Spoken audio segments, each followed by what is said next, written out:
Il n'y a pas de problème technique, Kamel. Kamel, le seul problème, c'est qu'il y a Zerator et Mister MB qui sont seed 1. Et voilà, rien dit, moi. On a un Joker. Ils ont déjà gagné.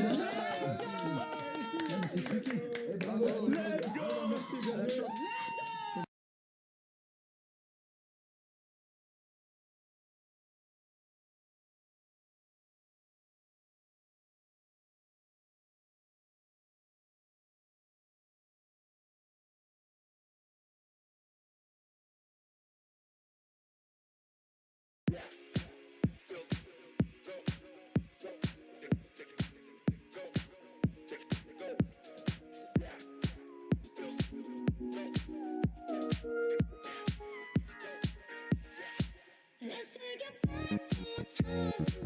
go.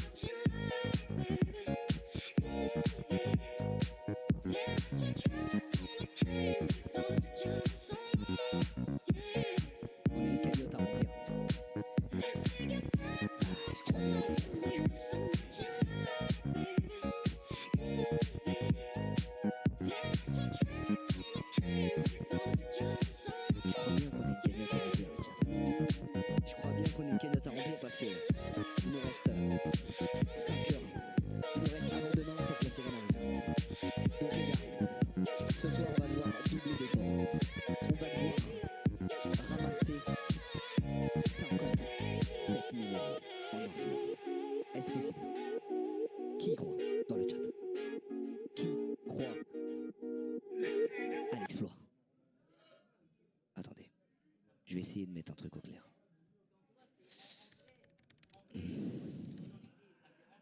Attendez. Les gars, on a des...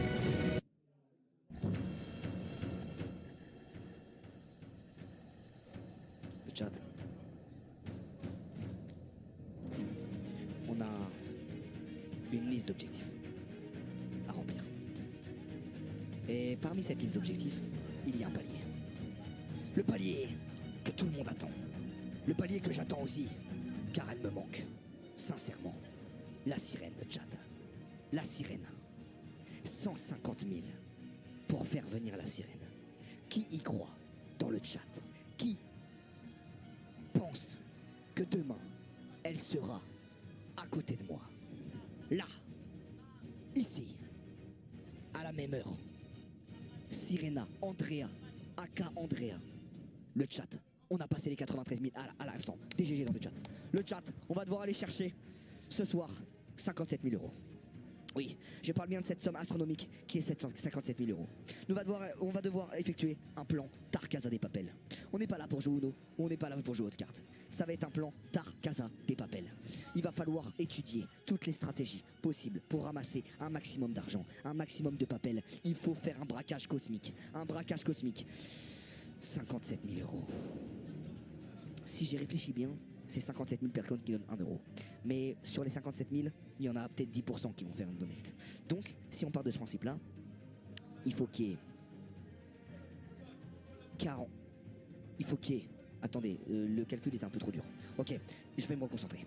Il faudrait qu'il y ait juste 10 000 personnes. 10 000 personnes, sur tous ceux qui sont là dans le Z-Event.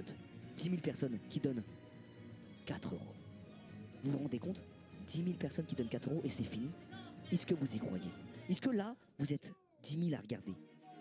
Imagine t'es 10 000 à regarder, tu fais partie de ces 10 000 là, tu te dis, je peux marquer l'histoire. Là aujourd'hui, je peux marquer l'histoire pour une association. On peut marquer l'histoire. Tu te dis, venez on tente, on fait un exploit. Là, un mec, en 10 minutes, t'as 40 000 euros. En 10 minutes, le mec arrive à ramener 40 000 euros. Est-ce que vous y croyez à l'exploit? Est-ce que le chat, vous pensez qu'on peut le faire? Est-ce que vous pensez être tous prêts à mettre votre argent en même temps? Est-ce que vous êtes prêts pour tous mettre 4 euros? 10 000 à mettre 4 euros et on finit le palier de la sirène en 2 secondes. Est-ce que c'est possible? Est-ce que c'est réellement possible? Et on va prendre un pire des cas. S'il y en a que 5 000 qui veulent le faire et pas 10 000. S'il y en a que 5 000 qui veulent le faire. Parce que là on va parler français. Il y en a peut-être plein qui ont la flemme. Je le sais. Voilà, il y en a plein qui doivent avoir la flemme. Donc je vais réduire encore une fois le nombre par 2. J'avais dit 10 000. On va prendre 5 000. 5 000 personnes qui donnent 10 euros. Et c'est fini, frère. 5 000 personnes qui donnent 10 euros. Ok, la somme augmente. Mais il y a forcément 5 000 personnes qui viennent du Qatar ici. J'y crois pas. Il y a 5 Qataris qui peuvent mettre 10 euros. Un grec. Et c'est terminé après. Après, on va aider tout le monde. On va augmenter les cagnottes de tout le monde. On n'est pas là pour jouer aux cartes. Je vous le dis une dernière fois. On est là pour montrer c'est quoi le streaming français. On est là pour montrer qu'on n'est pas juste des clowns dans notre chambre à jouer à l'ordinateur. On est là pour tout montrer, le chat. Je compte sur vous. On peut le faire. Donc maintenant, dites-moi si vous êtes prêts. Merci pour ta donate, mon grand. Alors attends, je vais remettre mon truc de donate. Je vais mettre mon truc de donate. Je vais me reposer tranquillement dans mon stream. On va tous remettre bien. Voilà, Streamlab, je me reconnecte.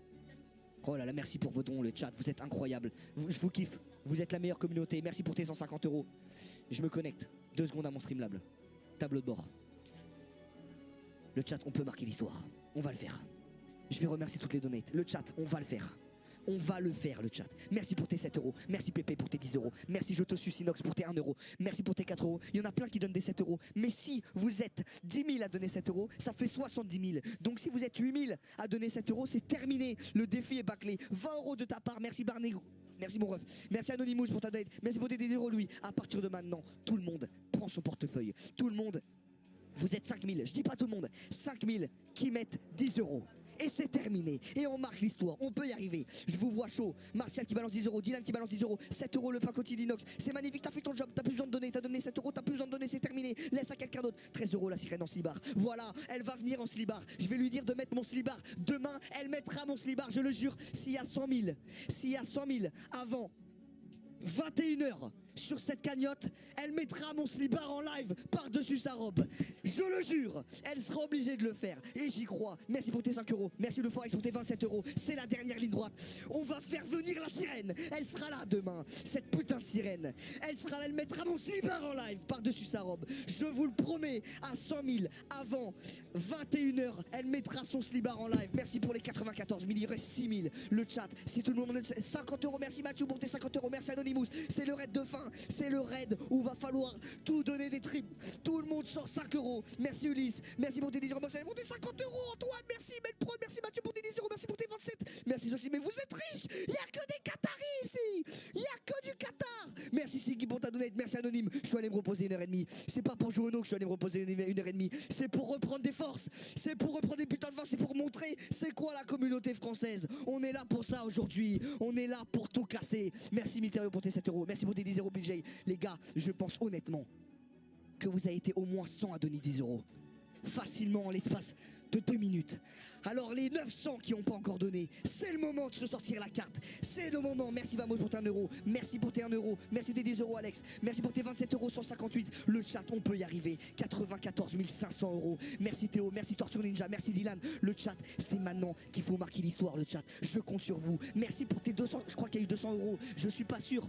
Mais je vois plus. Ça défile trop vite. Vous êtes incroyable le chat. Merci beaucoup le chat. Montrez-leur. On leur montre, c'est le raid final. 100 000 avant 21h. La sirène en slibard.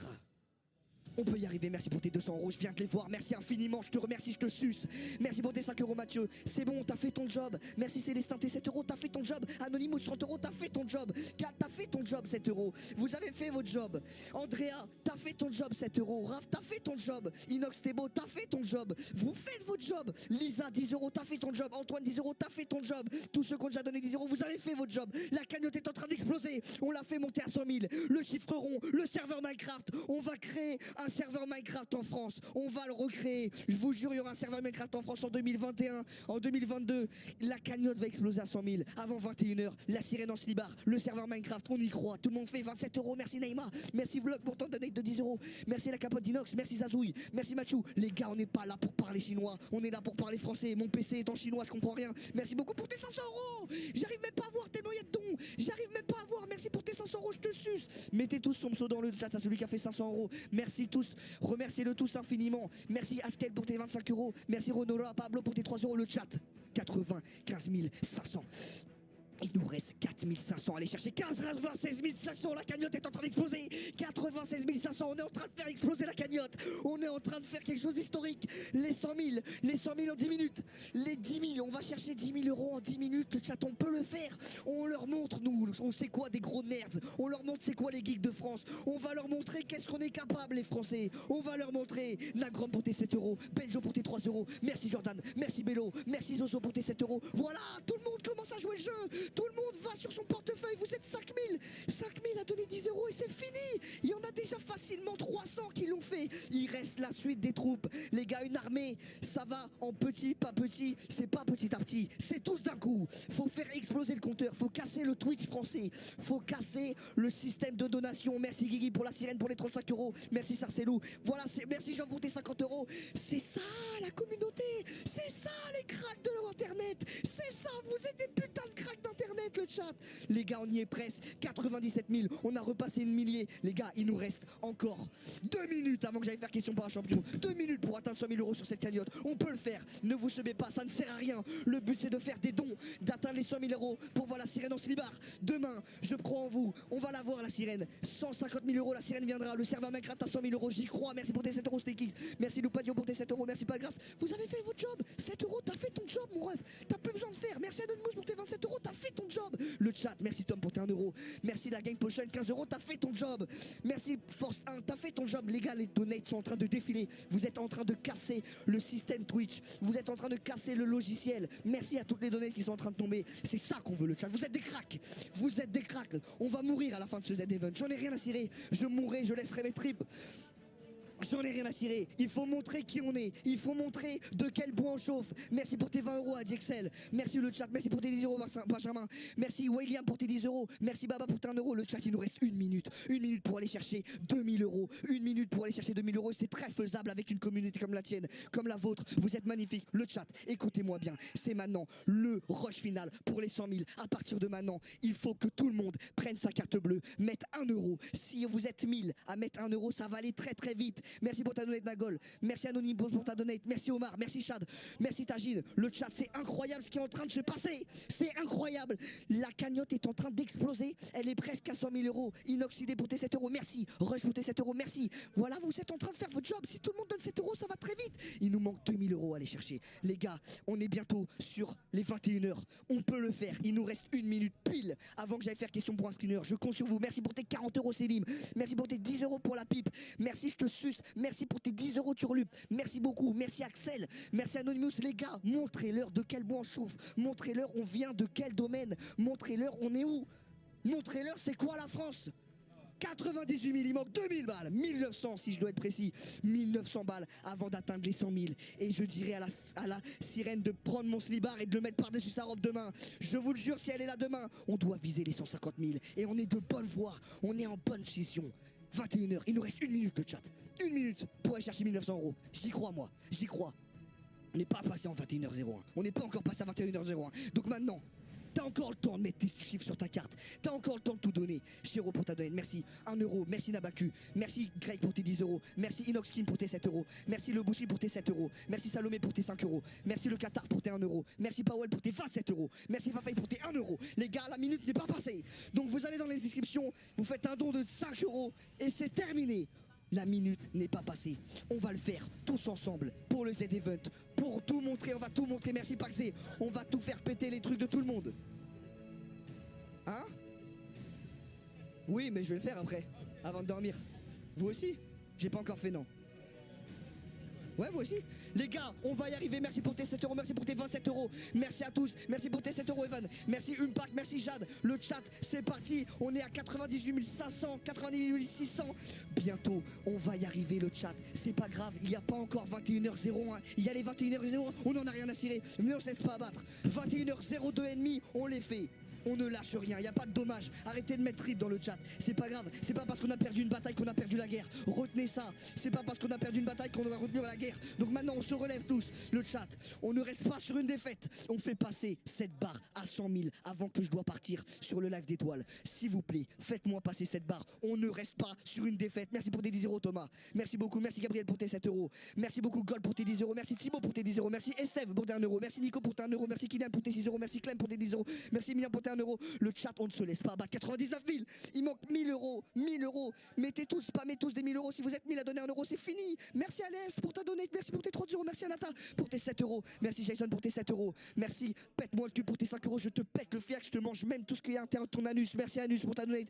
Merci Danu pour ta donate. Merci Macross pour ta donate. Merci Bokeh pour ta donate de 7 euros. Merci Jérémy pour tes 1 euro. Merci Nassim pour tes 2 euros. Le chat, c'est magnifique. C'est en train de se passer. C'est magnifique, on se relève d'une défaite. Vous avez déjà vu ça? On se relève d'une défaite. Le chat, on y va.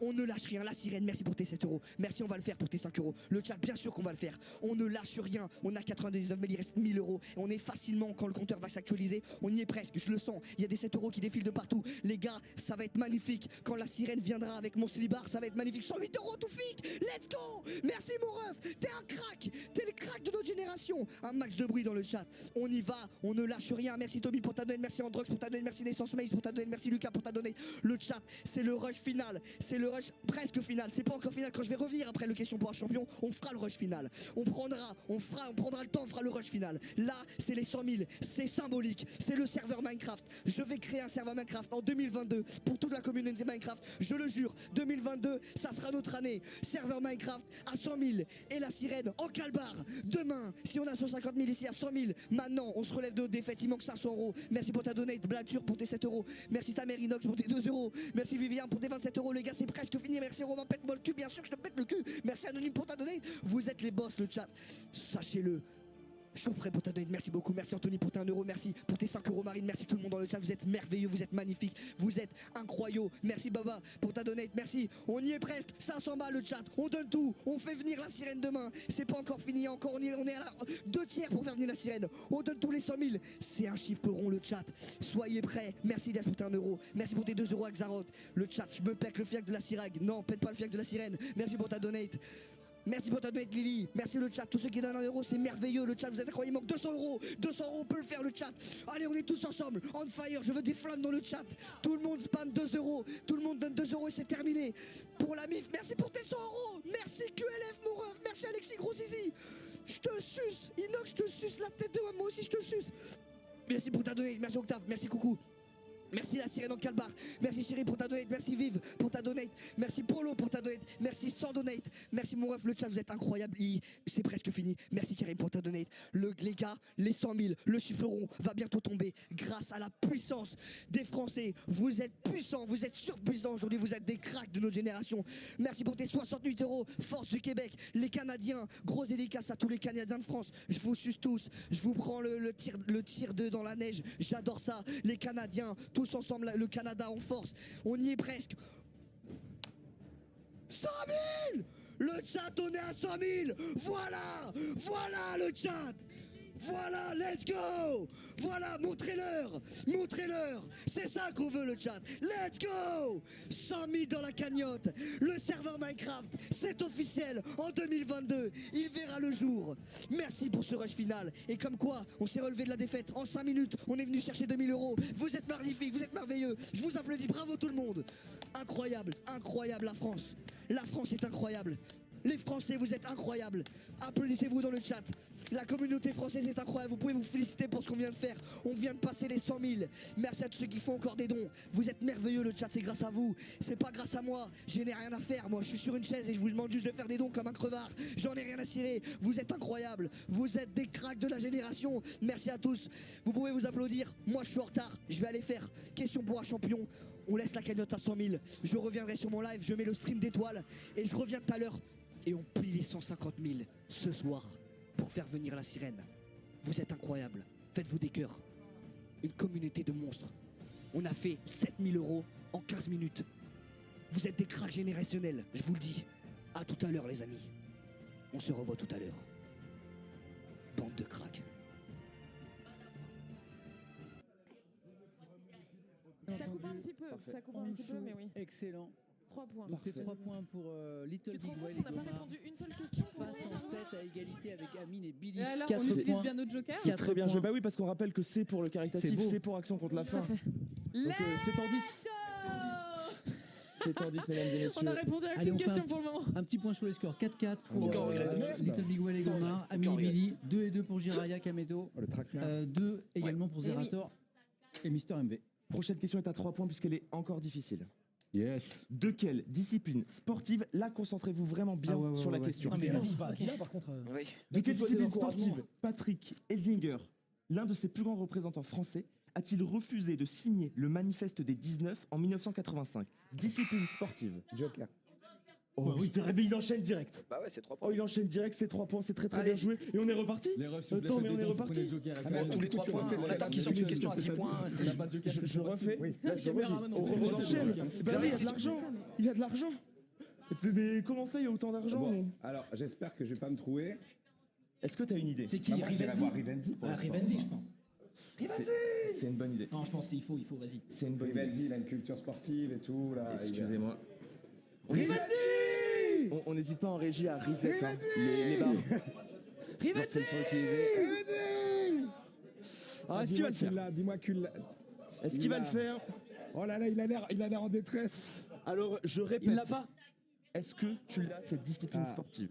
Est-ce que tu l'as entendu? Est-ce que tu as suivi la question? Je l'ai suivi, ouais. Est-ce que tu l'as? Manifeste des 19. Est-ce que tu l'as? Patrick. Après, si tu l'as pas, ça s'invente pas. Hein. Pas grave. Patrick, comment déjà? Eldinger. Eldinger. J'y ai tellement cru, mec. Tu l'as. Ils referont des dons. Oui, voilà, faut Ouais, faire ouais. le tour. Joker. Non, mais c'est ça. Eh, En fait, dans quel sport ils sont 19 en fait? Si tu devais dire quelque chose, si tu veux dire juste un. On va dire un truc. le rugby à 19, C'est ça, rugby à 19. Manifeste des 19, ouais, peut-être du rugby à. le foot olympique. Ah oui, vous avez le droit de répondre après. Mais oui. Ah oui, on a le droit Eh de oui. répondre si jamais on a vraiment Amine, le Billy. l'année, mais...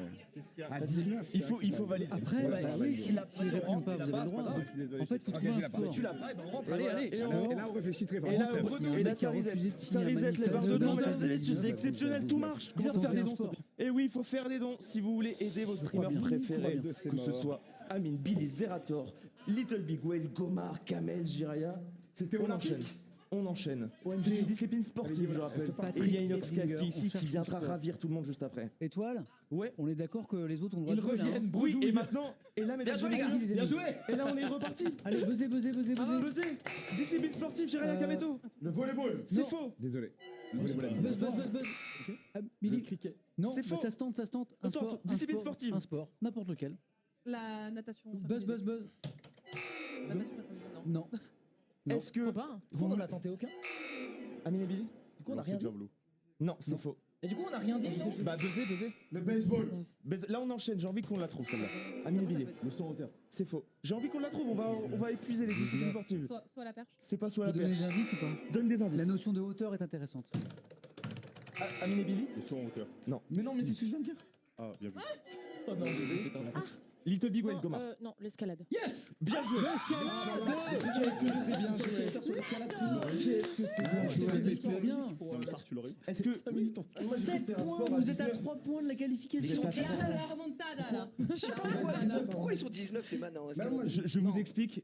Le manifeste est constitué de 19 grimpeurs professionnels rejetant la compétition d'escalade car la performance doit être une recherche ouais, personnelle d'accord, et la aucun diversité rapport, des formes d'escalade rendrait impossible une Ça, on formalisation en du a sport. parlé, Une équipe de 19 mecs. En fait, ils étaient contre Il y a eu la un gros compétition. débat en plus au dernier. Ils voulaient pas qu'il qu'il y a une JO compétition en escalade. Manifeste Ah ouais, des- d'accord. D'accord. Mesdames et messieurs, Stylé, Combien stylé, vaut la ouais. prochaine question, mon ami étoile? la prochaine question vaut 2 points.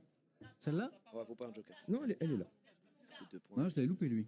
Vous êtes prêts? Ouais. Allez, un petit peu d'histoire, un peu de politique, tiens. Oh. Non, mais elle est facile en fait. Quel homme d'État soviétique est le dernier dirigeant de l'URSS? Oui. Jiraya? Je tente ou tu l'as? Vas-y, vas-y. Gorbatchev. C'est la classique de Kamel. C'est la classique de Kamel, mesdames et messieurs. La C'est Gorbatchev, c'est la bonne. La tâche de vin que vous voyez. Le pif Gorbatchev. Let's go. Mesdames et C'était pas au cas messieurs. culture l'an dernier déjà qu'il avait fait un clutch. C'était l'an dernier, c'est pour ça que Petite dédicace, petite dédicace. Petite dédicace. Écrit l'histoire. La suite de la question disait On va remonter, gros Gorbatchev, t'es trop lance une politique connue sous le nom de perestroïka. La petite tache de vin Merci, caractéristique qu'on a Gorbat. vue sur la Ouais, photo. je 2 pense points, que- bravo. Ok, on repart à 2 points.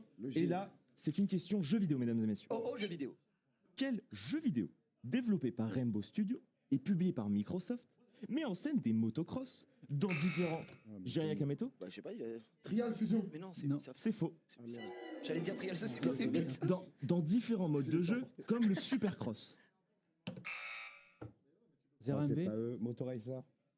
Ce n'est pas ça. Manifestement, c'est un jeu de moto. Hein.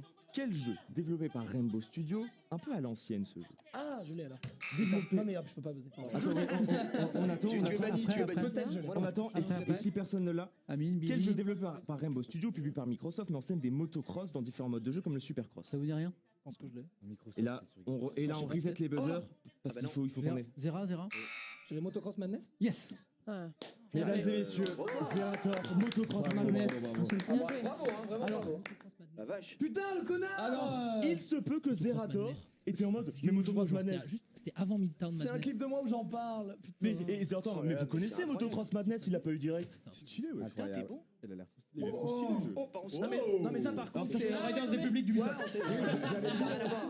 Ouais, je suis plutôt chaud. C'est pas très rétro quoi. Motocross Madness, excellent Combien jeu. celle-là? Question de points encore. 2 points. 2 points. Ah bah, c'était 2 points là cette question. Vous Ouais. êtes à Oui, quatre, c'était du 2 coup, points. aussi, ouais, vous êtes- Ils sont à 4, Ouais, mais t'es- la régie, pas de Ouais. soucis, vous Ah, êtes exceptionnels la bien régie. vu, bien vu. 4, 4, 4, 7. l'avais C'est pas bon. eu. Play, S'il avait pas eu, il avait mis le Pour clip. 2 points, dans quelle ville du Val-de-Marne a été construite une des dernières cathédrales en France avec une fin des travaux en 2015? Oui, Amine et Billy. Vitry? Non. C'est faux. Zera MV. Non. Pardon. Kameto. Attends. C'est bon. Ouais, c'est vous. Attends. Créteil. Non, je l'ai pas. C'est bon. Je suis dead. c'est bon. Je vais le défoncer. Pas la force, mais la. Ah, vous êtes à 6. Val-de-Marne. Privilégié. Non, mais Pas de On a une photo, hein. On a une photo, il me semble, vite fait, si on peut voir la C'est une caméra. On la cathédrale salue. moderne, bien sûr, mais elle est très belle. Elle nous regarde, elle nous regarde. On l'embrasse.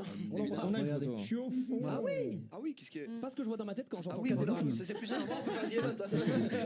Les salles des Et fêtes. par contre, je suis en train de me régaler parce que c'est extrêmement disputé. On est à 4, 6, Ouais. 4, 7, Franchement, c'est très beau. serré. Seed 1 ici. Ouais, de tu donnes, notre côté. C'est 1, oui. Abusé. On C'est deux rappelle points. Seed 1 pour C'est nous. 2 ça? Ça va le faire. Oui, ça va même le faire. Torbike Madness. Pour 2 points, mesdames et messieurs, concentrez-vous, question littérature. C'est à toi, Samuel. C'est pour moi, celle-là? Ah non, c'est à moi, Non, c'est à excuse-moi, toi. je suis désolé. Mais pas de Alors, souci. Demain dès l'aube, à l'heure où blanchit la campagne, je partirai. Quel est le nom de la fille de Victor Hugo, pour qui le célèbre auteur français a écrit ses vers en 1856? Victoria. Non. Ça va passer, mais Non, t'as c'est tenté, c'est tenté. On tente. On rappelle qu'il y a des jokers. Amine et Billy, Isabelle. c'est faux. Oh, ça aurait pu.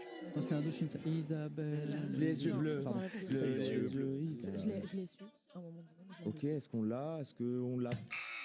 Zerator MV? MV. Julie. C'est faux. Julie. Très très vite. Et Gomard. Rose. Faut vraiment que tu dises après.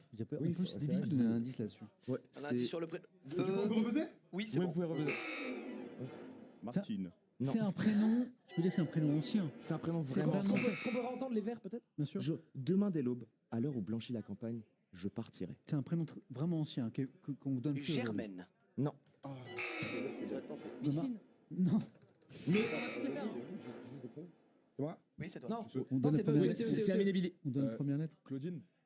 Je vais donner un indice. Mais Vous non. pouvez Ouais, tous c'est ça, buzzer. encore. C'est Ah, faux. tous voici. Indice. Je vais donner un indice. Attends, il a pas donné d'indice. Attendez, Attends, il s'est gouré, vas-y. Je donne un indice. Le prénom finit par in. In. C'est nous? MV. Attends. MV. Zerator. Ok. Ça finit Pardon, par c'est in. nous Ça Oui, finit ça par finit par in. in. Je sais pas, Églantine. Non. Ah, Et. Non, c'est pas ça. Jiraya. Kameto. Pauline. Non. Ami. Non, c'est Little Big Boss. Remar. Non, je sais rien. Non, tu peux pas. Non, c'est pas Corinne. Tu peux pas, Gigi. Que si, je peux, donne-moi la vie. Je crois. Non, c'est à elle. Non, Ouais, ils c'est- ont fait, c'est- elles Elles sont trompées. se sont trompées. Allez, Jiraya Kameto, les gars. Martine. Non. Amini Billy. Il a Et dit. Amélie Billy. Marine. Alors, ça commence par un. On va peut-être ça s'arrêter commence là. par un- Ouais, on va s'arrêter là. Allez, un dernier indice, ça commence par un L. Non, mais quand On va même. s'arrêter là, on va s'arrêter là, Non, on va mais s'arrêter là. attendez. Ouais, on va s'arrêter là. Attendez, on joue à quel Attends, tour, là, champion, attends, MV. Vas-y, Jiraya. Laurine. Non, et Mais Laurine, c'est pas un MV la dernière. Non, mais attends, c'est Gartic Fun ou question pour un champion là C'est la Martine. C'est quoi cette histoire là C'était J'aurais dit Laureline. C'était Léopoldine. Léopoldine. Mais j'en connais une de Léopoldine. Pas du tout prénom ancien. C'est un prénom récent, ça. Carrément dingue. Ouais. C'est un prénom japonais. 3 points. Ça veut dire l'eau et le 3 points. 3 points. Si les filles donnent la bonne réponse, elles se qualifient. Si Jiraya et Kameto trouvent, ils se qualifient. Ok. C'est une 3 points. Ah oui, on a- Quelle C'est la Qui- littérature. Est-ce qu'on peut savoir qui a des jokers et qui. Nous, on a un joker, nous. Est-ce qu'on peut avoir en Tout le régie, monde mais. sauf nous, je crois. Bah, vous avez utilisé. Ouais, mais là, ils ont. Il refile là. Ah, il refile, Il faut refaire des dons, sinon on est Ok, éliminé. Kameto, Jiraya, Amine et Billy ont On des a un jokers. joker. Faites des dons, s'il vous plaît. Ouais. Sinon, on est Littérature. 3 Littérature. points. Quelle fresque romanesque, composée de plus de 90 entrées, 90 romans, a été écrite par Honoré de Balzac entre 1830 et 1856. L'œuvre de Balzac, en fait, elle a un nom. Vous prenez tous les bouquins de Balzac, ça a un nom. Ça s'appelle Xavi. comment 3 points. Joker. J'ai appris l'école. On va dire joker, Xavier. Joker Xari. Ouais, ouais, c'est une bonne idée, ça, c'est très bien. Si on le tente, on le Mais non, tente. mais nous, on pouvait pas. J'ai Et envie c'est de toute l'œuvre On de n'a pas de Balzac. job. J'espère qu'il est rentré. Je sais qu'on n'a pas de joke. Pitié, Xavier. Bien joué. Xari, c'est sûr, il connaît Honoré de Balzac. Mesdames et C'est messieurs, sûr. Il a lui-même été honoré par Balzac. Ah oui. mesdames et messieurs, je vais vous J'ai donner une ce pression. micro. Ok. Ok, Pitié, hein, Xav. c'est pour eux. Est-ce qu'il l'a Est-ce qu'il l'a Est-ce qu'il l'a Est-ce qu'il l'a, mesdames et messieurs Est-ce qu'il l'a Pitié, Xav. Ils ont choisi Xavi. Enfin, frérot. Frérot, est-ce que. Le nom de la série de livres de Honoré de Balzac. Une série de livres qui ne sont pas la chronique humaine quand même. Oh non. Bonne réponse. Bonne réponse. Bonne réponse. Bonne réponse. La comédie humaine. Let's go. Non, Yes. c'est sûr, ouais. Il est trop fort, gros. Il est trop fort. On est bien. Oh là là. Extrêmement bien joué de la part Mais je crois qu'il de aura Xari sa qui n'a réponse. pas tremblé. Après, il aura Qui n'a donné pas un point tremblé, aux on autres. rappelle. C'est vrai. Tout est important en termes de joker. Donc là, ils ont très bien utilisé leur joker. Hein. Et c'est grâce à vous. C'est vous qui avez rempli la barre de dons. Donc bien joué à vous. Et c'est le 3 points. C'est le 3 points parce que c'était une question difficile. Merci. Les gens crient à la triche. On me dit qu'apparemment. Non, Oh, le on Xav. peut pas douter du Xari. Non, ça se voit, il connaissait. Ça se voit, gros. Il a dit ce serait Ah pas ouais, le Covid. nous, le Joker, faut la tricher. On peut pas Ah douter. oui, mais attends. C'est vrai que chez toi, c'est à 10. Bah oui. Ah oui, donc pour Ouais. moi, c'était à 9. Donc ça veut dire que Jiraya Ah, mais c'est pour ça que Kameto. tu nous as donné un Ouais, faux ouais, espoir ouais. tout à l'heure. Je me suis dit, attends, Oui, lui, parce que je me dis, ouais. parce que Ah chez là moi, c'est là. 9, mais ici, Eh ouais. c'est 10. C'est Ok. vrai. Mais encore un point, et c'est bon, Mais les on peut garçons. le faire. Littérature. Mesdames et messieurs, J'ai envie d'y croire, Kamel. Bravo pour la comédie humaine. À toi. Facile. question à 2 points, mesdames et messieurs. Ok. Concentrez-vous. Dans une série télévisée créée par Jacques Rouzet et Pierre Sissier, quel est le métier du personnage de Louis Roman incarné par Victor Lanoux? Oh non. Jiria. Brocanteur. Bah oui. Qualifié. Ah, putain.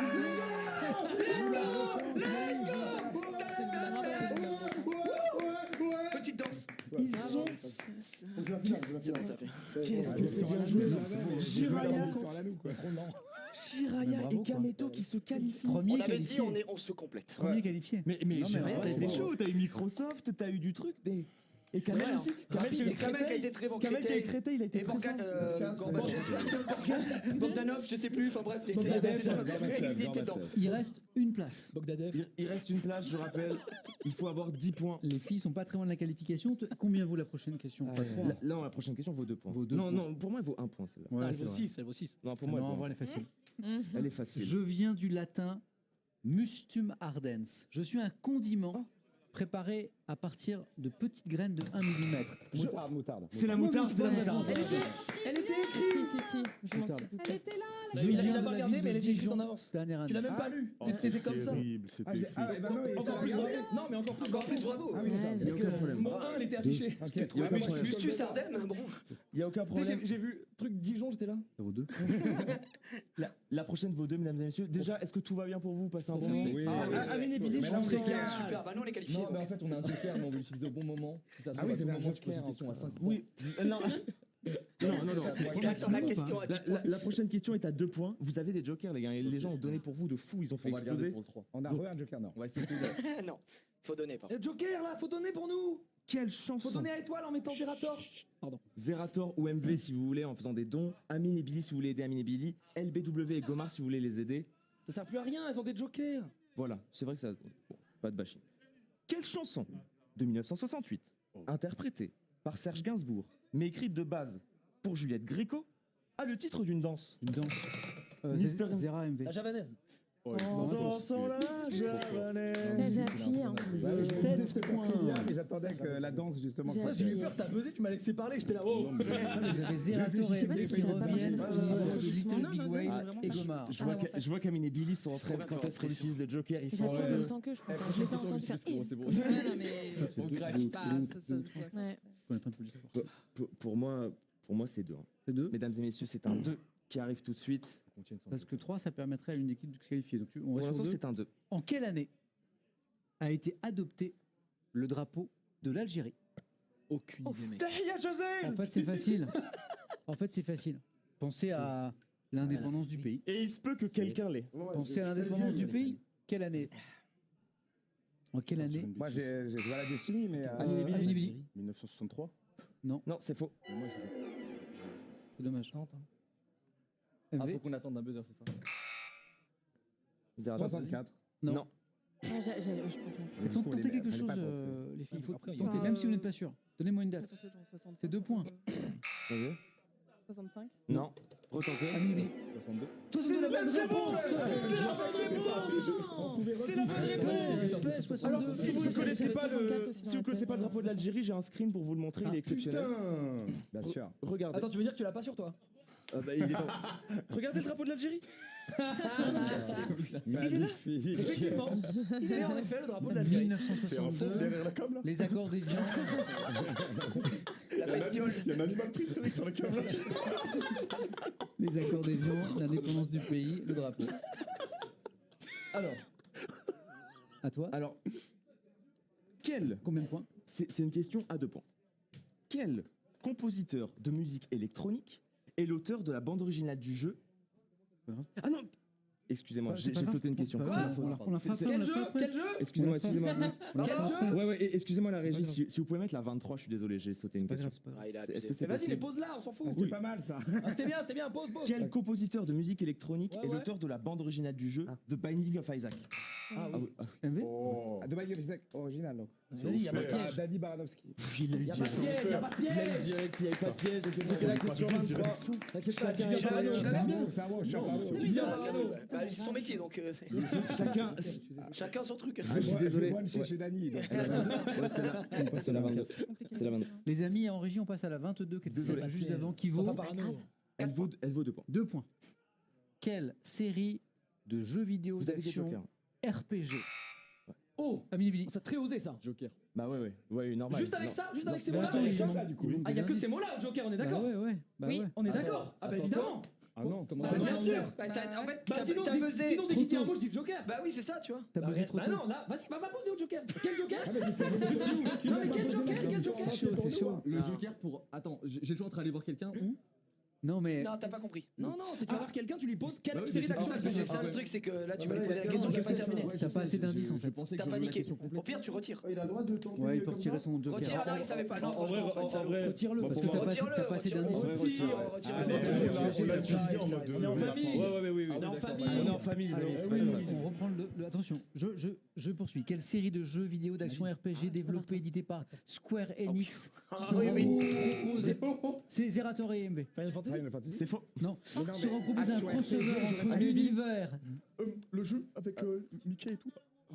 Kingdom Hearts. C'est bon, les 10 consommateurs, c'était fini. Let's go. Mesdames et messieurs, Travail C'est mérité, c'est mérité. Mesdames et messieurs, c'est une dinguerie, comment c'est serré? C'était pour leur donner. Attends, il y a le Joker encore. Il y a le Joker, il y a le Joker. On est d'accord qu'on a dit 2 points, C'est les deux, hein, amis. je pense qu'ils ont On a la dit fois, deux points. je l'ai ruiné. On a dit 2 points. Attends, on est à 7 du coup. J'ai ruiné mon Mesdames et partenaire. messieurs, vous êtes à 9. C'est une... Ah oui, ils avaient Ah, 6, ils avaient six, excusez-moi. ok, On a reste huit, autant on a pour- huit. autant pour nous. Tout ce que les gens retiendront, c'est que j'ai ruiné mon partenaire. Non, Zerator Après, MV. 6-1 pourtant.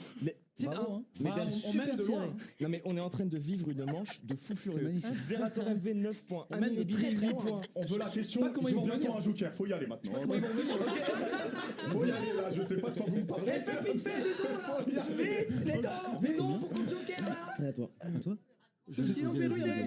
C'est une question à 2 points. Ok. Non, un point. Elle est à moi, vas-y. 2 points. Oh le Je la mec, de mauvaise foi. Dans quelle mer se merde. situe l'île fictive d'Erangel dont peut Amine Billy Joker. C'est tout, c'est ça. Et voilà, Bon dans courage. quelle mer se situe l'île fictive d'Erangel D'Angel.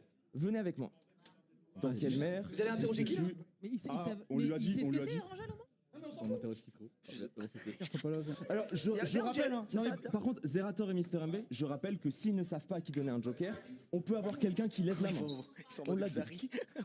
On Xari l'a qui dit. valide le Joker. Donc si quelqu'un Attends, hurle... Amine, peut-être Attendez que les gars, celui qui peut venez, nous sauver venez. n'est pas dans cette salle, mais peut-être JDG et Antoine Daniel qui sont juste derrière. Ah, Ils ont l'air d'en savoir quelque chose. ah, attends, tu as le droit. Tu as le droit si tu le veux. Parce que s'ils ne le savent pas... Attends, on va dans la salle et on verra. Attendez, Porte couille, porte couille. je rappelle... Antoine Daniel. Mesdames et messieurs, je répète. Non, dans la salle, dans la salle. On t'aime bien Antoine, mais merci. Ok.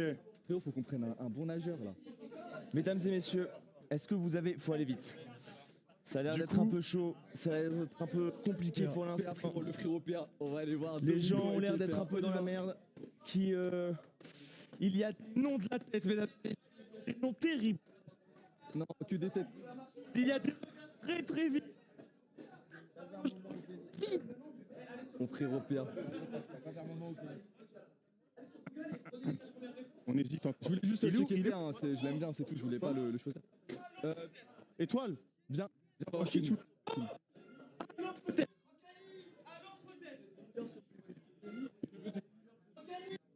Peut-être. Une question, j'ai choisi Kenny, mon frérot. J'ai 1000 heures de jeu sur ce foutu jeu, d'accord?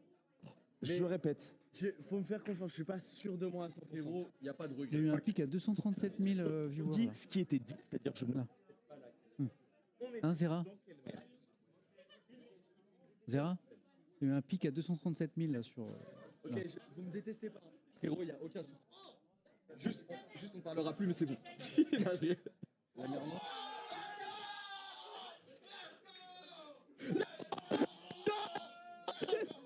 C'est bon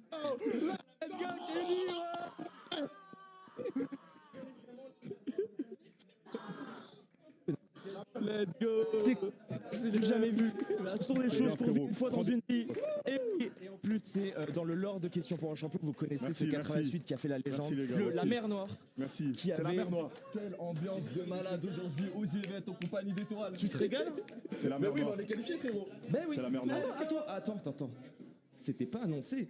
On sait pas si c'était une question à 2 points. Si, t'as dit. Si, t'as dit à 2 points. T'as Je dit te deux points. jure, t'as dit à 2 points. Et oui, on a dit à 2 points. Mesdames et messieurs, exceptionnel moment. Exceptionnel Ah, on moment. Oh, la dinguerie. Bravo à tous. Bravo, La bravo. dinguerie. Par contre, fallait nous dire que.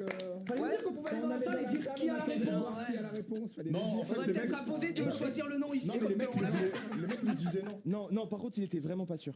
En fait, il l'a pas vu en mode je l'ai, il était en mode. Non, mais c'est pas une question de Non, ça, c'est juste que non, nous, mais quand on est avant, parti, on a dit non. bon, on part, on prend Non, ça. c'est juste qu'on disait, on disait Domingo, et Domingo disait non, j'ai pas envie. Domingo, je voulais le checker. Non, mais par contre, il il- c'était PBG. donc. Oui, Ouais, par ouais. contre, je l'ai dit au début de l'émission que le Joker, parce que les bars se sont remplis vite et que c'était le but du caritatif. bien sûr, On a un J'ai- Joker. J'avais On a un dit, Joker, bah, j'avais bravo. dit qu'au début, on était en mode soit c'est moi qui choisis ton Joker, soit c'est toi qui le dis dans la salle. Et là, Kenny, c'était totalement safe, c'est-à-dire Oui, mais qu'il était vas-y, pas sûr t'inquiète. et qu'il l'a dit. Mais c'est bon. Tu me détestes? Ah non, pas du tout. Ah, si, il te déteste, hein, il me l'a dit. Mais what the fuck? Non, pas du tout. Donc Bah là, il y a un non. thread qui va Donc, partir. bravo. C'est un trait. Mais pas du Bravo, tout, mesdames et vous êtes des messieurs. fous. Nous- Bravo. bah, Abusé. bah, Bravo, qualifié. Bravo. Probable. Merci les frères. Voilà. Merci beaucoup. Merci pour la participation. Ça veut dire étoile. Ça veut dire que ces deux équipes-là, on va les Merci retrouver en Zerator deuxième MP. manche à la suite. Et qu'on va faire une nouvelle poule maintenant avec 4 nouvelles équipes, c'est ça Samuel Etienne, c'est génial. Mesdames et messieurs, c'était exceptionnel. C'est pour action contre la fin là-bas. C'est pour action contre la fin. Alors qu'est-ce qu'on fait nous? On y va Alors là, pour l'instant, on reste. mesdames et Ouais, messieurs, il fait chaud. on va start la poule 2, on va faire une toute petite pause. Oui, oui, oui. Très rapide. Très bonne idée. Et puis on va start la poule On 2. va aérer un peu la pièce parce qu'il Ouais, fait ouais. 6000 Ah oui, degrés. il fait à peu très, près. très chaud. Oh, puis pour les odeurs aussi, hein, on va pas se Ouais, mentir. c'est super chaud. Parce que là, honnêtement, en régie, ça doit. Pour l'hygiène. En régie, ça voyage, hein, là, On se ça. demande combien de temps On se donne rendez-vous combien de temps Allez, à Régis tout à l'heure. Dans 2-3 heures. Le temps d'aérer. Ok, 10 minutes à peu près. Allez. Le temps d'aérer. Tu m'as...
23 000. Je vais vous donner 22 500 et des 23 000.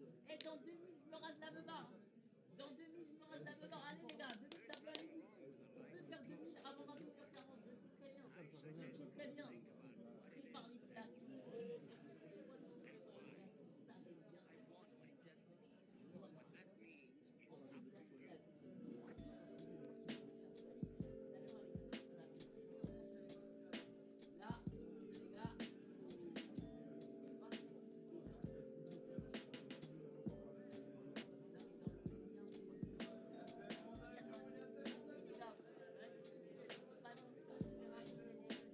Là, les gars. Bien les gars.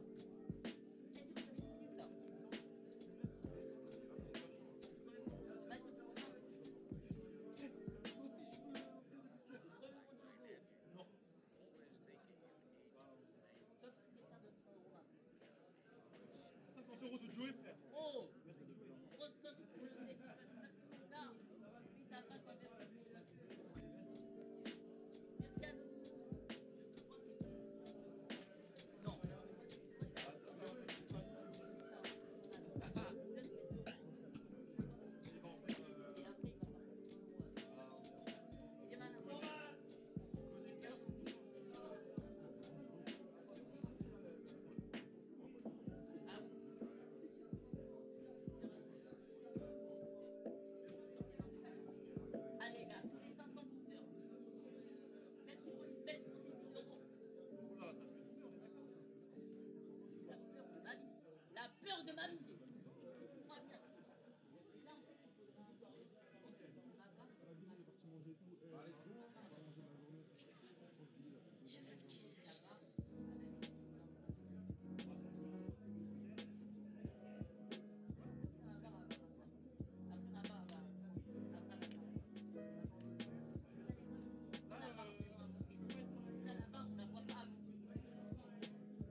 On est de retour. Déjà? Comment ça va, Samuel? Mais quel bonheur. C'est moi où il y a un step de franchi par rapport à l'an dernier, c'est-à-dire que c'était déjà très bien, et c'est encore mieux. Je passe un bon moment. Je suis J'ai content. été surpris par le niveau quand même de la première manche là. T'as vu? Il y a eu des surprises au niveau des équipes ou pas? Bah ouais, parce que On attendait quand même vachement Zerator et Mister MV. Et t'as été surpris ou pas? j'ai été surpris. J'ai été surpris, mais la surprise, ça fait partie de la vie. J'adore. Et puis ce que tu as mis en place, les jokers, pouvoir être aidé par exemple, aller voir quelqu'un dans la salle, je trouve ça génial. Je trouve que c'est une super idée. En fait, j'aime bien l'atmosphère de se dire que, tu sais, on est tous ensemble, ça reste comme un événement caritatif, on est pour Action contre la faim, on est tous streamés ensemble. J'ai pas envie de me dire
Ravi de vous revoir.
avez atteint votre mission.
Vous avez atteint votre destination.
avez atteint votre destination.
Forzaton Live va bientôt commencer.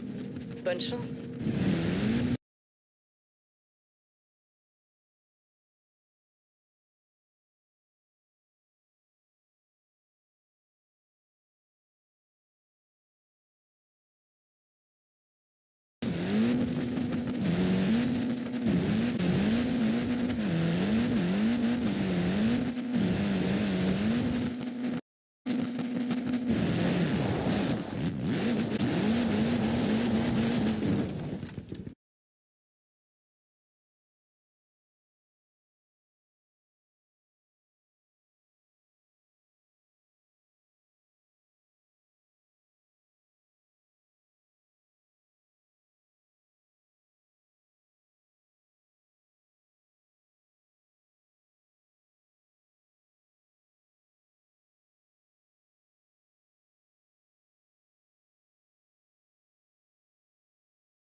Salut tout le monde, très heureux de vous retrouver en direct du Parc des Princes. Vous allez voir un grand match de foot. Pour vous le commenter, je serai en compagnie bien sûr de Pierre Ménès. Le Paris Saint-Germain contre le FC Barcelone. Il y a des matchs comme ça qu'on attend. Ouais, il perd fort la défense. Ouais, c'est pas fini encore. Ter Stegen qui s'interpose. Stegen qui n'a pas capté le ballon. Le gardien qui repousse du point. Et ça sera encore bien.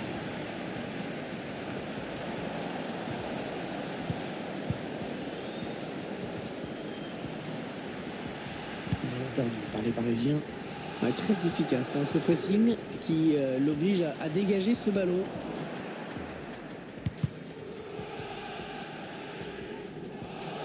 Le ballon qui va revenir à l'adversaire.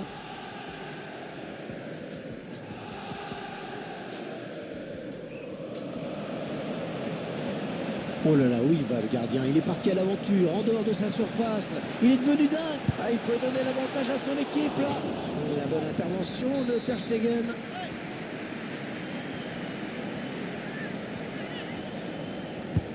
Attention, ce corner de Neymar. Le dégagement pour éloigner le danger. Il concède la touche avec cette tête. Une frappe lointaine, on ne sait jamais. Oh, le joli plongeon pour rassurer tout le monde. C'est pas la peine de forcer là-dessus, mais bon, faut y aller quand même. Ouais, c'était dangereux. Mais la défense s'est dégagée au grand soulagement du gardien. Le plan sur Neymar. Neymar. On parle que de lui. Pas souvent en bien. Pas suffisamment en bien à mon goût. On me reproche de ne jamais être là pour les huitièmes de finale, d'aller au carnat. Ah ouais, superbe, il file au but. Kylian Mbappé. Et le but. Le premier but dans ce match pour cette équipe. Ce n'est que justice. Ouais, récompensé après une période de nette domination. C'est le PSG qui mène.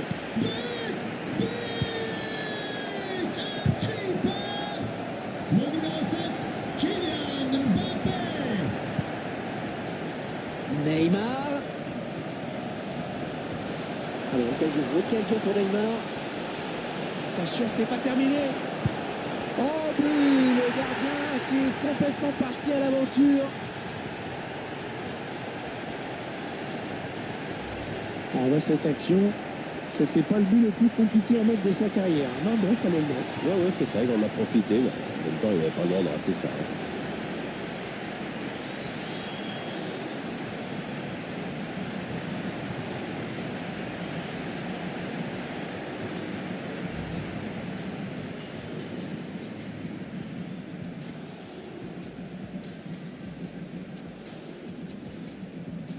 Et ça fait maintenant 2-0 au tableau d'affichage.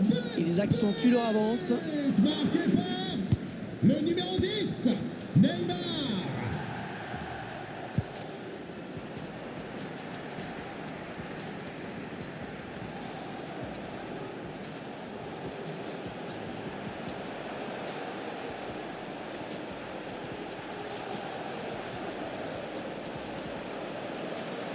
Allez, ça joue vers l'avant. Marco Verratti. C'est la jarre piqué.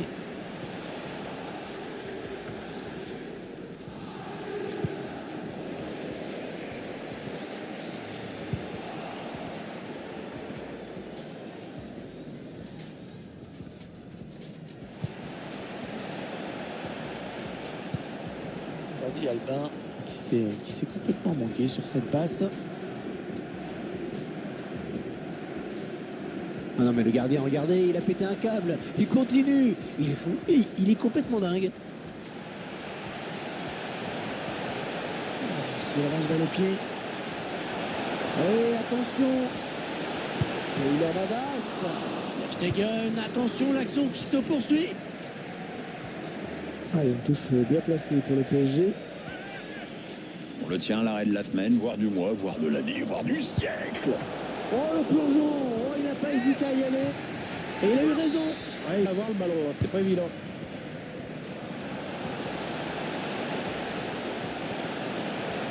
Il repousse le tir. Et il y est. Pourtant, il était bien pris par les défenseurs, mais il s'en sort quand même.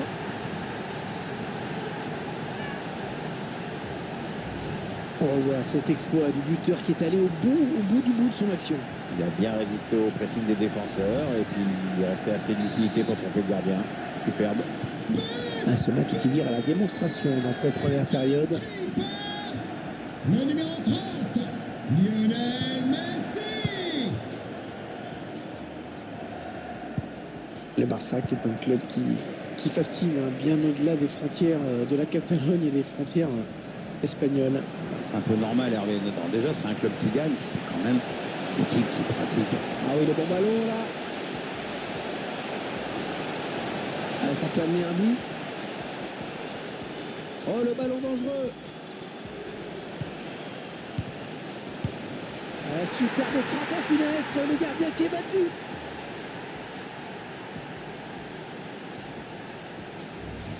Ces images qui nous permettent de revoir cette belle combinaison à deux avec Marco Verratti. Cette perte de balle, elle leur coûte cher. Ouais, après ça va très vite, hein, mais le buteur signe un bel exploit individuel. Le match qui a clairement tourné maintenant. Le numéro 10, Neymar. Il progresse toujours, Kylian Mbappé. Regardez le ballon. Dans un retrait. Attention, ça peut faire but.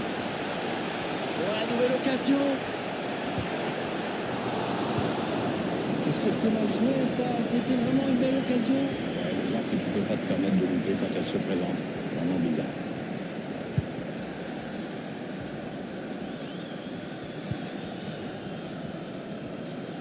Il y a du monde sur lui. Sagai qui intercepte cette passe. Le temps réglementaire est terminé. 1 minute de plus maintenant. Allez, c'est donné par-dessus. Oh, personne ne peut l'arrêter. Il est passé. Et ce sera un corner. Le match de Neymar en chiffres. C'est du très bon, comme souvent. Ça cadre bien dans l'ensemble, on sent en confiance, donc à partir de là, on tente beaucoup et en plus avec une certaine réussite, on l'a vu. C'est la fin de cette première période. Le match qui semble déjà plié avec eux.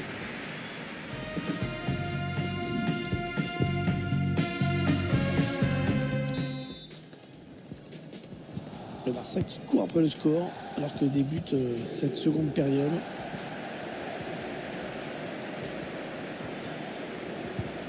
Marco Verratti, le gardien sauvé par son poteau.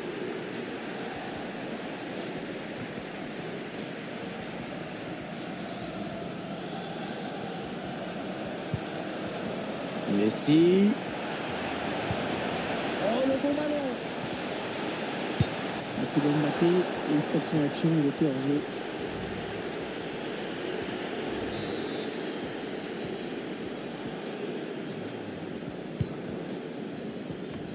Verratti, le bon ballon, profondeur. Hors jeu, oh dommage, il était tout seul.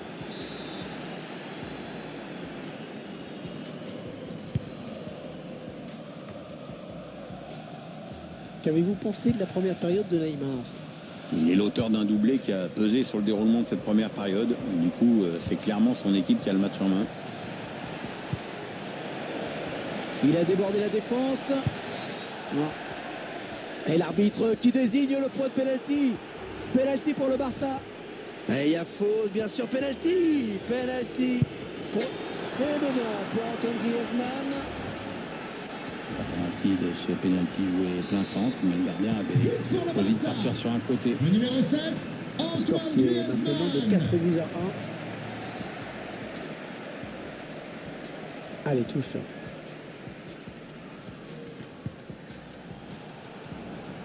Très cher public, amis supporters, n'oubliez pas que les buvettes resteront fermées durant tout le match. Merci.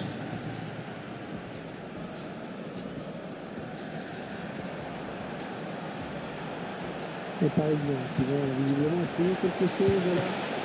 Ah, il aurait dû retarder son appel.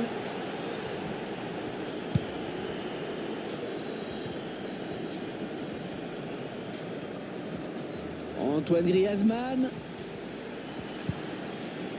Oh, le tacle dans la surface, c'était osé, mais il a eu raison, ça a payé.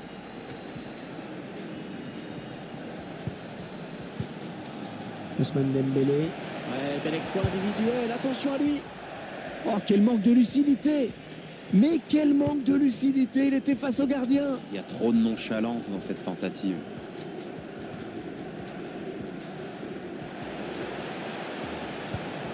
Un ballon qui est donné en profondeur. Mal joué, mal négocié ce ballon.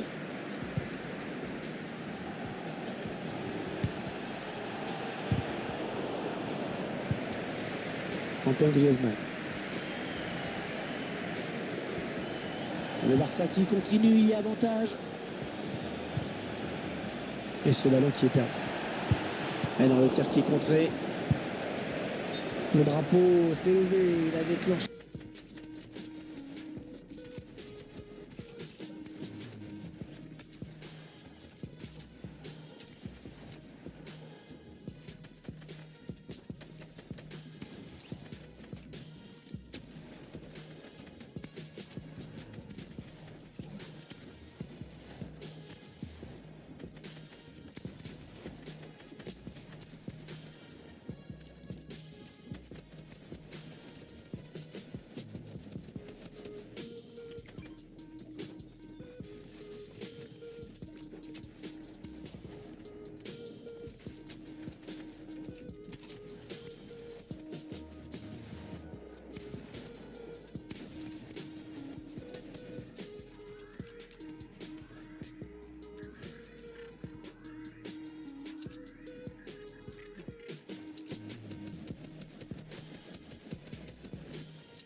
it's your favorite spooky boys back in the building. That's right, we're back for the finals of the FNCS Championship Season 8.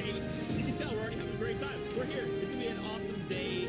6 games today for us, another 6 tomorrow. Who better to spend it with Adam and Vivid, our favorite spooky boys. Sorry. Yeah, hopefully I can hear you. But yes, we are back. We are in an FNCS Finals once again, Chapter 2, Season 8. Man, I'm so excited to get all these trios that we have been working so hard to gather all together for qualifying weeks, bringing some trios back from the previous season. Finally, we are getting the top of the competition in one single lobby today. Adam, I am so excited. Guys, I can't believe we're here. We're at base camp. We talked about it this week, getting to the base camp of the mountain, and now it's the final ascension towards the AXA Champions. This has been an amazing week as well. We've had back-to-back FNCS the last few days, and we're culminating now in the FNCS finals. 2 days of just non-stop action. It's going to be amazing. You guys are here. We've got the casters. You guys watching at home. It's going to be amazing. Can't wait. Oh my goodness. It is going to be a blast. Let's talk about a few things before we come on the battle bus. 19 minutes before we can do so. Let's talk about a few things like watch.fornite.com, a great place to do what you are doing right now. But there's leaderboards on the right side of your screen. Go check it out. Watch.fornite.com. And you guys know we start the day in Europe. This is NA East, and later on we'll end the day in NA West. 6 matches there today, and then we'll come back tomorrow for those remaining 6 recrown potentially new FNCS Trios champions. We'll find out. Now let's take a look at the overall tournament format. So we've had 2 open qualifier rounds that have gotten us to this very point.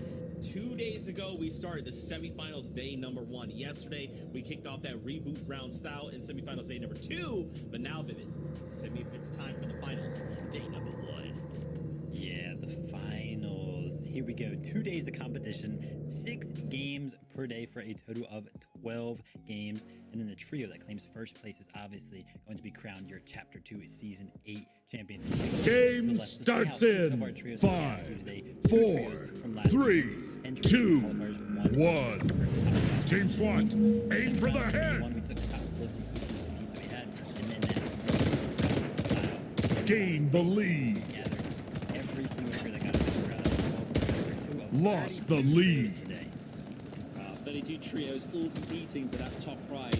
It's really interesting as well. Yesterday, obviously, we only had the last team standing in the format. Today, we're back to points again, and that is going to differentiate the winners from the losers. You see here on the screen right now, in standings first and foremost, you have 18 through 24 place today. You get 5 points. You start to win 6. You can see in 6th position, you get 20 points. We're up towards first place. If you get a victory royale today, you get 30 points, which is mega to the total score. Obviously, all our teams have 12 games, 6 today, 6 tomorrow. The differentiator, the eliminations. 2 points for elimination in this competition. We've seen makes a huge difference, guys, across the entirety of this competition. If you can balance the two, as we always say, that combination is so pivotal.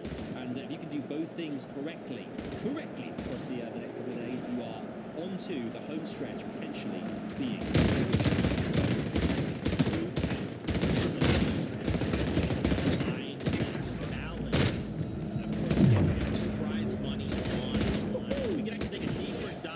exactly the breakdown, rather, if you will earn $35,000 for the winning trio.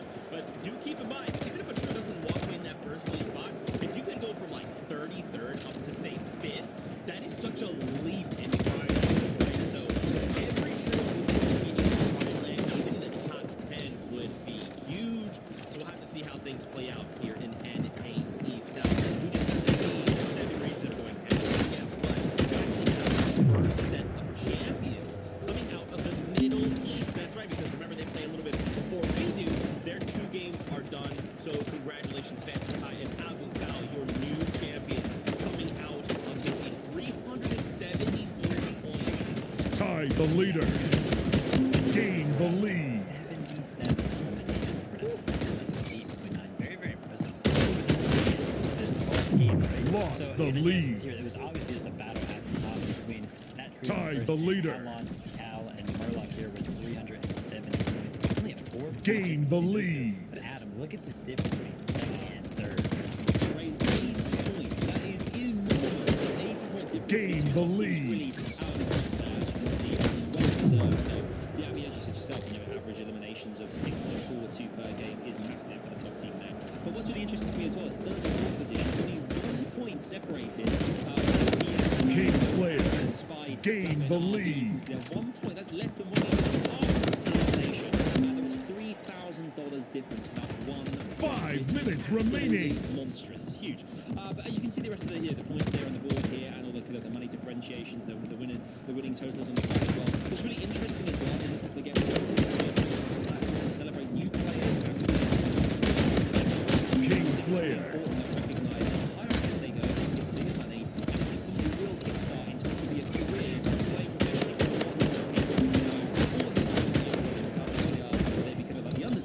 Killing spree.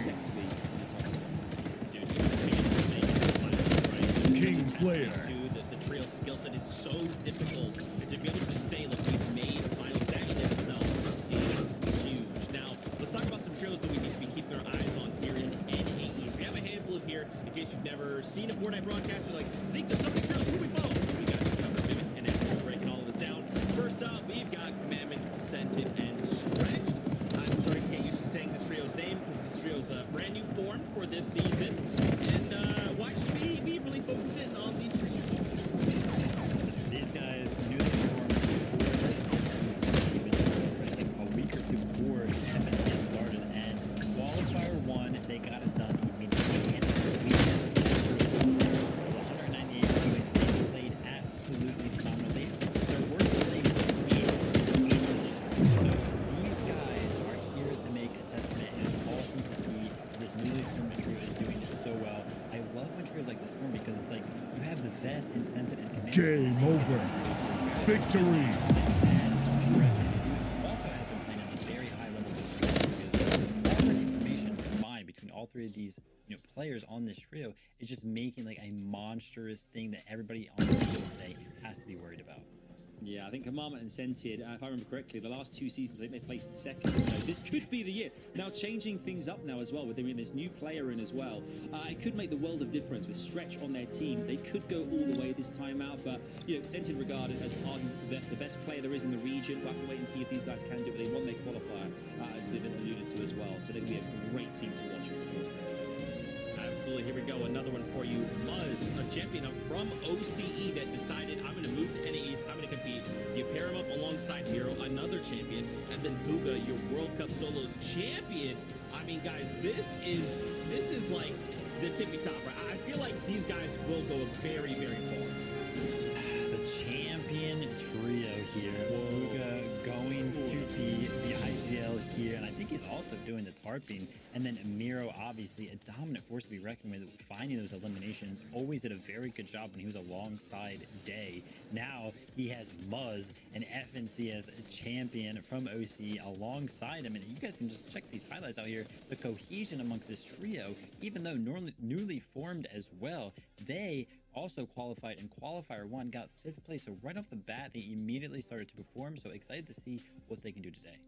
Yeah, we touched there as well on Booga obviously being a World Cup winning champion as a solo, but I think that's the kind of important thing about this particular trio is the reason they are a dream team in a respect is the fact that they all are capable of their own of clutching up and driving those points home, be it eliminations or standings points, which makes them very exciting. Because obviously we know with the format, 12 games, you need to be consistent to a degree, and with each of these players, they have the ability just to remain in that storm for as long as humanly possible to get those points. So that could be the big difference in this one. They are definitely ones to watch who could go all the way as well. We got to keep throwing big names your way. Threats, Rise, and Edgy. I almost said it too fast again. It's so easy to make the mistakes. It's so easy. I'm trying my best out here, fam. I am.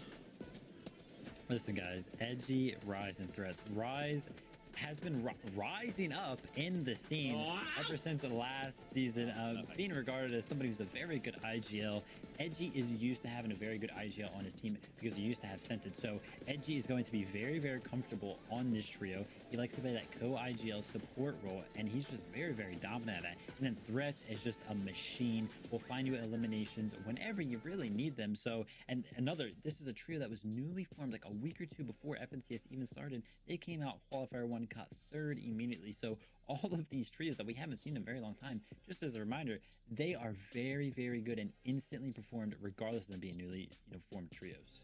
Yeah, it's a massive point to make, actually, because you think about the quality of all these players here. Like, when it first starts out FNCS and qualification, other than the ones that qualified from last season, having placed, first, second, and third, you have to start from scratch like everybody else. So you still have to deliver the goods every single time. And, this is a team as well. I think Jamper has already qualified as well on a different trio, part of the Threats and Rise trio last season. It just goes to show that all these players, be them in the trios that they were last season or have switched things up this season, have still managed, mostly in some capacity, to get here to finals, which is just shows the caliber of the region and some of the players and individuals who have managed to kind of go all that way and have delivered when they needed to in the finals format. Dude, absolutely. We got another one for you. Peterbot, Bucky, and Backwood. A very powerful trio that comes with a lot of stopping power. Now listen, again, we had that week or two before FNCS started, that huge shuffle, right? And this is one of those trios that formed during that time. However, I expected them to be very, very good, kind of find themselves in an immediate qualification. But they found themselves all the way in semifinals at day 2, where they did win the first reboot round style game, right? They did get that immediate victory out, but it took them a very long time, right? Going all the way down to the semifinals, whereas some of these other trios qualified very, very early on. Obviously, there's a lot of firepower on this trio. They are very, very good individual players. I am just a little worried since it took them so long to actually get into finals, see how they're going to compete against these other trios that have been immediately performing, right? So maybe these guys have done a little bit of work, more work probably, more experience than the other trios, right? Because when you instantly qualify, you don't get the experience of going through the next rounds, basically. So maybe that experience that this trio has gathered from taking so long to qualify for finals has actually a benefit for them. Yeah, exactly. And this is a marathon, not a sprint as well. 12 games compared to the usual 6 or even 4 in the semi-finals as well. These guys have been there or thereabouts every time. They've kind of just been underneath the automatic qualification through to finals. So I think if they get a good start here, last season,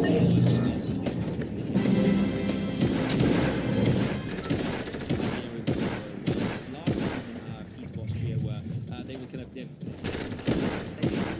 the contest station was right there, so it really hindered them. If they get lucky in this in finals, and they could go very, very far, but they have to play as good as I said. I don't think there's any, obviously, there's no room to slip up. You have to go for it because there's only 12 games. They've got to prove to us why they should. 100%. Next up, and possibly the last one, Dejan, Agers, and Canada. So Dejan and Agers, you've probably heard these names before, but you have someone like Canada on your team. He is someone that is really good at the game, but he requires just that focus, right? He's taking him. It's a problem to deal with that, please.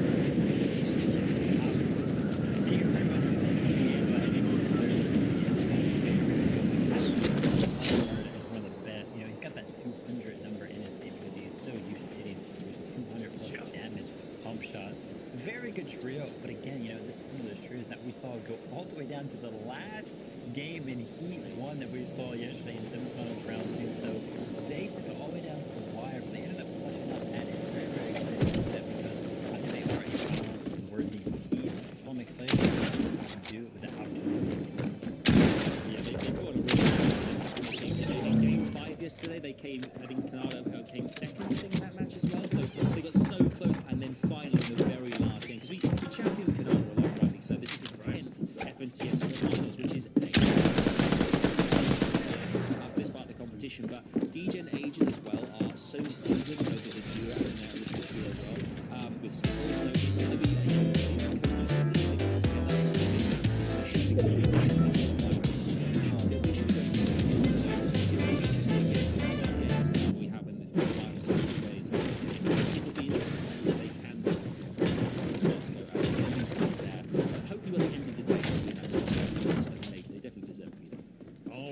We're hoping so, Adam.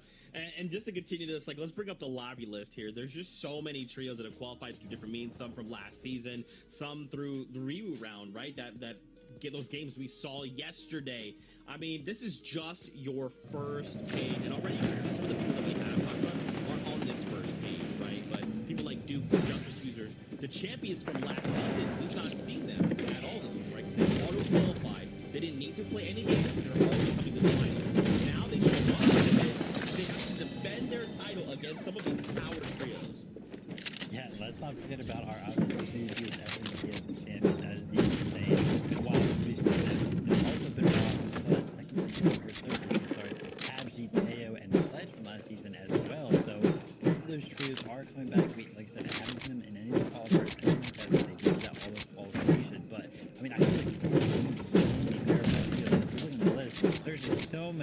They go on jam for days, tragics. Like, how do you compete against a lobby list like this? And you're absolutely right. I mean, looking at every single team is so good. Looking at Night Shark and Clarity, we watched qualify earlier on this season, as well as Nithal, Casca, and Smacked were great to watch as well, with 2 victory royales, if I remember correctly, in the semi-finals. But you look here as well, you know, the likes of and Chucky. I mean, I think interestingly, you mentioned Day in the last page here. We obviously Miro now paired with Booga, and we've got reverse 2K there with Pump and again, previous champions. They've all managed to qualify with different trios, which goes to show so much about how good they are when they're kind of with anybody in this competition. But even like Gary and Thatch, so Bucky, I mean, we've talked about all these teams, and there's a third page as well, Vivid, which is kind of mind-blowing. Listen, this is what I was fully waiting for. We spent so much time to gather these trios. This qualifying means that, again, you know, a very strong major Ozzy and Sprite. You definitely want to watch out for. Obviously, Click's being a very popular player, very strong. We got Joji and Knifer and Donnie there as well. Excited to see Season. Season's been, you know, veteran in the scene for a very long time, but I'm excited to see Season how he showed up during the I believe it was. So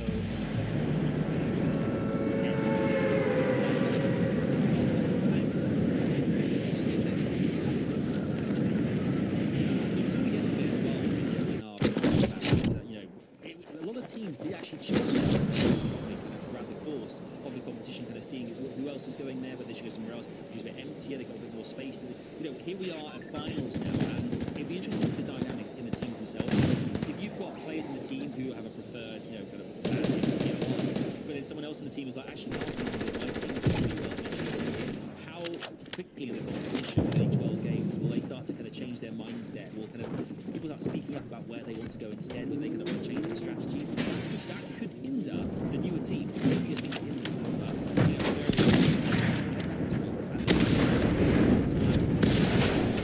it's all good. We're all going to see it unfold. You guys at home, us in the desert, the castle, it's going to be great to see. And we saw this already, right? In the EU, we saw Game 1 did not go a trio's way. In Game 2, they said, look, let's just land somewhere else. This POI over here, it's uncontested. We'll just go. And immediately, their numbers started to go up, right? Because this is a finals, right? You can't just say, well, we'll just keep running our heads to this wall, and we'll have qualifier 2, right? Or semifinals. This is the end of first, or even at your top 5. Tomorrow, trios, champions,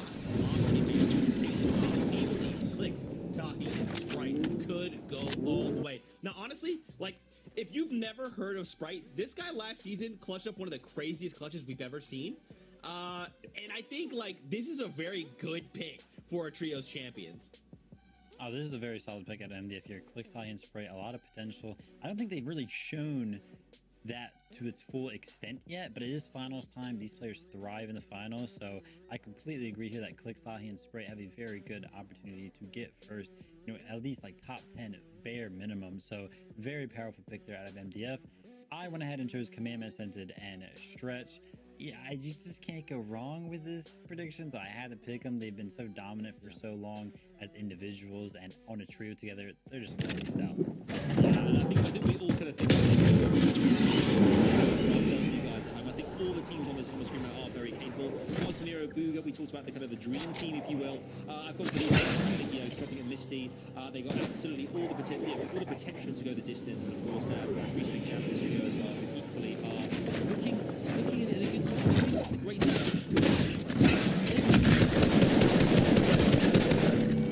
Together, like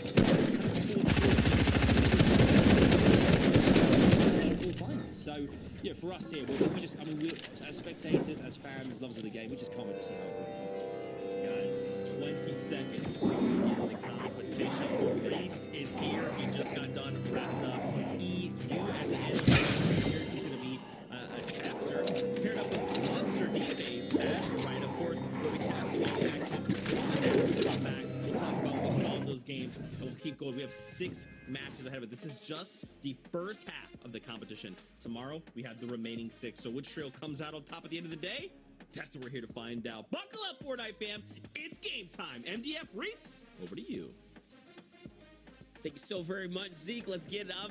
Fully strapped in. Lots of games here. Ready to get after it. 12 games of Fortnite, 2 days of competition. Reese, I mean, we saw the predictions. There are no wrong picks here today. And looking beyond our picks, I mean, the roster is ridiculous. The roster is honestly just incredible. I was trying to do a top 10 prediction, just like who I think will get into the top 10, and I felt like there was like 5 to 10 teams that I just missed it, right? I was like, who can I fit in, who can I slot in here? And it's such a tough one. This lobby is so stacked, but I gotta say, one team I absolutely put into my top 10 is Boogie's team. Like, these guys have been good so far this season, and I expect them. I said very early on they're gonna get better as the season progressed, because, you know, I saw a little bit of this perfect to start the season. The first catch cup I watched, it wasn't great, right? I'm just gonna say it wasn't great. He lost the qualifier, they got better and better, and as they start to learn that role a little more, it's there, and as they team together, oh my, it is looking really good so far. So I'm super excited to see how they progress here today. Yeah, it's great. We watched Boogie and the Tiger Trio really start to figure it out. It's all starting to come together, and honestly, what was Day, Reverse, and Mirror, the Tiger Trio, they all banded in and kind of joined up with other just individuals. So I think that entire championship trio breaking apart, all finding very, very strong foundations, and others is something to look at. But hold up, DJen and Kanata are under some serious pressure here up against the trio. This is a very, very massive clash right now. It looks like Kanata's going to get completely taken out right now, and we might be watching our first instances of a huge upset set. You already see Kanata has a single elimination too, so they actually managed to get up, but ooh, 2 of the same outfits on the different teams. That could be a little bit confusing, but no, for DJ, but hold on, what's happened? I think he thought he had a single bit of materials, but he is now being picked up, so it's Agers versus Illust. I'm not sure if Illust's team is still up with them. No, they have 2 Elans at par, so this fight is going to go down to the 1v1, and right now, we've got to think, there's a lot of teams up to the north near Orchard. We've already seen AV's teams up there. They're going to come in third party, but we're just going to start cranking all on the high ground. Look for the angles to play as well, and this fight is very, very good for this whole run. Like, this can make a huge swing on the leaderboard, given to be just some of the best teams in the region. Not to mention, Agers does have the advantage here, guys. He's the one with the shotgun in hand. You can see on Illa's perspective, he was only firing off the SMG here, and, you know, when he took down DJen was only available with an AR, a singular AR, so it's not too much. It looks like Zemo and his trio, though, are rolling up pretty quickly, and Illis is going to get out of here. This could spell danger for Agers now, who has to play defense up against 2. That's pretty much Forger's name. No. It's going to be Ramsey. That's exactly what's going to happen when you have a consecutive suspect team. Push on in. If you lose at the same time, there's a team in Orchard. I'm not sure if that's AV's team or one of the other teams who landed a little bit south. We saw someone dip off there, but when you have a contested supply like this, teams are going to rotate in and take advantage of it. These eliminations keep their team in a circle. Like Racimo, they got, I think that's really only 100 damage on the team there, but points from the Elam, super free, super fast, and look, if they keep contesting, I suspect that happens very frequently today. Yeah, definitely. That little rotate right there is going to be one that is going to honestly be something they have to look out for. It's just too easy to set up, especially when they get in for free like that. And they came in with some fairly solid loot, because between Illis' trio and DJen's trio, it was not looking too good. The loot situation between the two parties weren't even fully kitted out as far as the ARs and weapon options go. So not looking too hot at all here, as the blue trio's on the hunt right now for Twix. Twix, who's just pushed off in the distance. He managed to hide his way through this. See that? He could take the deep shot. Looking for him. That's what I mean. I was sitting thinking, I was like, man, he really doesn't trust that bush, but for good reason, because Twix is the one right next to him instead. This might be down the mid-map. We did see that on one of the potential top maps, this mid-map was going to be contested, which is something I did not think would happen. 2 teams trying to land in Cube Town. Given that we talked about it a lot last week, that some of the teams potentially wouldn't land there, that ran around it and pushed in. So there's already engagements happening in there. I guess that one was probably pretty scrappy. Yeah, the thing about the town is you just called it there's no material inside of it, so it's a pretty difficult spot to place out of if there's a team waiting outside of the drop spot here. But take a look at the quick scat. Commandment has the most top 5 finishes without winning in NA East. I'm assuming this goes well and beyond his stay here with Zentin and Commandment's been at the top, but hasn't quite gotten the W yet. I mean, yeah, he's obviously got the classic second place curse. And it's not really a curse, you know. So some people are saying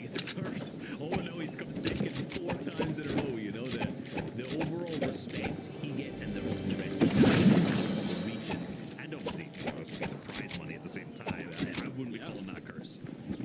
Yeah, no, it's a second place payday. It's not too bad when you average out with the volatility between first place and what the other teams are getting. So I think hands down they had the best average, right, of any team across. Well, maybe not. Where was the first day in here, right? Because they were first place in there. So they were fourth first, and then last season was kind of bad, right? So like, if you're just taking the last 4 seasons, like the average is definitely lower.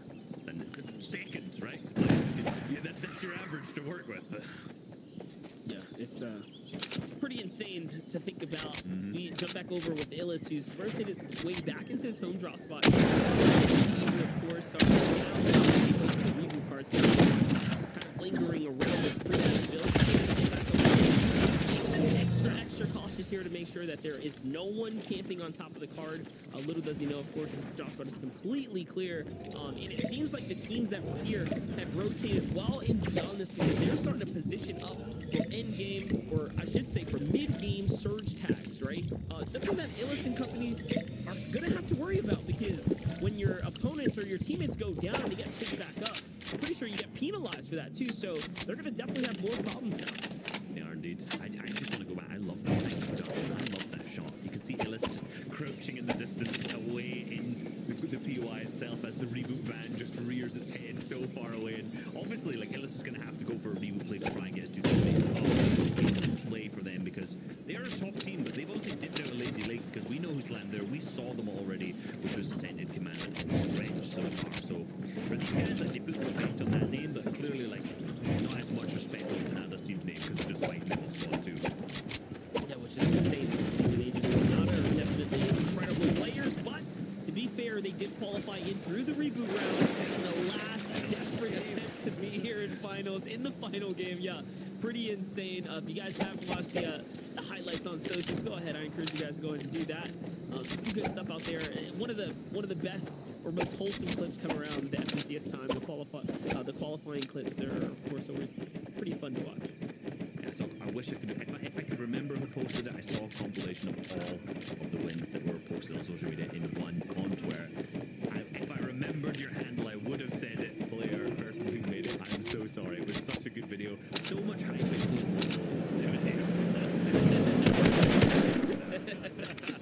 But yeah, it's super hype, and obviously that goes through, I think, 12 trios total so far to where we're at now. So 12 of these trios have managed to win a game in that hype moment and experience the stress of that too. You got to remember, this is the FNCS finals now starting here, so probably a similar level of stress to what they experienced yesterday. Oh, look at this. Blake goes with the overpeak and smacks and caster in the distance, coming with a quick save here. Looks like he gets destroyed for overpeaking there, but Illis is the real question mark in the bulk here. He's been sitting inside this area this entire time trying to figure out how and when can he use for this reboot and picks up. Let's see what we can do now. Further away. He hasn't gone any closer to that so far. He's been tagged up, he's been spotted, and he's just running low on everything. I'm not sure. I think those shots were coming through from the east.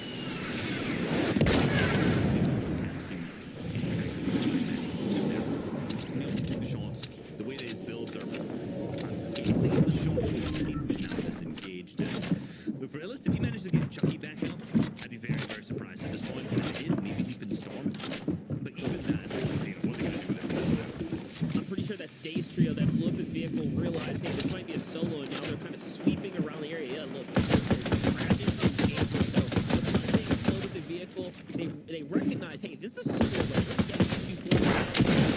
It's only a matter of time before they decide, yes, a solo bush here. There's no way, right? Wait, what?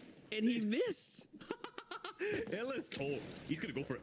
Oh my gosh! He won the max damage shot. Oh, that is huge. Tragic even shot at the bush before. How did he not understand that player, Illis, would be sitting in there? And even for that's now a 1v2 situation for Illis' team, who has to go up against Day, obviously one of the best fighters in the region, and Jamper here too. And losing Tragics like that is, I mean, as the name would suggest, tragic.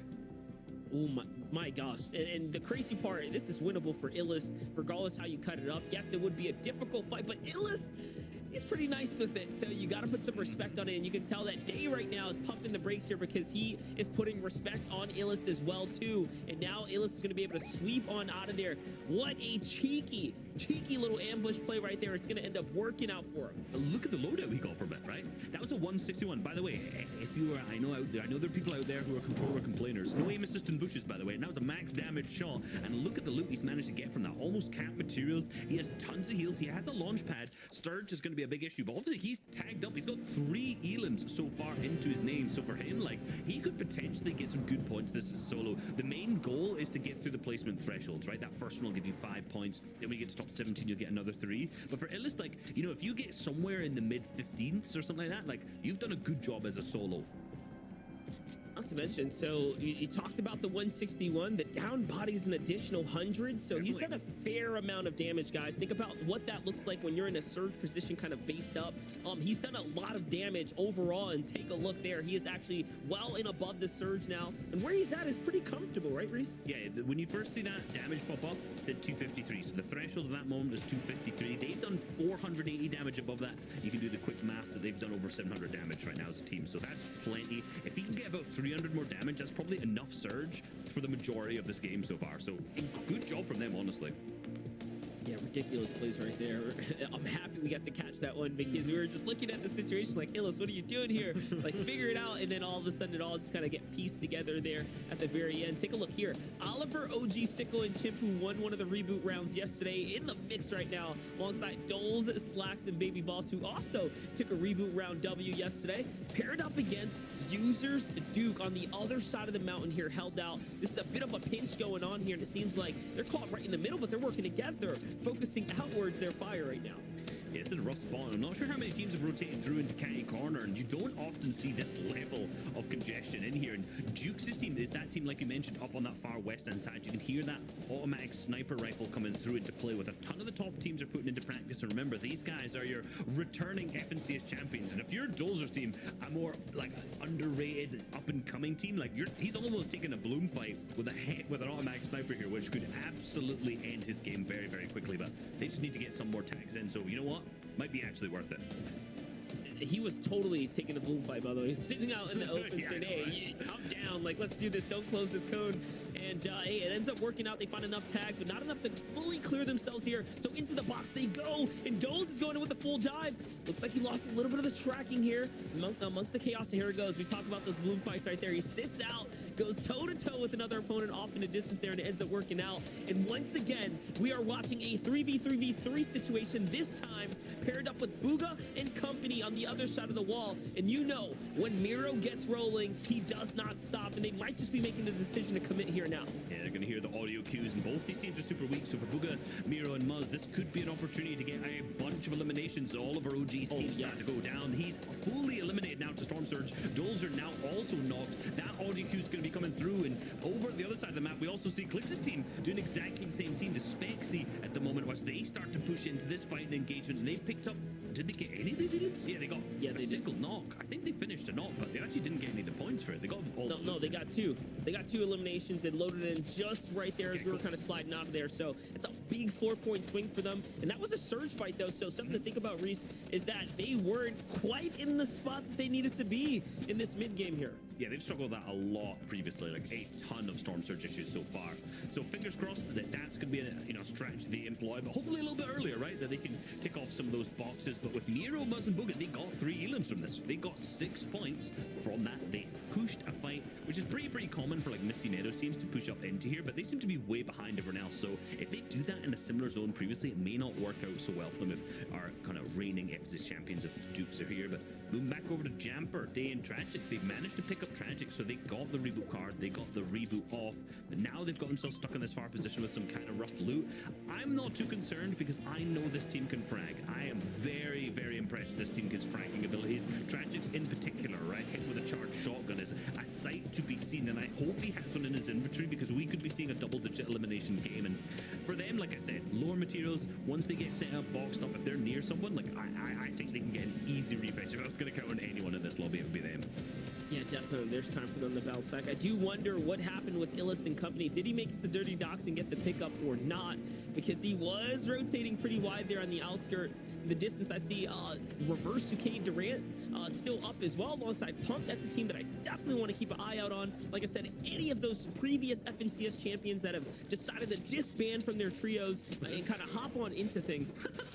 Find, was that a real player? It was. I think so. I'm waiting for the elimination feed to come through to see exactly who that was. It was Sicko. And Sicko? Man, I think he was just taking a little lunch break. Maybe a dinner break. I'm not too sure. How unlucky do you have to be, though, to be, like, behind a wall, behind a couch, and then, like, a car breaks it open, you're like, oh, hey, guy. Bam. Like, it's just instant.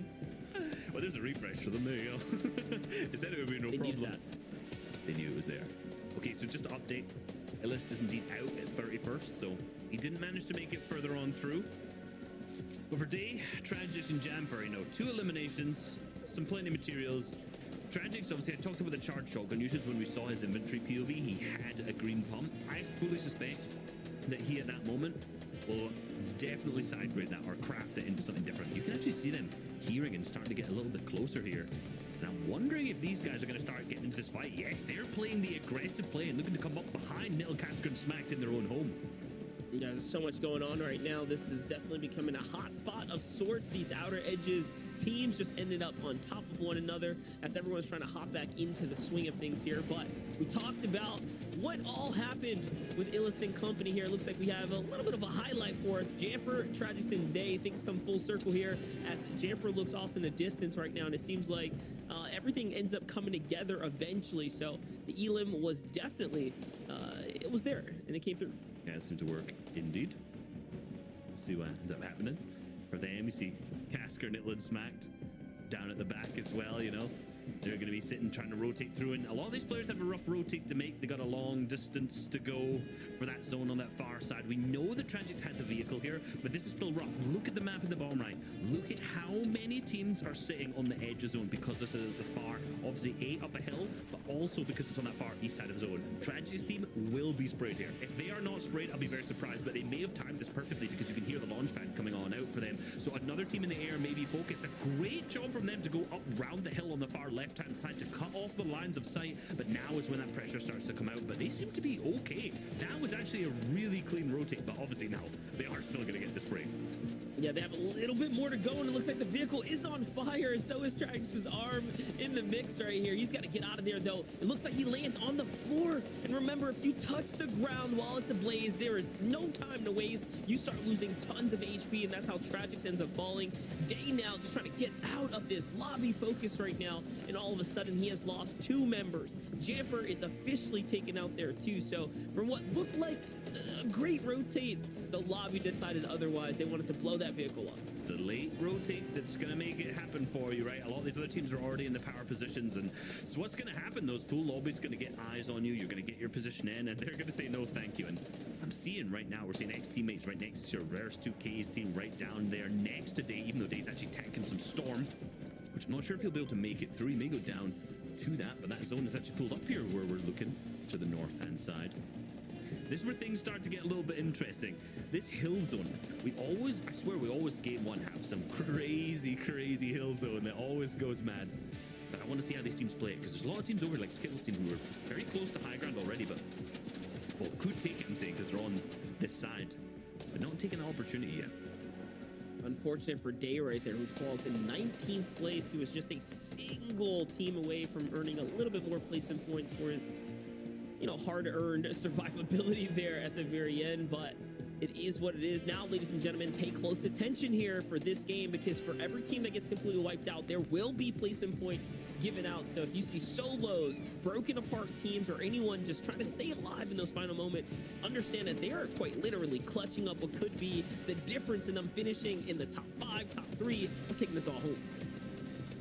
Gonna start having to pick on all these teams starting to rotate through, using the launch pads so far to get in for Nuff's team. They're looking for the players up above them. They've got a lot of the edits that aren't there, so they're potentially starting to climb their way all on up. And yes, when the eliminations come through, I think it was Skills or Nosh managed to pick one up, making it 4 total. The this moment, and they've got great layer, great materials, and it seems like there's still one to be aggressive right now. Yeah, that's another elimination came through. They managed to spot the solo, taking a bit of a risky play onto Pledge. Okay, a team that we haven't actually seen much to, but they might be getting themselves into a little bit of trouble here as now that same thing happens. The rest of the lobby starts to get eyes onto them, and this is starting to get dicey. They've used a ton of their materials here. They did get a little bit of a refresh, which is great. Potentially Skittles and Nosh have a little bit more materials than they had previously, but not hasn't necessarily benefited from it yet.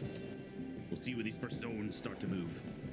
Huge set of elims right there. That's an 8-point swing for them based off of what they managed to pick up on high ground right now. Clicks, Sprite, and Tahi do have control of the lobby, and it seems like the zone is pretty much favored up in this general area. Reverse 2K Pump and Duran also still alive down low. They're one of the teams putting that extra little bit of pressure onto Skittles and his trio. And then on the other side, the uncontested Niddle, Smacked, and Casker, who had a phenomenal run out of Retail Row, is still in this game now as well.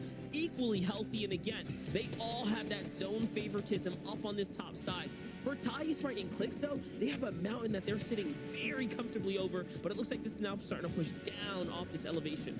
And this is going to be one of the worst zones that a lot of these players are ever going to see, pulling all the way down off this hill, almost into the water. And a lot of these players in this specific situation have to stay up. They have to keep their elevation, because if it pulls back up, the zone starts to pull back, which is a high chance that it will. We're going to see a lot of difficulty start rise up. You see the launch pads coming out from a lot of the veteran teams right now. Miro's team up there, Teo's team up there, Clix's team all up there too, with Commandment right at the back. Not even Commandment is playing low ground in this kind of zone, but down on the bottom we see Whofish's team and Beef, Lupien, and Nut still in this as well.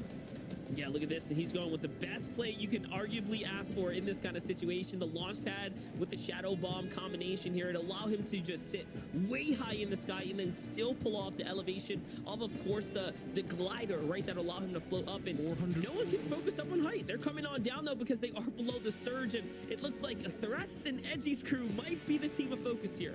Yeah, they might be one to go for it. Lupien's team has managed to take high ground. Tahi's still up there with him, but look at the elevation difference. Look how high they are. The rest of the lobby can start to spray them out. They're starting to get actively tagged by it right now, and yes, here comes the full spray for them. They're going to have to figure out what they want to do. They're going to pad straight down. Nick is taken out. Lupien now split from Beef, and more chops start to come through, and it seems to be Edgy who's the one that's focusing that. They're the second height team, but they clap back and hit Threats down to no shield as Tahi's at the back of the zone. We see so many of the top teams still in this, but Scented, Stretch, and Commandment still going strong. And the only team that decided to play the ultimate low ground is Muzz, Booga, and Miro, whom, by the way, are not even getting nearly contested. Look at this. They have an entire low ground layer to themselves this entire time, sweeping around the bottom side. There is a risk and there is a reward. High ground is the risk right now as you're watching the low ground teams walk away with what has been a free rotate for them. And look, they have the material count as well to work with. Now comes the launch pad as they start to work their way up. Beautiful read on the terrain there, and they waste no time now. This layer could be theirs. I've seen them do a similar game to this in actually one of the Cash Cups. The difficulty and the issue that they made is that they didn't elevate themselves early enough. Let's see if they make that mistake right now. That launch pad play was perfect. You can see them already start to climb on the far left hand of your screen. Macwood's team now taking full high ground up above with Peterbot and Bucky. They've understood that they need to get up to this hill up above. Sented's team is also still down in it, down below at the same time. But for Peterbot with Macwood at the same time, spraying down below, this can be their game to win. That next zone pool is going to be critical.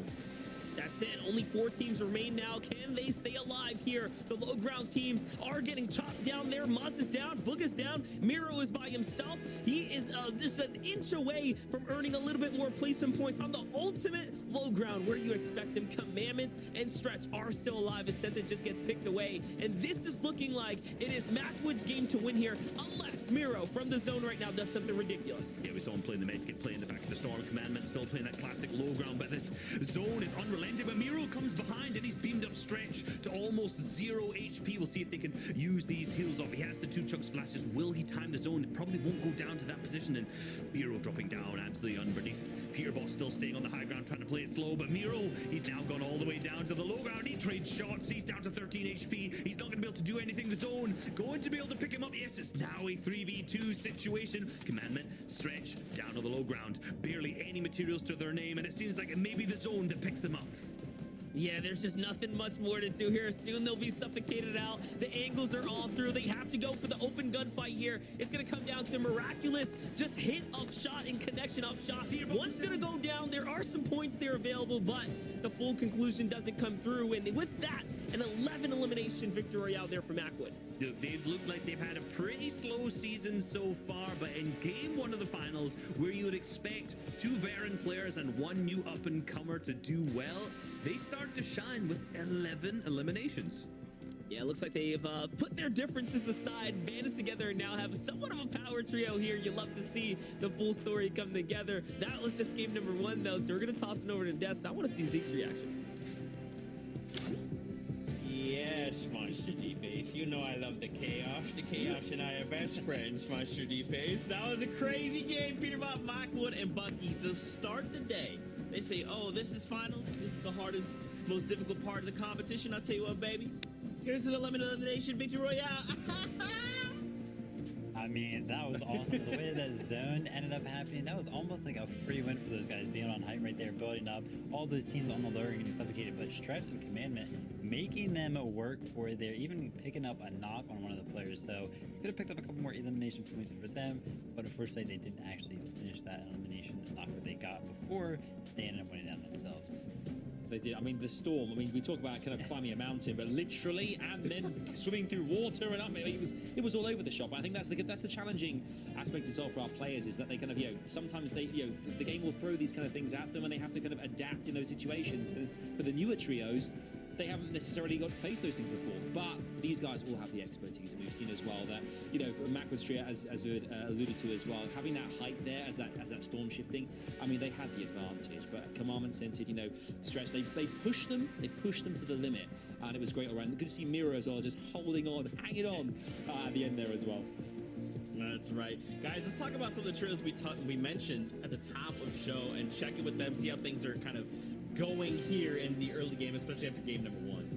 Yeah, so there's actually only going to be two POIs that are contested on the map right now after the first game. So Corny Crops is contested. We saw that huge fight between two very high tier trios in Kanata, Adrian, and Dejan. And then Bony Bird is also going to be contested. Everywhere else, though, completely uncontested. You got the trio that just won that game in Bucky, Macwood, and Peterbot there, Craggy Cliffs. You got Booga's trio down here at Misty Meadows. And then our second place team obviously landed at Lazy Lakes in Scented, Commandment, and Stretch. So that's where some of the action is kind of happening, and also where some of our top trios are landing.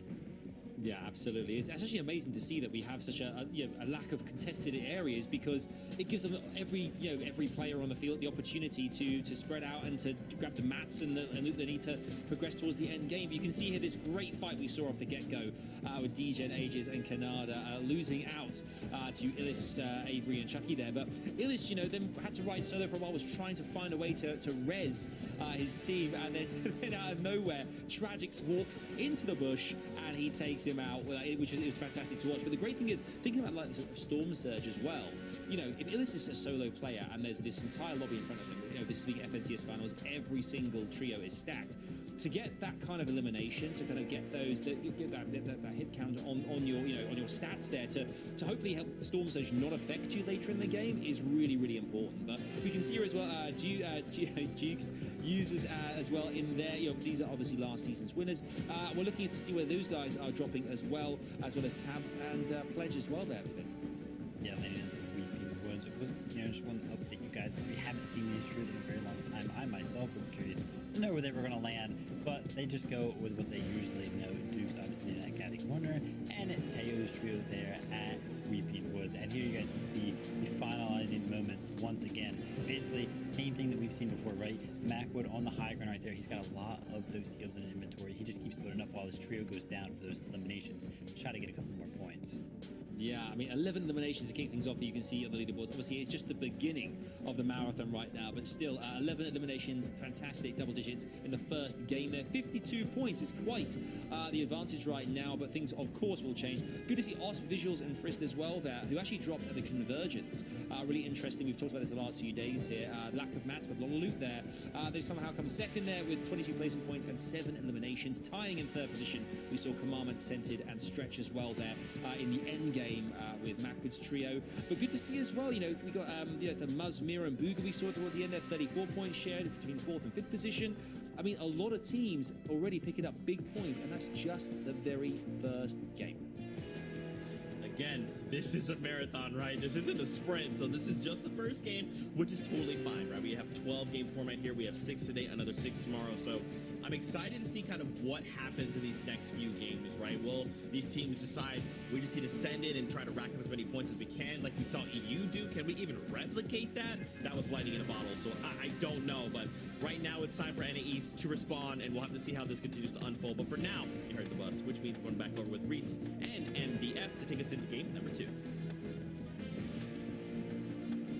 All right, let's get into it. Game number 2 here of 6 on the day is about to be underway right now. And what an end game. What a game number 1 we just watched unfold. I mean, we haven't seen many Nightmare Zones. I feel like the last couple of weeks have been pretty gracious to us, but, you know, leave it to finals for them to pop up and give players a difficult run there. Yeah, the veteran players are going to be able to understand the terrain changes and make sure they can capitalize on that. Bucky already tweeting he's got more points in this finals in the first game than he did last finals, so he's clearly happy already beating out that last season's performance. And mentality is so important, right? You gotta feel good and take you a long way. And you can tell that when Bucky, Peterbot, and Mac would get their stuff rolling, there's no looking back right now. So I think with the momentum on their side, that's gonna be very interesting. But hold up, we're watching Asians right now. The same kind of thing happening again here, where there's an opponent in the same exact fit as him. You can see it creates a little bit of distraction there for him. Aegis, DJ, and Kanata did not win this battle the last time. Illis managed to get away with this, although their team were all taken out very early, so wonder how this is going to work out for them. We got to hope this is done fast, because we saw that third party roll all the way in from Zemo's team in the previous game. It seems like Canada's starting to pick him up already for him. Ellis goes down, so he's not going to be the solo savior like the previous match. It's now a 3v2 fight, causing a lot of noise again. A lot of the teams are still going to understand that this is contested, but that's just an easy elimination. All 3 players getting relatively good RNG with the shotguns they got off spawn, but more importantly, they're connecting the shots. Canada goes down, and hopefully they can get the revive off with a single player left remaining. This should be a pretty clean sweep. Yeah, definitely. They do have the extra shotguns, like you mentioned, a lever and a pump now as well onto DJ. They're going to play for the safety play here to pick up Vagers. Decides that he wants to do it. I was going to say he's got that pump and he's ready to go. Even with an epic lever on the other side of the wall, it's just not going to be enough. Well played on them to at least get a little 6 points right there. Right? Not to mention, hey, they did earn 2 elims in the last one, so it wasn't like they were on 0 points. Those 6 points brings them on up to 10, so they're still very much in the running here. Yeah, that ramp phase play, you might be thinking, man, what's he going to do? Is he just going to ramp phase into a duo? Yes, because if he doesn't do that, he's going to have to ramp phase into a trio later on. So it's like, it may not look like a great play to start with, just jumping straight in, but like it's a last-ditch resort, right? If he jumps in and manages to hit a massive shot, the other player's still rezzing, right? So at least you could disrupt that and get a chance at winning. Yeah, there was still an opportunity there in the standings. My gosh, though. Talk about Bucky feeling good about the 52. He's got a nice little lead now on the rest of the opponents. This is just the start, though, so there is so much more room for anyone else to pop off and catch back up. But way to go for them. They should be in a nice, comfortable spot here. And Commandment, Scented, and Stretch, I just want to say notably, took a second place in that game. You know, I know we didn't. We called it. It's not a curse, but yeah, you know, it happens a lot. It's happening. It's starting to happen already, but it was interesting, to be honest, for these guys. Like, they didn't have an opportunity to play low ground because of the zone, right? So they only got 5 elims. They're used to like dropping way higher elimination games if they get a more favorable zone. So I'm not necessarily as surprised that they didn't get as many elims to pick up the victory royale, but it's like, you know, we'll see the next couple games. We know they're the kings of consistency. We'll take a look here. Encrypted almost had a beautiful little read there on the zone, or on the walls. He could have outmaneuvered this opponent. Unfortunately gets punished in the mix here. He's gonna have to back off and take a look at the due diligence on his part. He's not looking to use that chug splash without his teammates. That's respect right there. Waiting for the entire tier to get the most value out of it. End up using a 2, and now things are gonna reset a little here. Yeah, Tetro's team actually impressed me quite a lot, remember, in their qualification run. And when I was looking at the drop map originally, it seemed like they had the spot completely uncontested to themselves. And for being like a lesser, more up-and-coming known team with minimal earnings, to almost alpha draw spot like Boney Burbs was interesting to me, because the team in Flu's, Encrypted's team right now, were looking like they were going to be landing on Clix's team when it came to Believer's Beach, but now they've rotated over. So it's like, which one are you going to contest? So unfortunately, Tetro's, because they're a newer player, hasn't managed to fully alpha up this drop spot yet. And this is why this fight is just starting to ensue. Okay, but his team is definitely doing good right now because Encrypted is also down. It's up to Swap, and the Clutch just went out by himself, and it looks like there might still be two opponents on the other side there, and yes, they're going to shut things down pretty quickly. On the other side, though, some vets are sliding on up. It's Nani, Quanti, and Dusky who have a little bit of the high ground here as DeQuinted, Zemo, and Zapoxy. They try to rotate into a team again. Now, Zemo and crew have had a lot of success in game one with the late rotate or the early rotate into a battling team. This time it's not going to work out as well.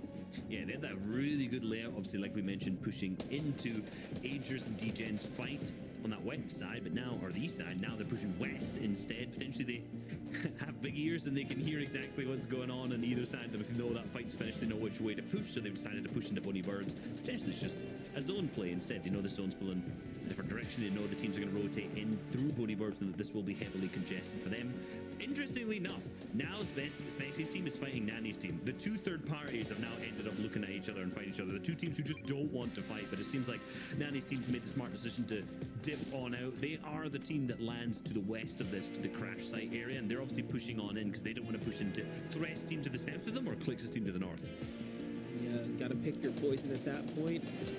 On the other side, looks like Stretching Commandment, Scented here, setting themselves up on top of Osperati. This is a very, very big engagement, guys. You're talking about the teams that are tied up at the top of the standings here.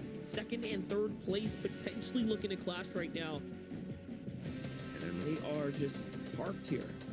These guys don't want to fight. Like, for lazy late teams, this hill is an absolute priority. Getting here early gives you such great visibility over the majority of the map.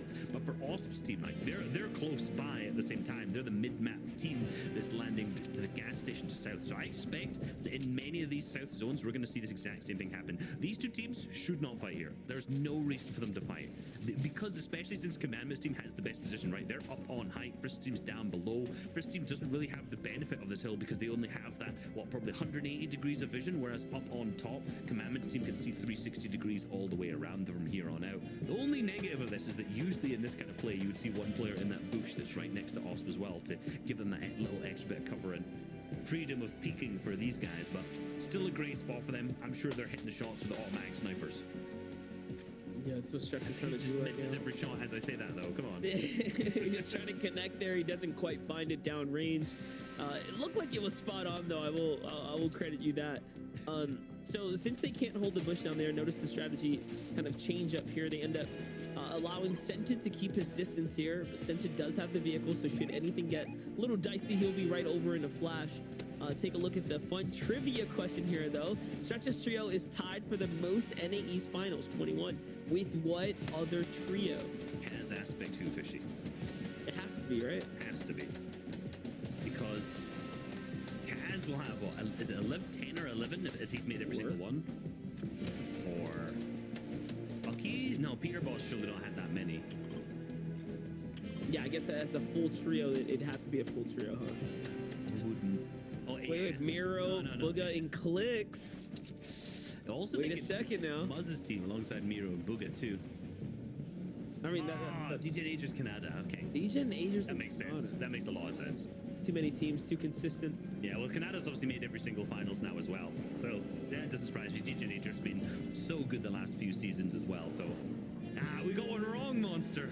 We got one wrong. They stumped us. I just say we're right. Yeah, of course you were. There's no VOD that people go back and check to make sure. You can't fact check me.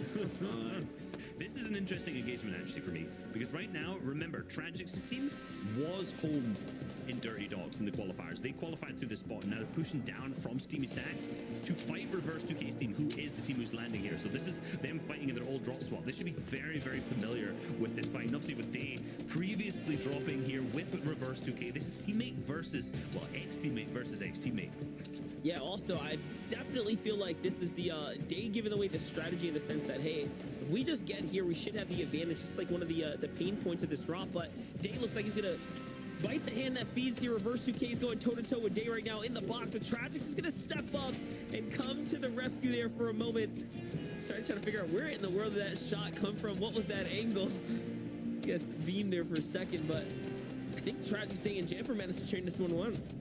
Yeah, Tragic's starting to climb his way up this fight using a ton of materials. I'm surprised there's no one start to push on in. Like, Day's down. At all. Day goes down. The shots start to connect from Tragic's team. 100 big shots down. I think that's a knock as well. It is, and that's down to reverse 2K. Tragic's also very weak right now, but they don't want to stop shooting because they don't want to give that opportunity time to heal for the other teams, and they might be able to get the res off the Day. They have knock in the box at the same time. They're going to start to expand out and reverse 2K. Seemingly going to be resed by Pump at this point, and Trax is super weak. He also gets traded back even weaker, and that's going to make them push further in, but he's holding a great right-hand peek. He doesn't want to use those chug splashes. He's trying to save him. That could be the demise for him. I can't believe he's actually holding these right here, and he's going to get with his teammate. Here it is. He wanted to make sure his teammate was fully up. Reverse 2K is now up. All 6 splashes going to have to get used here. Never mind, he uses 4. He's going to pop the 2 minis. They have the big pot here. That's just... Man, way to stay under composure here with the big pressure. And then Day Jumper and Tragics respect the battle and back on off after hearing the chug splashes. That's a full reset. What a fight we just watched unfold. Yeah, look at Duran's loot. Like, it's running dry after that fight. They know they need metal, right? They understand that the chances are they're probably not going to be able to get metal from any other spot, so they're going to go back into the Dirty Dogs and try to get as much as they can from here. Because, like, where are they going to get it from if they rotate down further south? Almost nowhere, so they're prioritizing that first, even if it means taking a couple Storm Surge ticks, or Zone ticks, sorry. Gotta love high caliber Fortnite play here on NA East. That's just not only the utmost respect, but of course putting the game and the prestige of winning this all first, as opposed to you know, finishing the fight out and kind of tossing your run there. We'll see how it goes throughout the next couple of games. We're only in game 2. That is true. See, when it comes to the end of the day, if your games ain't been going well, or again to day 2, you know, we've seen some rough things happen in terms of players making a lot of aggressive pushes. I was really excited about Knifer, Joji, and Donnie's team when they qualified through. I feel like it's not a final, so these guys landing on the west side of the map near the Port Crumpet or the Castle Split, as a lot of the players call it. For them, classic issue, struggling with Storm Surge. I remember specifically watching a game from last season where the first Surge was active and they had dealt 0 damage. And I mean, quite literally, they hadn't hit a single shot at that moment. Then the next game, or maybe it wasn't the next game, in that same tournament, they did another one where they'd done 25 damage. So, definitely an issue that these guys run into very, very frequently. And they're below right now with 17 players to go, but their drop swap is very difficult to get Surge from.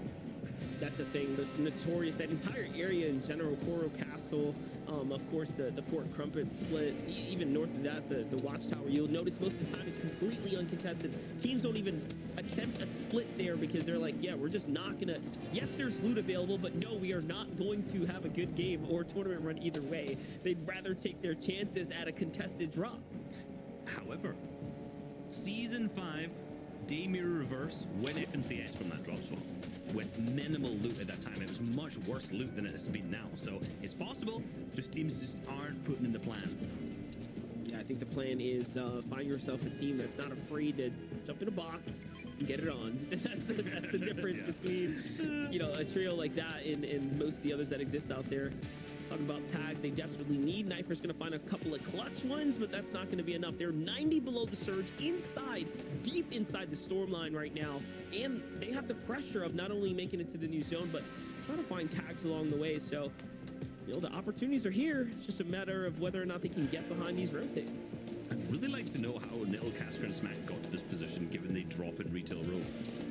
They've ended up away from their home where that next zone's roughly going to be, down to this side. Potentially it was because they wanted to get to a power position early on and get an attacks off, which we can see they've been successful in getting 350 above, but how did they end up here, you know? With this zone still pulling all the way back down? Was it they rotated a little too deep, zone pulls max distance when they thought it wasn't going to, and they've just rotated a little bit too late? That's my guess. Yeah, it looks like they got into a fight along the way as well. You don't typically see a team that's around this general area with all the vending machines and whatnot with that low of minis. So something surely happened there if you piece it all together. The clues kind of sitting there, but the Amzo Qua in paper now looking to kind of find their footing here. The foundation really looking to kick in. Ooh, beautiful tags, a 100 piece right there. Just 4 flush body tags there for the exchange of 1 singular headshot in return. That's not bad at all. It's a great trade for him, and that's at least going to set them up to be comfortable later. So on the feed there, Spexy went down to Surge, interestingly enough, given that they've been making good pushes for it, and this time it wasn't successful, we saw earlier. Back over to Ulzer's team, who, man, rough spot. We saw them in the rough spot in the previous game. These guys are obviously new to FNCS finals, and they haven't experienced many games of this caliber, of this quality, and it's kind of starting to show in the first 2 games in their gameplay. Yeah, just a couple more moments. Now, if he gets tipped one more time, Dozer will be taken out of the lobby here, unless 3 players have already fallen down, which is very likely, because there was another trio that was under pressure, and it seems like there was just enough time for them to go ahead and skate by in this kind of instance here. Big shield crack onto Clicks there, but that's it. They're out of heals. Look at the inventory, though. Like, any AR shot within, like, a reasonable distance to the body will pick him up right now. And Slacks, I'm not sure. Yeah, I'm not sure if Slacks may have 31 HP where we can make the technicality, but now he's in Storm, so potentially that's going to be even worse. So for them, if they land on the ground, I'll be impressed. Pay close attention to the feed to see what happens with them. By the way, 2 players above the surge. There it is. It finally catches up, so someone got taken out. It could be them 2 for all we know. We'll see soon. For Smack, Niddle, and Casker, they managed to squeeze their way out the edge of the zone. And look at this. They are very low on material, so kind of further validates the fact that I'm pretty sure they got into a big battle before this, and now they're getting focused on the lobby. Stretch is going to get punished big time here as he gets just, was that sandwiched by Days Trio on the backside. Yeah, so we want Stretch between Canada, Degen, and Aegis as well to the south side. And seems like they potentially got the eliminations. As you can see, that one comes through. Commandment gets picked up by Kaz in the feed as well. The Harpoon's going out trying to get a ton of that loot back into their inventory. So, man, that rotate's been awfully rough. We're seeing some interesting choices of rotates from teams who are already positioned near here. Remember, we've talked about Niddle, Casker, and Smack here in the retail row, who should be very close to here. We also now just looked at Kisended's team, who are Lazy Lake, which is just right next to them, but they're still managed to get stuck at the edge of Storm. Obviously, their priorities are otherwise for them, and seems like Degen are now stuck on this north side. Kisended actually still in this, who's managed to pad away onto that far side of the hill. Reverse 2K's team made it all the way up here too after that long engagement, still sitting right next to Day's team, however. And look at the amount of players who are going to have to make a rotate here. This could be a tough one, given in particular the amount of materials that Canada has. He has to make a decision. Do we pad? What do we do? And they were also focusing a bit onto Niddle and Casker's team, was playing the river's edge right there. Beautiful angle there. Those are great tags. A knock would have been awesome, you know, just to kind of play off of and possibly make a free rotate down the center's edge here of the mountain. They say, you know what, it's enough pressure for us to go ahead and go for it. They're not going to be peeking right now. They have to stop and heal. Just like that, they get a clean-cut launch pad straight down the barrel of this new zone. That's Peterbot, Macklin, and Bucky who get the punishment from that angle right there. You see, they have so much to work with, so much spare. 2 extra big pods still left over. That's probably the first, you know, signs of tags they've received, honestly, for the majority of the game. Yeah, and that shows that they're a veteran team, and also at the same time, they probably haven't to use much in their early game in Craggy Cliffs, given they can just use the environmental heals. And man, for Scented though, this just is not looking good. 5 HP to his name. If he manages to get a reboot off here, that teammate, if he only gets 1 card, will come in with 200 times his HP, or 20 times his HP, sorry. I was almost about to put some invincible player in the game by cursing him in, but I highly doubt it's going to happen. Look at this.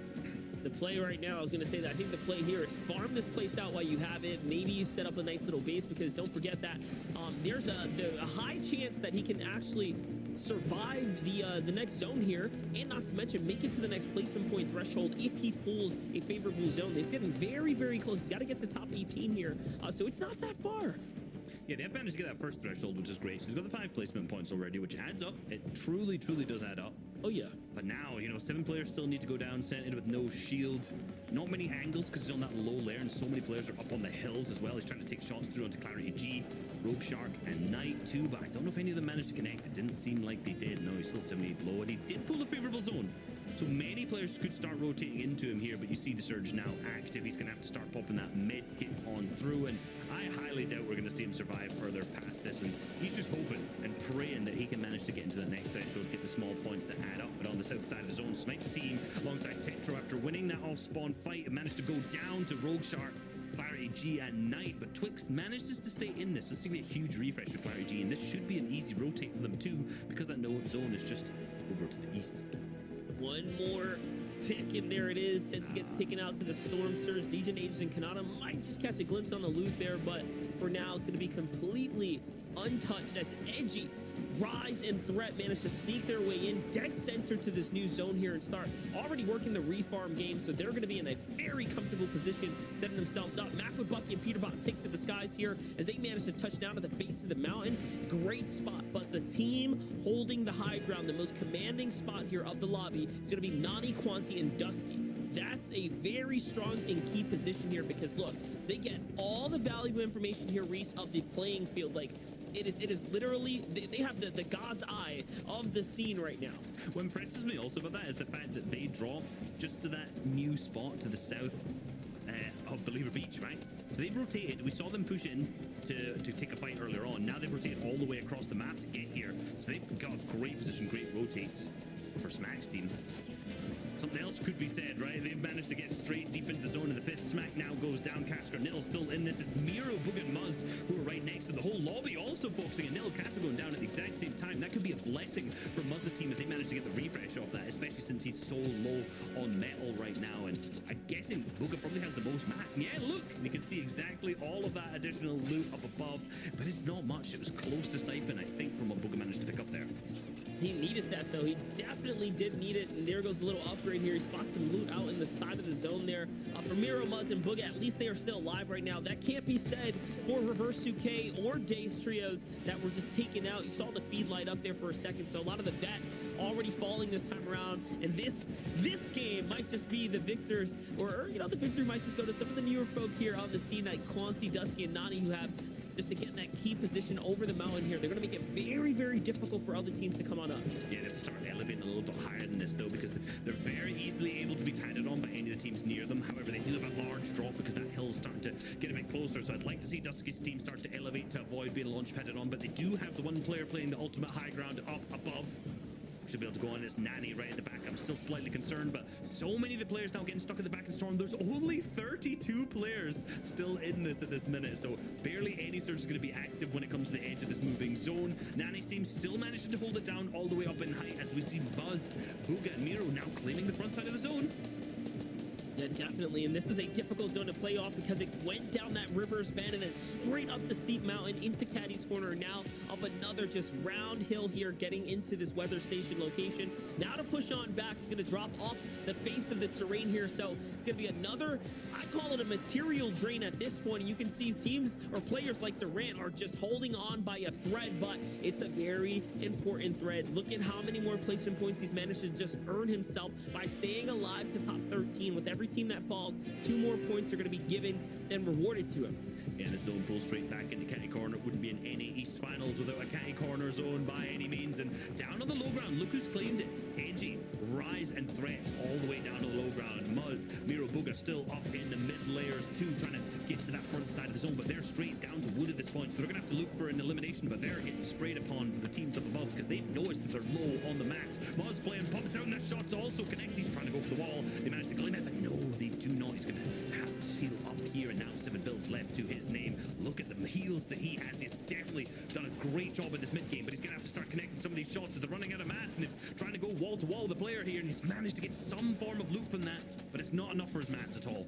Not to mention, Miro just found the full elimination onto Bucky as well, so he gets the credit from the first place team. This is second place versus first place here. They're trying to really rival their way on up to the top and overcome that point distance that they had between the two, because now they have pushed themselves up into the 54-point threshold. They've effectively closed the gap on the opponents. They're going to need a little bit more because the additional placement points, of course, at Macwood and company, who are alive, by the way, with Peterbot in the mix. Peterbot just got a knock there in the feed, and so did Macwood, but Rise is now by himself underneath the cone, out of material. Can you hit the clutch pump shot when it matters most? He cannot.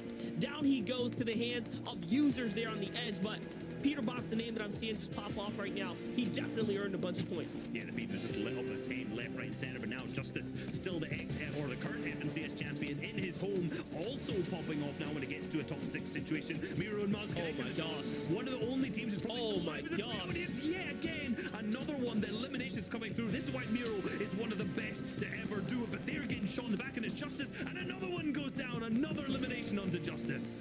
That's a three-piece pickup there onto Macwood, Skittles, and Justice, all back-to-back, 3 different teams. That's placement points, that's elimination points, that's everything you can ask for as Nani finds Miro now on the low ground here. And again, they have managed to cruise their way through to this end game.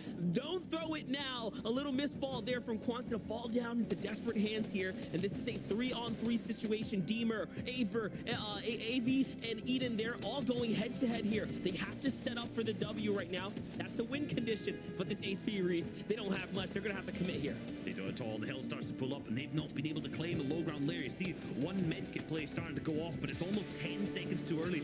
Look at the heals that Nani has. He has so many chug splashes. The chili chug splash is starting to go. He goes back to Storm. He connects onto one. Dusky connects onto another. That's Deemer that goes down to. It's just left to AV. He's popped the medkit down on the low ground. All 3 teams trying to play heal. AV thinks he has enough. Remember how many chug splashes are up on high ground. This almost definitely will not be, but Nani's starting to panic. He doesn't know how many heals the team down below have. Oh, Nani drops down. He looks for the shot at the point. He connects. Oh my God! Manages to pick up the victory royale.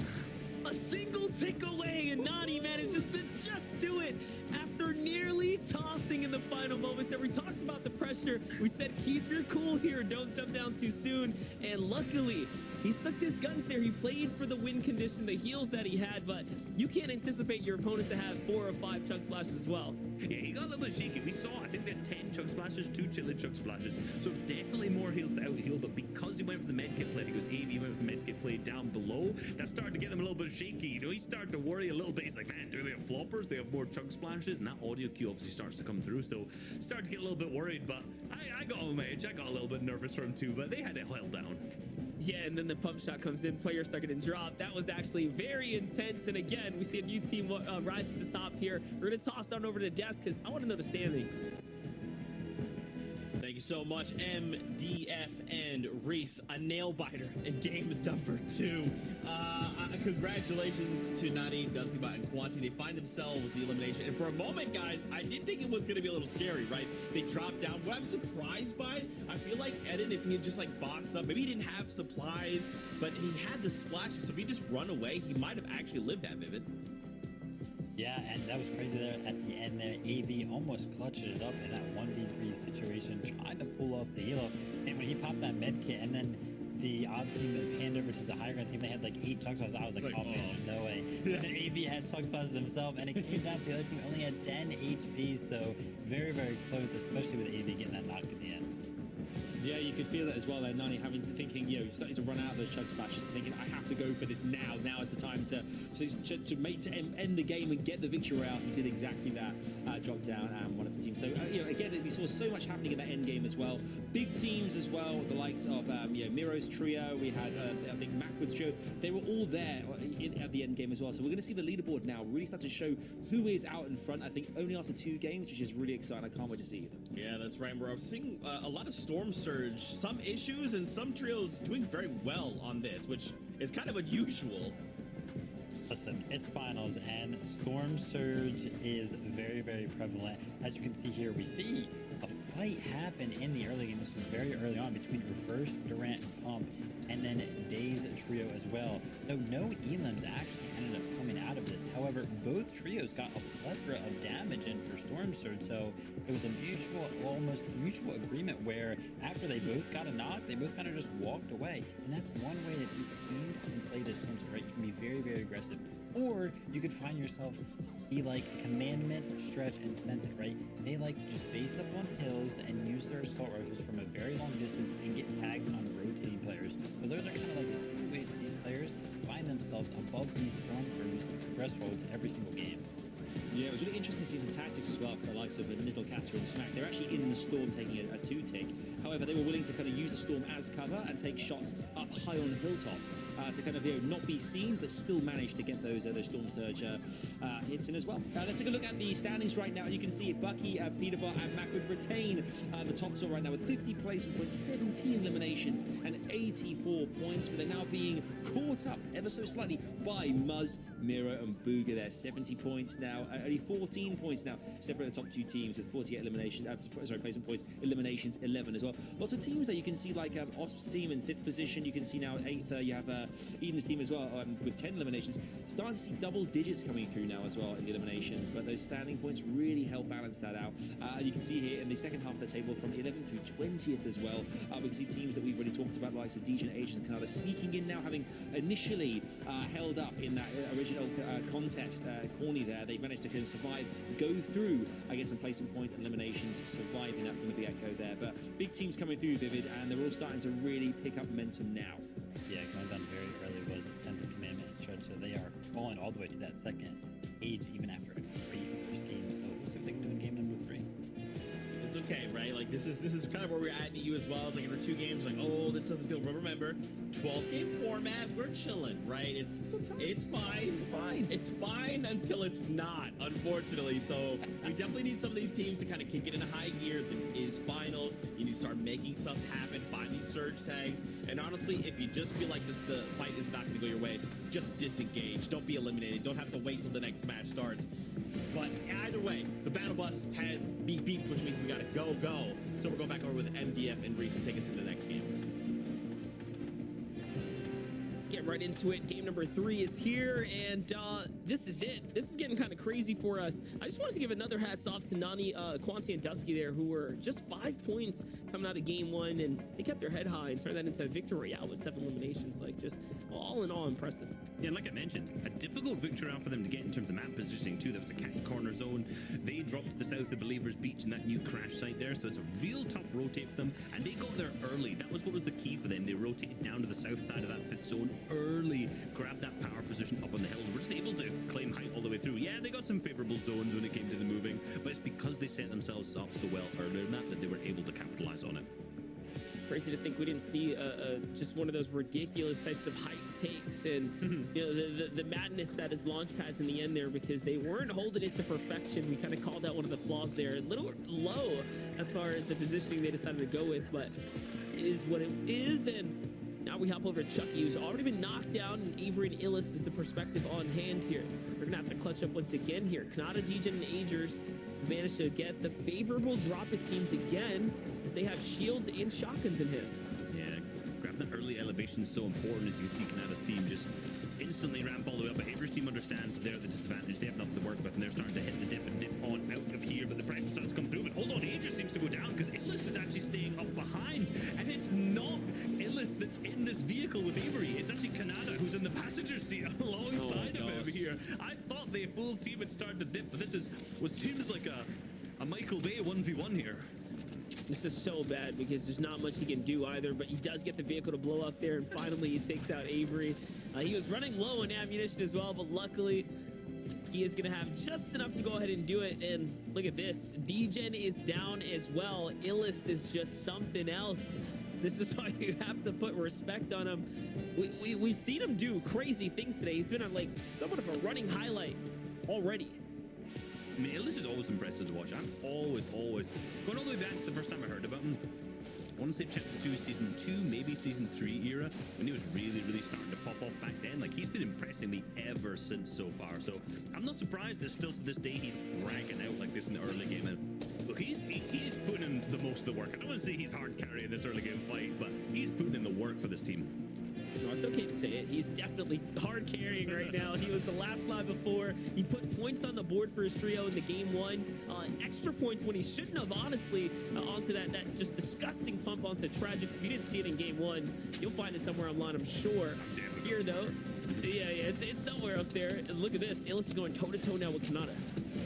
Yep, trying to go wall-to-wall so he can do. And he's still got 34 builds because he got those siphon materials from the, obviously, 2 elims he's got to date so far. And we're just going to hit the dip. Remember, this reboot run is really far south from here. So for the teams who land on this main building, which is where the majority of the teams do end up landing, like obviously we've been seeing this fight happen game after game after game so far, they've just got to go full down to the south side, grab the reboot that's down here, which is why obviously they end up dipping out. So for Illis' team, like, this is a great play that he's managed to distance himself. But you can see Visual's team's also very close. But yet again, Spexy's team's decided to rotate on through. They have been absolutely chaotic at this point in the endgame. And even Illis actually managed to chunk up Spexy here. And now they have to manage not to lose a member. The last time this exact fight happened, well, anyone managed to pick up a single lead, like we mentioned already, but unfortunately this time for him, it's not going to be the exact same outcome. Yeah, the best case scenario would have surely been to get to that vehicle and try to slide on out of there, but, you know, in the heat of the moment, tough call, couldn't really find his footing there to get back on down. Just like that, DeQuinton and Zemo are just playing huge upset here. 2 games now out of the 3. They've come through and disrupted things for Degen and Agers in game number 1 in Canada, and now this time for Illis and History. They also got Lama. You can see they had that in the inventory there. Back over to Canada, though. He's managed to dip on over to this east side and the north side, the Cami split as it's referred to, and he's picked up both of the reboots for Degen and Agers, so the fact that there's so many more additional reboots this season has really benefited them in this match. But I want to see what they can do from here now, because this loot is... it's not ideal. I'd say that's probably the way I'd like to put it. It's not ideal, but they have another trio starting to rotate on into them. Yeah, it's definitely not great by any means. And I was going to pop off here. See what he can do. Great tag there. Great angle as well. Grabs the cone too. Waiting for the edit and just...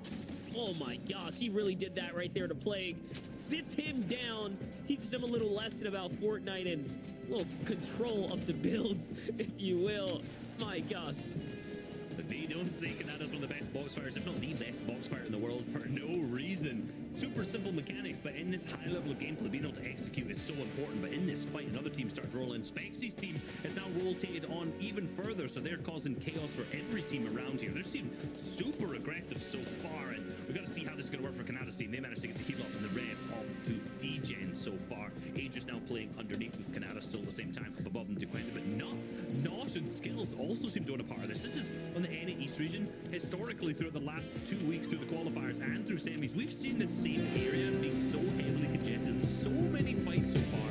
It was, I think, in that qualifier 1, Degen or Tragic's team came rotating into here. We kept seeing fighting. There was repeatedly like 4 teams here, and it seems like finals is just an exact replica of that. I couldn't help but like crack a smile for a second there as I thought Nuts, Skittles, and Nosh were going to just barrel the car right into the fight. I'm like, there's no shot, right? They're just going to get into a 9-man brawl over here. This is definitely a parade of sorts. And yes, this is a location that has had these battles. Speaking of which, I called it a parade actually in week 1 when we were casting. I remember it almost clearly, and it was right here at the gas station. I was like, wait, what do I call this? Yeah, it's definitely a parade. This is just an area these guys like to fight at. It's not a party. It's definitely not a party. Like, not a party. This is a these parade. people want to be invited, I'll tell you that much. Crazy. How many players are here? Zemo's team, they want to be invited. They just keep rolling to any fight that they see. I mean, they seem to just like have that spider sense going on right now. Like they're just on the hunt here. They're finding trios. Not that these trios are like easy picks or anything, but they're definitely not having an issue singling out, okay, where our team's going to be. Which a lot of trios can't do that. Some teams just struggle to actually find the types of conflicts to get in and confidently take. But now for this trio here is Epoxy that's got that sidewall right now. It's putting a little pressure onto Canada. Casper and Smack the Niddle. We've noticed that they've not had a single issue with Storm Surge so far, so it could be that this is the reason. Remember, we were wondering, why were they so lit up before? Why were they low on minis? They've probably been finding these fights consistently round and round. Yeah, and that's it. Rotate pretty deep in the fight that they rotated into so far. Twithe seems to be picking up a lot of this, and for teams so far that's only got 6 points, I must say they're being very, very aggressive. That is Canada's team that goes down your pipe. It seemed like they initially had the advantage nil in the main picks off Degen too, so I think that might be the entire team picked up. Not sure if Agers is still left in this Twithe team now. They're starting to dip on out. They got their surge, they got damage, they're going to try and heal up, especially the raw materials they got refreshed from that with the cap they had previous. And man, no, Agers is still there on that far left hand side. This has just become an absolute mess. I'm excited for Nosh, not Skills, to be honest. They're just sitting back, taking shots, just chilling. Yeah, you can see just looking at the map, they're definitely looking into the builds here, so they have a short sight lines of some sorts onto what's going on here. They have a very good understanding, like, hey, there's a lot of players here. I wonder at what point do they decide, let's go ahead and move in ourselves, let's get into some of this toe-to-toe action. Casper and Smack has clearly decided that it was their turn to get inside the builds as well. I don't think they really realized, though, hey, there's a trio and then some here. I mean, how can you predict what's happening in this area with this many teams? Like Zemo's team, you got DeQuint, we got Briggs team, we got Spexy, we got Casper and Smack. Agers just sitting probably in a cone on that full low round. I'm kind of worried for Bryce's team because I'm not sure how close he is to Agers. We're wall to wall right now. I'm slightly concerned to see the shots starting to come through the far side too. Him getting awfully close to Agers and him sitting in a cone.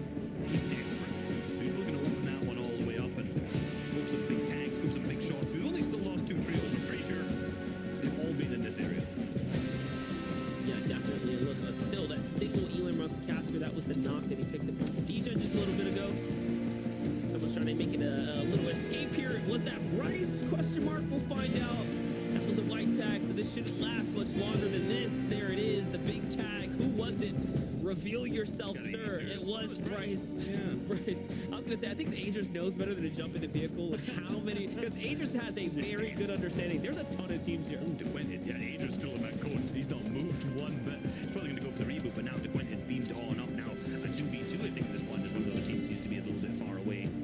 Caster seems to start to close that gap a bit. Being super aggressive for their team. But they're taking smart pushes. We've got to say for Caster Nittlesman, like, they approach this fight slowly. They understand the priorities that they're gonna rotate that next zone post far to the northwest. They're gonna have to grab a vehicle and get moving because they know they're gonna come across a wall of teams later on. They've done a great job in this fight, I must say. Like, not overcommitting, showing how you shoot third party a fight. Be annoying. Like, that's what you do. You be on the edge, you take the shots, you hit them, you pick up the occasional eliminations. You're not diving into boxes, doing something overcommitting, and then you just leave. I know a lot of players in many tournaments struggle with that last aspect, in particular the leaving part. But that's what 10 sets veteran teams apart. And let's talk about what that means for the trio. Like, they're up at 40 points. They found all the tags that they can actually ask for in the early game. Kind of instance here. They're just going to go ahead and use this very fresh vehicle, by the way, to get a key position on this new zone. And this, my friends, is why they've officially thrusted their way up just outside the bubble of the top 10 there. Luckily for Agers, all the chaos sort of settled there. He will have enough time to go in and get back to that reboot card. So he'll at least have a chance to pick up his teammates. Whether or not an opportunity presents itself, don't really know. It's kind of one to be determined, but hey, he's got a chance. So look through a quick stat. He led all NA East players in total elims in Chapter 2 Season 7 finals. That's impressive. I can't remember where they ended up placing. A little check on the leaderboards at that moment. Because obviously they weren't one of the teams that all qualified in the top 3. So really, Tahi was popping off. Then let's be honest. Or were they just hard carrying his team? Is that what the stats trying to say? That could have been the season where they were contesting, I think, Clicks and Crew. They just shut them down and still finished top 10 or something like that. I think was it 8 or 6 or something like that? My scrolling abilities are very slow to figure this one out. I do remember that last season was, and obviously this season now they've teamed up with Clicks to go on to the same team. They managed to place 16. Is that right? Yeah, 16. So for a team, someone in the 16th place to have the most eliminations in the finals, that's so impressive.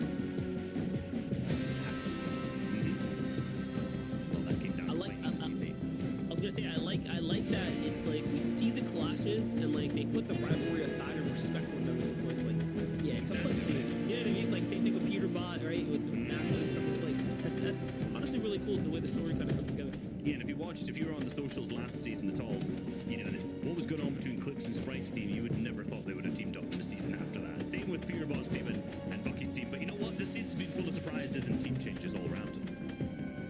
Definitely. Now we're watching Tahi get active again here. They're below the surge and see if he can live up to the expectation here and pick up an elimination. Because honestly, he might have to jump into this box. There's 15 seconds separating him from the Storm Surge at this point. And Sprite's already setting up the side angle. Tahi and Clicks are going to jump down. Here it is. They're probably deciding what wall they want to take. It's all middle. It's not going to be easy on the other side. A fight that's already been decided. And a decisive action take here for Clarity and Shark. They're hopping right on in. That's going to be the veteran Kaz who gets put down.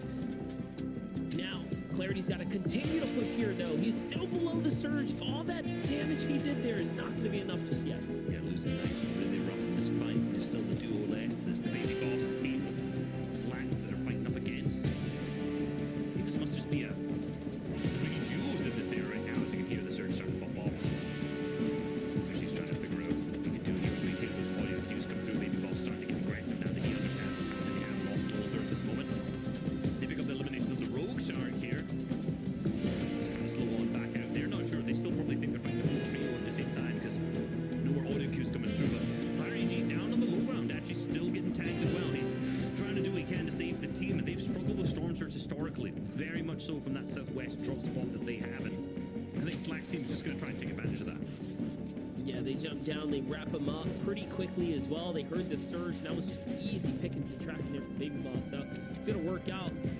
They need that loot as well. Little do they know, there's a nice little pile to the right, just outside the field, underneath that red tree right there. You can see a brief little glimpse of all the wood pile and whatnot. So I think that they're going to definitely need, but looks like Tahi, Sprite, and Clicks take the fight. Did not, or it has not worked in their favor so far. They are still very below the surge, considering they've been active in the fight this entire time. So super unfortunate that they have not managed to do enough damage here up against Joji, Donnie, and Knifer, who honestly looked to be in relatively decent condition, considering they had such a top tier trio contestant. Yeah, and with 71 players alive, Tahi was actually the only player that was below on surge there. Someone else has gone down. I think it was Aegis, so if he either picked the needle or went down. I got it very quickly in the corner of the eye as that transition came through, and Tahi was literally, like I said, the only player being tagged now, so he's in as a solo.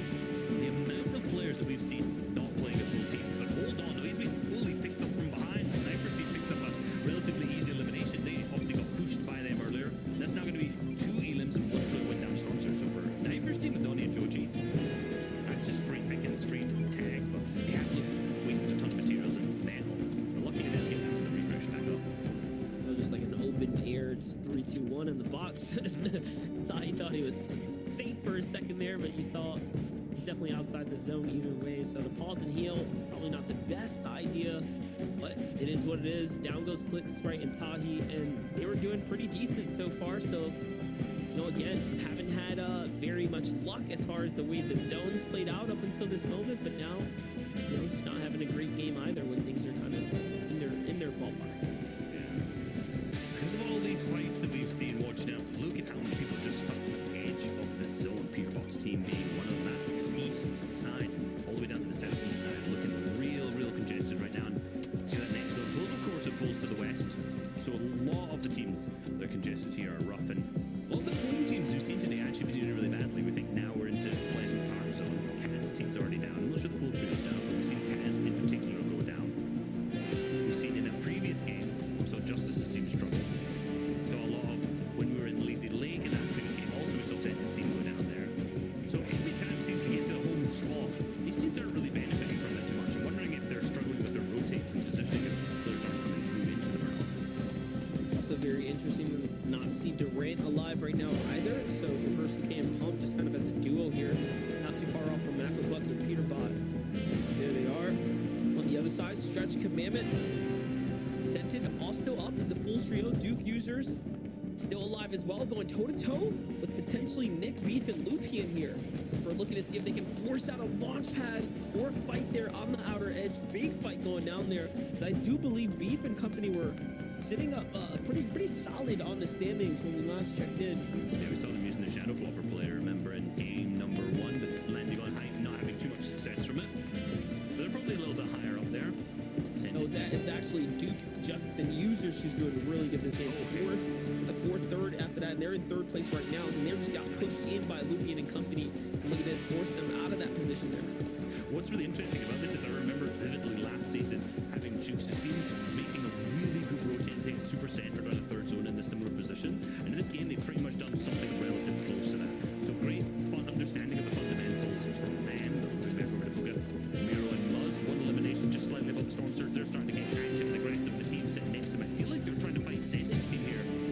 That may be the team next to them. They have a bunch of loot they managed to get back and are stuck into here. Full spray. Seems like Muzz is trying to take the wall. They got the wall back. Go place the box, but the shot does not connect. We'll be able to get some of that additional loot that's in there. Potentially not.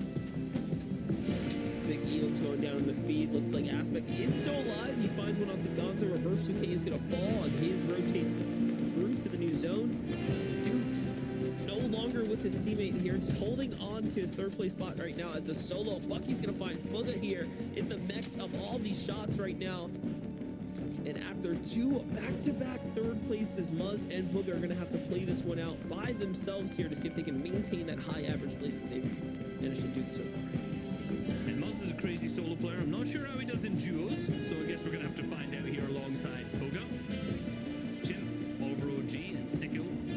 I mean, that first game, you know, we saw I had the Sicko. Right? We saw him hiding in retail room. Yeah, it wasn't a good look, right? It wasn't a good look. It wasn't a good look. This time, still up as a full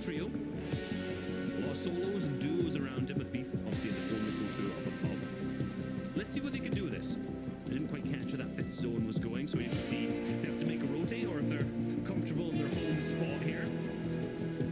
Let's see what they make. And we get the launch pads coming out. Gonzo already positioned up here on the high ground. Open cap as well. I was going to say we have to assume this is definitely where the zone's pulling right now. Mind you, this is a team that did pull through with that Victor Royale. Gonzo and Aviv and Domi here. The very, very end. Had to give them a shout out last night. And now look at them looking strong right now. Look at them make a comeback, honestly, with their tournament run right now. 26 points. They're kind of middling in the competition, but we're right here in the middle of the competition. So it's the perfect spot to be in, to have a big game, to jump right back up, to put yourself inside the top 10. We've seen already some of our top teams fall, so it's going to be close. There's definitely a lot of shake-ups in this game so far in regards to the leaderboards. We've seen Nani's team go down in 6th. Everyone above him still in this commandment go down, and they were in 11th. And right now in the feed, Skittles Nosh not went down, who were also in 7th. We saw them taking some smart fights earlier on. Our top 5 all still in this, and man, for Commandment send this team, this is rough. Now also we just see Justice go down as well, so they're out in 3rd. Man, a lot of the top teams, and our first 2 still in this. We know that Muzz and obviously alongside Booker are playing this as a duo, but Bucky's team still in as a full trio. They may, like, I was going to say the opposite, close the gap. They're going to take away with this lead potentially if they match up another big game.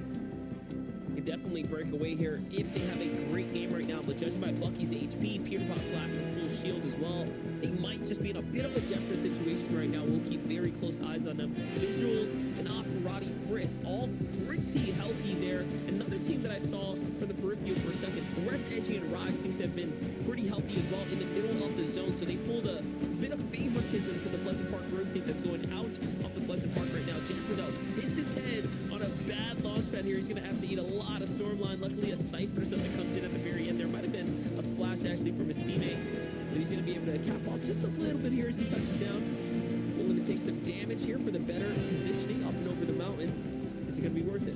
Yeah, unfortunately, that zone, that launch pad made them lose day there, so potentially get a bit greedy if they have their own pad and then just see if they actually end up having it for the next moving. We do see that charge shotgun in the hands of Tragic, so I'm still expecting a ton of eliminations in this end game, even though they're still this duo. Bugu still down on the low ground. They've actually managed to lose Muzz. Miro, obviously, we know is lost, so now the solo champion has to play his way through this game as a solo, but he's getting beamed up at the back, and he's only down to 11 HP with no heals. He's going to play pump out from here on out, seeing what he can do. Remember, this is your current 2nd place team, so this could shake up the lobby big time, but no! He misses the jump, but 1 single HP keeps him in it from now on out, but I highly doubt he's going to be able to stay in, and it's not enough. He does make it a top 15 though, so there was big placement points to be had there. Not too bad at all as Rise, Edgy, and Threats. You can see them in the middle of the rotate there. So another team that's inside the top 5 still alive there. Macwood and Peterbot not looking too hot. On the high ground, no, Knifer, Donnie, and Joji trying to make their comeback story right now. We saw what they've managed to do so far today. Blake upset onto some of the teams, but no! High ground gets chopped out by Asperati, Visuals, and Frisk. They get the full finish as well, and they are looking to break away here. They said, forget Macwood and Trio. We want this top spot. And then a good spot down on the low ground. AG goes down. Threats and Rise as they do. They maybe will get the raise off. They do manage to trade eliminations at the same time, and a ton of heals come out. So a lot of the heal off potential can definitely come through from them in this next zone transition. Will they be able to get the revive off? And it will not be lucky, I don't think, because that zone starts to pull far. Still up on high ground. Osp, Frist, and Visuals in the commanding position. Down below, Jamber still in this with Tragics as well. We see a ton of cool trios still down below, but Gwendid, Zemo and Spexy, a team we've known has had unrelenting aggression in this early game, now losing Zemo, but this is the furthest they've managed to make it into a single game. Every single bit of their points comes through from this, but that gets sprayed from height. He's trying to take the box fight and place the player next to him. Now he's going to drop down and play this as a solo. Good play by him. Beautiful reads as well to just stay alive here. Look at this. He's going back into his old build. So wait for him to recognize these layers here and go ahead and retreat back into the safety of his previous build. Once again, take a look at the feed here. Elisa, Fishy's still up as well, right? We saw Aspect pick up a couple players there. We were wondering if they were going to be able to make it this far as a duo, and they have managed to, even without Kaz there at the very, very end. I know Threats is still alive there too. He's going to find Pledge just there at the very end. So Threats is earning himself some seriously big placement points here, and Elam's now. Rise is still up too, so they have something to work with right there. They might just be the duo that can fight pretty much upset to all the other players down here in the low ground. They can get back together. They're awfully split down there. This definitely is a game of duos. We see Tabs alongside Tail, but no Tabs and Tails getting chunked all the way back. This zone now starts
So with that, that's game number 3 wrapped and in the book, solidified. We're gonna toss it over to Des so we get this numbers crunched. Guys, a single tick, one tick, literally 1 second, 1 moment there, and I just cannot believe it went that way. Also stopping the med kit, which if they had completed that, obviously much bigger window. But in that moment when that happens, where you're forced to drop the med kit, you literally have 1 tick as well to kind of think about it. Think about what to do next, and Vivid in that moment to just be like 1 chug splash. Okay, I hope that was enough. Man, listen, that just kind of gives us a sense of how close this competition is, right? Like, it comes down to literally these milliseconds. Only 1 tick into the storm separating these 2 opponents from victory round. So, nonetheless, they both played it very, very well, given the circumstances. They didn't play everything perfectly. So, well done to both those teams, and obviously visuals there were ridiculous. Playing that heel off from the high ground, Yeah, I mean, MDM said it himself. We're looking at 2 games now with one hit. That's all it took. And I think what we're looking at here is slim margins, the finest of margins between our players. That's what I see at MTS finals. We know how tight things get there at the top, and with Osman and Co, they won qualifier 2 obviously as well, so they're used to being in the driving seat. They've had a couple of victory royales, I think, in that qualification way back in the competition. But it's amazing to see them again doing so unbelievably well. And we like to highlight certain teams across the course of our competitions. Would you believe it? Nothing chose to highlight this exact same trio halfway through the game. So we can take a look at the trio here. I mean, Convergence is where they have chosen to drop, it seems, the course of this map. We can see some of their kind of eliminations here as well. They had a really good first game one. Game 2, they came out in 23rd, not so good, but still managed to get eliminations on the board. But Convergence is an interesting place to land as well. It's obviously a very new part of the map, as we know at this point as well. You're really lucky in maths, but the team do fan out wonderfully well when it comes to actually dropping and trying to find all the kind of like loot items they need to really progress to the end game. We saw it there as well. Having all those bits, even despite the fact they haven't got bats directly in front of them in the game, did it? When they first dropped, they somehow managed to come through and have a fantastic way to end things off at the end. Yeah, a big part of their strategy there was first actually ends up to the side of the Convergence who throws down loot for them outside and some mass, obviously, and then the visuals in Osman, who's just landing for nothing together some loot, which allows them to make heal all plays, as you can see in visuals here. Plenty amount of kills coming in. Great job by them finding the haggout, and because of that victory round that we just saw, we now have a new standings leader. Wow, there they are, top of the leaderboard right now in 57 placement points, 23 eliminations, the highest in the competition thus far, with a victory royale to the name as well. And you can see 103 points, only 1 point separating them from second position, which is Bucky Peterborough Macron. We obviously saw win our first game today, game number 1 there with 62 placement points, 20 eliminations, and a victory royale as well here. But interesting to see as well here, Vivid, this leaderboard right now, we can see in 3rd and 4th place are tied with 84 points already after only a few games, with 2 teams in triple digits as well. But something to spotlight here as well is items. Obviously, we talk a lot about highlighting players and trios. Interesting for you guys watching at home as well to spotlight certain carries and things, items our players carry here as well. You can see top 10 teams, most carried items. The teams that come in top 10, these are the items that they carry most often. And Vivid, you can see here, Blobber is first in the chart. Yeah, this is not inclusive of medkit bandages, minis, and big pots, obviously, because you know there's always in people to talk about. Outside of those things, floppers, there's chug splashes. You get so much value out of carrying something like a chug splash because you can feel it for people since we are playing trios, right? So a lot of use out of that, and obviously floppers usually receive these nice balls to give off plays. So wild to consider how many heals are being prioritized, because a lot of these players know, man, if something goes wrong, I need that be able to pull the ripcord just for that extra HP to try and get me out of the situation. In this last game, Osman Company, it worked out. But will it continue to work? That's what we're going to find out. Fortnite member jumping on the battle bus halfway through the competition already, which has been a blur. But we're going back over. We got MDM and Reese to take us in. No team's been perfect either here as we're starting to look at how things are set up.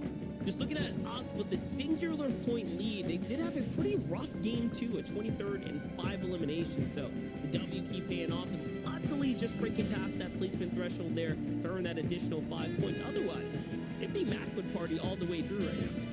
I do find it interesting, however, that they're a mid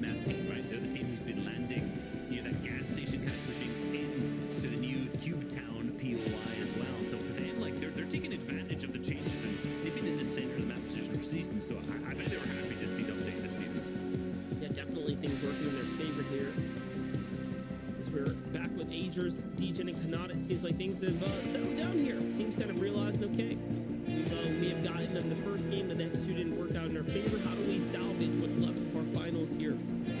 Just like that, Aegis Legion can have a little more room to work with. I respect that. I mean, Ellis' team is 31st out of 32, so, you know, when you're contesting this going that poorly, you know, you're not really able to capitalize on anything. Aegis team and Deeger's team, I'm just going to combine all the names at the same time. I've done it with it today.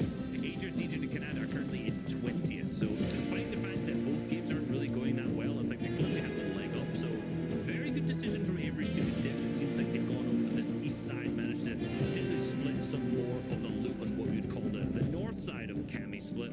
However, a lot of the teams often say there's not enough around here to take it as a full trio. Particular metal you're really going to struggle with unless you manage to get the building to the west near kind of the crops, but that one right there in the far right inside your screen, it doesn't seem like they're going for that at all. And Team Cryptid's team pushing on up here yet again, and here comes DJ too. I was going to say, it looks like they've managed to make their decision. They don't want to give up any of the loot in this general area, and they feel quite possibly like, hey, we have the better loot overall. Let's take a fight here if we can dive up on someone. Little do they know, though, Chucky is playing the bush right here. Oh, it seems like they just want to fuel up the vehicle. You know, let them do it. They're going to get on out of here. The intention was not to fight. I'm not even sure if they knew they landed there. I'm guessing they would have seen them up the sky based on the bus path. They would obviously understood that they're not contesting this game. I think that's a wise decision. Both teams, really smart plays, right? It's like, right, we are top teams on the region. Like, I would have predicted these two teams could potentially come in the top 10 regardless. And now they've basically just thrown the first 3 of 12 games away. But at least they've swapped it up and decided to make a mature decision. And hopefully for the next 9 games, we'll see. Maybe things don't work out for them. They're going to try and play this smarter early game, and hopefully we'll see games a little bit more points. Here's a team that definitely has a good foot on the competition right now. Skittles, Nut, and Nosh, who are just not too far off of the crops here, just south of it, already wiping up. Player here, trying to find another one in the distance. Just cleaning up house here. It's going to be Cryptid's team, who we've seen fighting a lot today. Like, there's just been engagement after engagement.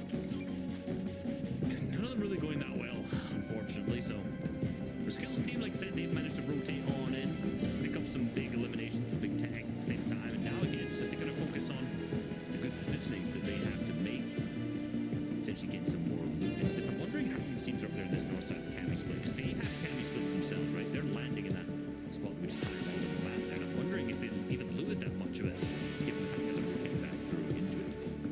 Pretty quick move there. Only 17 players are playing in their first finals, fewest of any region. That's what makes this such a star-studded affair. When you look at the roster, we're just like, yeah, these are all killer teams. It just shows that a lot of them have been here before. A lot of them have put in the work and have a reputation around the region. We'll see that experience, and I think, honestly, from watching Hillis team against Canada's team, you've watched it every game so far, I'm going to harp back on the fact that they've switched up the drop spot shows because they are experienced in these kind of lobbies. They understand that this is not going to work out for 12 games. Like, they're just going to throw their entire tournament, so not fighting earlier off has definitely worked out much better for them. I think the closest team with Tahi and Sprite down on 36 points, so often down in the bottom 10 as well, right? So I was gonna also say, just to that, like, Degen, Agers, and Canada point, not to mention, the fight hasn't ever cleanly finished either. You had, like, Demo or ZP in history. I was just rolling up every time anyway, so, you know, third time's the charm, right? It happened again in Game 3. They're just like, alright, like, sure. Well, remember, at the top of the show, exactly what Vivid said, there's 2 POIs that's contested. Oh, that was definitely one of them. And there was These guys are everywhere. They are everywhere. I was about to say, they've gone from Corny, they went into Boney, then to Corny, now they're back into Pleasant. Like, these guys just want to fight. Like, that's what they want to do. This is their storm surge strategy, guys. They pick a POI, they know a team's gonna be there, and they take a fight. And then they change the POI every game.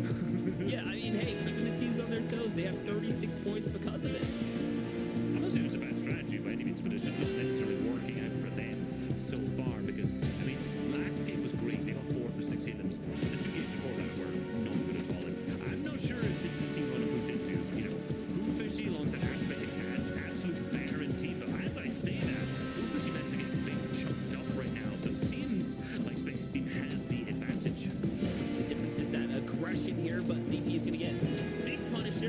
breakaway aspect as Kaz manages to swing on through. He's got Zima on the ropes as well. Third party coming in now as well with the vehicle on a quick and swift push through. So got to make this end pretty fast here, or it's going to spell disaster for Kaz and company, who also have to pause down, power down, and heal for a second. But no, luckily, whatever trio that was in the distance, they managed to just pause, jump out the vehicle, and say, okay, not really sure what's all going on here, if this is even worth it. It's actually Yamzo Claw and Paper, a team that is pretty experienced in their own right, and they know what the feed's saying. They see the names in the feed, they kind of understand the situation. Yeah, they also drop up to the north of that and stealth in. A lot of times the engagements between these two teams, and in particular obviously Kaz's team down here in Pleasant, happen very, very frequently. And I'm still thinking back here to Zemo's team, like, you have a lay of the land, like they're confident. That's a phrase I'll give them. They are a confident team, because they've pushed Canada's team. The team, remember, Canada's made every single FNCS finals. They pushed into Boney, which I think was probably their best bet, because that's the two more unknown teams. The guys who I think all 6 of the players there will be on their first trip, so that's a good push, right? Obviously it depends on the zones. Then they push back into Canada Analysis team. Now they've gone to Kaz, another player who's made every single FNCS finals. It's like you gotta choose very carefully who you're gonna fight in these kind of lobbies. I'm not completely against what they're doing. It's when you fully commit, like, right there. Like, yeah, we're just gonna try and run through the box. Like, that's not gonna work. Right? Like, I'm not sure what teams are running through and opens, right, with your AR out, but like right there, you do that, you see what happens. The punishment for free fire, it's just a different caliber of pro. They're gonna be ready for it. Now, when they were doing that to Legion Agers and they were getting third party, that's a different question, right? Different story. Realistic company, they're all lit up, they're weak. You have the advantage, you can do that kind of stuff. But I think they're learning, engagement after engagement. I mean, they're doing better than most, right? They have 36 points, so can't count them out. They have potential. They'll certainly learn after 12 games, right? Like, you'll understand, you'll be able to look back and be like, well, this worked, this one didn't at this exact moment. So we'll see. I'm actually really impressed. I like this position from Ganzo right now. That's harvest tree, harvest the brick.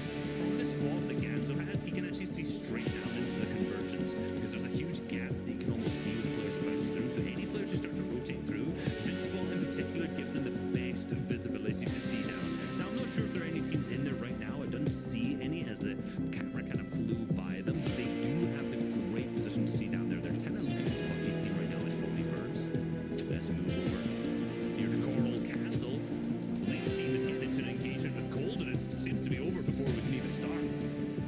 Yeah, it's all done here. Cease is also playing the sidelines, just putting extra shots in from the low ground here. Seems like he won his one-on-one as well, as there's a big pile of loot down there too, so plenty for them to go ahead and bounce back. And honestly, if you're a Coral Castle team, a quick fight like this, you're probably welcoming at this point, because you can use the tags, to say the least, so it's going to work out for them and at least keep them running. For Edgy, Threats, and Rise, who's just had such a consistent game so far, a consistent day. Oh, as I'm saying, the Edgy Trio is the only team to place top 10 each game. Yeah, they've just had a very, very consistent game and set of games so far today. And that's really what you need for a 12-game format. You need consistency. You the ones putting these stats in, man? You know, as you see that, it pops up. It's like, I'm starting to think you're the ones typing it in here. But yeah, indeed, like, you're right though, right? And I feel like my buzzword on every single broadcast is consistency, right? Consistent. I say it too often. I mean, he's going to hit the thesaurus at any point soon to find a better word to replace it, but it absolutely sums up Threats, Edgy, and Rise's performance so far. But, you know, even despite that, they're still in third rather than being in first, because they haven't been able to capitalize and have the big games, right? It's like they've not been able to get into the top 5 yet, and that's usually, if you see teams who can stop, I was about to say consistently, but I stopped myself in a sentence. If you keep seeing teams who don't make it into the top 5, it's usually one big mistake in that end game that doesn't allow them to get refreshes. Like, you know, they're not able to position themselves at the dead side, so they get stuck with a bunch of other players. And when I've watched Rise tarping before, like, I know that he's a fantastic tarper, so I want to figure out kind of what's the issue with them going into their end game. Maybe it's their mid game where they're losing too many materials or something, but it's just not clicking in terms of getting too many top 5s, and that's what's going to push them up into second, and hopefully obviously into first as well. Definitely agree. You gotta have something there, and to help you out, I've searched up some synonyms. We got regularity. All right, so we're gonna normalize regularity. Okay. It's not a bad one. I think it's the best one as far as words can go to replace. He's got such good consistencies. I don't know, you know, it doesn't roll off the tongue to me in the same way. It's muscle memory, right? Yeah, I'll build up over time. Take a look here. More reboots going now. Major teams coming back into the play here. Now we start to see 84 players up. If there's ever a time to be brought back into the lobby, it sucks that it's right when the surge is starting to get the warning out, because that is a huge surge warning right there. A fair amount of players have to go down. Only 84 buff here for Booga and company. It's not bad by any means, but not great. Beautiful tags there, though. The headshot, the double body, and this is what makes this weapon completely underrated as more pros start to really figure out how good this weapon can be. And what's funny is I saw the transition from that over the entire FSS. Even though it was only been 3 weeks long, qualifier 1, it was like a couple teams, a handful of teams who were utilizing this. I guarantee you now, there's probably one team who doesn't have one of these in inventory in this entire lobby. Don't actually check, but I'm just saying I guarantee it's probably something like one team, because the amount of damage you can see, I remember straight back to game number 1 Canada, and managed to do so much damage onto Bucky's team up on the height. I think it was almost like 150 storm surge damage or something like that. And so many of the pros early on in the season were complaining because snipers were roofed. I didn't think a lot of people would start to complain about snipers being roofed because there's no headshot potential. Just because it makes storm surge more difficult to get. And a lot of players start to trade damage back and forth and taking their own shield back. And I think at that moment, as soon as I read that, I was like, you know, guys, the automatic sniper exists. They just hadn't learned to use it. And here we are in the finals. The teams have figured out the strats, and now it's in nearly every team's infantry. Yeah, and it's very cool to see Booga, for example, running it when he was someone who'd run the sniper, right? Someone like Bizzo would run the sniper. He runs the semi-sniper now as well, so the playstyle definitely there. And we lost the complaining of the people that get one shot. So I guess it works out. It kind of, you know, justice and balance has been restored to the world. So there you have it. Playing arena games and not having to worry about it is nice. Pretty nice.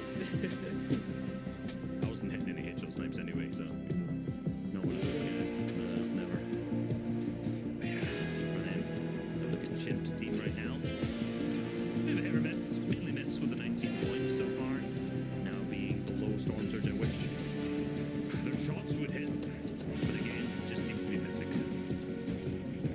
Let me take a look at the standings really quickly. Like, which of the teams that are up on the standings right now that pushed through the reboot round are having a good day today? Because this is one of those teams that came in through the reboot round. We actually have nearly a third, right? Like, if all the teams here are straight up from the reboot round. So, very curious to see who's playing the best. Bucky's team, right? Bucky's team from number 1, and they're in second going into this.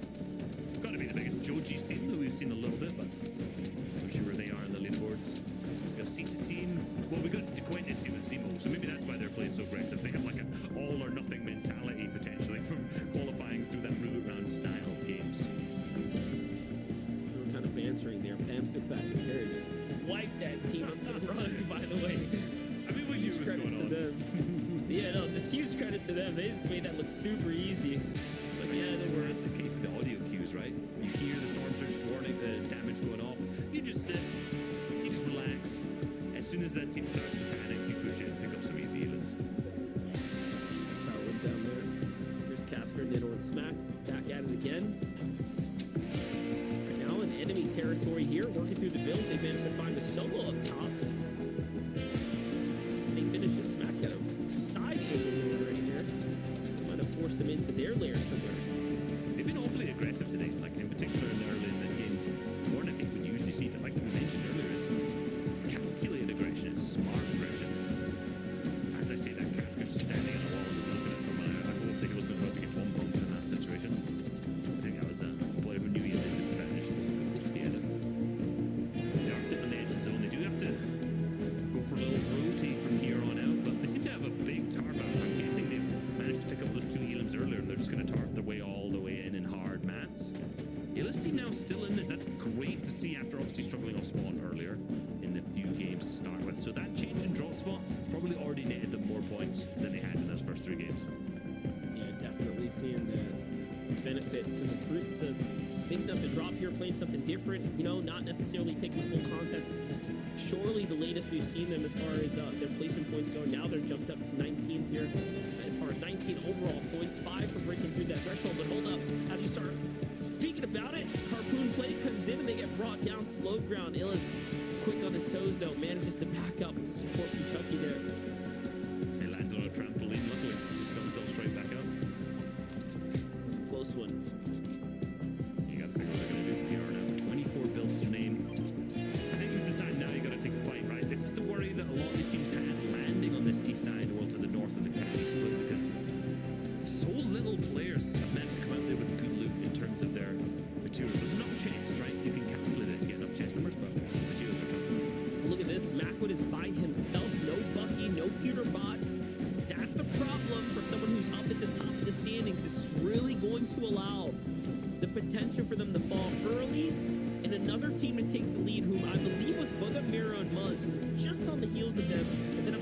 as Threats, Edgy, and Rise were there too.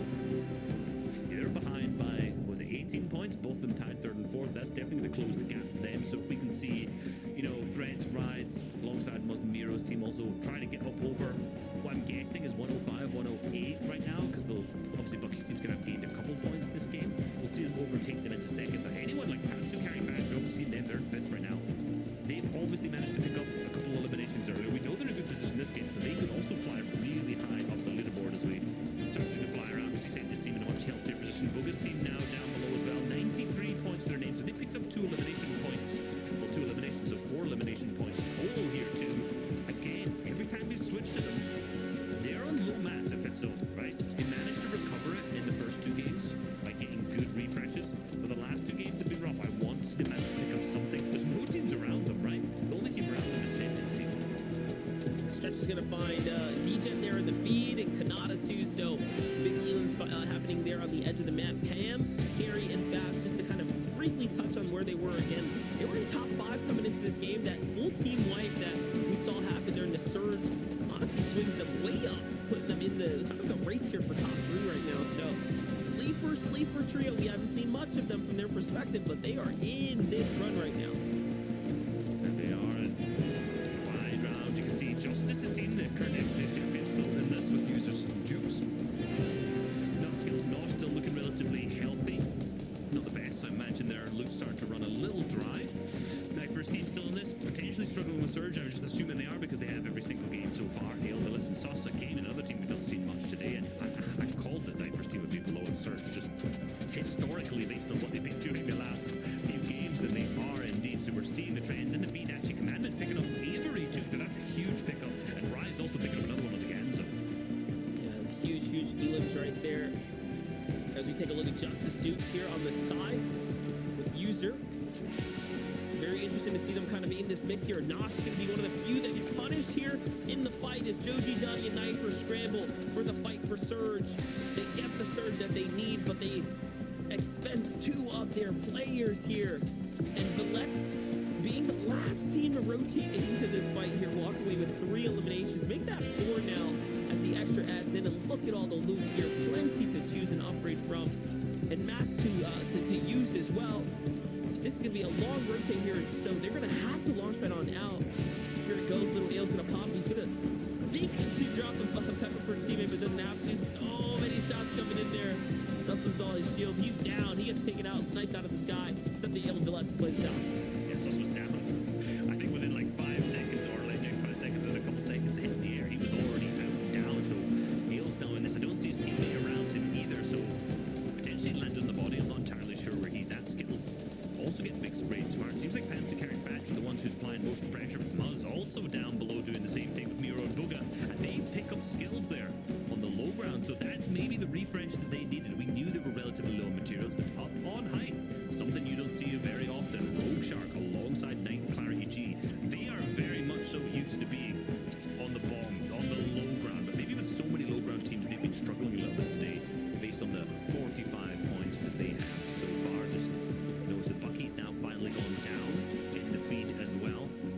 So that's our second place team currently out. So this is leaving the top of the lobby wide open. And I want to see Rogue Shark's team really do something here. I was going to say, mind you, Rogue Shark and company only have really had 1 good game today. That top 10 inside the second run there for Visuals, Osperati, and Bristol. They have a nice lead over the competition, considering that Bucky and crew, remember, were taken out super early in this round. We saw there right before the half in, half out, Macwood was just a solo there, left to fend for himself, and I have not seen him since on the pan-by shot. So I don't think he's made it so far on the low ground. No, Rise, Threats, and Edgy are still up. The launch pads are coming out. Here comes the rotates. Clarity, Knight, and Shark do not go for the early cut, meaning that they might be looking to play for high ground once again here. Want to see it right now. This is the time that it matters. At the front side of zone, some sort of teams could be trying to crank up for it. Someone's probably going to notice that it's free, but so far, no one's going for it. Look at the amount of teams up in high ground. AV's team looking to potentially go. They've been playing low, but Awesome's team is landing up there at the front side. Here is going for it. Also managed to indeed. Rogue Shark now still much lower. They decide not to play for it. Good, sticking to their signature playstyle because they have so many mats. Why risk going for high ground when you have 100 builds on a guy who's not even your tarper? Look at that carry Thatch.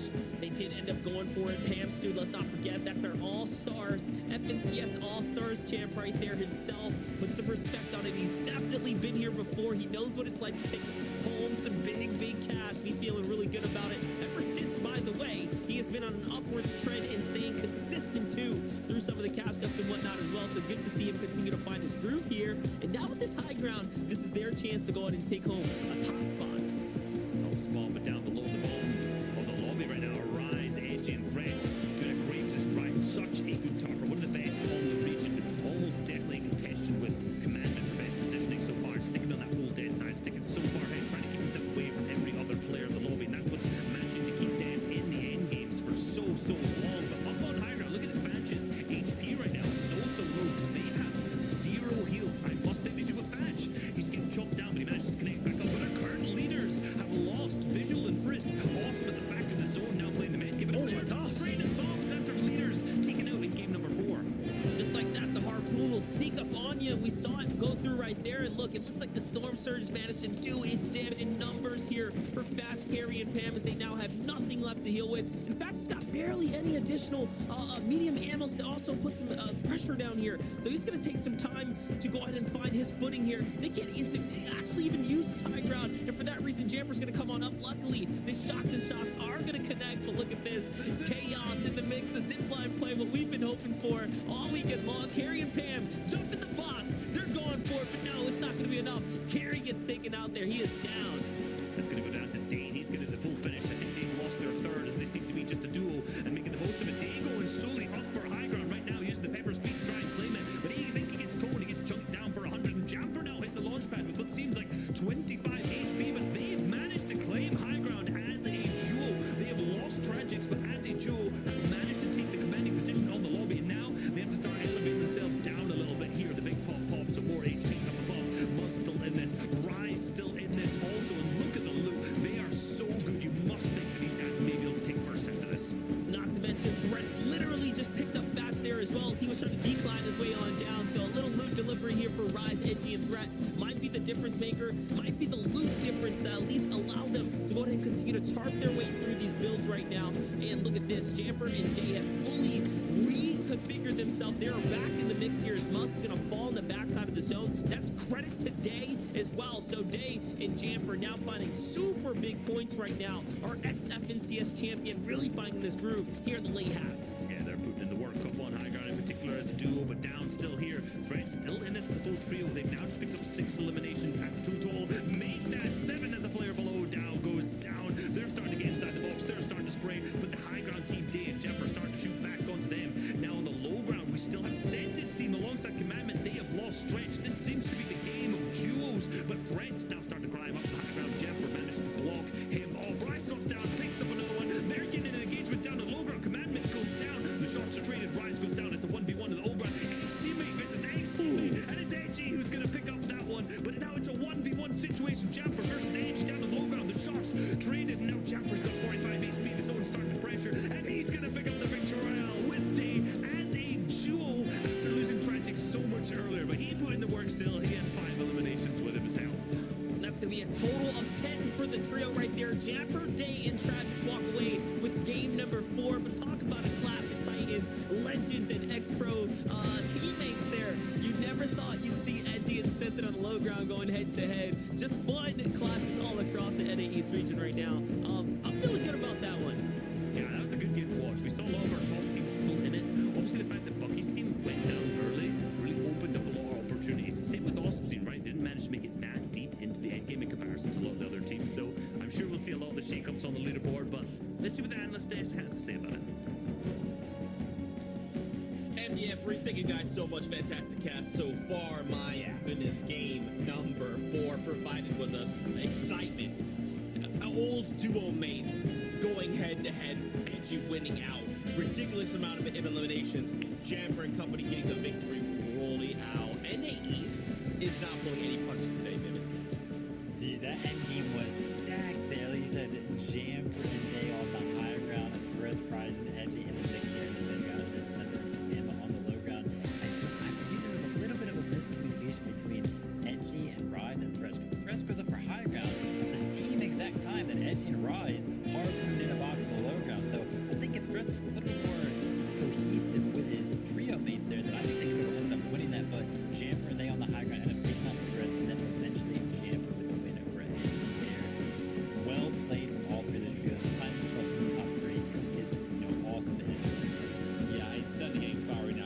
see as well, the 4 games in, I mean, it's flying by, fellas.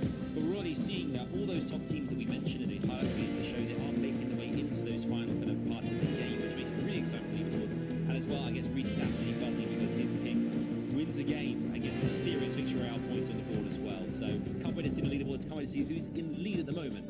It's going to be very, very exciting with 2 games left today. Well, first, before we can do anything, we gotta throw it to a very vivid class.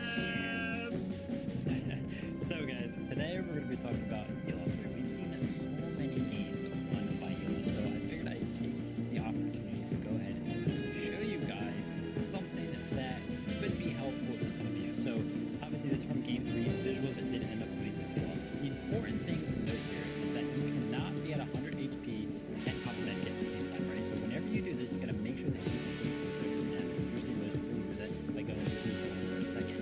However, in this case, visuals has taken 2 so he is at 80 HP, which means that since a medkit takes 10 seconds to pop, and he needs to pop his medkit 2 seconds before the storm starts to actually creep upon him. That's why you can see he is on that far edge of the circle there, right? So you can use the most time possible in popping this medkit before the storm starts to actually do damage to him. That is something that you have to pay attention to, right? You're at 70 HP and you need 3 seconds to pop that medkit. So visuals with a very good awareness there, noticing that he needs 2 seconds to put that medkit.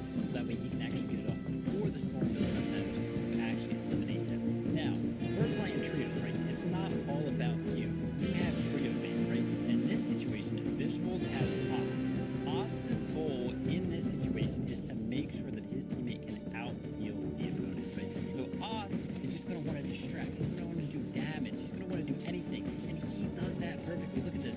He doesn't even get tagged once by this trio until the very end there. He gets 2 pump shots off, right? And this whole trio is distracted. They might have had meds to actually out-heal visuals, but since he dropped down, they got a little elim thirsty, maybe a little bit sidetracked, and Os does his job. As you can see here, visuals wins out by just 10 HP, but all the differences matter in this situation. Yes, I mean, I love these masterclasses. See, I know you're the same. We're just buzzing off of this insider info from Vivid there, experiencing firsthand. But I think that's what's really interesting as well is having that kind of communication within the team as well to know exactly who's going to go down, make those plays, and attack on the front foot against opposition down below the lower ground, while one of you stays up as well, which is fantastic to see. And that's why some of our trios are outgunning others at the top of the leaderboard. You can see here as well.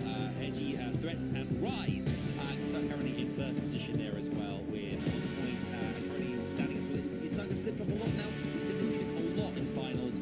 2 games to go today. Who's going to be up there next after this one? It's so wild. Time is moving so quickly, but it's all good. You hear the buzz, which means we're going back into game. And I'm excited for this one, so let's get back to it. MDF, Reese. Here it is. Things are starting to go down. Game number 5 is about to roll underway, and that's it. Reese, it officially means we are into the final stretch. The last couple games of day number 1 are about to unfold. Yep, 2 more to go today, but remember, we still got 6 more tomorrow at the same time, so the leaderboards definitely will still shake up across the end of tomorrow as well. So, you know, a lot of the times the leaderboards aren't necessarily set in stone at the end of day 1. We have so many shake-ups, so many teams switch things up between the 2 days, so definitely make sure the teams at the top of the leaderboard, you watch out for some ones who are also still very close. Yeah, crazy to see players like Cease Cold in the lead jump way on up after the last 3 games of just mega consistency within the top 10. Remember, those extra placement points, man, if you can get away with them, they really do start to stack up. And then, of course, Taz G, Teo, and Pledge out of nowhere rocket their way up after their last 2 game performances. So the standings really showing that there was plenty of space for those other teams that were outside the bubble from game 1 and 2 to just hop on in and be in the question, or the story, honestly, for the final stretch here today. Yes, good to see that our teams are setting things up so well, and for Gabriel and Chucky, good plan. But what I want to know is what happened to Canada's team, because they seem to go back to that original drop spot, right? Managed to go straight back here. We seeded. Did they? Because Canada's team fully triple landed in this house in the middle. I'm not sure that Avery actually knows they're in there though. I think he knows. I mean, he's pushed up pretty aggressively. He's got his boys here, but someone else moving around the side. That could be DGen there, because there was only Agers, I think, in Canada inside the building, so.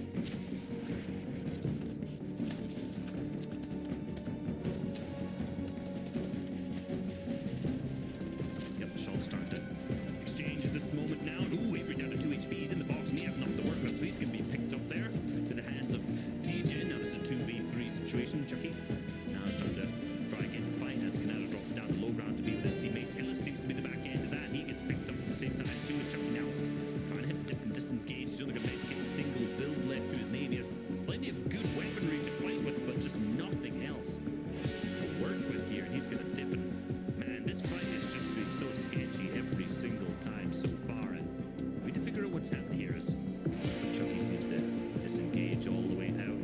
Is he going to go for the reboot? Did he manage to grab one of the cards from here? See, he's dipping all the way out. He doesn't want to go for that there.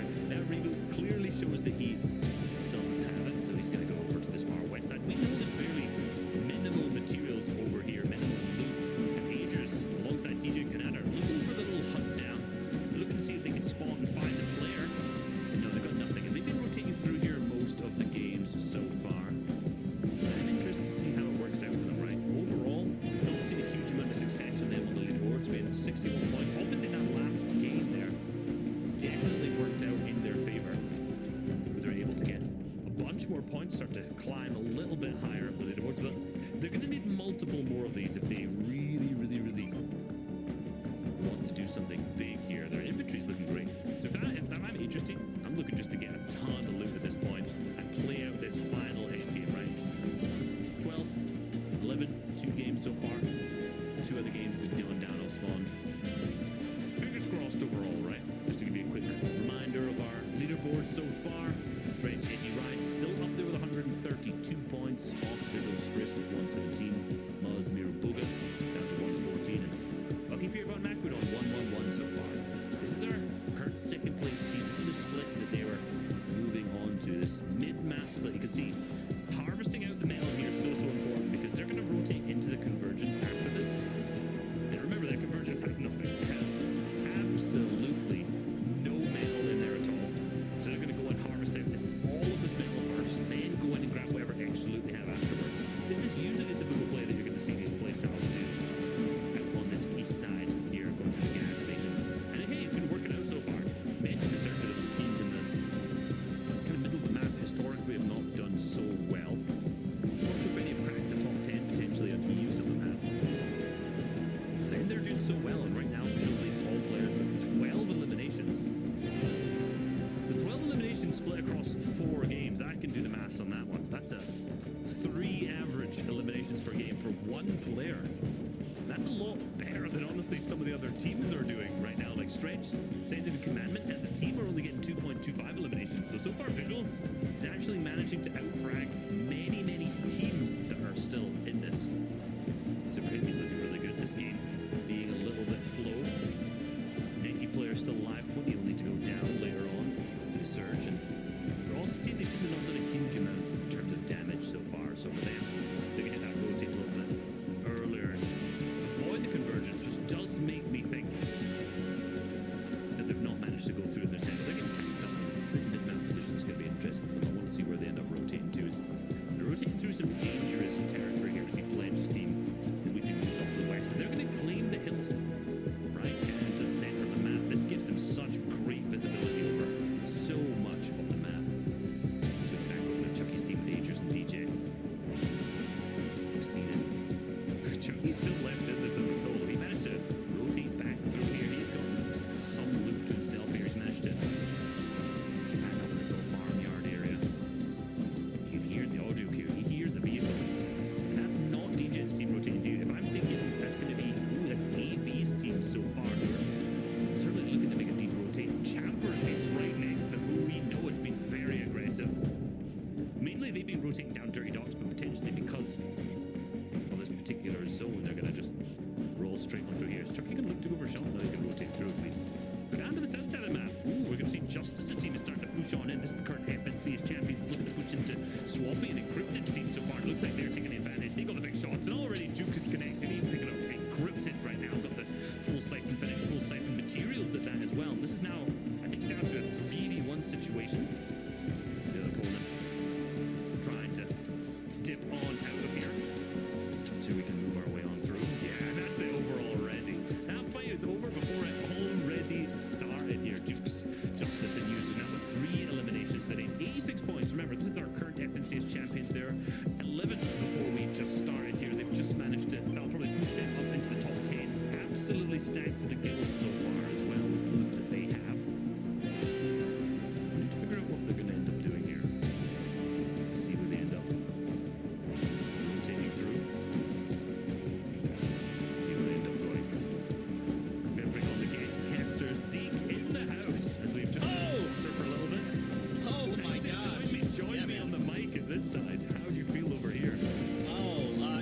different. It takes me back forever. Let's see how this goes. I'm gonna hang out until MDF can just get back in. He's having some audio issues. Don't worry, fam. We're here. We're up in the building. We're on with Tragics.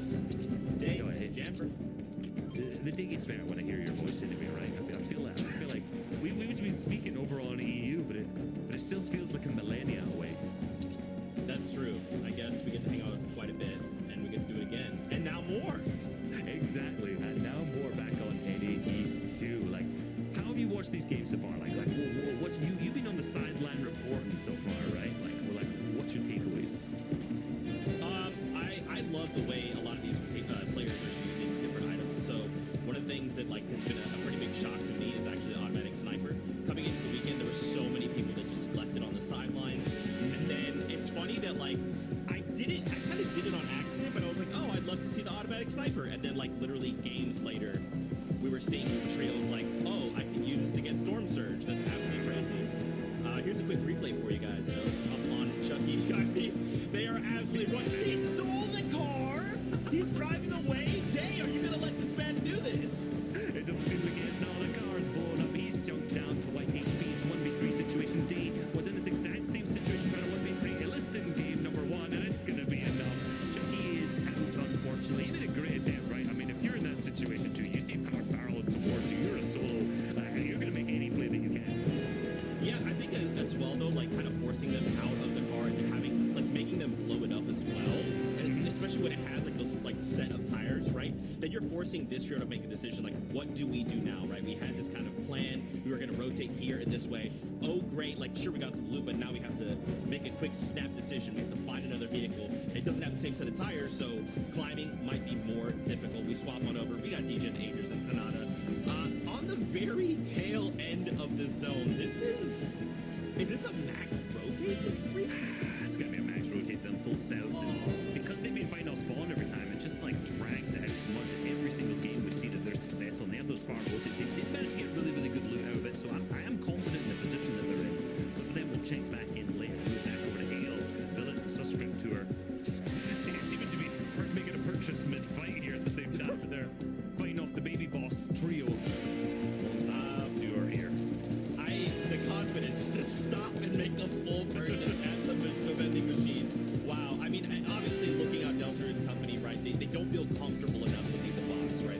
They're in this position where if you're watching another trio do this, like these guys are sitting in a box. They're so scared to engage, and who knows what the circumstances could be, right? It could be they don't have materials, perhaps a loadout, or maybe they're just like, look, we really don't want to be fighting. We want to survive. Maybe they have the Storm Surge they need, right? Because in some situations, a trio is trying to aggress. You're like, all right, cool. We have X number of weapons. We have chunks. We have whatever we need to. Like, yeah, let's just see if we can just hit a 200 on someone. And even if we don't follow through, we can at least get Surge off that. But I take that back, Reese. It looks like they might want to get crazy here. Yeah, and I think they're just looking for the right opportunity. They're playing defensively, and they're looking for one of the opponents to make an error here. To see Suscript's team trying to make a full pitch. You saw them move to the south side so they can fully start spraying from every single angle and utilizing that AR ammo that they have to the fullest. And obviously, we saw them get jumped back, and I want to know why this engagement started to happen. We saw that threshold pop up. 206 damage is the threshold overall. We'll see exactly if they're above or below, but Suscript making another error, getting chunked again. Hale and Billets just basically draining away their shields at this moment too. So despite the fact they're the aggressive team, it doesn't seem to be working out so well for them. Yeah, I'm thinking, okay, so they just got a buff, right? The 67 on the right side of your screen, you can see that's probably why they decided to go so aggressive. But then you have to kind of like ask yourself as a trio, was that necessarily worth it, right? How much ammo did we use in this engagement to just try and get 67 above? Like, yes, we're not going to be taking right at this moment. It'll let us kind of get to the next position.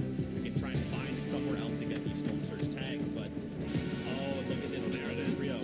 Okay, so honestly, this was worth it. Yeah, right, because remember, at that last dish, there are those launch pads that they kind of sit there. They're permanent launch pads. Anyone can use it. And it worked out. Right now, they're 165 above. Slacks and the company, they kind of get caught out there like, look, honestly, we got beamed. This didn't really work out. You know what, you guys? All right, we're gonna peel off. You guys do what you got to do. Congratulations on your Storm Surge. We'll live to fight another day, but they have to keep rotating, man, and especially like where the zone is right now. No, wait, Reese, they're coming back for him? They really want this trio. I want to see if they're just rotating around the south side. It does seem like they're trying to avoid the shots, but now they can pitch from every single angle. They've actually have to jump out, which means the Hales team's going to have to use a ton of the materials. Hopefully just wood though, right? Like they're now just sitting ahead, and that was a great play actually. They've rotated just ahead. Now they know that this team has like nowhere they need to rotate, so Suscript's team could just be annoying, right?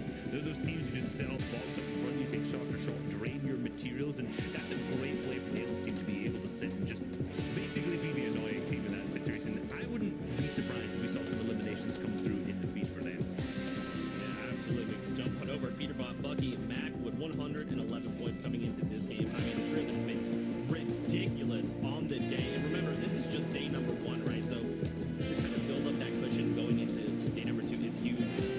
They are 420 or above Surge. So right now, they're just looking to pick off some teams, right? They have no eliminations. You can hear the Storm Surge pick on the other end. They know this other trio is also trying to buy these Surge tags, so they're just kind of waiting. They're like, yeah, no, you guys waste all your ammo, you do what we need to do. We have builds, and if you get too crazy, you run into our box, like, we have right-hand advantage, right? We can make sure we can put ourselves in the best situation. And it comes out, damage goes through, it's white, they're gonna push, 1 down, 2 down, 105, and unfortunately, Eden, you probably should have made a play, gone in with the team, but I respect the kind of wiser, like, guys, this wasn't it, right? And now Eden has to kind of lick his wounds. He's going to continue to be zapped by Storm Surge. Not in a great spot right now. He may not be long for this world, but we'll check back in with them in a little bit. We come back yet again. So, Reese, we just left this fight. It's still happening. What is going on? I feel like they're zeroing in on this team. Like, obviously, being 100 above Surge really isn't a lot, right, in the grand scheme of things. But I feel like they're just going way too focused on this trio. And that's the problem, right? You see what's happened now is they become too focused on it, they've got tunnel vision.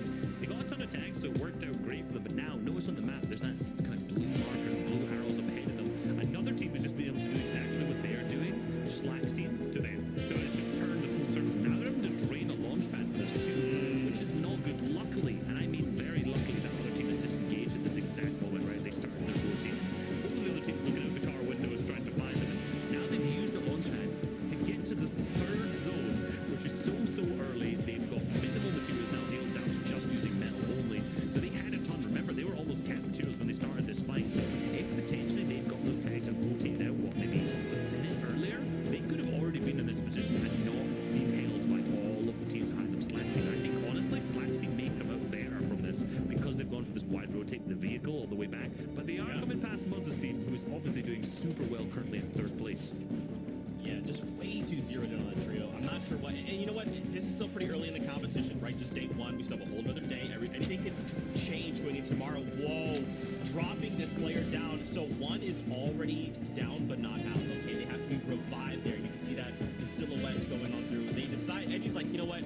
This might not be worth it. If we keep moving, they have to kind of catch up to us, and we will cut them off at that point. Fishy right there on basically no HP. Nani up top as well. Trying to go, hold on. Fishy immediately gets scooped up, right? Because this is it's funny, like this is the other side of the coin in the engagement we just saw, right? Where that other trio held, and they were just like, we have to stop here, we have to gate these guys out. Edgy, Rise threats, a way more seasoned trio, right? They understand, like, no, they have to move. Like, Storm is coming, and they are so low. If we just walk, eventually we'll catch them off. Rise, though! Oh my gosh! Dropped super low, but it's okay. He has enough. Nope, he is going to be full confirmed down. It's just Edgy and threats left alone. Nani and Dusty, as well as Little Ale and Subscript, they are just all beaming Edgy and threats right now.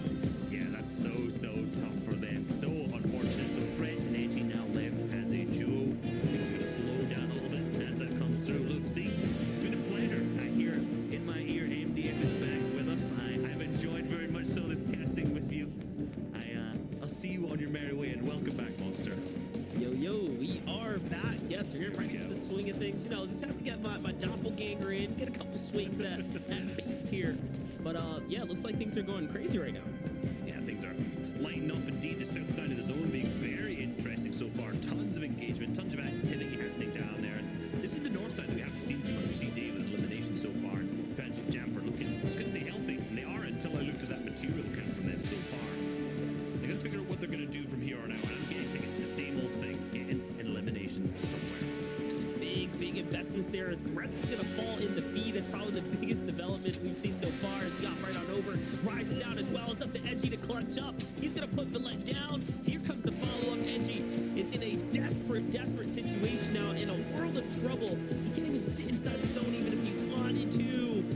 like that, edgy threats and rise get wrapped up, taken out of the competition. And Angels can add a DJN back in this still as well from obviously having a good last game. The first couple not so great for them, and they're in a good position so far. We see Subscript on the right side going down to Angels, actually the back side is up DJN up on high. And actually getting chucked off by the Storm. And this south side, like I said earlier, is absolutely lighting up in the feed. Every team here seemingly with more materials than every single time we check on them. I'm interested to see if that next zone ends up pulling the fifth zone. Because despite the fact when you look at the zone right now, you see so many people on that north and east end side, that the south side's just been going crazy. Yeah, south side is definitely looking congested as well as players are trying to make their move here. Kanata is fully eliminated there now. Angels doubles back from the way they came. There's another opponent there too. They make the edit. They were caught out. It's not looking good. Angels gets Hudson down. It's up to DJ to clutch it by himself. It was Rogue, Shark, Knight, and Claire DG who were waiting on the other side of the wall there. That's going to be a big pickup for them. It's going to be huge for them, given that they've struggled in a couple of games so far. They've been great. It's like they've been on or off, high, low ground, you know. But for them, that's a big pickup for them. DJ still up on high as a solo. Dusky still in this as well. Some of our previous game winners. A lot of teams going to make a rotate here. This is a full north-west zone they've got to make. And I wonder if DJ's going to try to reuse that pad there. He knows his priorities. Get a couple tags off. He gets another pad next to 8 builds. He can barely even build to protect himself. When he lands, he's just got enough builds to make a box. He's just hoping there's some builds left in here. And I think this is the moment. Can he manage to make it to top 17? No, there's 18 teams up. Can he get past one placement threshold? He'll gain another point here. Is he going to go for a play up on high? I think he's just going to go for a cycle play. Full team's hitting the pad. He's Cone. Is that Cone from underneath? Oh, but Nosh managed to get one MK. He was trying to block the pad there. Which he did, but just not the right time. Yeah, I was going to say, he's only got 3 builds, so he's thinking long and hard what he wants to do with them, and he ends up committing to the block. That was pretty interesting. Now he's going to jump in with 0 builds when he touches down, so we'll see how that ends up playing out. Macwood, Peterbot, and Bucky still live up top. Visuals, Austin, Frist alive just underneath them. Duke Users on the right-hand side there as well, still in the game. So the powerhouse of our standings, all within this little kind of cupped area, trying to play this one out here. Figure out where they go. Obviously, one of the top teams today. Been looking, definitely trying to figure out what Justice User and Dukes can do, if they can make it back-to-back champions on the region or not. Reverse 2K with Bump and Durant underneath them pretty weak. Had a really good start to the tournament. Seems to slow down a little bit so far. But this game, they're in one of the best positions we've seen them in. Full HP and 50-50 zone. Obviously, our second place team still in it too, alongside Muzz. But hold on, Muzz is getting beamed up the top. Skills goes down. They're in engagement almost up on the high ground here. Boog is also being tagged up, but I think they managed to get the full finish onto that Nosh.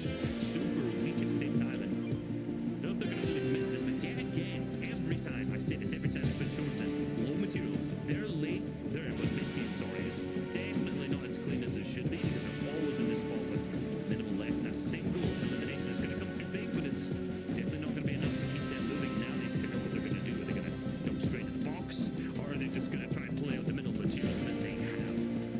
Yeah, it's going to come down to finding that key refresher right here. It seems as that's been the strategy for them round after round. Sensei, Command, and Edgy are going to be the team closest to them that they're looking to target right now as they're playing that eastern side towards the zone here. So got to be very, very careful what team they decide to press up on the box there. Back with Bucky, Peterbot on the rotate here through. Looking pretty good right now, earning themselves a fair share of points right now, keeping themselves competitive on the standings here. They are indeed. They're in a great position, but yeah, again, struggling with Storm Surge down below. We're hoping they can real straight from shots, but up on the high ground, Visuals and us all as a duo. Now, we've seen a duo manage to pick up the victory when it was Day's team so far. These guys have also managed to do extremely well in the previous. Obviously, they were up in the #1 slot. Right now, they need to figure out what they can do as this duo position as this zone starts to pull back. Yes, it does indeed, and this is going to be so good for them being up on high, and I want to know who's going to contest it, who starts to fly out. We hear the pads starting to come up on the zone transition, and Visuals is being super safe, trying to make sure he can just stay all the way up. I was going to say the crazy part is how much builds they're committing here, but they managed to find a little refresher there from Osprey just a little bit ago, but Oz goes down. 2 elites on the contest up above, and Visual's going to have to give it up pretty quickly there. It's Cold, Cease, and company fully up top now. They are the kings of high ground. They can decide how they want to use this here. Cease is going to launch pad across. Cold, a little bit of a misplay, gets to the catch the launch pad as well. To the front side they go, but now it's Tahi and Click trying to reclaim this high ground here with Sprite. They don't manage to do a very good job of it, and just like that, on the other side of the coin, Macwood and company get completely as well. Jamper still in this full trio. So is Reverse 2K looking awfully healthy, potentially by himself. However, Sprite's now down to second height, which means Cold, Cease, and Elite are the team who's managed to claim the height. They seem to have enough materials at this moment to keep themselves through 200 AR onto Elite, which is plenty to set and spray the team down. This is already a game set up to be at least a top 5 finish, but it could definitely be a victory L2. Down on the low ground, Miro with 1 HP, 0 built in a dream, but he's connected the shots when it needs to. Bugha is also still in this as a duo, but he has no heals in his inventory. They need to play close to each other and play pumps out. Mind you, this is another opportunity here for Miro to find some more points, but no, he gets shut down. What more can you ask of him? At least Bugha's here to follow up. That's on to Dukes. Can he get the full finish? He can. He gets the new one. That's on to Justice. A 6-point swing. 2 for the Elims, another for the placement point, and that is a clutch right there to squeeze out more points. On high ground, though, Reverse 2K coming up top with Durant here. It's a one-on-one situation. Make it a 2-on-2. It's Elite and Cold. Elite was good, but not good enough. Down he goes. Fall damage comes through. Cold gets the finish up. And now you have Tragics and Jamper up top. Talk about an exchange of hands for the high ground right now. Everyone's trying to fight their way to victory position. Yeah, they think they've just had to take it from them. No, they know they are still up on the height. Jamper, Tragic still has a duo. Will they be looking to go for the second victory? Royale has a duo in the game. They have so many eliminations, 8 to their name so far. But look at the low ground, what a mess. Send it down, stretch it down. Send as Commandment as a solo. Look at the teams. It's Glad, Tahi, and Clicks now going up for height, but no, they're going to get traded. This could be the clutch for Clicks that they need to start climbing up the leaderboards for them in game number 5. He's starting to ramp his way all the way back up from high ground. The shots exchange with Jamper still up as a solo. Every single player left in this alive is by solo, but Jamper is taken out. Clicks now up on the high ground, and he's going to be looking for those final 2 eliminations. It's Cold, it's Commandment that has to be done, has to go down, but Commandment's on the low ground. He's going to play the mid, play with the harpoon, comes out. No, he's going to get chunked back. He's going to start to play the chunk splashes for the heal off so far. Will he have enough?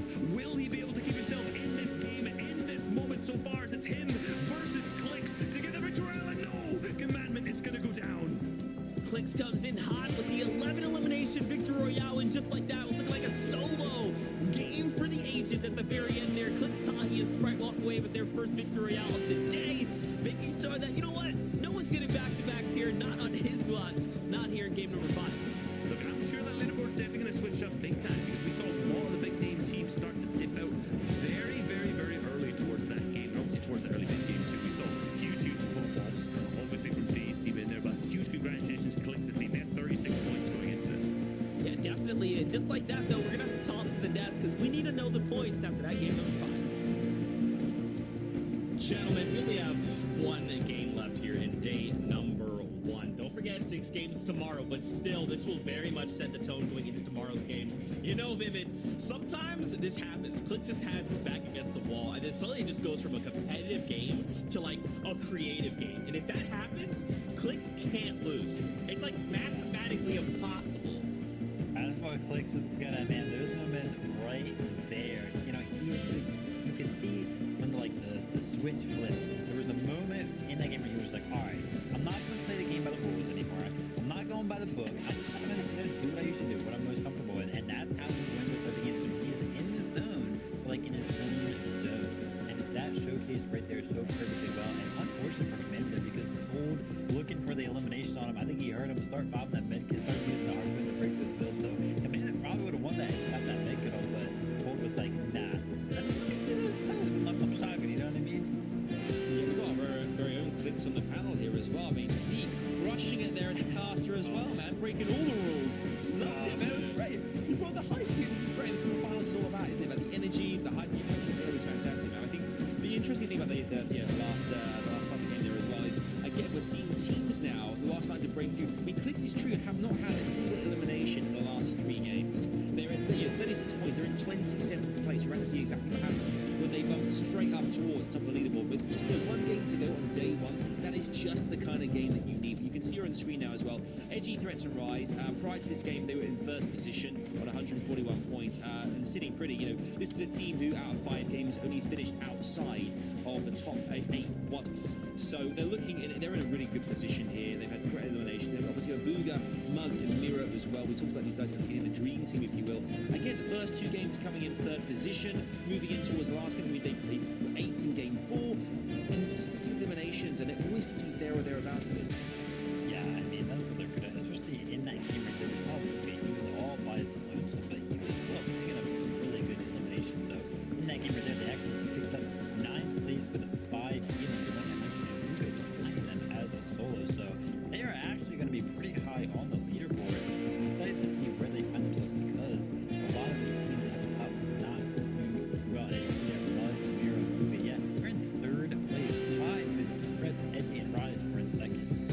Yeah, we have like new leaders now as well. 88 place points.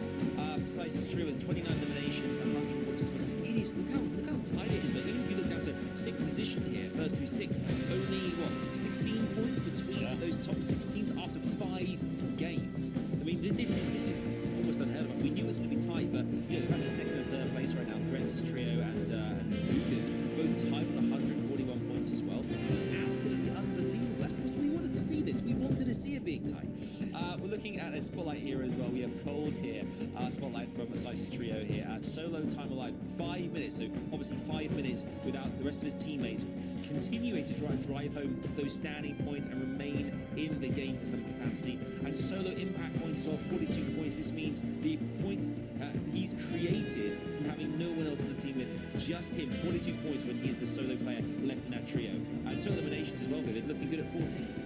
Yeah, 14 eliminations there. And the impressive thing about the solo impact points is actually he has the most out of any player in these finals. And let me tell you something. The next closest person has 21 points. He literally has a 21-point lead when it comes to finding those solo points by himself. That's crazy. I mean, dude, solo impact points, they will absolutely save a run and a trio. I mean, that's why they're in 1st place right now, right? And then now, of course, if Cold can keep his teammates alive, right, they can continue to climb these leaderboards. But we only have 1 game left to go. Anything can happen.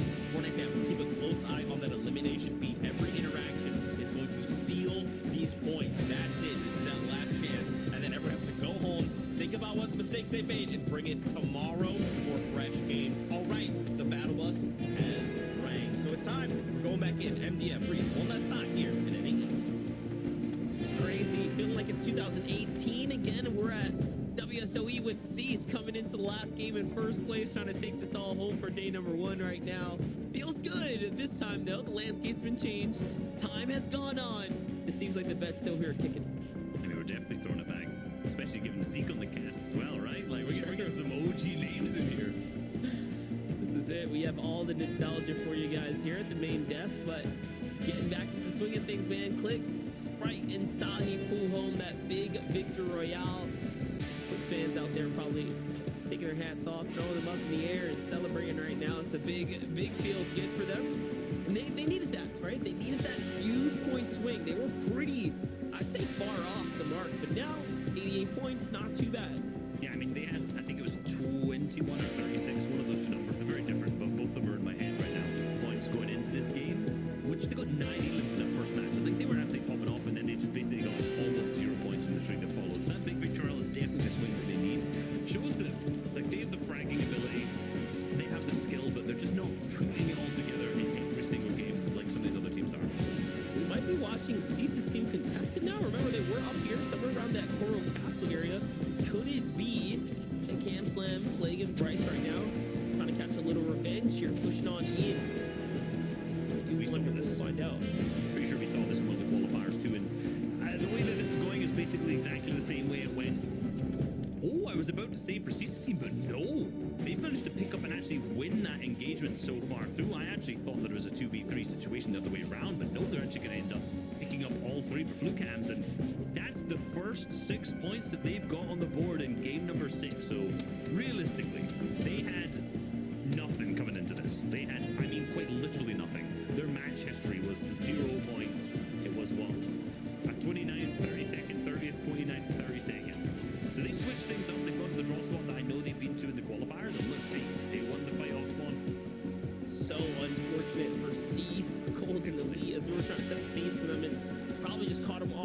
there, that quick little drop spot fight there.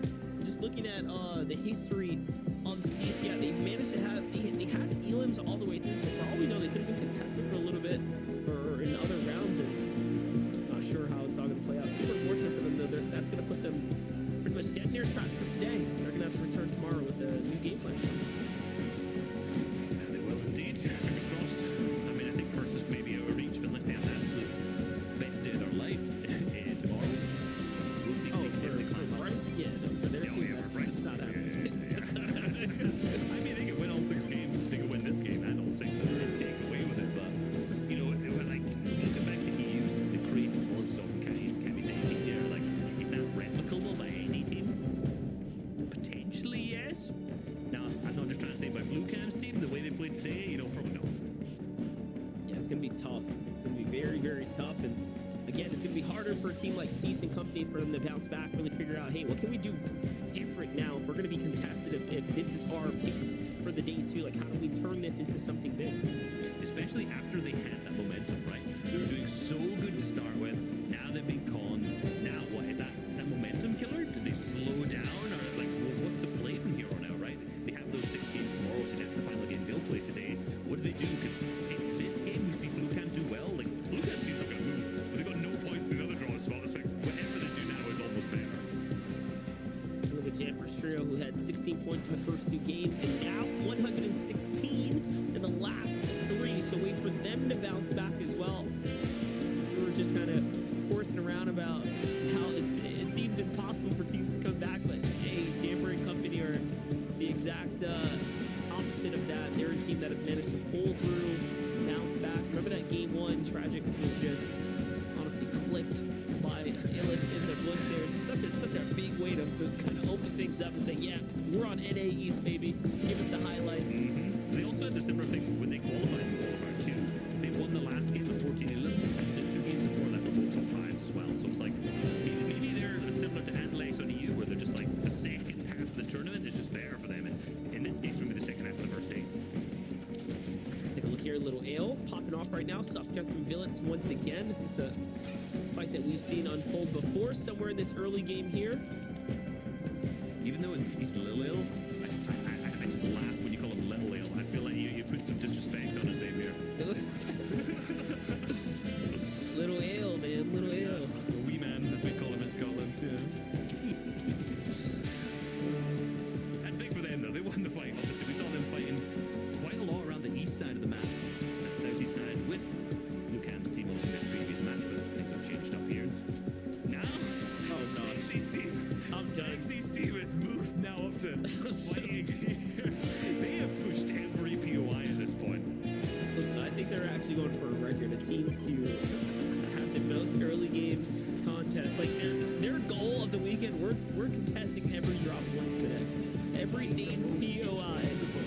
That's it. That's what they're trying to do right now. It must be, because what in the world are they doing up here? They're contesting now Peterbot, Bucky, and Macwood, who are having quite the great day, by the way. This is not what they want. A random team rolling up on them, contesting their draw spot by any means. Remember, we saw them fight in the qualifiers as well. Spexy's team was here very frequently in one of the qualifiers. I think it might have been qualifier 1, and we saw this kind of just fight happen match after match after match, and it wasn't very eventful on Rocky's team. Remember, it was like the outcome just was not good. So I'm wondering if like is that a change of plan? Are they thinking was Spexy's team having more success doing that in the qualifier? They've changed that strategy, or are they just quite literally just pushing every POI they get? No, their strategy is they actually, I think there's an actual strat though. They go opposite of the zone. You notice whenever the zone goes one direction, they go fight the next POI in the opposite direction. So this is, or what looked like somewhat of a south zone pool from when we watched that perspective. So I guess they went north to go fight Bucky's team. So that's that. Yeah, I mean the logic's there because you know you're going to bump into a team because they're going to be rotating down towards you. So the logic's there. I mean the leaderboards aren't showing it working so far, but you know what? Maybe they just need to master this plan at some point. We know it could be the next big thing you see ourselves here. Could be. Who decides to adopt this idea? I mean, for a mid-map team, it makes sense though, right? Like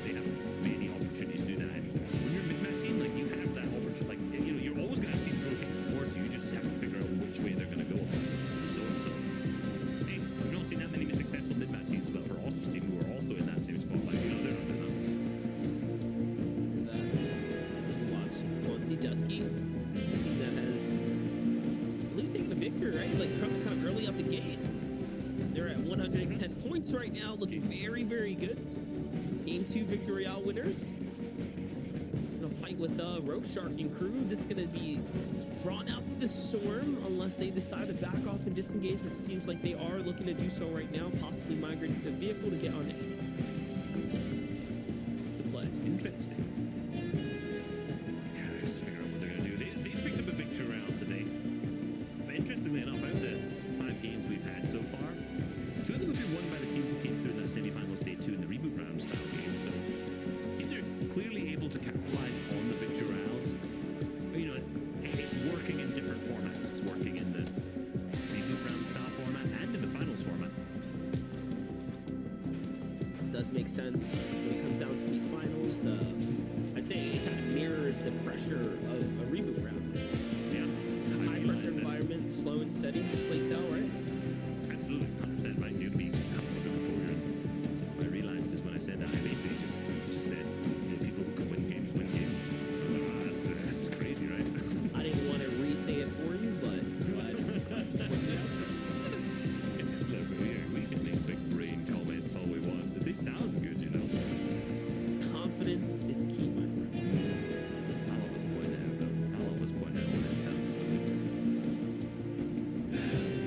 Guys, take a look at the map. This is one of my favorite things to do, right? Because we get to see and we get to assess where the players are. We have this next zone pulls down to the south side. The second zone pulls down to the south, as this first zone was also relatively south. And our first 2 games were in this area as well. We're a little further towards Catty Corner, so we're... I mean, let's be real, everyone always... I'm sure there are people out there looking at this going, well, we're seeing more south zones than in any finals. Like, this never happens. I'm so surprised. But, I mean, the RNG is always in there, which is good to see. You see Lazy Lane getting a ton of congestion. You see just the kind of north zone. There's a ton of players around those mid-map hills. I'm guessing the orange marks that you see there will be Sendit's team in that power position that we saw them in the earlier matches. There's so many teams surrounding them. And once the zone starts to close up, you're definitely going to see a lot of congestion towards that north side. I wouldn't be surprised if you see 2 main spots. Firstly, the hills right here, where Edge's team is set up, having tons of those players rotate into, and also Lazy Lane having a tons of congestion. So when we watch it rotates later, we have to make sure that teams are trying to avoid these areas if they have enough tanks. Yeah, notice like how many teams are not in the southern areas at all, even if the zone pulls that way. They want to make sure they are very much close to the action. That's just kind of the nature of the way these games have to play out. The difference between a traditional Fortnite game and these highly tiered competitive ones. When you don't know exactly your surge kind of status and situation, you just can't afford to take the risk. You stay close enough to these enemies. That's kind of why we see it play out this way. This is the first time we checked in a Bogus team where they've been stacked. Given it's early into the mid-game, but they finally have good mats. Every time we check in with Bogus team in the 5th zone, 50 builds. Every single time. So what I want to see is them not have 50 builds. Maybe even if they're up at 70, maybe 80, we can see them, you know, rise up the leaderboards a little bit more. Obviously, they're doing really, really well. They're in 3rd so far. They're doing fantastic. But like I've said, the last 3 games, 15th, 8th, and 9th, they're just not managing to get further up into the thresholds. And this could put them into 1st, right? These guys could win the entire FNCS if they're managing to capitalize and turn those 8th into 1st, or even 3rds. It's actually incredible how well they've managed to play, considering that it was off the backs of like refreshes in Zone 7 or like refreshes in Zone 6 on those moving zones. So playing big into that Miro playstyle, I feel like. And honestly, hey, you can kind of throw Muzz in that situation. He's going to do just fine. The guy is insane. So I think it works out. I think the success of those is exactly what you said. It's because every single player on this team is an all-star player. Great solo level player. Like, we know Muzz, we know Miru, we know obviously know Booga all have the capabilities to play solo gameplays the hardest and the best. And we've seen a lot of their end games is big solo clutches from them. So like I would expect if the rest of the team is good and like they can still clutch up a couple points. What I want to see is the games where that doesn't happen. I want to see the games where they stay as a full trio. They're managing to pick up tons of eliminations, getting into the double digits because they've maxed out at 6 so far. Yeah, that's the thing. They're just carrying themselves based off of those individual performances. Here, though, Dayjamper and Tragics looking to make their roads. They're deep in the storm right now. There's actually tons of players here. My gosh. We're looking about upwards about 4 or 5 teams right now making this deadly late rotate here. Thatch is going to find Aspect there in the feed. That's a big elam for Thatch. Don't forget, guys, that team of Carey, Thatch, and Pamstu, they are sleeping on the standings here. They're creeping right on up, and they continue to find these mid-game elams onto trios.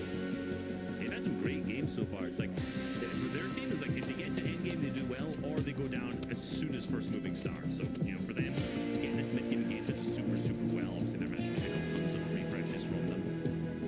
See how they have managed to make it through this next one starts to pull full south. I would not have been surprised if I had said that. If I was going to guess where that next one's going to pull south, would have absolutely been the one to do it. That means all the players who are like usually there's a lot of congestion on the north side.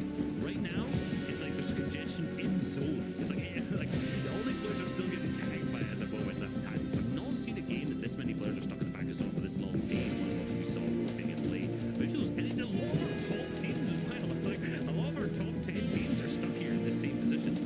So unfortunate for Jamper and Day to lose a teammate there on their rotate as well, coming out super late. Once again, it's tragic. Who's going to be the first to fall. Super unfortunate for him. And we talk about top teams. Osp and company were right inside the mix of this build here. Dejan, Aegis, and Kanata obviously being one of the scariest to kind of go against here, up against Who Fishing Kaz, who were sitting relatively decent as far as like how they've been playing today. But let's look at this. This is again, it's not developing into anything, right? Everyone's just kind of sitting here. It's terrible. It's gonna be another zone fight. I think all these players go into zone. Someone's gonna pad. They're gonna get knocked out of the sky. It's gonna be shambles. It's gonna be a mess. You see Jamper obviously super low on HP, so they can't even afford to let the zone tick them off. Like they have to rotate now. They can't just wait and be behind everyone. And I think they may have to drain a pad if they have one. And no, Jamper's gonna start dropping down behind. I think they're gonna have to start going in behind them.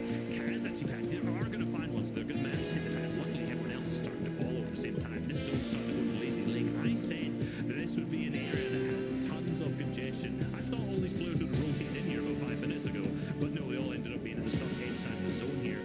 So I'm still thinking this is going to be heavily congested on this north side. Jamper Day, that was a blessing that team used that launch pad. An absolute blessing. Also a little lucky find there. Bandages for Jamper inside the first building he ends up looting. So a couple bandages to at least help him bounce back. He already popped one. At least it gives him a little bit of a opportunity here to kind of settle down, ease his way back into the mid game here. This is just, again, starting to approach the true end game. Zone 4 and Zone 5 as things are going to start getting cooking here. As a duo, they can definitely do it. They can do just fine. Looks like Commandment, Sensei, and Stretch have doubled back into the buildings here. They have full control of this high ground. And this is perfect for them, right? Teams rotating in nice and late from the north side. They'll have so much opportunity to find tags and situate themselves up if they haven't already. I mean, this is their drop spot. So this is where they're comfortable. We've seen the trend of teams not doing so well in their drop spots today. Hopefully, Sandy's team can turn that around, as this was the last time they had us on here where they struggled in game number 2, I think it was.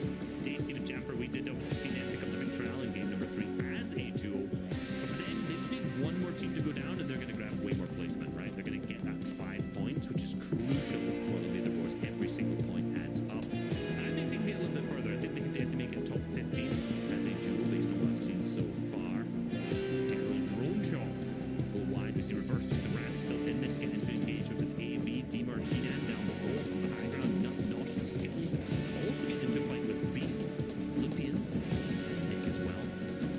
All this team's looking awfully tagged up, awfully weak as we start to fly around this east side. Nittle, Casker, and Smack playing dead side here, but I don't actually see Smack. I think it's just Nittle and Casker. Same with Illist and Avery, so I think they've both gone into an engagement so far. And man, this is a day of duos. I've got to say, if that's a trend I'm seeing, this is a day of duos. Yeah, loads of teams fragmented, kind of broken up here, not in full coming into the end game. And just to kind of touch on Commandment, Sensei, and Stretch, in what they've managed to do this game, they pulled already 2 second places in a third, and then basically a 20th and a 22nd. So it seems like if they could just get past the first surge, right, the second surge, and kind of get past that early initial surge threshold, they have not looked back. It's clear that Scented and Commandment are the brain power to the high placements, right?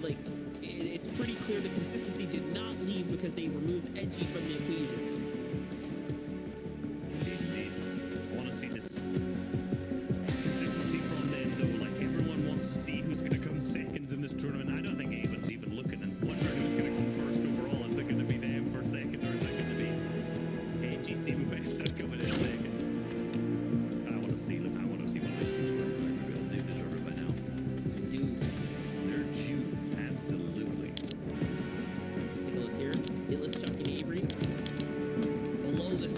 right now. Very desperate position to be in. Great headshot here from Illis. He's just trying to clutch up here to keep his team running. Not the greatest day one for him, but remember in the 2-day format, you never really know. We've seen teams skyrocket back on day 2s and just end up in such tremendous placement spots. When it's all said and done, it really is difficult to play 12 games of Fortnite, especially those that do their homework and get back into different strategies, because we're gonna see teams literally switch things up for the second day. I want to see who does that, and I'm hoping it's usually the teams around like 15th, right? They're middling on the leaderboards. They're the guys usually sitting big, going against the big placement thresholds, going against the big money. Like, we gotta change something up. We gotta figure out what we're doing wrong here. We have to figure out what that is tomorrow, but for today we have one more game left. But Illist, hold on, he overbeats, gets completely beamed and picked up. Now leave Avery as a solo. Avery's gonna go and start engagement with Middle, who also picks him up. It's all looking like a good game for Avery. Honestly, just not a good day overall.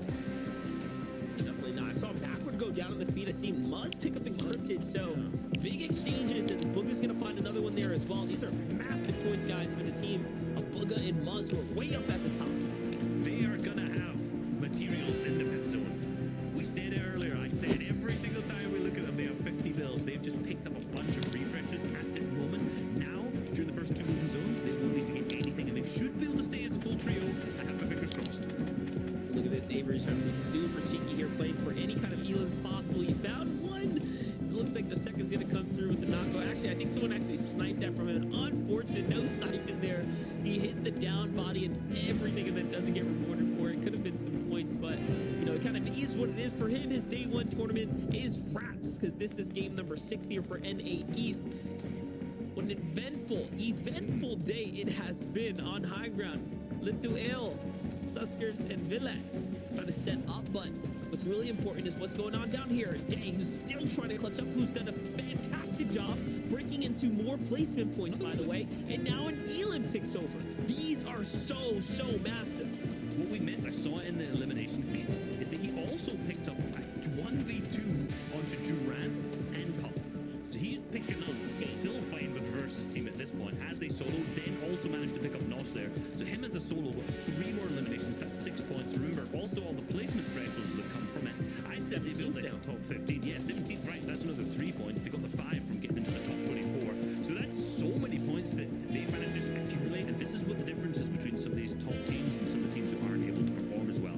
These games that you're not going to perform, right? You know, you're not going to win this match. You're able just to squeeze out every last point, so it adds up across 12 games. Yeah, definitely. Take a look here now. Dave's being hunted down by a team of 3. It's the blue trio on the other side of the wall here. He's going to have to give this up potentially, but no. He wants to hold this high ground and use this on the rotate here. I am so curious as to how this is going to play out, but I get it. He wants to stay off that low ground congestion, does not want to get picked off, and he's hoping to have a nice clear layer to himself. Look at the side angle here. Finds another one. 2-point swing for him and survives the top 14. That is beautiful. He's going to get tagged big time here. Only bandages to his name. If he can heal just fast enough, he will get enough to get some HP for the siphon. Can he do it here? Let's see. Yeah, he's talking to the corner a little bit. He should be able to get these bandages popped. Hopefully he can get the majority of them popped before he gets that siphon to come through, so he's going to get himself up to 125 HP as max we can. And yes, he can indeed, so he's going to get the finish onto that any second now, and he will be up to an actually workable HP, right? He's got more HP than a lot of the players in this lobby. He hits the short pack, tries to get to the front side of the zone here at the same time as his 13 teams alive. He's absolutely chilling in comparison to all these players, and this is where Dave thrives. He's able just to absolutely hit shots. He's trying to get into the back of the targets. This is what he does in a trio anyway, so why not just do it by yourself? Blue pump out, let's see him connect with something. Unfortunately, that siphon did not come through, so I do wonder, it seems like somehow the body must got picked up and taken to the skies with the launch pad. So unfortunate. It rarely ever happens, but you can tell it definitely happened here. So no siphon if he was waiting for it, if he was counting on it. Unfortunately, you have to count it out. He knows there's going to be a player coming through there. He hit 2, great tag. That's a shield crack. He's going to need 1 more. Remember, he's already survived from 14th to 13th. That's another huge set of points swing in his direction. 3 points to be exact. If he can survive a little bit longer, he'll start jumping into the 2+ points. Let's see it. He's taking another tick on the backside here. He understands that very well and aware the double zone comes back. It's going to favor him. This is a siphon. He can pick up this loot. This is so good. He only got sight. Oh my gosh. But now he's managed to get tons of heals. But no, that zone's going to start pulling the bar. He's going to go for a layer change and a second one. So he may actually be second height from this point. But Day is playing this so well as hope, but the wall opens up.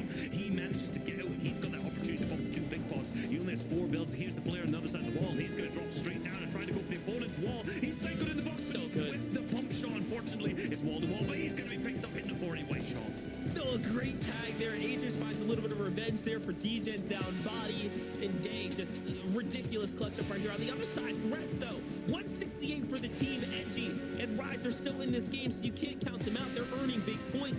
We're looking at our teams that are quite literally up inside the top 5 right now on a phenomenal day. And what an edit there as Rise just gets shut down by Rogue Shark. Just such a clean pre-edit. Puts them right down. And oh my, that was insane. Could have knocked into fall damage, but adds the extra bit of dirt to hit with a max damage as he starts to fall down there now. Edgy left his solo. He's taking a bit of zone checks. He's just a harpoon going through onto his floor. And he's going to have to layer change. But up on high ground, Hale and Suspects and Billets are still in it. But Muzz and Miro and Booga are still a full trio. They pick up Billets on the second height now, so they have an opportunity to take height. Sus drops down. The shot's connected onto Muzz. He's trading shots back, and Booga pick up the full elimination. They have high ground. They had a good amount of materials, but they've lost Muzz. But they've also somehow lost the high ground at this moment too. So Muga now has to play as a duo with Miro. They have to capitalize. They have to keep going. This could be a win that takes them up into the first place slot. Huge one-on-one right there between Booga and Peterbot on the different layer. For him to win that one right there is definitely going to be a difference maker. But Clarity G sneaks up on the layer. It's Miro versus Clarity G now in the storm line. Booga's broken off by himself here. Now if they can take out Clarity, there it is. I was going to say the next threshold comes through. This is now officially top 3. More points for him. 3-man crew down to the low ground. What can you do for this one, Miro? Not much, to be honest, but hey, a little bit of chaos in the high ground never hurt anyone. As Little Ale's going for the heal off. Did he time it correctly? Osperati's got big HP. Little Ale's up there. They have some additional heals. They should be enough for them to walk home with the victory royale here. Yeah, Os doesn't have it here, but what a game for Osp and company. Booga in crew, and then, of course, Little Ale, Subscript, and Billets to walk home with the victory royale. Yeah, it's a massive clutch from them. Like, we saw them struggle a little bit at the start of the tournament. Like, you know, we saw, what was that, like an 18th and a 26th from pretty very average games in them, but in that second half of day number 1, they've definitely clutched it up big time. Notice, those heals, do you know where they came from? They came from picking up Miro. We saw them in his inventory. The floppers alongside the chunk splashes came from that Elam, so that's hugely clutch to pick up that last victory royale of the day. Yeah, definitely. Listen, I want to give you the floor. This is an incredible day 1. Reese, any final thoughts? Look, for me, day 1 has been nuts. Same thing alongside EU. Both of them have not disappointed so far today. As soon as we are out of here, I'm going to bed because I'm waking up and I want to watch the games tomorrow and finish this off. Yeah, absolutely. Just like when we were young, get that sleep. But for us here at the desk, Monster D Face and Reese, hopefully tomorrow comes quick. We're going to toss them over to the desk. They can bring us on home and give us those standings, man. MDF sleep is for the weak. For those of us that can't sleep at all. Anyway, wow, final game there with Oscar Billets and Ale. Victory Royale, 11 eliminations, but don't let that fool you. Osp, second place, 13 eliminations. My goodness, Vivid. We're watching these games happen. They flew by, but every single trio there at the top was saying, look, at the end of the day, at the end of these 6 games, we're going to make sure this was not easy for anyone. We are all clawing our ways up into that top spot, and tomorrow's going to be wild. Yeah, I'd be very surprised when we see the standings here that Osp, this was the first, would be at least the second. They have to be at least second. They might even be in the first place position. But to wrap the day up, we got all the way back to game 1. Man, these games flew by. Macwood, Bucky, and Peterbot obviously taking from that first game there. And then we saw Nani, Monty, and Dusty Bot taking from game number 2. This was just very clean. AV here, almost with that clutch, but that 10 HP that we talked about when we watched that game happen came in clutch. Then we got visuals here winning from the high ground, a couple of chug splashes to save the day. Yeah, indeed. I mean, when you think about it, when you look back across the victory royales and the end games as well, Osperati and Visuals and Chris have always been there. I mean, which is actually a testament to them and the kind of performance they're putting in at the moment. I mean, that's the great thing about this competition. We've seen so many teams in that top kind of like 8 positions that have been continuously making a claim for that top spot today. You can see as well, Clicks, Tahi, and Sprite after a few games in the bounce, not working in their favours with no eliminations. Suddenly, out of nowhere, they come through with a victory out as well here, getting a bunch of eliminations. That looks like 11 in total there as well, so double digits for those guys. Finally, we have our last winners of the day here on game number 6 as well. So Script and Co there getting the victory out. They did a much, I think I said was at the end of this. I thought there another game that I missed. That was the last game. We've got the standings here as well after day number 1. The leaderboard has popped up and it's looking mighty interesting indeed. Obviously that last game as well. Cease and Co as well as Commandment's trio, both first and 7th position, went out very early on, so getting 2nd through 6th, a real opportunity to climb the leaderboard here. You can see this is how it leaves things after the first 6 games. Osperati, Visuals Frist are in contention for that top spot for the AXA Champions. If they can continue at the top there, I'm sure things will change up. But 185 points right now with 1 victory out today, 39 eliminations and 107 place points as well. We're looking 2nd position there. My prediction, just putting it out there, Vivid, just putting it out there. I predict those guys. But Mazmira and Booga, it started. You can see in 2nd position there as well, 31 eliminations, 117 points. 179 points in total as well. So you can see here that the top 5 positions here, there's only about 30 points or so you will take between 1st and 5th position after 6 games with it. It is so tight right now. Yeah, I think the craziest thing is that everybody in the top 6 pretty much has 30 elims, so those teams at the top are doing a very good job of finding those eliminations. So maybe some of those teams can put some in place and mental stats and be like, oh, these teams are getting decent eliminations. Maybe we need to try to, pick it up in the elim category, be a little bit more aggressive potentially. Going on to the 2nd page, though, surprising here, we got Degen, Aegis, and Kanata actually enforced delays. They are actually Callisto spawn, so they're doing fairly well for being complicit. And then Clicks, Tahi, and Sprite with the victory out today. Only 95 points, so really their only good game was that victory out. If they can kind of replicate whatever happened during that victory out game, then for sure they can climb the standings very, very quickly. But we need to wrap it all together, figure out what in that game that worked for them, replicate it when it comes to tomorrow. See, Vivid, this is very much setting the stage for us. 6 games stand between whoever will be crowned the new FNCS Trios champions out of NA East, and it can still go so many different ways. Fortnite fan, that is it for the action here in NA East. Don't forget, though, we have NA West. If you want another 6 matches, make sure you stop by. We'll be here in about like 40 minutes or so, and we'll start NA West. If not, then come back tomorrow. NA East action, European action, and of course, Trios champions. As always, give these 2 incredible humans a follow. Give MDF and Reese a follow. Reese, I mean, that guy just did 2 rings. That guy's crazy. Until next time, Fortnite fan, we love y'all so very much, and we'll see you on the Battle Bus. And now they're hunting, and it's only a matter of time before they decide. Yes, a solo bush here. There's no way, right? Wait, what? And he missed. That is cool. He's gonna go for it. Oh my God! What the max damage shot? Oh, that is huge. Transix even shot at the bush before. Now he's gonna pop off here. See what he can do. Great tack there, great angle as well. Grab the cone too, waiting for the edit. It just, oh my gosh, he really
17 minutes on the clock. First, let me introduce you to the boys. It's FBG, it's Panda, my friends. How y'all feeling right now?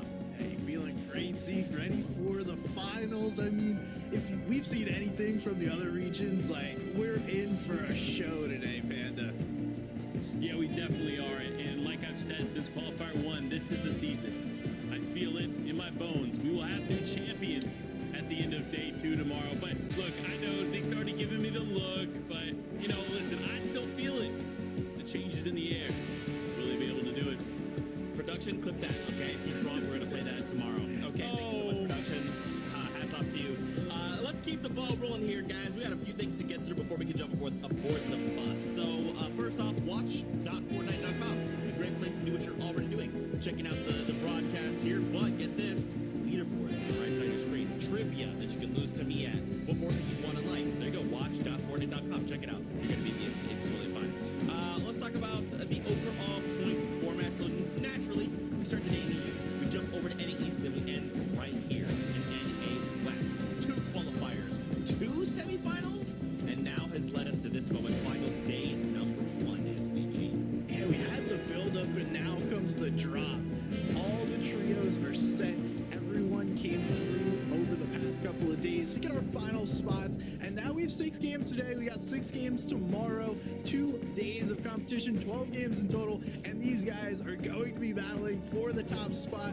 But Panda, tell us exactly what the points are going to look like and how these guys are going to be able to take it home. Well, guess what, folks? If you saw any of the qualifier weeks or day 1 of semifinals, it is the same point format. 2 eliminations per, or 2 points per elimination, and 30 points up for that VR. So placement and eliminations are going to be super important. We actually saw in several games today teams excelling in placement, but they didn't have the eliminations to truly carry them into one of those top 5 spots on the leaderboard. So it's going to be interesting. You've got to make sure if you're playing today, balance it out. Get those elims. Do not just solely focus on that placement, but be smart too. If you want to climb the leaderboard, you want to get the VR, it's super important. But what are they competing for, Zeke? Of course, Panda, it's an autograph that you were going to send the winning team, which is going to be Arcarex and Epic Whale. I guess you're wrong, but that's okay. There's also prize money on the line. That's important as well. We can actually take a deep dive here on the prize breakdown in NA West. $48,000 for the most winningest team. Everyone will get walk away with something for making it to this point, but don't forget, if a team can't walk away in first, even going from like 33rd to 5th place is a massive leap there, right? So even if a trio isn't in your top 10, you know they're going to be competing and trying to aim for at least that, because even just making it to the FNCS finals is a testament to the trio skill in and of itself. Now, you saw those 7 regions before we checked out the prize money. Let's talk about one of those regions, Brazil. That's right, we got to check in with them, see how their day 1 went. We like to do this, check in on every single region that we can, see how things are going, see how they end the day. Whoa! Oh my, calm down! 210 points? I'm pretty sure that's the second highest on the day. We saw 235 in the EU, 207, I think, in Asia, and now 210. What a performance, too. Bringing home the 2 victory royales, 40 eliminations. There's a huge gap between that first place team and literally everyone else. I mean, the 40 elims alone would be putting them up in about 15th place. That's insane considering they won 2 matches as well. The rest of these guys have a lot of room to make up over the next 6 games tomorrow. Yeah, I mean, it's crazy to think about 40 eliminations. Obviously, the victory royales are great, but on top of that, 40 eliminations. I cannot stress how impressive that is after day 1. It's going to be interesting to see if they can maintain that though in day 2, because we've seen before, time and time again, great day 1 performances, but then day 2 shows up and that momentum necessarily isn't there, and that leaderboard begins to shift. So hopefully it'll be enough for them to hold it, but we will see going into those games tomorrow. But we got to focus on West, right? Zeke, break it down. What is today looking like?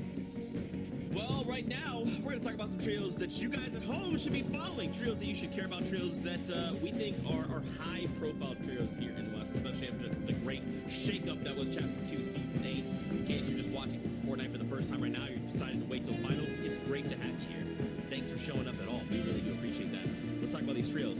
Rate, Spabs, Snacky, a team that Panda here is truly sold. They will be the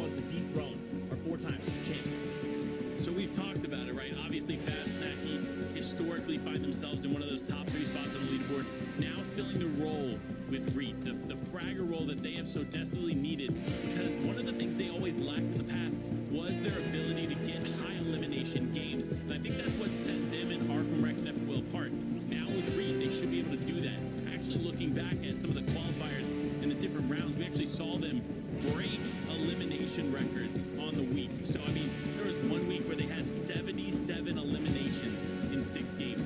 So that tells you that they have stepped up the plate here. Now, they haven't been as consistent in placement, so they need to fix that going into this format. But we saw it last season too with Reed, a very similar play style with Falconer and Chris leading up to the finals. And then in the finals, they were a lot more consistent, finding themselves in that second place spot. So hoping and thinking, honestly, logically, that this is going to be the team. This is going to be the season. At the end of this, I want you to clip whatever Zeke says, denying me, because he's going to be wrong. That's right. Production, make sure, remember, I'm the host of the show. I call the shots here, so that as well, so we can be double wrong. Thank you, production. You guys are the best. Okay, let's talk about Andy, Krizix, and the now SBG. I believe you believe this trio is a trio that could go the distance. I mean, talk to me about them.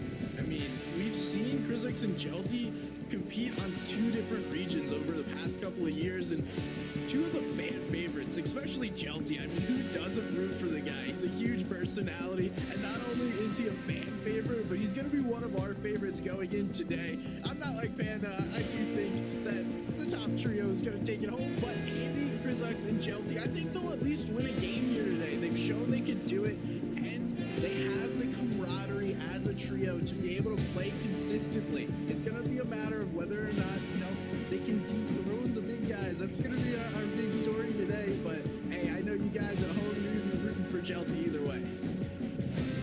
I like that. I like that a lot. Yeah, I mean, in case you've never seen NA West, we have a trio that is stuck together for a while now, and they have won 4 FNCSs. It's wild. We continue to think someone will beat them, and then at the very last second, they're like, okay, everybody, we were just messing around. We'll just walk away the prize money, the Axe of Champions thing. We'll see you next time. Every time, consistently. But we'll see if this is their time to finally be dethroned. Let's talk about Hashira, Kabu, and Nico. These guys have been doing exceptionally well, and I'm very excited to see how they perform in finals. Well, these are some veterans from the West Coast. They've always found themselves excelling pretty well, but not necessarily a top 5 performance. They even found themselves into the semifinals, but once they made it there, they actually broke semifinals day 1 records with the most points on West. So impressive team and impressive performance happening just this week. So they could use that momentum going into these finals and ultimately come out on top. That's what they're going to want to do. They know how to get the eliminations. They know how to get the placement. Now it's just about doing it up against teams like Rex, Arkham, and Epic Whale. Well, gentlemen, I think we would be doing the trio disservice if we did not talk about them. So, SBG, break down this trio. I mean, they've been such a dominant force. Kelly actually last season was talking about how they kind of initially had this massive gap of talent competition, and then over time, over the last few FNCSs, that gap has continued to close, and that's why she believes as well this could be the season that the trio is dethroned. How are you feeling about that? How do you feel about this trio as a whole? I mean, the more you watch this trio, the more you see that there's no gaps in their play. They just are so fundamentally sound, and put them anywhere in endgame, put them anywhere on the map. Obviously, you're the 4-time champs. You get to go wherever you want. You better not be contesting that because they are the 4-time champs for a reason. But low ground, high ground, even when they qualify straight to finals, they let's play the qualifying weeks again. Let's get first place, establish our dominance once again. And this season, they showed in the 6 matches of their first qualifier where they were able to advance to the finals. They won a game on low ground, they won a game from high ground. So they don't have a particular play style where it's like, I need to be in this position. It is, I'm going to give what's taken to me, I'm going to take it all, and then you guys are going to have to deal with the force that is Arkham, Rex, and Epic Whale. They are absolutely insane. I mean, that's the thing, right? It's like we look at a trio, and oftentimes, how can a trio do with what they have in their inventory or the shambles position they might be in? For Arkham, Rex, and Epic Whale, it doesn't matter, right? You shuffle the deck any number of ways, you deal them the cards, and they're going to say, look, it doesn't matter. We have exactly the points we need to win. We have all of the aces. We have all the kings, queens, and jacks. I mean, these guys are insane. In fact, we caught up with Arkham this week. We got to hear from him specifically, so let's check out this video.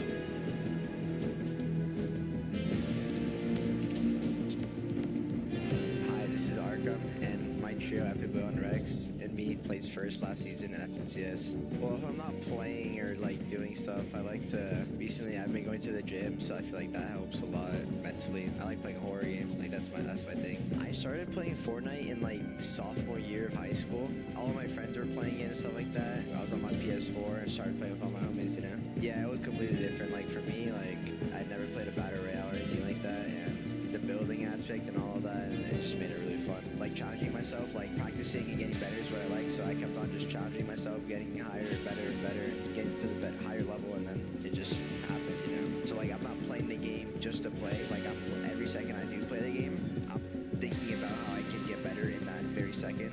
So I'm doing that every single second I play, and I feel like most people don't ever do that. My relationship with my trio is like, I mean, we're all the same friend groups. We're just homies, you know. Like we're just chilling and practice together. So we've known each other for a while. You're more comfortable with them, you know. It's easier to like talk to them and like, but you just like know how they work and what situation they work best in and stuff like that. So I feel like it's good to know. Fox trio. I mean, if we fought them in game, we would roll them, but like they do good in tournaments, so you know they have like a solid trio and they have good roles and stuff like that. They're really good, you know. Hey, this is Arkham. Thanks for listening, and I hope to see you out there someday. Arkham is not scared. Panda is not scared of your trio at all. We'll have to see, man. We have a couple more things to talk about, lobby list and predictions. Let's start with the lobby list. So remember, we've had a number of rounds to kind of lead us here. Last season, we had a number of trios champions that won Chapter 2 Season 7 auto-qualified. That means we've not seen them all season long. Then we had Qualifier 1, Qualifier 2, semifinals 1 and 2. And of course, now this has left us with this overall 33 trios we'll be watching in today and tomorrow's games. Again, this is a 12-game format. 6 games today, 6 games tomorrow. So even if a trio can't necessarily pull out something today, tomorrow they'll have a chance to kind of refresh themselves and come back strong. We see Chicken, Kytrex, and Mectin right there underneath the Kings. They are another trio that you should be watching out for. Someone who's on the rise. We've seen Mectin especially placing really, really well along with Chicken. And Kytrex has been around for a long time. That guy has been at the top of this NA West scene for a while. But the three of them together should be another force to watch out for during these games and really put themselves in positions to be able to compete throughout both of these days. Yeah, I definitely agree. Obviously, they're a powerhouse trio in themselves, and they are one of those teams, like you said, that we really need to pay close attention to. Another team that we do need to pay attention to is Storm, Macon, and Moose. This trio has done exceptionally well. They were another team that made it to the semifinals day one and actually had a breakout performance, having a huge lead over the competition and taking the top spot. So, great teams looking at all of this, but you know what? Refab Snacky, I'm telling you, there's something about this trio that's going to surprise people today. I respect it. You gotta believe. Hey, if you don't believe, then it's never gonna happen. But we saw a couple of teams yesterday be able to advance, and in NA East, we saw a lot of those teams succeeding, advancing from the semifinals rounds and doing well in the finals. One of those is Altu, G5RC, and Antrak that are going to be a little bit of a dark horse coming into today. Not a lot of talk about this trio, but one that could do something special. Yeah, I mean, I definitely agree. I think there's a lot of potential here on the board. We can't just count out these other teams because Arkham Rex and Epic Whale are here, but obviously with how dominant they have been, I think they're pretty confident going into today. Now, one thing I will mention is having Believer Beach uncontested is going to be a huge asset for them, but one thing that we noticed kind of developed after Qualifier 1 is that area just south of there, and we'll talk about it when we dive into the map after this next game, but I want to kind of preface this because I hope we get to see some of this action in the game that we're about to watch. It is a team landing just south of them in a crash site, and what these teams have been able to do is grab a shadow cube, hit the bouncer, and jump into Believer Beach and take the team off guard. So we could see teams attempting to do this today against Arkham Rex and Epic Whale, and if they succeed, this could be the disruption that we have not seen in seasons past. And I'm going to throw this out to you. Some team tried to do this to Arkham Rex and Epic Whale in the qualifiers, quickly got shut down, and then they went ahead, did it to another trio, got a duo wipe. You know, one of the guys skirted out of there, so I think Arthur Rex and Epic Whale are more than comfortable, know exactly what that might be happening. So, Zeke, what do you think? Well, we only have 2 minutes, so I'm going to save my thoughts. We'll come back to those between games. First, predictions. All right, really quickly. Here we got to talk about which trios we think could win it also. How many of these are... Okay. Even USBG! Okay. Okay. So, yes, we think they can become 5 times FNCS Trios champions. But, Panda, I'm going to side with you for now with Greek Fabs and Snack. You know what? No. I'm going to do something that I have decided I learned today, and that is I'm going to choose the field, okay? So anyone else but Arthur Rex and Epic Whale will win. Now, there's more to this, and the way this was described to me is something that I'm learning, and I'm sure the person that describes me right now is thinking to themselves, why did I tell Zeke about this? You mess up, and I will take advantage of that. That's okay. But yes, once again, Arthur Rex and Epic Whale could very well be the 5-time FNCS Trios champion after this weekend. They do start slow though, SPG, and I'm kind of curious to see if they do get contested. Looking back at EU at the start of the day, Seti Kevitik, their POI was uncontested, and they were largely allowed to do whatever they wanted. And every single time, every game, they made it to endgame because of this. So do you think they will be pushed? Like, if this is the time for it to happen, it's now, man. No. Someone might be going for it, but why though? My genuine question was, why that team? You have so many other options. Why go for that team? Because Believer Beach is open. I'm telling you, with those 2 crash sites on either side, it makes it super easy to dive in there. All I'm saying is, look, in the past, Arkham Rex, Epic Whale, you don't really find them outside of one of those top 10 spots in placement. I think today, we're going to see them outside of one of those top 10 spots in one of these games. That's all I'm saying. We got 6 games today, 6 games tomorrow for it to happen. But I definitely think it's going to happen today. All right, well, Fortnite fam, you heard the buzz. This means we're taking off the competition in NA West. 6 games ahead of us. We're better to cast all the action. The Clay and Sundown, the kings of NA West. It's time. Buckle up. Here we go.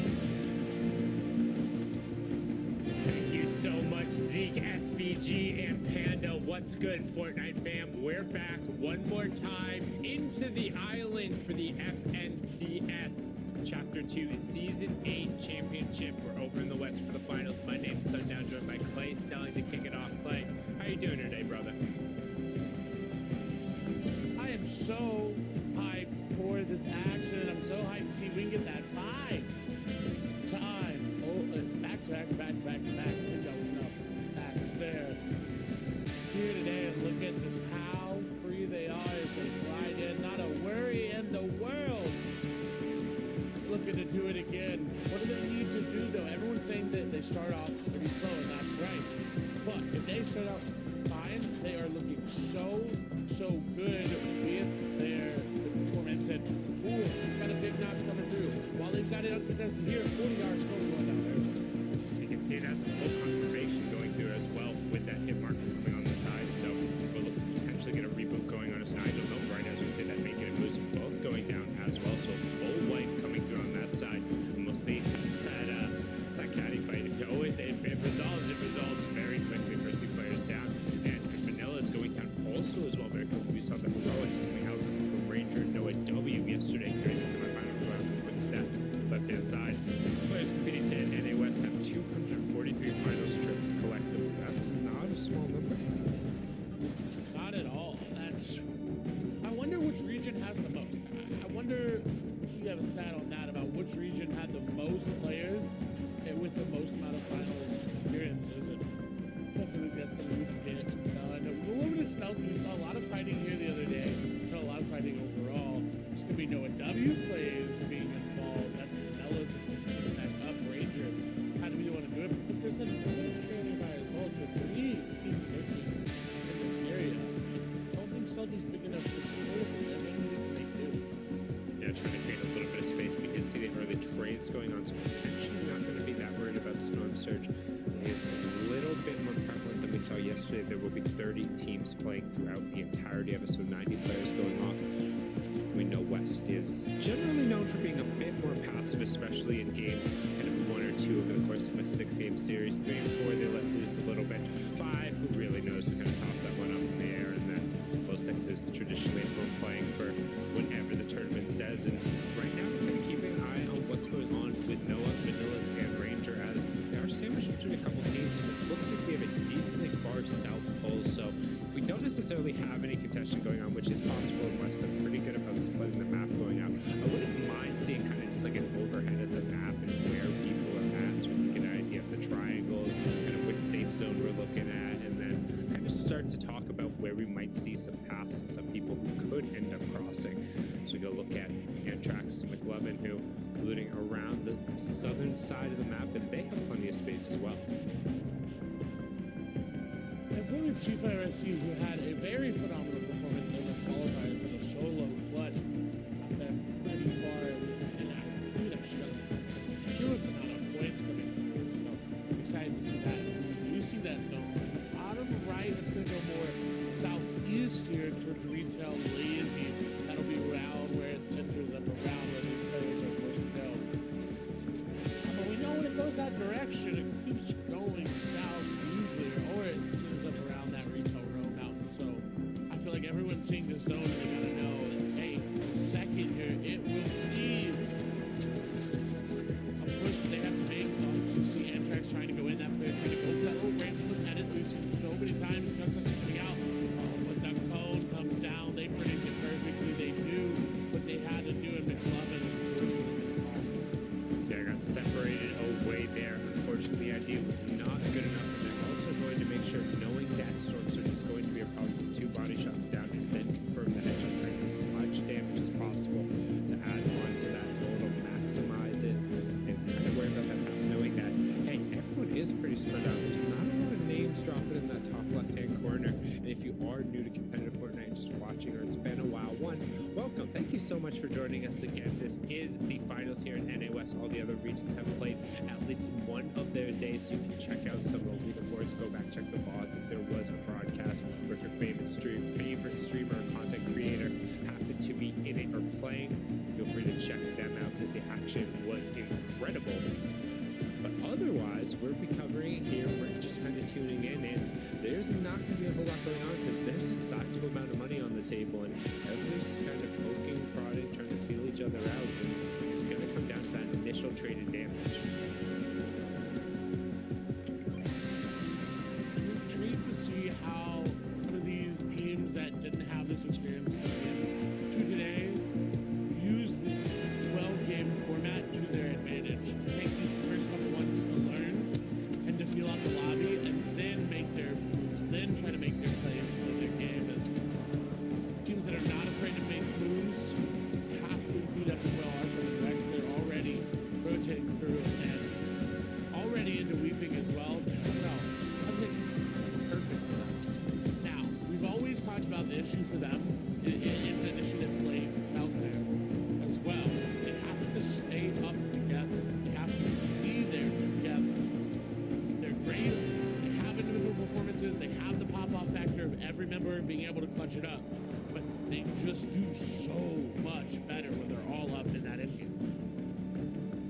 But statistically, that has been every single trio, and we've talked about it, where if you lose somebody before the 5th zone, they have yet to be able to win a match, which were the stakes yesterday during that semifinal round 2 in a winner-take-all scenario, similar to the reboot rounds of the past. But right now, Shallow, Sharp, and Asian Feats, who were able to advance through that, trying to find a little bit of space. Everybody has kind of hopped into their whips, getting a little bit of skirt roaming around.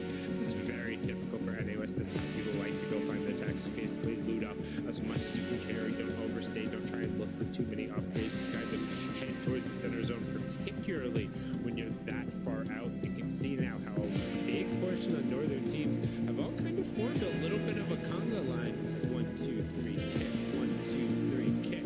You can see my camera pantomiming that, but they're just kind of heading as far as they can and trying to get some space. They're not going to find a lot right now, and I like that they're going to go back or down. It seems like they're going to run into a former. And no, they're actually going the opposite way. They're going more towards the middle, but there's a team already up in the zone. They spot out your car. You have to be very careful because when you hop out quick enough, look at how many players are already prioritizing these hills. They already know how valuable they are. Everyone's already rotated to the center of the zone, it feels like. And this is where NA West takes a breath. This is where NA West typically will just stall out in terms of action for a couple seconds. And normally, right, we would have going all the way up to 33 teams all the way through. We have 30 teams who are participating here today. There's a little bit more space on the map. We've seen the one contestant going through, unfortunately, 40-hour start, making a miss, being on the wrong end of that. But now his team kind of staking out the claim, just trying to poke out something we've talked about a little bit, alluded to, is Storm Surge. Storm Surge, which will activate right around the 3rd, 5th, and 7th zones. You get the warnings right before that during the 2nd, 4th, and 6th. The first threshold, my lord, is Mojo6 had a little bit too hard. He needs to chunk some shields there real quick. The first threshold will need to drop down to 70 players before it ends up turning off. So currently we're up at 86. That means 5 plus trios. So 5 plus 1 more of the solo riders will then end up getting hit. Going all the way through there, it would be 25 damage every 5 seconds. The way it chooses who it strikes is the trios who have done the least amount of damage.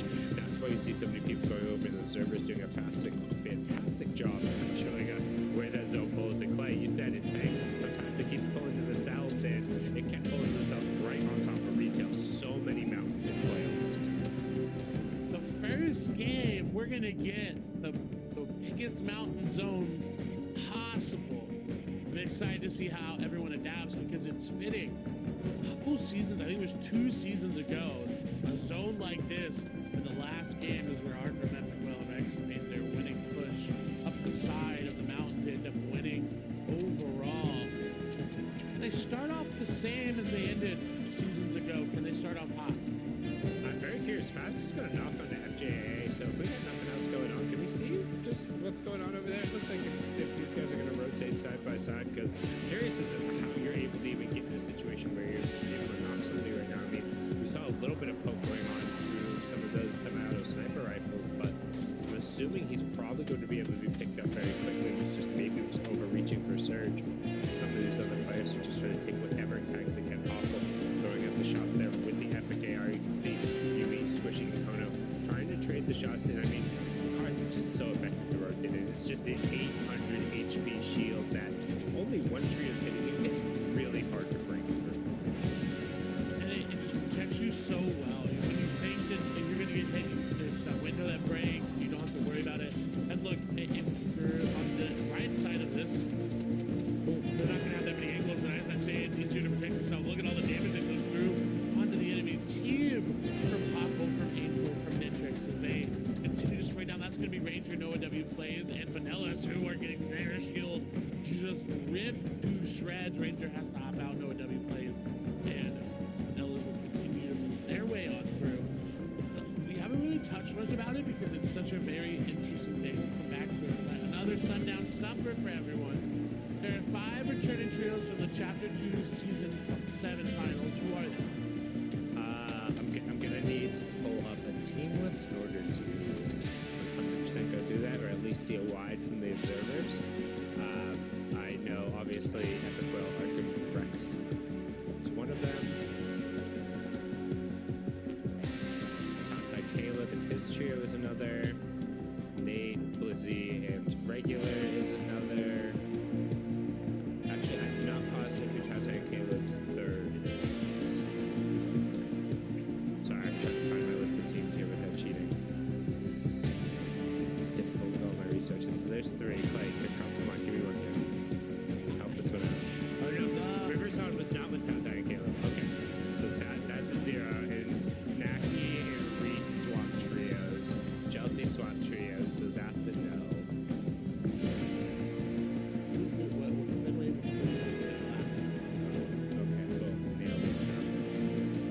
Appreciated. It was, I believe Jelty was his name. It was Andy their third? Blizzy, Nate, Regulator, Arkham, Rex, Epic Whale, Chicken, Kytrex, and Mechton. That's 3. Mini Kaboo and Nico. That's 4.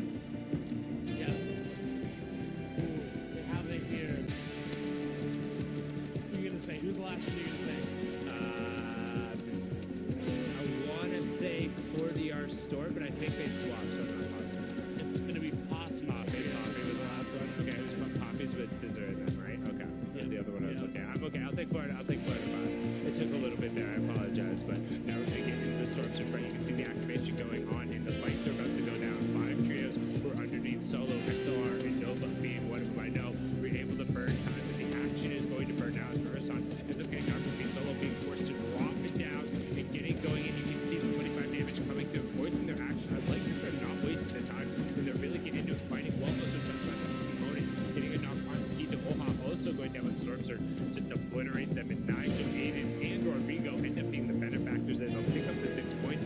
We can see Quinn, Cool, and Wade desperately trying to get away from this situation here. Surge, fire, running out of room, shots coming everywhere, Wave down to 4 HP, barely enough time to pop a mini down again to 4 HP. Quinn will fall. It's going to be Wave and Cool, the only ones left there for the trio. Can they find any sort of solids here on the edge of zone? They're trying to out-heal the Surge, but it doesn't look like it. Mojo, Defiant one, Southbow trying to push up, trying to get involved. Cool will get taken down. Southbow will be the one to do it. Wave just has to try to hold on. It looks like Surge has paused, and it matters they're going to go down. It looks like a launch pad there for them, and it did not pause on them, but I think they had just enough damage to stay above. But what they didn't have was the HP. Southbow, Mojo, and Defiant just came in at the perfect time and swept them up. Yep, and that second check mark is passed for almost all teams. There should be one more team who is getting hit right now. We're still at 71 players. Haven't seen somebody drop down and we'll turn off at 70 as we do have rotations coming up. No, we are at 69 players as you can see. J-Whips gets the confirmation on Dakota. Dubs also then ends up going down Lucky Pump 2006 and AKA Wolves. We saw it secure a match yesterday, right? And then recycle the launch right here. And they're trying to close the gap. This is those tough rotations to talk about, the ones where you either need to be using old resources or just burn all of yours to even get into the zone, because teams have just kind of building up on the edge of the zone. They're not in any rush to rotate. They know there's plenty of teams behind and they can just sit and chill. Unfortunately, Zook's truck and Kimchi take a ton of damage and Lucky Pump gets ripped to shreds. Bolts in 2006 going to take a ridiculous amount of damage as well.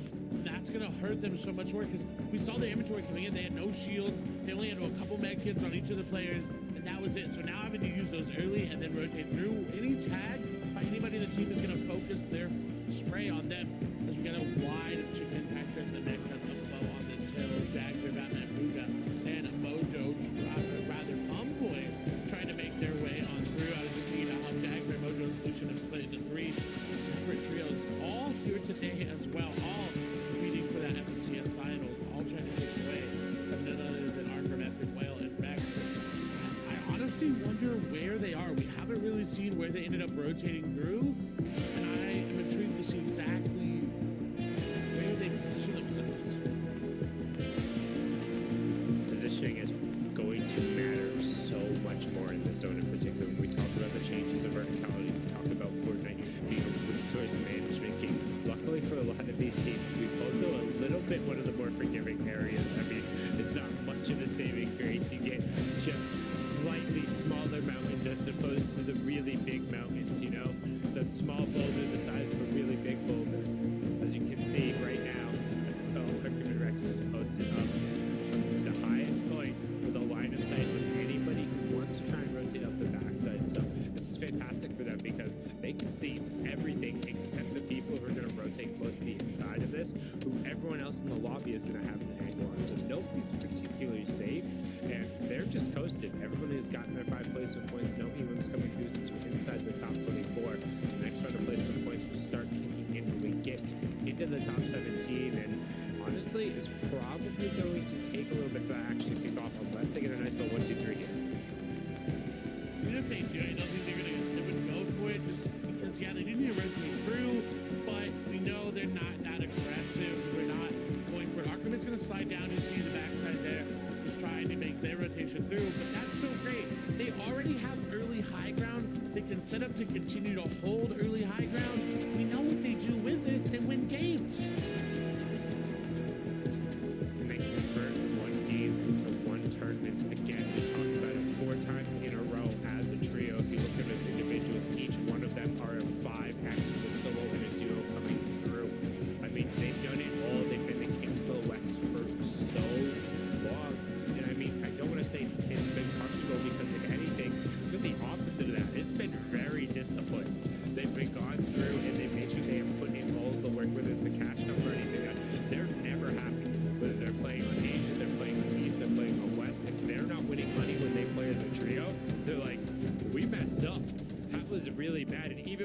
match up and make money, sometimes they're just like, yeah, that wasn't necessarily worth it. Because like we should have played better. There are things we could have done. And it's just nuts to think about that's the level of success. And when Zeke talks about taking the field, and I was the one who explained that to him, and I was debating if that was a worthwhile prediction. The fact that that's something where if you're given the option, right, and you look at the 4 analysts and you say, hey, you have the option to pick 29 other teams or this one team in a battle royale game, and 3 of us are still like, no, we are very comfortable at picking this team. That's unheard of. The dynasty, the era of energy and epic whale, and then the 100 teams duo of Parker and Rex has really been understated. And not only did they get zone dropping directly on top of their head with high ground plays, so they get a supply drop. I mean, we talk about a slow start. If this ends up being a slow start, they have every utility they could ask for, nice little upgrades, and they'll be able to pick their own adventure, pick their loadout, how they want to proceed to the end. And so far, it's getting real comfortable. And you know, Epic Whale loves his rapid fire weapons.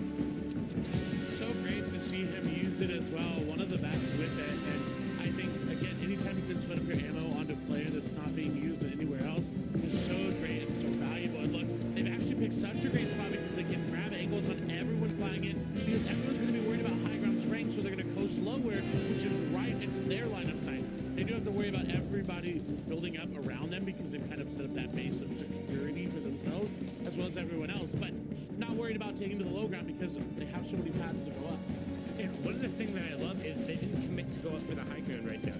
Most teams, hey, supply drops directly on top of our head, 5th zone here, we could burn a ton of hard paths to go up, but they recognize that everyone's going to burn a launch pad to come over here. We can chill and just wait. We can go up. High ground's going to be there. The placement points are going to be there later. CC Snacky, we can't pull full confirmation. Oh boy, actually ends up getting symmetrical. He goes down early. History looked like they were in a great spot. Jelty is not in a great spot, hiding in a cone. Has that legendary semi-auto sniper, but it's not necessarily going to do that much in this situation. Gonna have to rely on basically a sneak quick attack. If he's able to get in there, it's gonna have to be super effective. And honestly, the opponent's probably gonna have to be a little bit susceptible to that ground type attack. As you can see down on the side, Javier, Boga. Oh boy. Elimination so far, a little bit of space, but into the cascading placer points, quite pulling away from the mountains back in the caddy. That's going to be a rough rotation. It is, because there's elevation to the northwest, it's going to go down. To the northeast, it goes up as well as everywhere else around it. So it's even worse of a rotation for a lot of these players. It's at least to the north here. Now it would have been a flat rotation. So who's taking to the sky? Who's staying up above? Who has the high ground? It's going to be Reef, Snacky, and Baz, who claim it early with 16 points. They've got 4 eliminations. They're well above Surge as well. Reinvesting a lot, though, to keep it, and that might cost us. See, WTJ, A1 Alex, picking up the Elms in the feed, getting the confirmation over symmetrical. Wavy Jacob getting one onto Bumboy, somebody else who loves his rapid fire weapons is Reed, who's able to draw down one of the most impressive controller players. They're able to get wall to wall, but you can see he's spraying directly against this Epic Mark and Rex. He's trading shots with him right now, just trying to put the pressure on him as 10 winds up going down. Rex gives the knock on to Fast. They're going directly against it. They went up, Fast is down, so it's either a chop or they're able to go up and take it away. But we talk about it being Aaron, and yep, they went up and they ripped it away. Well done. We saw the knock in again from Coffee. They're going up Coffee to clips and trying to challenge her there. But Arkham, he knows how to keep them down. And he has the extra charge shot, and he has a decent amount of builds in the 50 there. He's able to keep just a matter of distance back. We're now pulling back over towards the mountains. That high ground take is so crucial there. Scissor, Coffee, and Co. directly underneath one of the other trios who's trying to compete here. But Reed dropping down to the backside of the zone. He says, I don't want high ground anyway. This is where I like to play here. Sitting on 6 eliminations in the trio, 2 by himself, but almost out of builds. And he thought for a second about diving in there. As Arca picks up another Elam, closing on the top 10. He's got 1 build remaining there. He uses the last spicy chest blast to try to heal up. What can they find though? Reed's going to use that blast build and try to get to the build. Snacky there as well. They're hopping on. They have to go aggressive. This is where Reed dominates 2. You're right. Where's number 3, 4, 5, 6? It feels like Reed can get all of them. Matt's going to come through. They got the siphon. This is great. Reed needs it on the low ground. They've got the harpoon as well. Reed has moments of breeze sitting at 4 eliminations. Snacky has 4 as well. Again, you can win the game with high ground, but if you get a second place with this many eliminations, you will overtake them. You will take it away. This would be great for Reed. The momentum will put him in the driver's seat of the leaderboard, but he's caught between 2 different trios, and smartly backs out to go find him down below. Nice 50 shot, but it's not going to be enough. Tries to turn around, not actually going to get that one. It's going to go over to Amtrak's there. What will he find? Layer changes. Code. He gets to breathe. Snacky ends up going down and gets separated away. Metro trying to work top to bottom. You can see well, Rex and Arkham hip to hip, still a complete trio. They have 6 eliminations on their own. They do have that mythic burst from Sloan as well, able to pick that up somewhere along the way. However, only 22 bullets is large and have to rely on the Chaka. Reed gets another knock on Aiden. He's not done yet on the backside of the zone, but also on the front side of the zone. Will end up doing the points that CL left elimination. Aaron with solo points has 12. Build still not really using them. Rex Arkham down, Epic Whale down. No, Epic Whale's in the back of the zone. He's still feeling the intensive block. It's okay. He has the potential to make a solo punch, but Reed still going. Reed, 1, 2, 3. Give me Reed's camera. What is this man doing? Buffy ends up taking down Reed. Nigel might need to take it away. It's Nate Regulator up on the high ground. He puts Scissor on the low ground. Buffy down to go away. It's a 2v1. Nigel down the low ground. He's going to take it out. Scissor against Nate and Regulator trying to win match number 1. They're going to walk away with 7 eliminations. There was so much going on. Also, Regulator 33, Lizzie WLR and 33 Nate win match number 1 in NA West. But the individual efforts, the plays, and extra reads. That's match 1. What a high match 1 that was. That means that the points at the top are going to be so congested compared to everywhere else that sets up this like 5-6 different team horse race going through. And I really want to see that. And we need to send it back over to Zeke, someone who's done in Panda, to break it all down. NA West, y'all gotta calm down, all right? My heart wasn't ready for this. Wow. Okay, so Nate's team, obviously they come in 7 elimination and victory royale. I agree though. I mean, as well, Arthur Rex and Whale. I mean, he's solo impact. Just gonna no Panda. Calm down over there. He's not gonna calm down. I'm not gonna do it because look at my boy Reed going off. I can't help it, man. The eliminations, the great placement, they outlasted Arkham Rex and Epic Whale. I told you it's gonna happen. I gotta calm down. I'm gonna breathe. Man, he's gotta be one of the most exciting players to watch. You just sit back, let him do his thing, and it's just like, oh my, what is this man doing? Every single time, too. That was fun to watch. So good. And just think, we get another 11 games of action-packed Reed, right? And paired up against Arkham Rex and Epic Whale, I'm so excited. These games are not going to disappoint. Gentlemen, let's talk about this early game, though. Okay, you have a few things that you guys wanted to call out specifically for the viewers on at home, so break it down. So, what we got to talk about is obviously 2 trios that we're going to be paying close attention to today. It is Arkham Rex and Epic Whale getting Believer Beat to themselves, which is obviously, we've known this, right? We talked about it in the pre-show, but one thing we didn't talk about is Reed Company.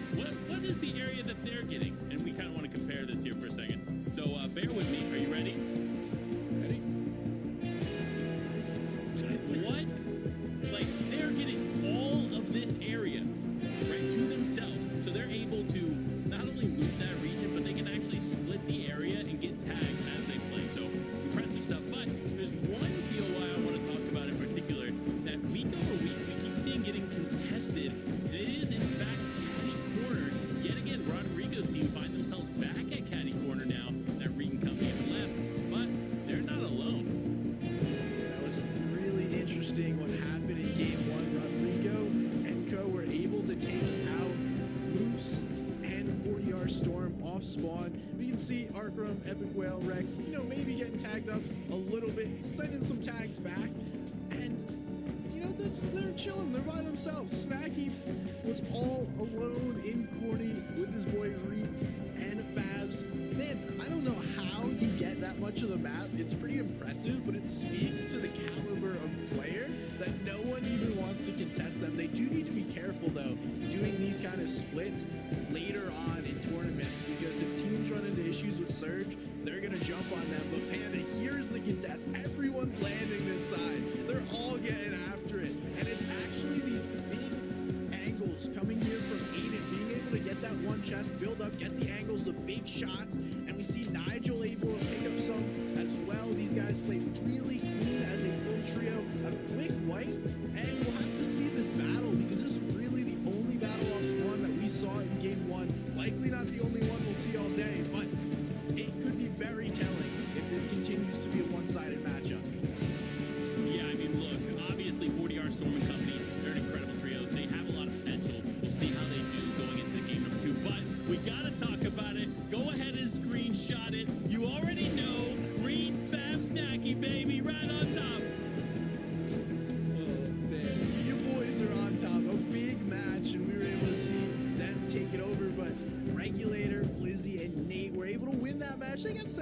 teams on their own 44 points right behind. And then Aiden, Rodrigo, and Nigel, we saw them win off spawn. They got those 3 eliminations early, able to pick up 6 more and put themselves into 3rd place after this first match.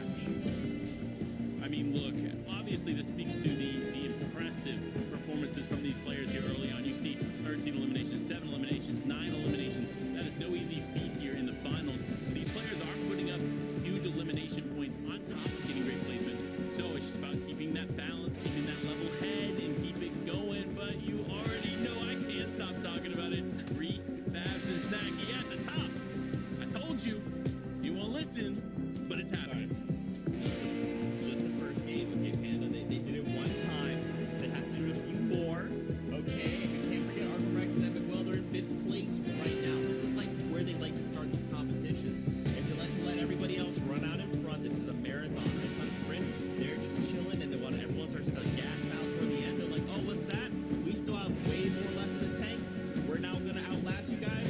We're gonna take over that 1st place spot. We'll see. But, you know, man, you got me confident. I'm liking Reed. I'm liking the trio. Let's see if they can continue to put up these numbers. For now, though, we're going back into all the extra plays on now. Stay by, friends. One match down, match number 2 underway, and so far West living up to the expectations, where you see the best of the best will generally step up to the plate. The individual efforts will be there, and there will always be at least a couple of things that make you go, what? And this is one of them right away, as Fornite Storm does not get to play the game again. Rodrigo also going to end up... Rodrigo's going to get traded out, though, so potentially could have something going on there. He'd be able to make it happen. The shotgun shots were there, Aiden, but no, Aiden's going to keep the pressure down. The AR is going to be too much. Nigel down to 1 HP, though. This can actually go back in their favor, but Aiden's going to find the shotgun. Rodrigo coming side to side for both of us. Nigel down to literally what feels like 1 HP. Race. They get a med, can't make it, though. 130 HP. They've got a big shot up above. They're able to grab it. It was called out for them to go up and grab it, but look, they're going to go for the reboot cards and maybe the trash can away. Say that they're going to go back to the high down. Make sure that you don't go too close. Nigel is ready. 9 builds. They don't have the best lead, but they have enough for that shotgun on Macon's front, though. Yes, it does seem like it's all the shots, but look, they're so healthy. Macon's got to be running out of options, got to be running out of time. Is he putting the damage down? No, he's not. They're looking to potentially end up getting a choppy. You also see a couple stray tracers come through here, so here comes the choppy. It's going to end up dropping down, but going that 1v2 situation isn't necessarily the worst in the world. He does definitely have the loadout for it. Has a rare shotgun. He's going to try and get back in the building, create a little bit of a situation where he could potentially maybe sneak a little bit of a shot advantage, refarm something up, but was not careful about his surroundings there. Does have some excess shield, so that trade ultimately is going to favor him in the end, but you can see keeping an eye on the bottom right-hand corner, a couple teams are already looking to come through, realizing that there hasn't been that much of a resolution, and that's Nico and Kaboo coming riding over the hills. This could be bad. This could be bad for everybody involved. And we know what Kaboo Could be great for Nico and Kaboo. What are you talking about? I feel great right now. Oh, yes. If many of them get started early in this second game, they are just like Reed and company. They need momentum to operate well with, and they could turn and run with the shots going to do. Macon is trying to do just that with the plays, but unfortunately not going to be able to do so. They're going to go down.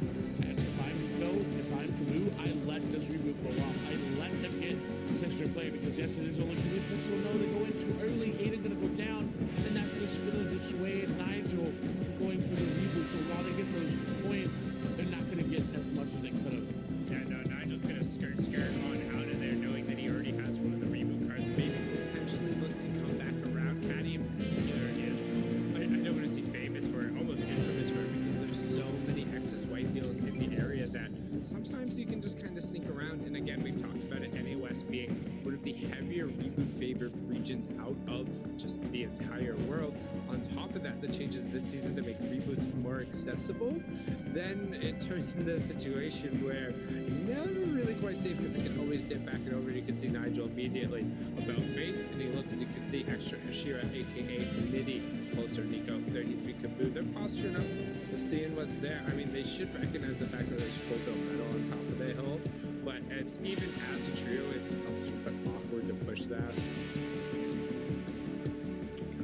It is, because it's so high up and they can just disengage back down and back towards the cube and you can just swim away. It's just, you're right, it's awkward and I'm glad that they're not pushing it. I'm glad that it's not worth it. As we move over to a fight that does seem worth it, Batman Buga, Jagbeer pushing Ranger down, they go. As Jagbeer down to about 50 HP there, Batman Buga with the legendary SG. And the image where they seemingly have pushed off no W plays. This Ranger will be the, actually, well, maybe the last one up, but that's the second England for them. And this is much more decisive than we saw last game.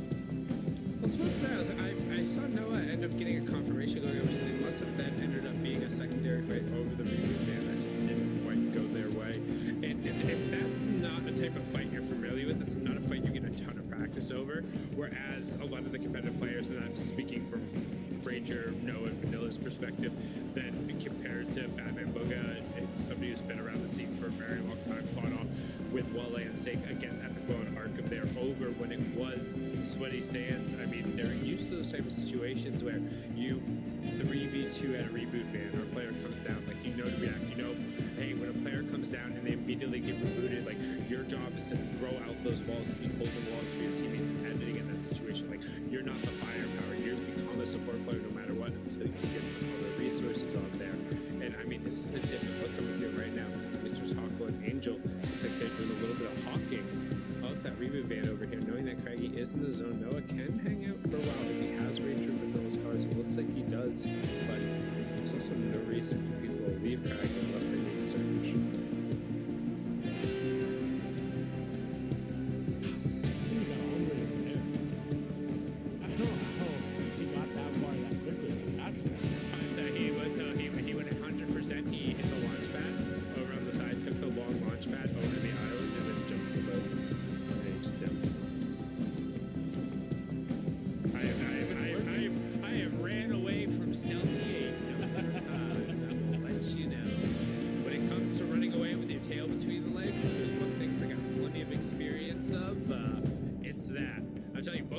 For that too, because again, if you're in that driver's seat, the boat seat covers like 85% of your character model.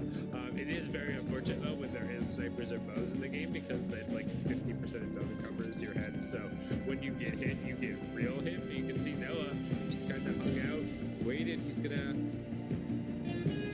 walk and jump around a little bit, maybe see if people. I doubt it, just stuck it. But I don't mind this play if he's just kind of like checking a peep and see what's there. He might not necessarily have the reboot cards either. He might just be like heading towards the center of the zone. And I don't think that's the case. I think he's really trying to see if there's going to push anything around here and they're going to go for it. That's why this rotation would make sense to me. But we've seen 3 trios go down, 27 up. 2 trios will be impacted by storm surge, but we're still got a little bit before that warning ends up coming through. We could see the number of players also end up snapping up a little bit, and Snacky and Reed just kind of poking around. You can see there 46 points out the first game. Reed had 80 limbs in game 1. More than 28 of the other teams had total. So that's pretty good. Only 2 other teams able to break their total across the board. That's a Reed stat right there. I mean, there's no other way to describe that than I feel like it's a Reed or a Metro stat, right? Yep, a Reed or a Metro stat. Of course, it'd be one of them that had that one, because they're just so dominant when they get to me, when they are in that moment where all the pressure's on them and they're able to execute. There's no one like them, and that's what is scary about me, and that's what's scary about Metro and EU is they can just dismantle the entire lobby. I think one thing about Reed in particular is just how much better I feel about him. And again, I'm not saying anything about him, but like anytime I watch him and he has an SMG or some form of rapid fire weapon, and the amount of pressure that puts in his playstyle when he combines it, because his shotgun aim is disgusting, right? Like he's able to hit some of the amazing reactions. He moves, he strafes around. He's some of the best controller player movement that's done out there. And it's the reason why so many players watch him when he goes through, and he's developed a really cult following, just being able to push and take these fights. But when you add in the extra pressure, the way he uses the entirety of the clip, the way he times it with the shotgun fights, it just feels so much more natural. It seems like he never runs out of ammunition. You know that's not the case, like he always has something to throw your way. And a quick set left inside. Game was the first time this season that there were 0 reboots in a game. Really? Wow, no reboots for NA West? What? Not one? I want to say I don't believe that, but I can see it being possible given the fact that when the teams wiped so fast off at the start and then basically nothing happened until Storm Surge, there wasn't necessarily an opportunity for that to end up coming out. So we're going to swing on over. Extra Quaid 33 wave. Nova cool. Trying to find a little bit of space here, so we are going to pull down towards the southwest, so people are going to begin to hop into the whips. This one chonkered on out, so this thing highly efficient. This chonker style really negating pretty much just any of the potential damage or speed fall off that might come through. But Dog Zake, we saw them win a match in the semifinal day 2 yesterday, trying to put some pressure down right now. And so one thing that's dangerous about just hanging out in a bush, like, yeah, it offers you a little bit of cover and surprise, but after that, it's nothing. It doesn't give you anything. People just throw shots towards it. They've got to be careful though. There's that anomaly there, and that would be awkward for them to try to fight in and out and try to predict where your opponents are coming out of it. And I love that they went for that rotation, but I would have liked to see them get behind the bridge a little bit instead of taking it directly, going around towards that little hills in between Craggy and Pleasant, and then come this way, because they knew that team was on the hill. They knew it was going to cost them a lot of mats and shield as they have to invest so much. Because look at how Zinx, Dog, and Zeros are spread out. They've got players on every different angle. They were split 3 different ways, and that's why they end up losing so much, down to 116 builds. Now, if we saw this in the 4th zone, I'd be fine with it. We're seeing it in the 2nd zone, well, that's rough. Yeah, luckily we are heading down towards an area where there is a decent amount of materials, like very fast farm up in terms of wood, and a couple of decent boulder resources that they haven't already been scavenged out. So it shouldn't be too much of a worry. You can see good job from Epic Whale, Rex, and Arkham to try and spread themselves out well above Storm Surge. So it is only going to impact 3 of our teams. So let's move right inside. They will be avoiding that 25 damage every 5 seconds, but it looks like they might be looking to potentially just shift where they're. Well, yeah, they're going over towards this double supply drops. I was about to say, I think they might be getting a little aggro over there. Try and upgrade on the loot a little bit. More supply jobs means more launch pads for them. Are they going to go for high ground again? Are they going to go for that play in the 6th zone like we've seen? Are they going to try to hold it the entire way through? I like that they kept Arkham up here to keep pressure off of them from down below. Good shot there for fall here momentarily, and Penny being thrown from Arkham to Epic Well while Rex quits. Beautiful supply drop. What will they get? Actually, wow, that no matter what, if you get a supply drop, it's always going to be good. You could get a pistol out of it, but it's still going to be good because you'll get shield and you'll get that launch pad from always a net positive here for them. Then we talk about why you end up getting the launch pad coming through is because supply drops end up having a chance of dropping just a percentage of traps that going through. But of course, in competitive play right now, the only trap that is in the play, no bouncers, no spike traps, no fire traps, none of those going through. It's just the good old launch pads. The players are like, yeah, you know what? I think I'll take that, right? They don't mind having a little bit of rotation here, high fade going through. But we talked about just how well this team did in the first game. Panda was super celebrating there, like he won the Tour de France after game number 1. He said, yes, I won a leg. That's not how it works, Panda. So coming through here, we need to get all the way through. As Zeke said, it is a marathon. There's no point in falling over before the battle is finished. Yeah, I know that's a little bit of historical reference going on there. The question is 50-50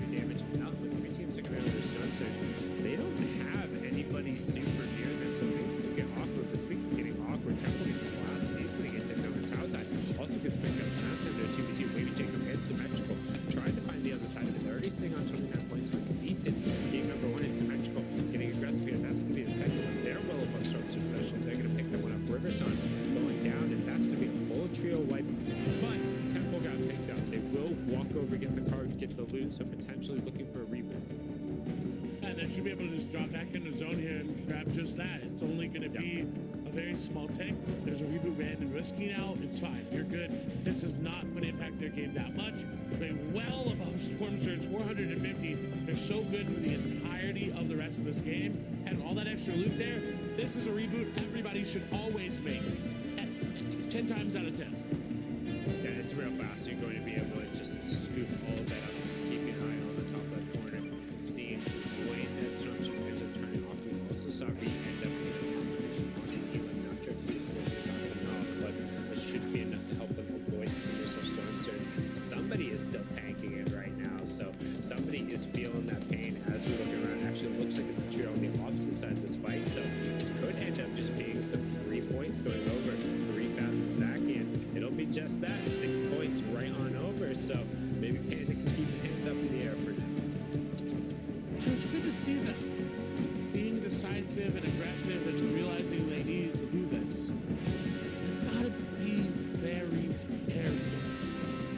Like That's not going to happen. That's not going to happen. It's Let's not be going to honest. happen. It's not, and that is why it is so what a coin flip, if you will, for Reed Kazasaki to continue to do well.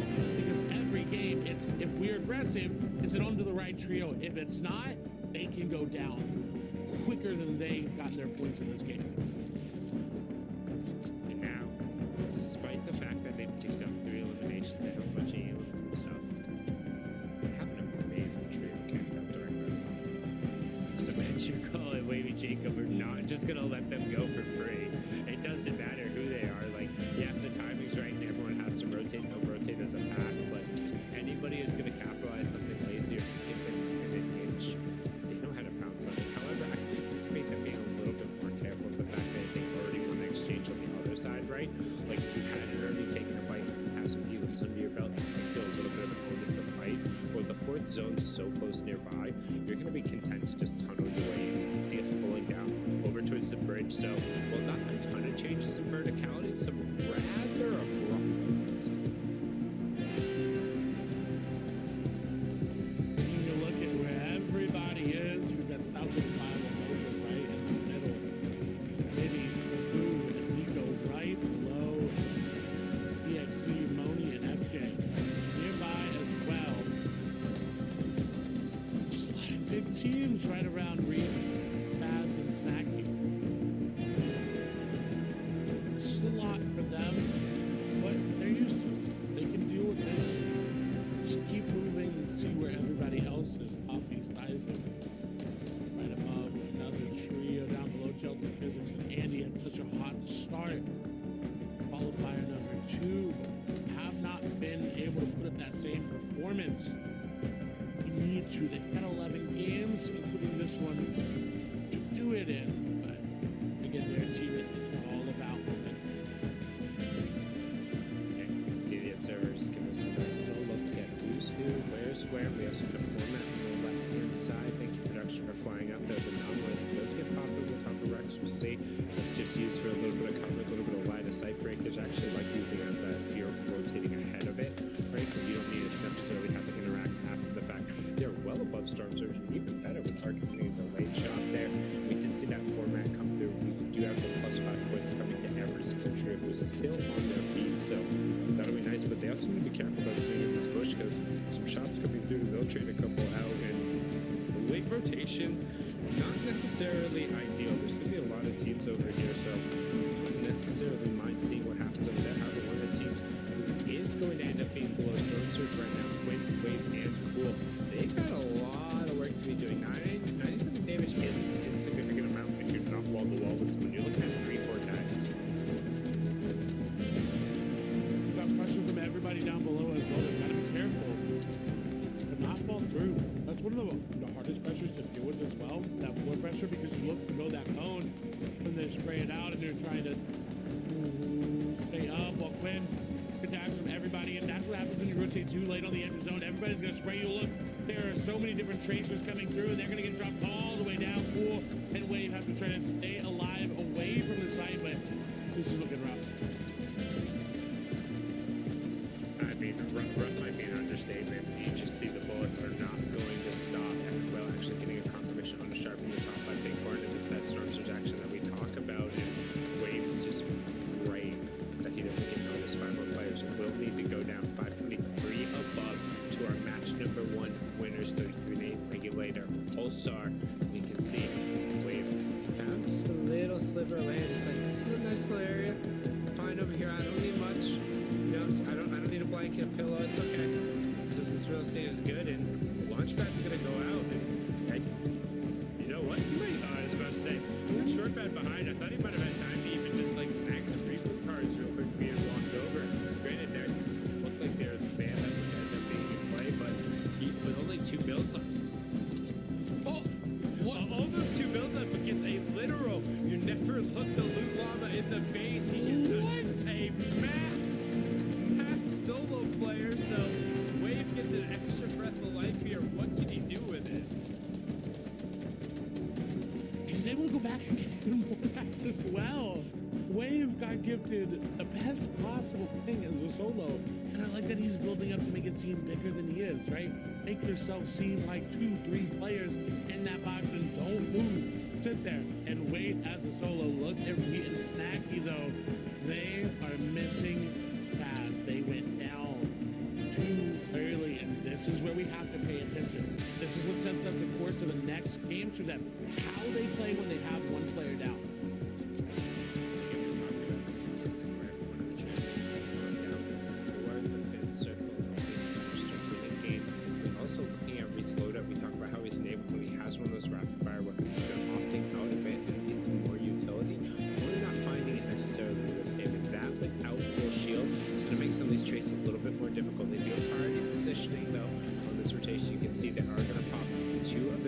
Just for shield save. There's some early pads going out there, so they have the option to recycle. They're going to find that over on the side, dip out, and then just take that off. So good job, good patience from there. Up on the high ground, Arkham, he's up first, seeing the wall off, and well underneath the poppy. Off the challenge again, that's twice in a row. Rex does take 53 damage there, was amplified it off a little bit and linked back up with this trio. Seems like it's pretty well established now, but then a short pad is forced out.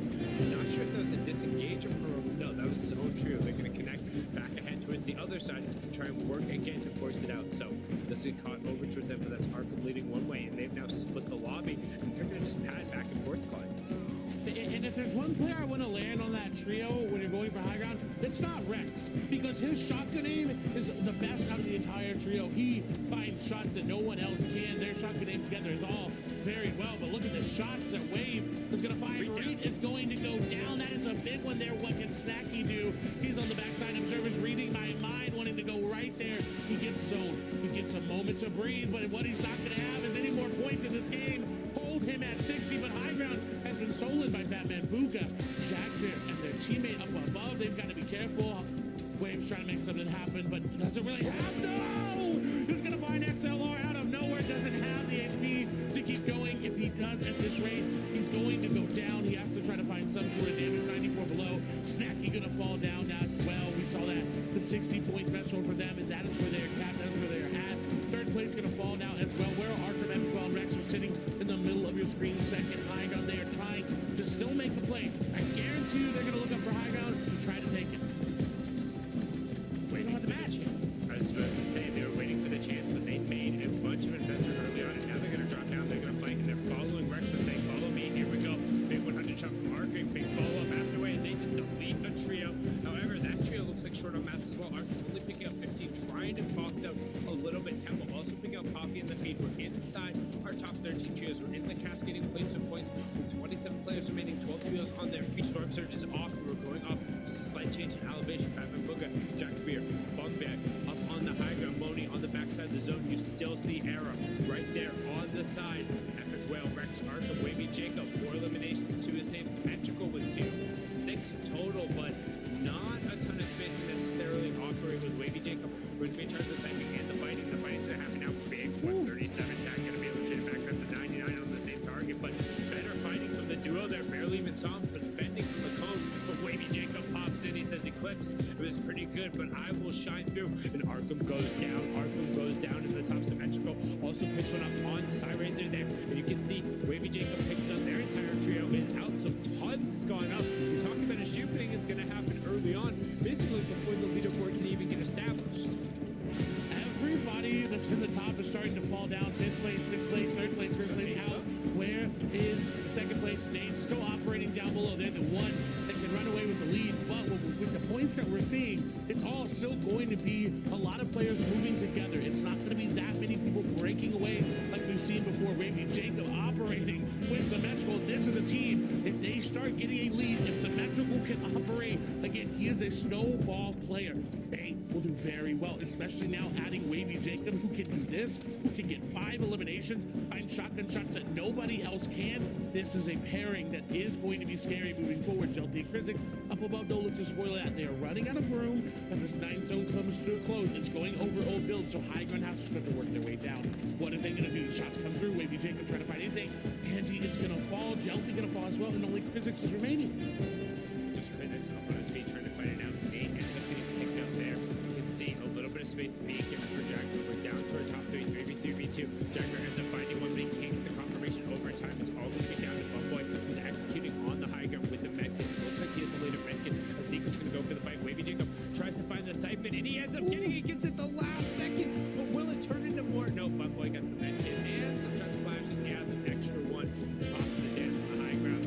12 eliminations and the victory royale. That's a 54-point gameplay. It's going to push him up to 72. And we saw a couple of, I believe it was only the game 1 winners make it decently far. Otherwise, most of them went down, so that first page should look a little interesting and should look pretty close after these first 2 games. And that's what we want to see, because then it keeps it interesting throughout the entire 12 games. It keeps it a race between everybody. If we have those people that start to pull away, then it becomes that conversation, okay, we've got 3 here, we've got 3 here that are looking to make it there. But no, right now, in all honesty, in the entire top 15 looks great. So we've got to send it over to Panda, somebody's gun, and Zeke to break it all down.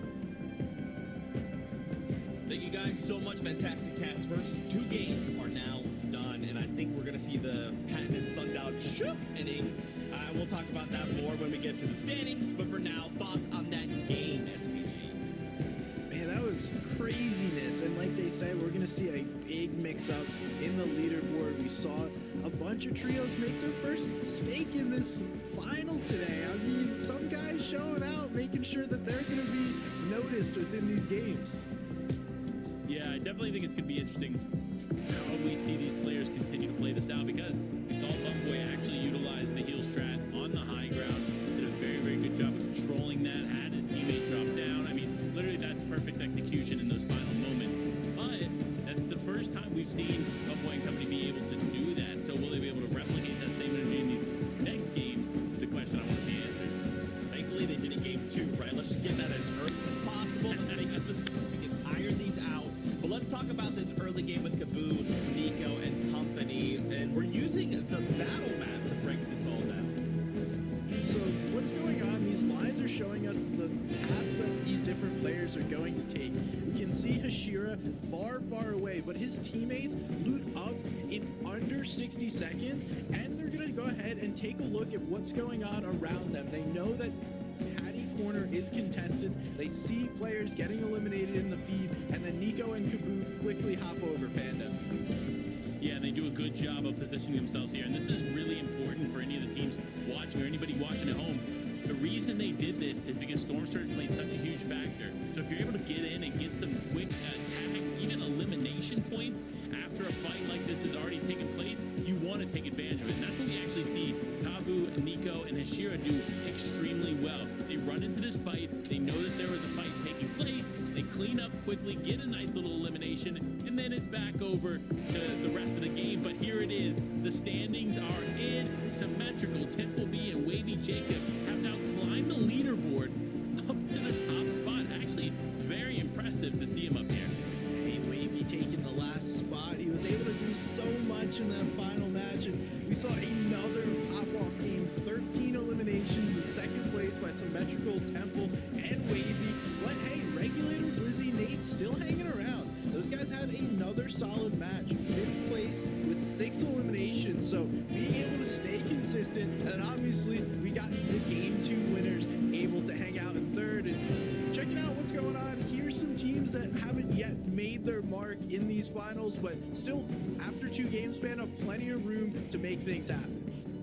Plenty of room indeed, especially for a team like Chicken, Kytrex, and Mexton finding themselves right outside of the top 10. Again, one of those trios that has a ton of potential to climb the leaderboard, potentially do that a little bit later here in these rounds. Because remember, that was only 2 games out of 12, because this is a 2-day format. So 6 games today, 6 games tomorrow. So even if you don't have a great day today, there's always tomorrow to come back. But don't worry, if you're one of these teams, there's still so much time. But man, I'm just impressed. Maybe Jacob, Symmetrical, and company being able to climb the leaderboard like that.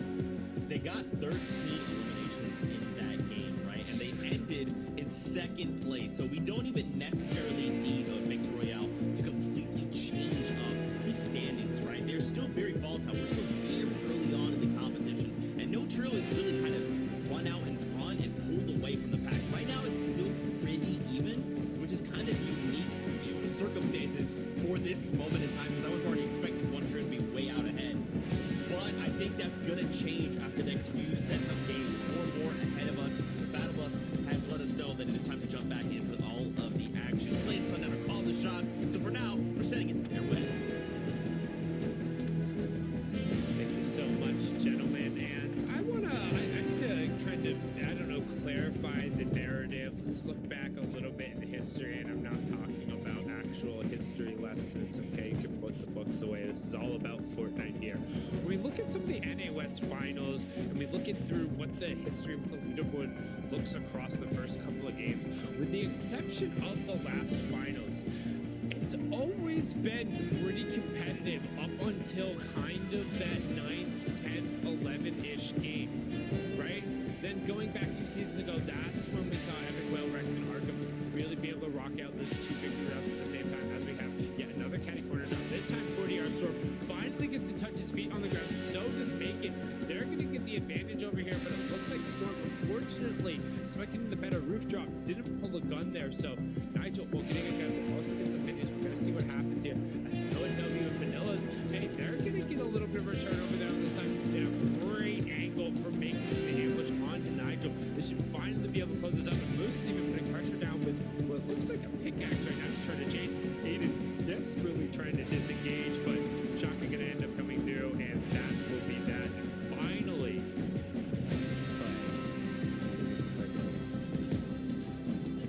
And now let's see what they can do with it. See how they operate. They don't have the same experience of knowing that Kaboom, Eco, and Midi are going to come over, because they were already eliminated by the time that happened. So, are they ready for it? Have they prepared for it? Have they fought it? Are they ready to fight it? Based on the inventories, yes, they were able to heal back up. And with the amount of quick loot and quick maps you can get at Catty Corner, you can fight a team coming in from Retail Row if you're prepared. But again, that's the question. Are they going to be prepared for it? preparation is everything. Like, I would guess if you're willing to 50-50 catty corner in any final situation, any set lobby, I would hope you're ready to then weather the storm that happens after the fact, because that's what happens at Catty. It's a passive for the other areas around the map. There's like 3 other viable landing spots they can theoretically kind of path through after the fact from the outside in. And of course you're going to stop by and see what leftovers are there. People have been doing that ever since there was the vault going into the remnants, and great shots coming out from Tricks. So we also get a nice little quick step left inside. There's 30 players competing in their first finals here in NA West. So a third of the lobby getting the first chance to see what it's like to compete up against Epic Whale, Rex, and Arkham. Welcome to the Wild Wild West. They're the kings, the one sitting on top, that giant mechanical scorpion where every single one of the legs is just a different axe champions that they've added to their collection at this point. You can see, you can toss that in the Fable here. That's what happens when we get all the way out in the final region. But I'll do G5RC and Antrax trying to get a push one on the outside. So we got some damage traded off, but largely teams are just going to be looking to kind of poke and prod. No need to necessarily overcommit unless you really get the drop on somebody. And unfortunately for Antrax, he's on the opposite side of that. He's a couple of decent shots there. Messi's one of these fights that's not going to be quick. If you don't do it right off the spawn, if you don't do it within those first 30 seconds, there's so many ways you can disengage out. There's so many different angles you can take. And look, they've already gotten all back together. Oh no. Wait, they don't know. Nitrix has such a good flank. No, they're going to hear him. He could have taken the shot, but now everyone's going to hop onto him. So now this is where it gets awkward. Does he have enough pressure onto them and enough distance that he can stand by himself? 6 builds remaining. The answer is going to be yes for now, but no. If they kept going onto him, he would have been eliminated. And so now, this is where it is. You can disengage back into these buildings. You can go back and forth. Yes, you're going to have the gas cans that you blow up, and yes, G5RC will take a little bit of damage. Actually, none. It's not going to affect the buildings that they're in. It's mostly brick. But now, look at a third party coming in. So this is how a Misty fight evolves. They need to end it quickly, and luckily they're going to be able to find it there. One user will fall down, but the other going to get an isolation there on the Antrax. Actually, just the knock, the continuation will come through the site. Everyone looks to be running out of builds.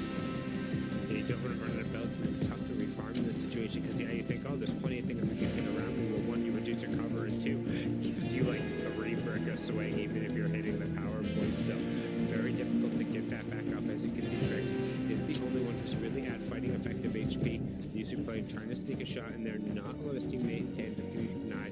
Antrax does tick over, gets a much needed siphon to give him a little bit more to work with. He's going to try and double back to end up getting the stick. Goes Altu, G5RC, try and pick the timing and figure out where they can go, knowing they can potentially take advantage. They try and end up getting the pinch with Trix, ends up coming out and playing defensive in a really good gas can there to actually just toss a wrench into it. It's now gotten down to a 1v1. Trix is going to say, all right, I need to make sure I at least get the confirmation there, trying to get the pickup onto one of the user players as the other one will move back around in his Altu. Recognize that the player is down, trying to get the spray, knowing it takes 10 seconds there, and doesn't really have an option. Great 84 tag. This is winnable now if he's able to find one more big shot. He does only have that common pump though, so it's got to be a full shot. The pressure is on. Doesn't have enough builds to keep going, but has enough for right now. Has enough for the moment. That is back and forth game. They're playing chess with each other right now. Who got 3 steps ahead? Who has the angles? Not going to have it there. Able to take just enough damage. Dissuade him. He has 3 HP. Trix is not to be regretting that going back. Yes, Revive is going to bait it out. You're right. Yes, it's to get the can. Heard the edit from Altu and went back to try to go for the play, and now was able to find his launch heading away, but it was a short path. No chance for contention. No chance for spray. Immediate reboot. I was just about to say short pack right over the reboot, making sure that Altu can't get an angle, so Altu instead going to recognize he's out of builds, trying to get whatever amount of loot he can, but a tough little hop going through there. Clearly hasn't done enough of those elimination runs over in creative to get the hops on. Everybody who's practiced those knows how to make the jump, but when the pressure's on, you just need to get it. He's going to disengage, get around the side, create any kind of space. Also going to have a med kit, which desperately needs, knowing some 3 HP. That 97 health is going to help out a ton. And User's going to loop back around, so I'm going to tune on over to see Reed snacking fast. Potentially looking to sneaky snake and dive in. You can see some rapid fire guns here, so if they want to get on the wall, they're going. They want to go in. The pre-edit is there, but this team luckily staying back, disengaging. They were ready. They knew somebody was coming around, trying to find a fight on the back. And now my question is Reed has the Snacky doing this for any other reason other than they want to? Storm Surger factors for them. Have they gotten their tag? It has to be. It seems like, based on where they are, I don't know if they've got the damage off. They just seem to be taking it right now. It's a tough fight. You don't necessarily want to be pushing into a team who's ready for you. You had your one drop on him. You were able to kind of get in, kind of check through the initial base, but 6 stuffs in McLeod and were able to disengage. However, this is the exact same team they were able to push last game, right? I don't know if you were paying attention, but this is where they got their first round of elimination. 6 was the one they were able to clean up, and if they're able to convert again, and then all of a sudden they know that, like, hey, this team's consistently going to be on our path, and we're confident in these fights. Reed's the type who will look to then try and manufacture a little bit more of an advantage to already go along with the fact that he's so disgustingly good at the game that he can kind of win most of the fights that you would say, oh, it's a 50-50. Well, Reed makes most 50-50s kind of more like 70-30s and sometimes 80-20s. So can Wavy Jacob at the same time? If Wavy Jacob can be put in the situation, recently he's been able to convert. Right? It hasn't always been that way. There's been times where, depending on the team that he's with, he doesn't have the best performances. But this team just seems like a right fit for him. It seems like a team that will enable him to be the Wavy Jacob that we know.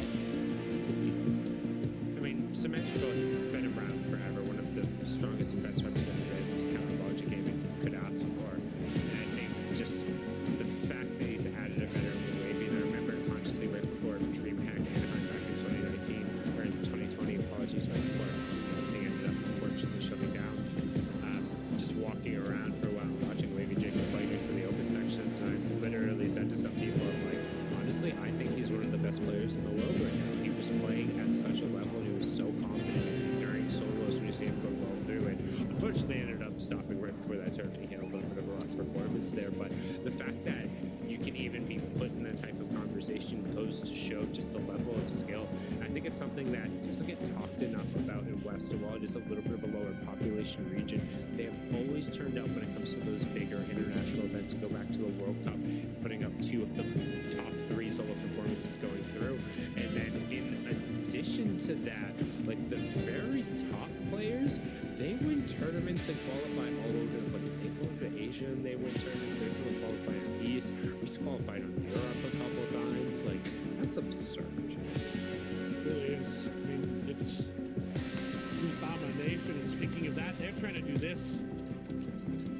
For me, it's exactly fast again. This team is playing to back up. Going to disengage. I would. Wouldn't you? Oh, yeah. Oh, yes, 100%. If I knew from positioning if this was real, I would not be anywhere near him. I would continue to back away. The pressure that they're putting down, yes, this enemy team is playing it perfectly.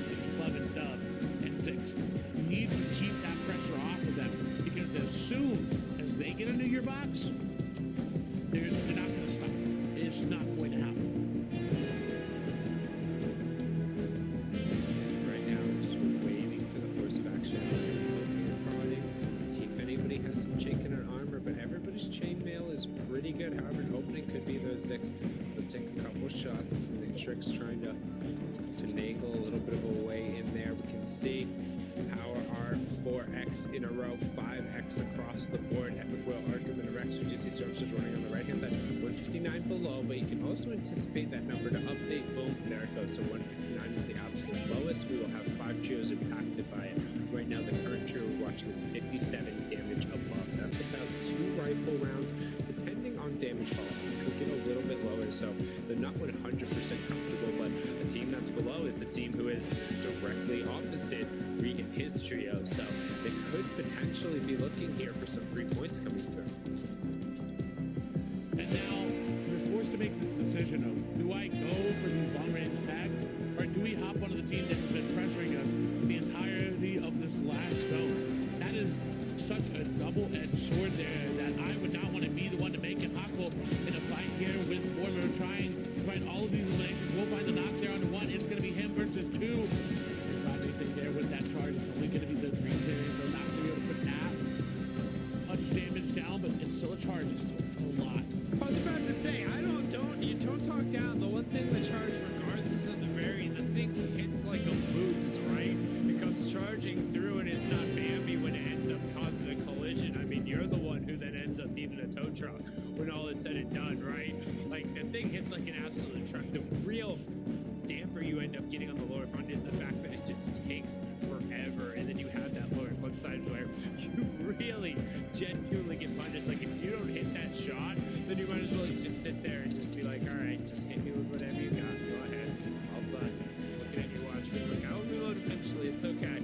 But right now you can see healthy. He's pretty healthy. They are in a 2v2. It's Angel and Matrix on the other side, who is more than capable of being able to win out this fight. See, just over in the distance, you got Ladog, MJ Rose, and Matrix trying to rotate away, but taking a couple of good shield chunks, and Kintu's going to be happy with that because with Storm Surge coming through 3 shield tags onto somebody, like, that looks fantastic. Salco, Mojo, and Defiable, they're getting chosen right now. They say, I choose you, but it's not in a good way going to be sent back as Mojo ends up getting knocked, and Salco doing everything he can to pop minis and just try and relieve a little bit of this pressure, but Quick Cool and Waver coming to knock on their door. And this is so greedy from them because exactly what's happening to Defiable Salco is going to happen to Cool and Wave. They're going to grab this extra little bit of loot on the low ground, and if everyone's able to get these eliminations up above, they're going to just pop onto them. And it looks like because they needed it. Look at how shambles Quinn really is. They had to go for this, and so while it does seem greedy, it's worth it every single time. When you have 30 builds remaining and you see a player get eliminated and the trio's getting pressured as well, have to try to make some play for that loot. Even the maps that were dropped were minuscule at best, and now zone pulling even further to the south. They've got a really big hill to climb. That smells like a reboot. You know what I'm saying? That smells like Quinn was rebooted. right? Just kind of looking at it. Glad they were able to pick it up there, but see L2, G5, RC going down there. Storm Surge still hammering away there, 25. But it seems like that's the only reason you end up going through. They are going to try and get a rotation through convergence. It's a little bit quicker. Apologies, you can get that added bounce effect coming through, and no quacking going through, no ducks going on. They do float on top of the water, so they don't have to worry about being burned right now in this situation. Physics. Andy up on the high ground, making Nova 40R Storm first there. Opportunity to play the game. And Riversong gets a knock on Epic Whale. I would love to see that if that fight is going on right now. I'm gonna fall. They had to have ended up getting Storm Surge swapped over onto the Cyrus Road and picking it up. That seems to be the only logical situation there. Epic Whale gets picked up and they are taking out the first time. They're not going to be playing in those end game scenario, and a little bit of a shift up over on the top of the leaderboard is going to go over for a first rough game for them, and I believe they're gonna miss the first round of place with place 2, so not even picking up yet. They were the first trio to fall outside, so not even really getting those, I don't want to call them gimme points, but basically like, hey, you survived the early game points, 5 points going over to everyone else. Able to make it in though is Quinn, Wave, and Pool. They heal up. They've got a decent spot if zone rules for them. They've got a decent amount of paths as well. But they struggle with right now is finding these opportunities to capitalize on it. And look at that zone. It makes it infinitely harder for everybody on the outside of it to come through. But letting everyone know 3 of the 5 returning trios from Chapter 2 Season 7 are currently within the top 10 overall today. They're showing that, hey, they still deserve to be here. They still have what it takes to be in that top 10. And it's great to see. But Quinn, Wave, and Cool, definitely one of those trios that's outside the top 10 that is looking to get in. You can see the director on top of the 6. The dog and J. Roche is not a trio. They're a trio that are kind of a quick to a tinderbox, or sometimes you can kind of just like slap them down and you're like, oh, that was fine, that was inconvenience. Another time you slap it, there's one little stray spark in there, and the entire thing bursts out and they catch fire, and you're like, well, didn't need to do that. That was a mistake. Because now we're going to peek on over somebody who hasn't necessarily been making that many mistakes. You can see maybe Jacob Temple and Symmetrical, 86 points so far, looking to play to yet another one of the mid-game situations. Doing a good job of taking angles and peeks behind relatively covered, checking his side. Not too many line of sights he could have been punished there. However, there's a couple trios coming over that angle, so he should about face and be able to get the call up. Now, yes, Symmetrical's going to let him know, but they need to be careful. Caleb and Townside directly in the lead. More than they can chew, and have to make sure that they're paying attention down below, because if this is going to be a spray out and it's actually not going to be on them, Caleb and Southside going to help out maybe Jacob Temple and Symmetrical. They're going to build out, and that'll put a little pressure on maybe Jacob to say, hey, wait a minute. Home search, they're not too far though. They definitely going to need some more tags, but we'll keep our eyes on them and see how they deal with that, and how Riversong is dealing with it now. It does not look good. Do have a little bit of time, but that being said, we think around the 50 players. We're at 69 right now, which is just such a rough draw. 7 trios are at least are going to end up getting hit by that. Yeah, that could be a mix going on, but you do see the best matrix being picked up on the side over there. Chicken trying to get a little bit of pressure over Monty. FJA have a little bit of room to operate, but right now, you're skipping the revive over onto Macon, trying to stick that. That's happening in the bottom right hand corner. Reed's still up on his feet, past the snacking. That's happening in the middle of your screen, top left corner. You got Pat and Boga, Bumboy, along with Jagbeer, trying to exercise a little bit of control. Quinn, Wave, and Cool are on the opposite high ground. Match number 1 winners over in this apartment complex, but Storm Surge Champs is going to come out, and it is going to do a ton right now as the action kicks off. Bumboy ends up making one onto Honko. User gets one onto XLR. Snacky ends up picking one up on the Rager. Busy gets confirmed by Asian Beats there. Zooks gets the confirmation onto Yumi. Shallow picking up Daddy Smuck, and right now teams are going down. They're just dropping left and right. 4 more players will need to fall Symmetrical.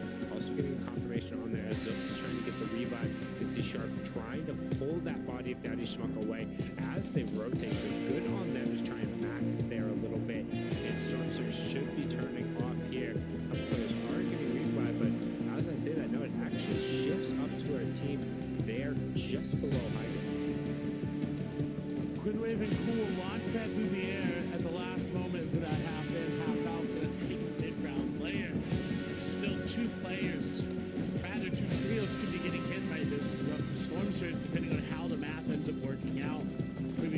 Symmetrical Tempo all make it in the zone. Jonesy, Andy, and Physics will make it there as well. But you see them all together, they've got to be careful because they're right on top of each other. And you're right, they are below. This is great.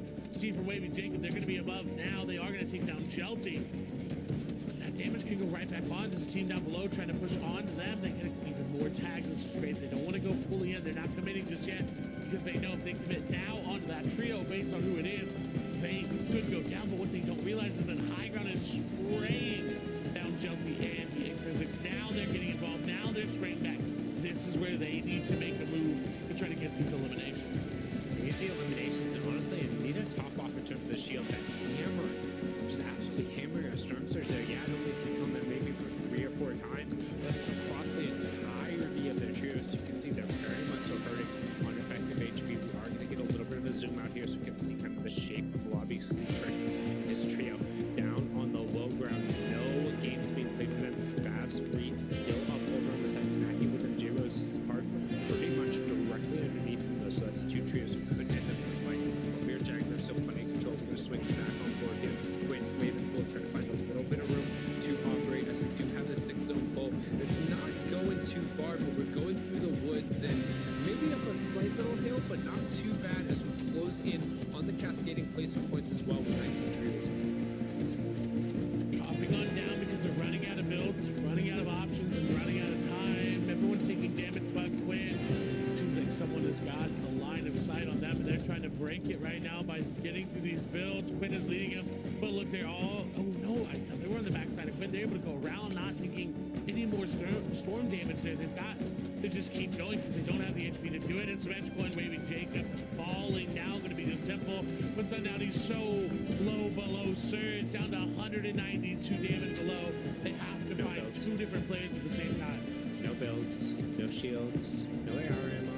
Not a ton of shot like he's got shotgun shells, but I mean 96, that'll do it. But you don't have a follow-up to it. It's gonna be so difficult to actually end up taking something down.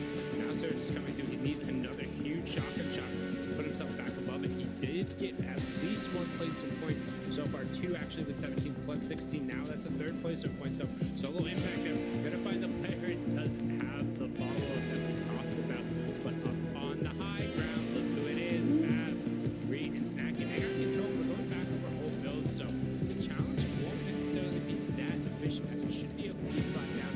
Some FW Kytrax will be confirmation on the Temple of Coffee. Also getting picked up by Quinn.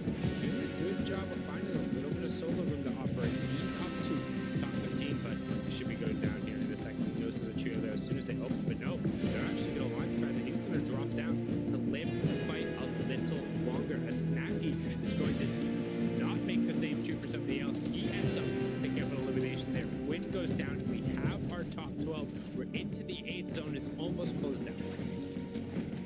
Surprised to see them up on high ground, and surprised to see Reed with no eliminations. Is it Batman Booga going to go down there to Andy Reed? Trying to find anything that they can. Snacky going to go down, trying to get Harpoon back up. Will they grab him? They will. No! Not going to be able to do it. You have to be careful there. Essentially, you have to try to grab them, pick them up yourselves, and then your teammates build down and catch them, but they can't do it. They're going to have to let him go, and now it's just going to be Reed pass up on the high ground. If anybody recognizes that, if they realize that, they can take away Shallow, taking down Physics. Unfortunately, going to fall. That's going to be a triple spray that takes it down. Joker will grab all the loot because of it, and they should be good to keep going. See Nico, Kaboo, Midi, front side of the zone. That's the bottom part of your screen. You got Sharp and Shallow still together. Plenty of trios still on their feet. We have 18 players up. It's 8 trios in the game. Zing. Pick up a knock on one of the users. Sharp Bell going to return the favor there and going to get the confirmation. Trying to run it out. Dog going down. So it's just going to be a push through on that side. You can see Jumpy trying to find a little bit of room. It seems like he might be a solo as well. Kaboo though doing a good job of finding space. He did end up getting a knock as well as a firm pick up his first heal. Nico, just a sliver of HP with 2 eliminations. The name is looking down, trying to find the fish in the water. Gets a great drop shot, but not able to get the confirmations down. He's one of the fish down there. Mini, unfortunately, probably going to go down unless he can find an angle. Does end up falling and working from the top down. You have Zandy trying to find a little bit of room. 9 elims coming through for him. He's going to be able to walk his way back into the zone. You have a 2v1v 3-2 trick sandwich in between the duos right now. Reed trying to close out, still not on the board, but 9 eliminations for his team. Wants one for himself, but not able to find it. He gets shut down. It's fast for Zandy, and Andy drops back into the zone, tries to find it, but fast picks up 11 elims in the victory royale, puts them to 111 points after 3 matches. Extra Reed, 33 fast, extra snack. And I know Panda definitely did a little bit of a celebration right there, back behind stage. He definitely did, and that'll definitely put them in first. But how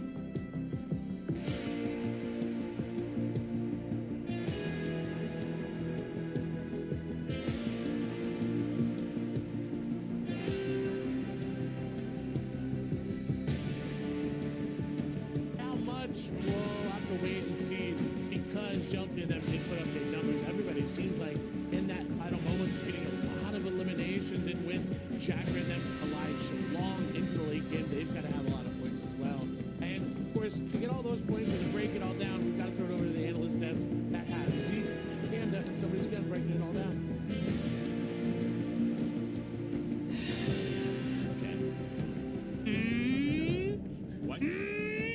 Why'd you do this? Why'd you do I this? told you! It's reach season, baby! Snacky and Fabs on top! Woo!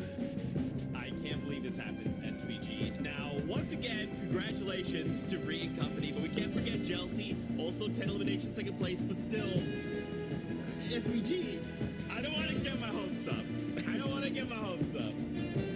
Oh man, Panda's flourishing in this right now, but honestly, they've been playing so well. This is now the 3rd game in a row. I believe they've been in somewhat of a power position to play for that high ground, so they're taking their shots early. They're hitting right now, Panda. You know, the one thing I do want to point out, right? Reed only had 1 elimination there, and he got in those final moments. That means Snacky and Fast got the other 10 eliminations combined. So, really interesting to see how they were able to clutch that up. And actually, 11 eliminations. Let me correct myself. So, look, as a team, they're cleaning it up. But if I'm not mistaken, Arthur Rex and Epic Whale, that other team that everybody talks about, they seem to fall pretty early in that game. And I'm gonna say this now. I got word that they went 50 straight games without getting 0 points until today. I told you, it's changing. 50 straight games without getting 0 points a game until today. Could this be the dawning of a new era? Could this be history in the making? I mean, this is what happens, SBG Panda, when Titans are not in the lobby. I mean, look at it here. You see Arkham super weak. They're below the damage threshold. So Storm Surge had to have been the biggest factor here for them. You see Rex go down, Arkham go down, Epic Whale holding on, no heals in the inventory. Surge still below, but no drops. Now all up to Rex here in this final moment, taking shots, trying to connect anything desperately that he can, but it's not going to work out. Because guess what? This is one of those downside moments of having a POI uncontested. If you don't have a good rotation to get those surge tags early, you're gonna be affected. And we saw it there, but now we gotta talk about it. Reed, Fabs, and Snacky on top. 27 eliminations, the victory royale, and 112 points. The craziest thing, and I feel like we don't normally see this, is the teams that have the victory royale are playing very consistent across multiple different games. And hopefully in the stands, you really like to see these players consistently play well. Normally, there's a team that has 1 victory royale, falls out of the top 10, and that's like their 1 good match. But see, today, everyone is playing extremely well. Panda said something at the top of the show, SBG, that scares me. 12th place, Arkham Rex and Epic Whale, his exact words were, I'm telling you, at 1 point today, we're not going to see them on the top page in that top 10. There's no way. Okay, Zeke, calm down, man. Come on, history has dictated one thing. I know you're excited, it's the chaos you live for. It's fine, everything's fine. I gotta stay neutral here. I gotta play both sides. So we'll see, look, this is halfway through the competition in just day number 1, okay? So what do we think is happening with Arkham Rex and Epic Whale? Like, obviously there we saw this storm surge issue, so what can they quickly change up to try and fix the problem?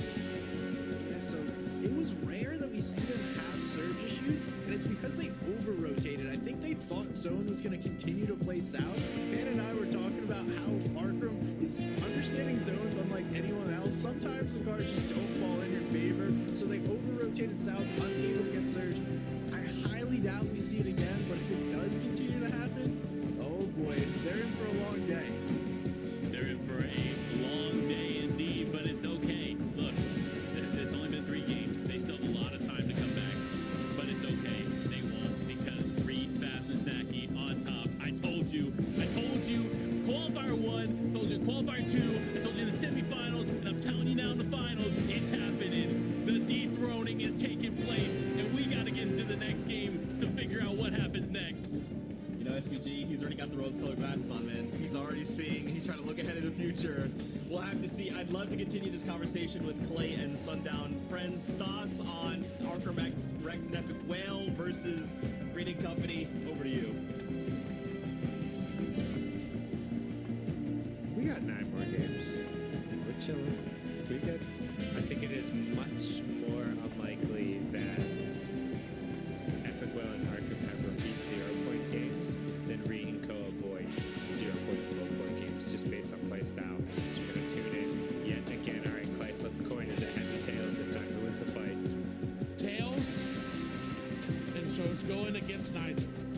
And you say that Nigel ends up hitting monster shots. They're showing the strength of lever action shotgun just helps heads. Get it out, wop wop, real fast going against Nigel. Well, instead it came up tails, and they said jokes on you, double-sided coin, both were tails, and we win.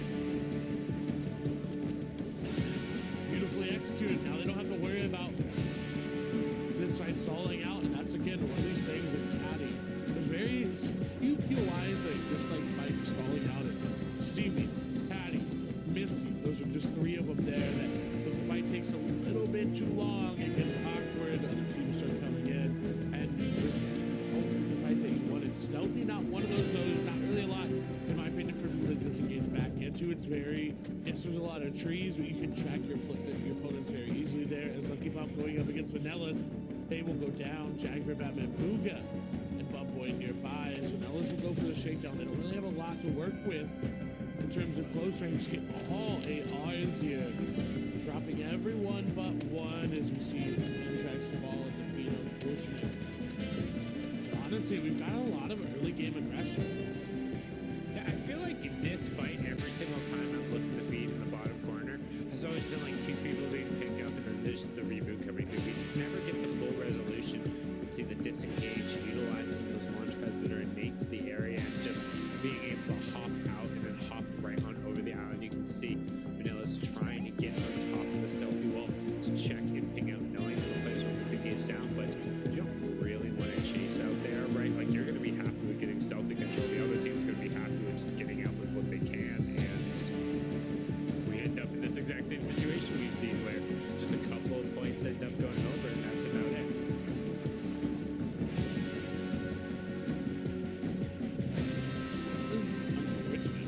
They didn't get those elims. Look at the inventory of Vanilla. They won't have close range except for pistol. They don't have a lot of them. So hopefully they're going to be able to find something that they know that they plays as well. Potentially starved off of loot. They don't have anything close range either. But we do have a stumper here for Sundown. Which player has the most top 5 finishes in NA West Finals 6 without placing first?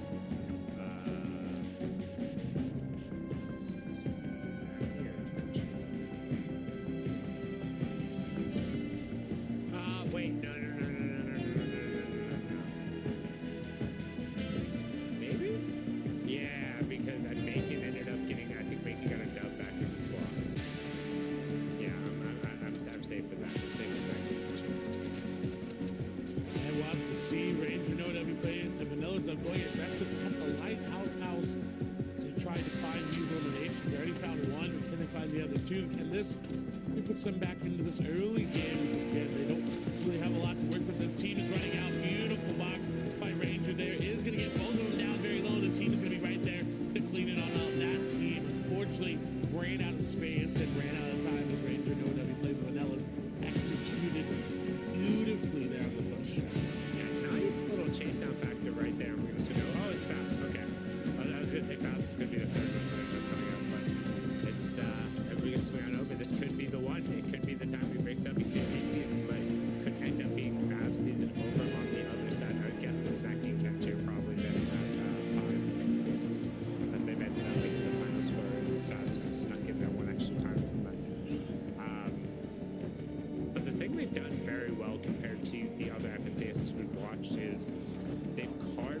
space in terms of the drop spot that feels very similar to what Cammy said EMT could do on a year, where you're going to get enough of your resources, but more importantly, you're not really going to ever get constrained to where you get bogged down into a fight unless you want to be. However, for Reed, every fight he sees is a fight he wants to be in, so they tend to get bogged down a little more often. However, if they ran that in over the course of the 12 games, I don't necessarily think they're going to end up in that situation. But somebody who seems like they moved completely away from where they were previously, 6 results and dubs, they're way on the south side of the map now.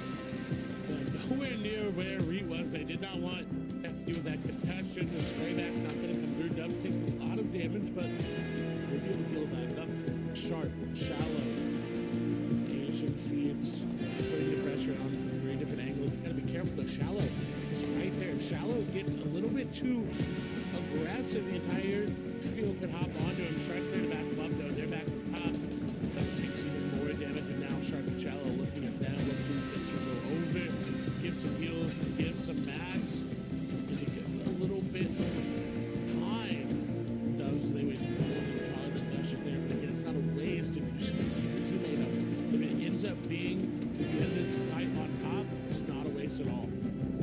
And looking to potentially try and get a chop in 11, goes eating himself off to the side there, but it's okay, gonna be able to dodge the punch, just needed to be checked out. Gonna get right back over to his teammates, not being abandoned this time. Doesn't want to go into adventure. Sharp and Shallow just seem like that fun of a duo. Definitely not as funny there, but you can see they're trying to potentially weigh the options of the chop, seeing like where can they get it, but unfortunately, McLovin does get isolated and taken out. And like I said, hey, Sharp and Shallow, they only had their best interests in mind, and they were looking for those 2 points and the storm surge, and Six is just going to burn the launch pad, but it's a rough launch pad. You're not going to be able to change that much line of sight, and they're just going to track you down.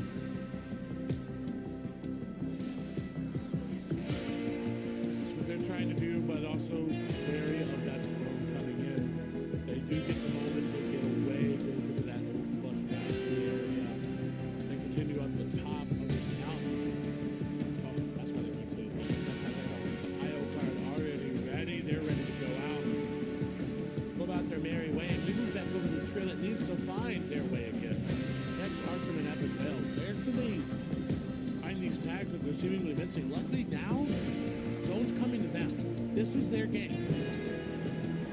Zone heading over towards them, but I do want to hang out with them just for a little bit, particularly as that zone ends up shifting over. Because I want to see if they're even remotely in threat of that storm surge. Because as you saw in the first 2 games, they made endgame fun. It was no issue whatsoever. But we've seen before with them that occasionally there's 1 or 2 games over the course of a 12-game series where they go on kind of that joyride around all of their POI because they get so much respect for being able to hit those shots and just being hats when they are the ones who are kind of driving around and taking shots at you. People just don't come anywhere remotely near them, and that makes it really difficult to base up and ever get a solid footing on Storm Surge. And if it wasn't the first, and we saw a number of times when the second Storm Surge got to them, so they've had 1 already this game, and with the pace that we Inco are playing at, it's not necessarily guaranteed they can afford to have a second bad game. I've never known them to have 2 bad games back to back. It's not been a thing for so long. Wavy Jacob is going to take a lot of damage, and they're trying to get their tags in. Worried about Surge, it seems like, but everybody's going to pressure through. J. Rose's dog.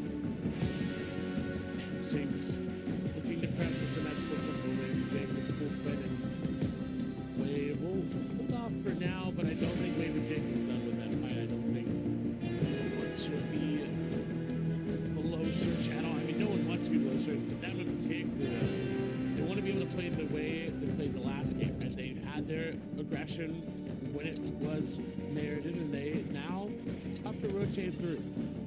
They pick the right rotation, though, with this vehicle, though, or when they get too aggressive, and again, it comes back to that for Wavy Jacob, because seeing him rotate with Symmetrical Tempo, it'll be different. Symmetrical can control this. He can navigate them to say, hey, this is where we're going, this is the fight that we want to take, and I love that pairing. I really, really do.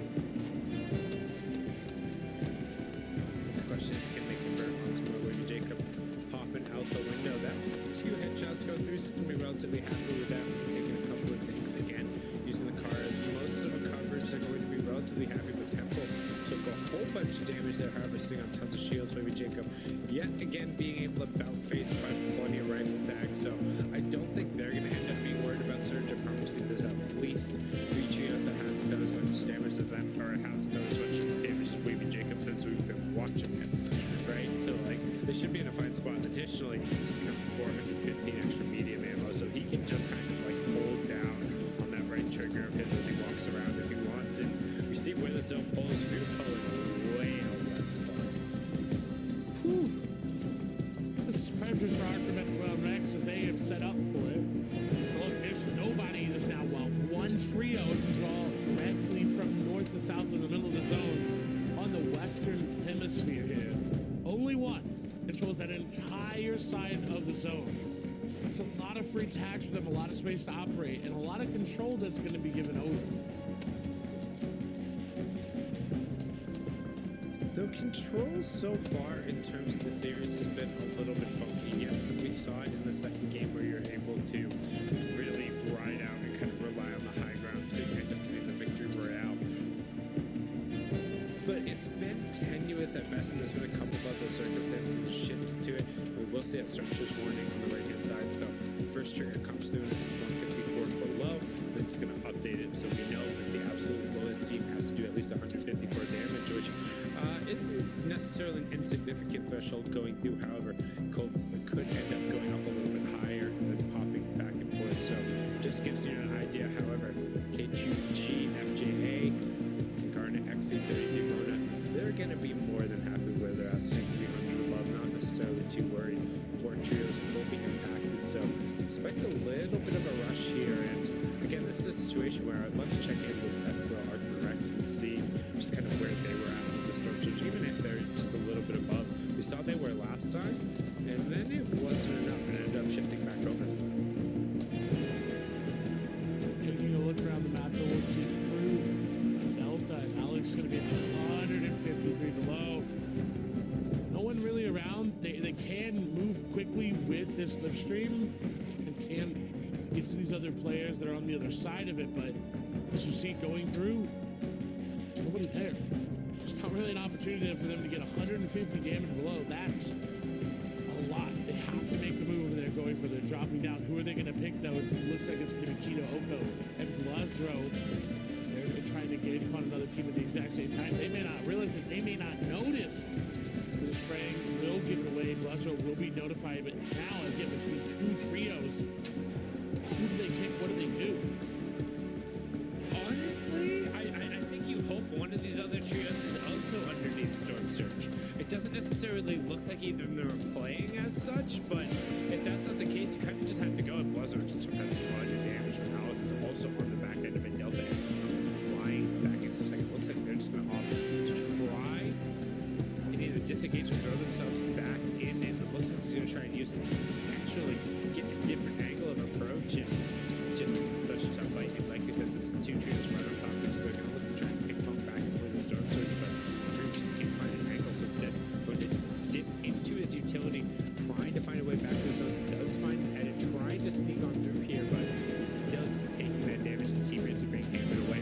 Keto, Oka, Blazro trying to get from the wall there. Absolute, XOR, and Nova, and it seems like they're doing enough to just trade, but it's only been shield tag so far as Fruit finally does end up getting taken down. Matt from Winner Nate is also taken down to Fireball. Not necessarily in the best of spots though. After the fact, he drops in Salco, however, going to be able to rescue him. Lizzie is by himself. No, as I say that, Fireball ends up going down to Lizzie, playing a little bit of spoiler. Also ends up joining the Triple Digit Club.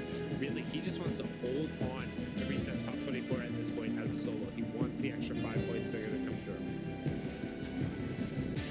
Not enough damage to be above for the next couple of zones, but again, everyone that's doing damage that was below him is going to make it that much harder. Talpa going to be down very low. Ooh, it looks like maybe 12 HP. Nico going to be taken down. Midi trying to put some damage back, but Caleb and Riverson are putting it on, and Caleb will not fall.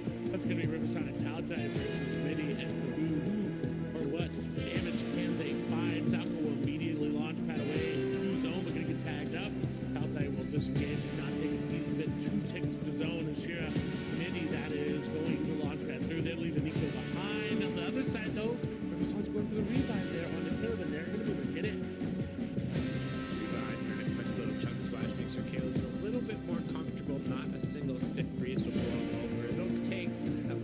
other two contracts is going to get confirmation onto midi. And I also like the way they're advancing, where you have Riverson just sitting a little bit back. Well, he was doing it. He was holding one that could have been a right hand. He could have just like turned and fired some, yeah, exactly like that. Fire some shots over, finds a solo luckily, and now they should, as long as they burn most of their builds, be able to ramp forward. And Townsend is actually going to create a little bit of room for him. I didn't realize he was still up. So what is not necessarily the best of situations gets rescued by a heads-up play from Riverson and that semi-auto sniper. However, as I said, that Townsend does get ripped to shreds, and the other two not going to be long for this world. Unfortunately, not able to keep that super jump momentum going through. Lost it a little bit. Kale takes a ton of damage from Riverson. Finally able to check in on the ground floor of the hotel. It's a little bit dragged out there now. They're in the zone. And we're in as well for the next one.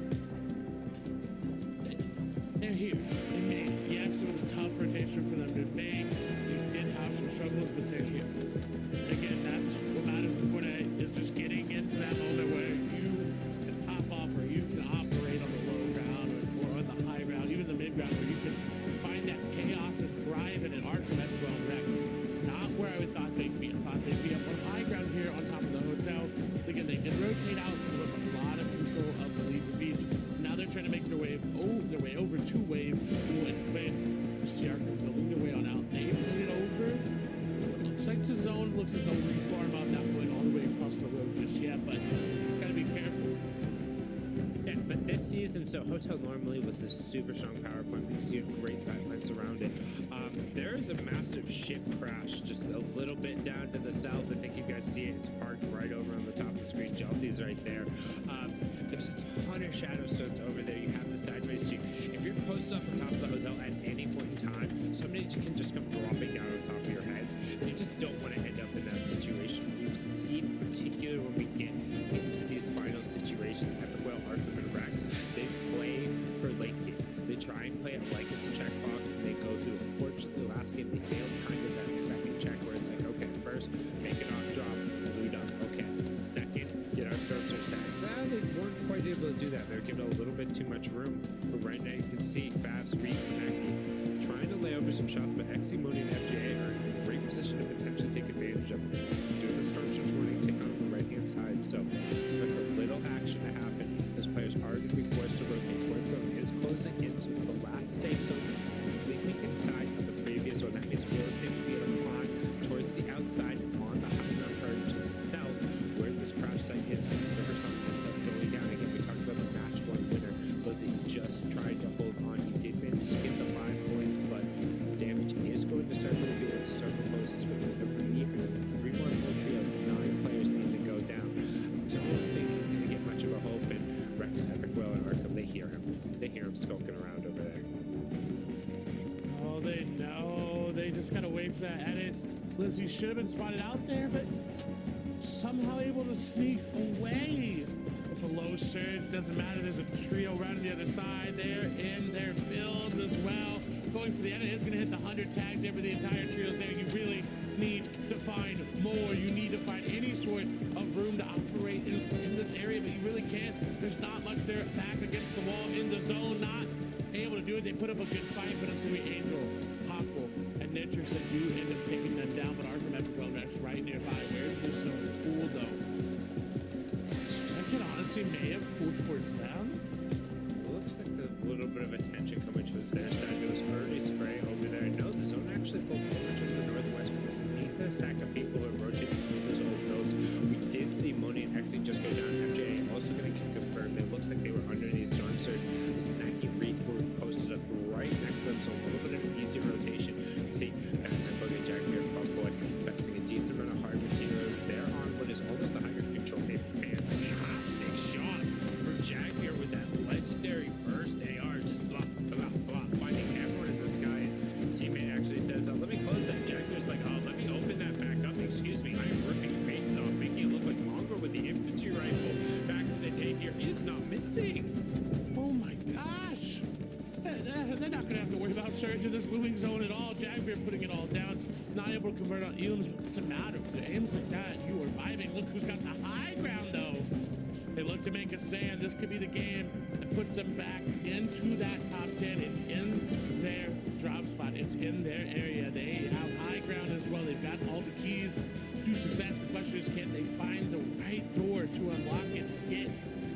should be, where we expect them to be, where they need to be. That was fantastic. That was a great call right there. Slipped it in. And that's what it's all about, right? They're sitting there, they're looking at the key ring that represented the situation before. Which one is it? Which one of these doors? And they're just, you always want to try and find it. They're almost in the cascading place of place. Now they're going back over towards page 2 where they previously rotated away. They know that they have the high ground card and they see the team on the other side. They know Launchpad's going to have to come out. Asian Fiends, Sharp, and Shallow. And there's going to be a number of other players. So what they're going to do is they're going to wait to take their shots and potentially look to either Launchpad back over to the other side or tarp over depending on the situation that happens on the low ground. If you look on the bottom right hand side of the sweep, J Roses, Dog, and Six directly on top of Reed, Snacky Fabs. Everyone else taking the sky. Asian Fiends gets ripped down near immediately. 3 different trios. Shallow also gets ripped down. Sharp, I don't think is going to be long for this one, but Rico tries to go up late. Kytrax also going up. Reed, Fab, Snacky are going up. They went up early over on the other side, midway through, right on the edge of the zone. Reed way over index. He spent a ton of brick. He is nearly out of builds, but he went so high up to deny the high ground away. Say, we know what you guys are trying to do. You're looking to go late, but play to the outside of zone. And they're below surge as well. They're not finding tags. Luckily, gonna find, it seems like one. They are tagged here and there. Only really wood and a little bit of metal remaining. Shark will now follow. You were right. Does not have much for in the tank there. Where's Arkham, Epic and Rex? They are below as well. Storm surge issues plague them again. Only 160. They should be able to find some tags, but they got to find it now. Arkham down to 4 HP. Really has to get together with this team. He's got no builds remaining, no hope remaining. If that surge is going to hit him, and he's going to be instantly down. This is the Fisher thrown, but it doesn't matter. There's another player on the other side trying to throw him over. Will he pop it in time? He does. Just barely going to get it off. But again, that's a lot invested into keeping one member of your trio up when there's no one around for them to find. They have to go and find these shots because running away is not going to get it. Arkham has to hop in a box. Reed picks up 2 up from the high ground, able to get the knocks. They're going to convert. I believe Snacky also end up getting one. You can see Storm Surge is about to turn off here in a second. Arkham might do it himself by picking up and clip onto the low ground. A nice little rescue, but you see our top trios going at it in high ground. Currently in control. Our leaders. Is it actually Reed sees it, but Arkham says, hold on, give me a second down the low ground. There is also a Launchpad in there. Don't think they necessarily want to actually take that. They're trying to potentially clear the top. Looks like they want to fight. They're dropping down. No more builds on Arkham. Looks like Epic Whale. No, Rex also going to take the lead. Tarping ahead towards the back. Greener power base. Find no shots towards the side, but know that our players are looking to drop down. Wall ends up getting opened up. Nothing there yet as we hover top to 12 trios so far. Cascading play placement points going through. Harpoon coming through. Busts through the walls, but Arkham just keeps finding wall after wall. No more space. Do not enter this way. They say, we're going anyway, Sundown. Will they be able to bust through? They find the door on the other side. There's a trio. Find the first shot. Can they get the second? They turn around. There's a team behind him, and that's Rex, who goes down. And Will barely in fighting shape. Arkham trying to find some space around the side. That's a huge shot there. Rex, though, ends up going down. Arkham will have to do it by himself. Jelty and Andy working together around the outside. Getting symmetrical, a couple points in front. Arkham sitting on 3 eliminations inside the top 10. But Reed still picking up Elam's raining shots down from the high ground. Doesn't matter how far Arkham punches out, as they're still just picking up shots. They're unthreatened. Arkham holding on for dear life. Meanwhile, they're driving with one hand in their feet up as Jack here just rips user part of the low ground with a great swap. The legendary. Beautiful shots. What can Arkham find those? He's in zone again. 3rd place is Jack there and Bumpway. They can keep closing the distance on Reed if they weren't in this game, but they're still up. They're still on high ground. They're looking to take it. You're right. Snacky is down, but he will trade out Temple there. It's going to come out for Fabs and Reed to be able to do it. Nice elimination there from Arkham. Looking back in the zone is going to get that chug smash just to heal him on up. Fabs up above Arkham, looking to try to take the high ground. He's going to hit Reed for a big shot. Instantly goes down. He's got Fireflies. A little bit of a spoiler there, but hopping all the way back down. 24 builds, and honestly, probably the most in the lobby. It seems like right now. A 2. Oh, he's going to take that player down as well. Nice shots there. No, not fully going to convert onto that. He needs the siphon. You're right, and will fall down. What a beautiful play, though. Arkham almost able to do it. He didn't have enough damage there onto Ranger, who barely had enough. They look to take it away. Reed and Fazzo again build upon their lead with this game. It does not matter how they end up because it looks like they're going to get a 2nd place here. No, Vanillas and Rangers going to go down. No, a W place. Don't count them out just yet. They still have an opportunity. No, they fall. 148. What a performance. But Noah W plays. Ranger and Vanillas take the victory royale. Clay, can you say that again one more time? Noah W plays. adventure, and Vanillas take the victory royale. Not only were they able to win one of the winner-take-all matches yesterday in semifinal day 2 to get a spot going, they celebrated, they talked about it. They just took a game here in the finals, and not only they clutched up against who is our current leaders and look like one of the strongest teams in the West. That's bonkers. We're gonna kick it on over the desk. Zeke, SPG Panda takes away. Let's go, Sundown! You took what I was gonna say! Darn you for being so smart! Yes, I cannot believe this happened. That is gonna be such a massive boost to your confidence as a trio. You make it into finals. You can say we can hang with the very best in the West. Now, we walk away with the victory out and take down the potential new kings of NA West.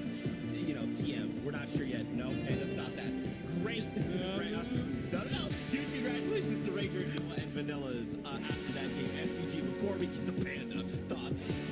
Man, just really well played by them, owning that low ground and able to clean it up. A lot of times, you see teams struggle when they have to play from the downside all the way looking up. That could be the difference of thousands of dollars for them clutching up that game. So props to them. That's huge. It definitely is huge, and honestly, props to them. We saw them actually have great games, and then we've also seen them struggle a little bit there in Stealthy Stronghold, so it's exciting to watch them make it to a nice end game. They position themselves well and ultimately walk away with that VR, but I can't not talk about Reed, Snacky, and Fab. Second place! Second place! They were already on top! Now, you know what? Listen, alright, you know what?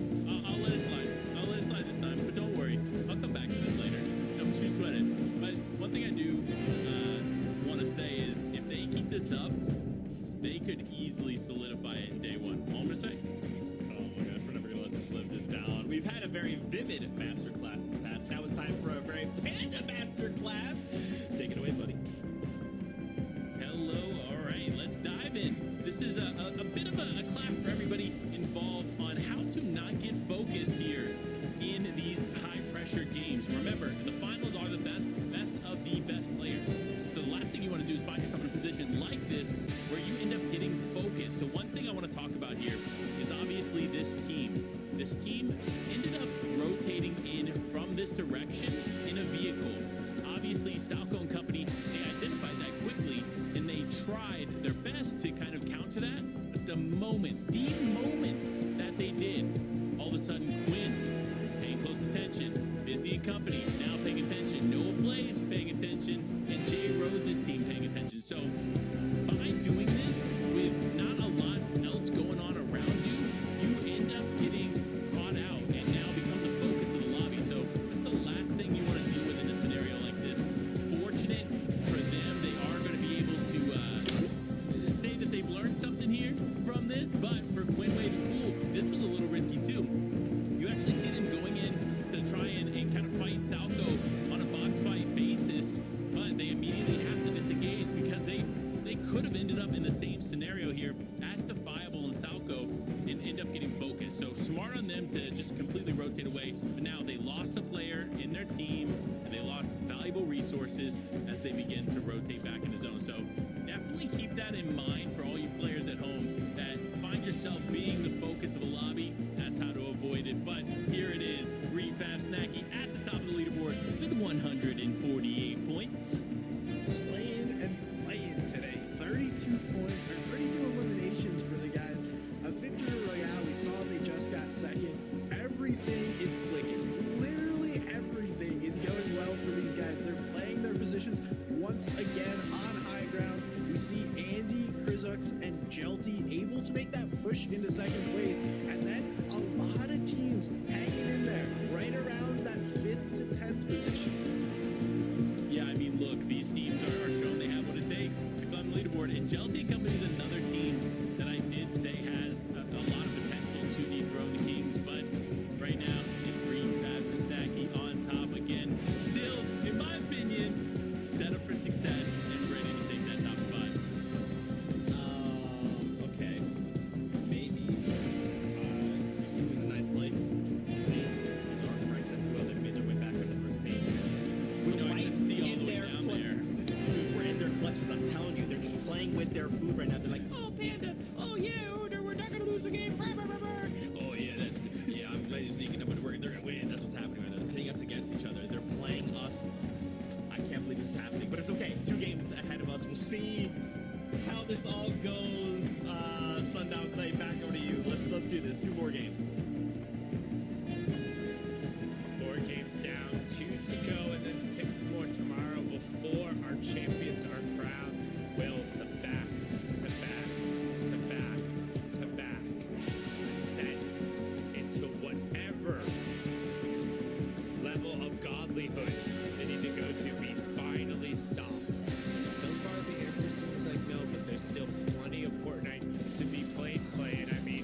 above, stranger things have happened. And Zeke's right, they've made it back into the top 10. They gained 3 points over, or 3 places overall, rather, my apologies, in that last game.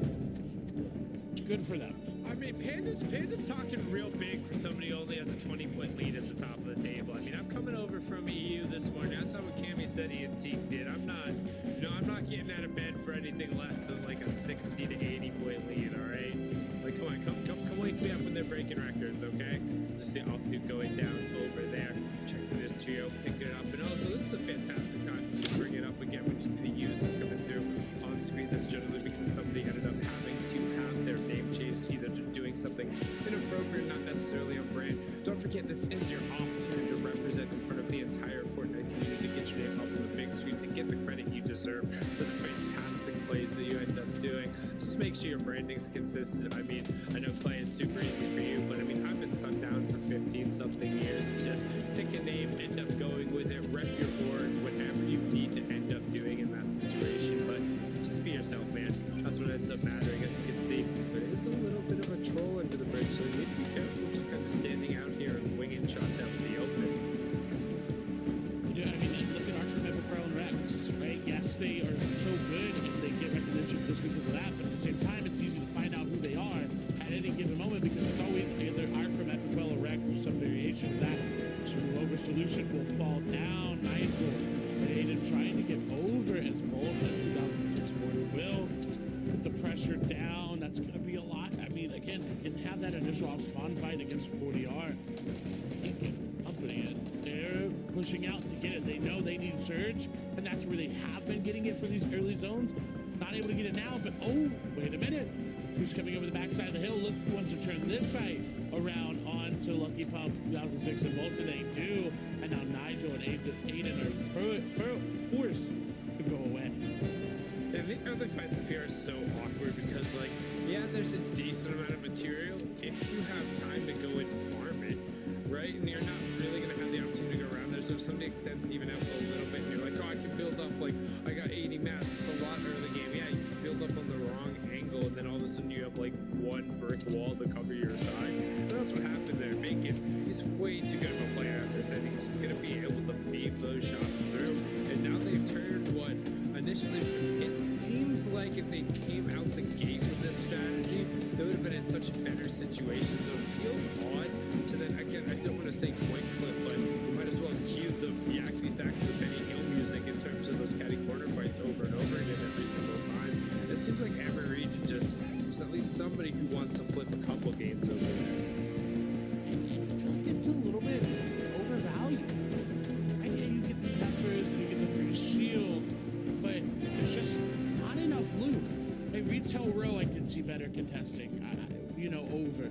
Even a POI like Pleasant, I would see, I would have an easier time. I would just not contest. I would go to a split drop on the outside of the map rather than contesting somebody because there's plenty of loot on the map, particularly this season with 30 teams here.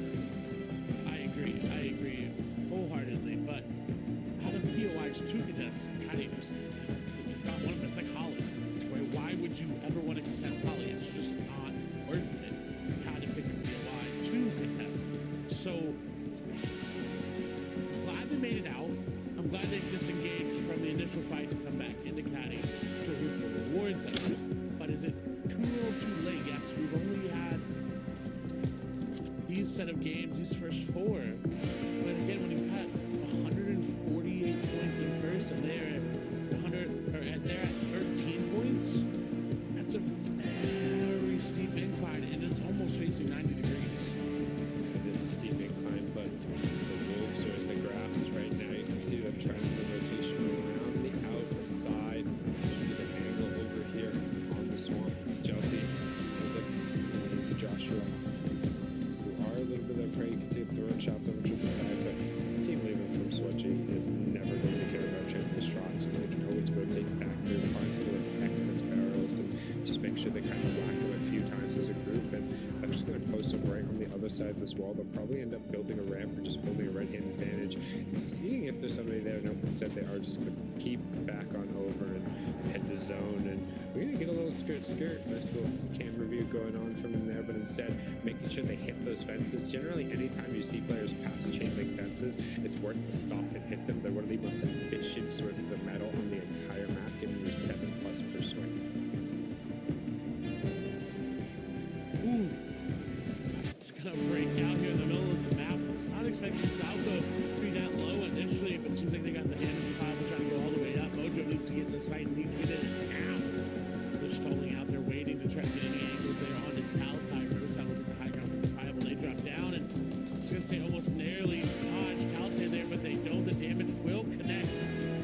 Caleb and Riverside help out enough to find where they disengaged to. It doesn't seem like it. They're trying to bring everything down, or at least rebuild in their own builds. And now that Mojo's involved, we've got time to get Firefall and get them back up to shield 120 effective HP. Now they'll be back up to 200, and this side is effectively has been reset. Reset minus the fact that everyone just invested a size amount of builds that, again, we talk about once you're going to get past that initial looting stage, you don't get a ton of opportunities to refarm up depending on where you are on the map. Like, yeah, there's a decent amount of space around here by Cordy Crops, but it's not a ton, right? So as soon as you start putting in some brick and you start putting in some metal, like, that's more of an investment that you generally want in some of the circumstances, and there's not a small amount here in this stack. You can see some chug splashes also going down, so, I mean, there's a decent amount spent into the utility for what gain? I mean, I guess they can hang out here for a while, but if they're not too solid on Storm Surge tags, it's, I don't know, it's awkward positioning. Line of sights aren't bad. It could be worse. It could definitely be better.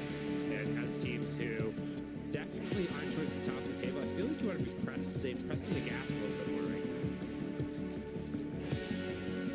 I agree. I think chop down gonna come through. That's a multi-layered chop down all the way down to low ground. That was very well coordinated, but it doesn't lead to anything. Caleb was gonna get some shots taken at him, but nothing gonna connect. Caleb's got that charge ready, but he's not with Caleb right away to effectively use it. You can have the charge in inventory, and you can have it there, but if you're stuck behind a wall without anybody to edit it for you, you're going nowhere. Yeah, you're just a snake in a grass with no venom behind your bite. It's just kind of like, hey, what's up? How you doing? I'm a snake. No, I'm good. You're fine. Hang out over here. I'll just be hissing. No worries. Caleb Taltai just hanging out around the side. You can see Rivers on trying to get a little bit of an angle, potentially take advantage if somebody slips over and away, but that can also often end up getting you segmented out. We've seen a lot of fights kick off that way. He is not covered over the top, so if the angle does end up presenting himself, you can see him trying to get some kind of information.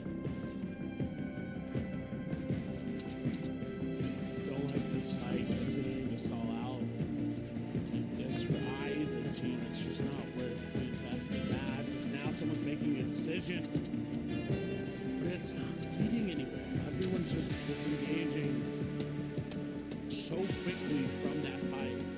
And it's putting both of them at this point of no return where they're going to have to keep eventually going for these fights. They're just having some very good edits to get as much information as they can, but no one going to be around to get those tags on. Again, they've disengaged on the way back now.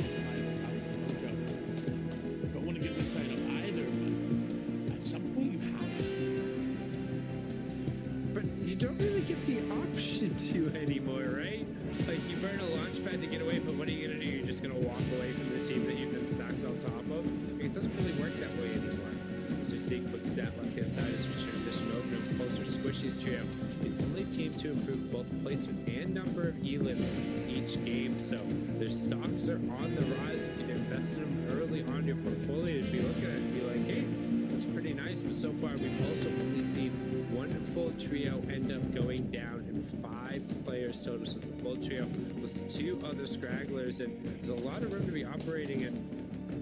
What is Arkham? Arkham and Rex are very isolated. I mean, can we flip over to their perspective? What is going on? This stuff, they're taking this fight, so I want to watch this thing. Arkham is loaded on loot. If he's able to get his shields back up, they can take the fight, but it seems like they just went on, like, I don't know what that little adventure was. I don't know either. It was so greedy. 24 builds for Arkham. Second zone, they're above Surge. Yes, they've solved the issue of that, but yeah, you can't really do anything with that. Because look at Yumi, look at Squishy.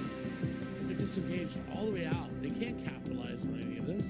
I think it's fine. 426 above, and you saw Arkham had a legendary charge. They can think who that goes on to. That is more than unlocked. We saw what he was able to do by himself last game when he ran through, and they've been slowly closing the gap. And again, I go back not to last season where they had a pretty solid dominant performance at Rapid Love, but the season before that when they were able to get those two games, I think it was game 10 and game 11, which would really seal it. It was so impressive. You can see our individually took us to it from 10th to 3rd in game number 4. We got to watch that run. Some of those shots were just ridiculous, and it's part of the reason why right now in his hands you do see that legendary charge shot. He's one of the players who, I don't want to say he prefers it, but he puts that thing to such good use. I mean, they're all very good with the weapon, but Shallow over on the side trying to get a revive stuck on him. That's Asian feeds, trying to make sure he gets there. Sharp is going to play defense. Yumi, though, is going to be taking the shots from the side, and that high ground, once established over the top of that drive-in moody leader, is really hard to break down because you can't chop it, Clay, so you just kind of keep throwing up some wood walls, and it's super secure.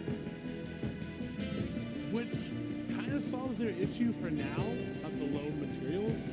They don't have to do that thing if someone were to chop down the indicator, but that's a short-term solution for a long-term problem. They need to find something, and honestly, I love that Arkham's going for the C's, that multiple teams are converging right now. They can capitalize so well on this, but it's over that quickly. Just as soon as it started, that fight is done with. They are going to go back and fight this exact same team that they fought earlier. They need to be quick about it. They have to make a decision. If they go for this, they need to go for it. They cannot back out once they do, because they're already going to have invested so much, and they need it.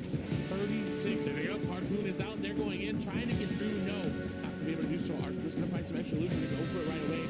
Just trying to get anything back in their favor. They decide, no, it's not worth it. We're not going right away. We're just going for the loot 48 build.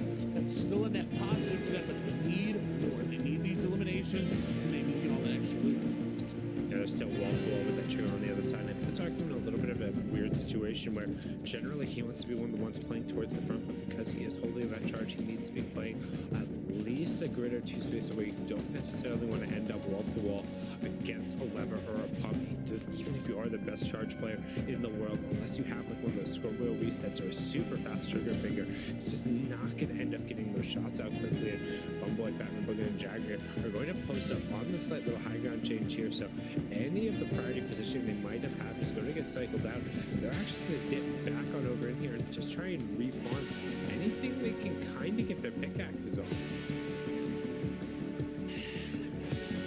I just want to see them hop in the box. I just want to see them go and get this team and be decisive, because we know they can. They can't afford to lose that fight right now. Exactly. They can't. They literally can't. As Jelty is actually going to stick a revive. He's back, or he's stick a reboot back over in the zone, trying to get Quizix and Andy Joshua back up on his feet. We see at least one coming through. Both. There's the second one. They got shields coming in. It's a 2-tick zone, so they should be fine. And they've just swapped over where their high ground position is. So I'm actually okay with this movement right now.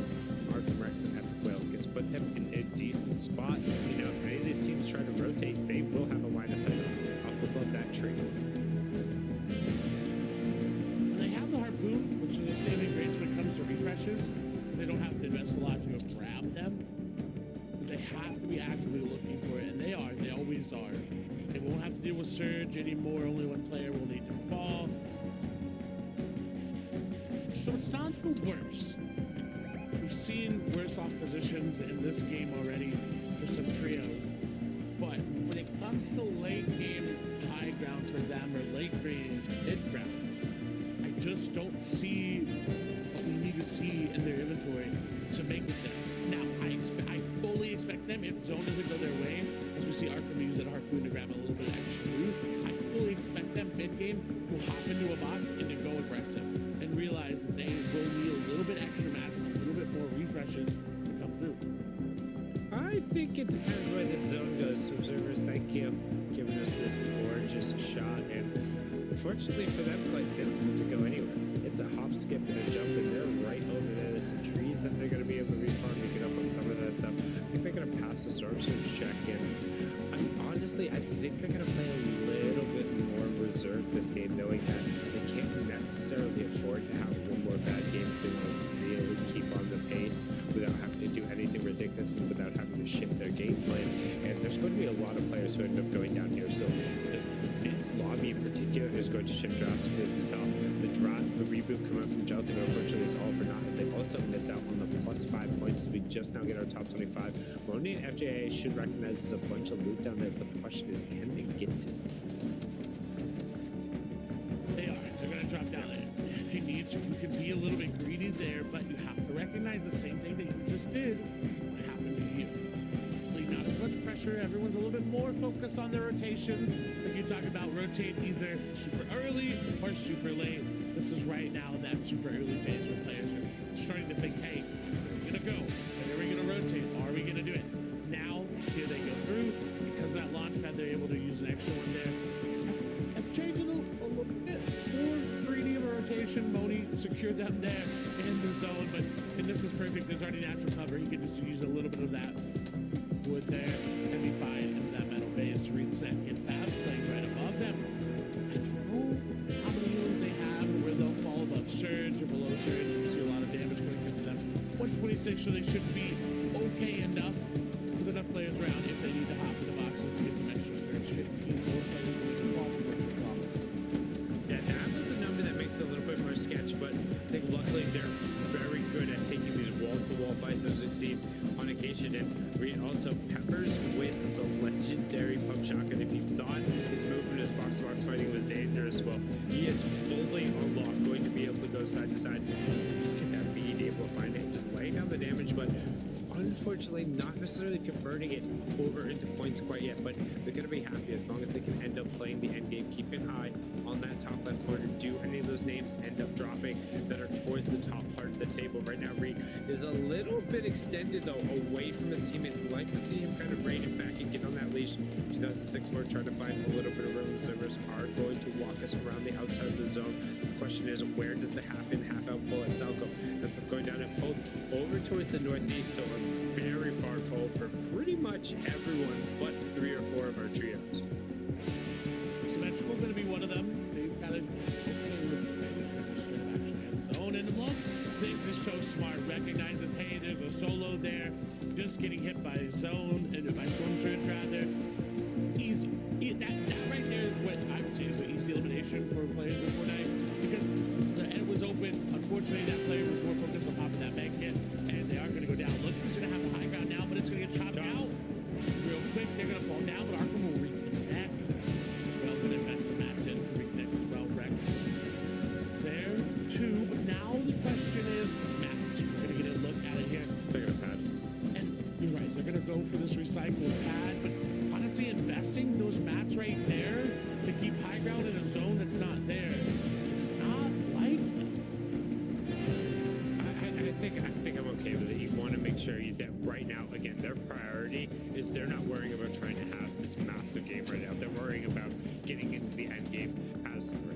Right? It's been 2 games since they were able to do that. Yes, Arkham was able to really put them on the back last game, but they said, hey, let's get back to what we do best. But up on the high ground yet again, 153 points, everybody's chasing them. Well, they're the one kind of dictating the flow, how we move. They're the one who have picked the beat. They got the drum line in place and the snares and the claps, and that stuff sounds fantastic.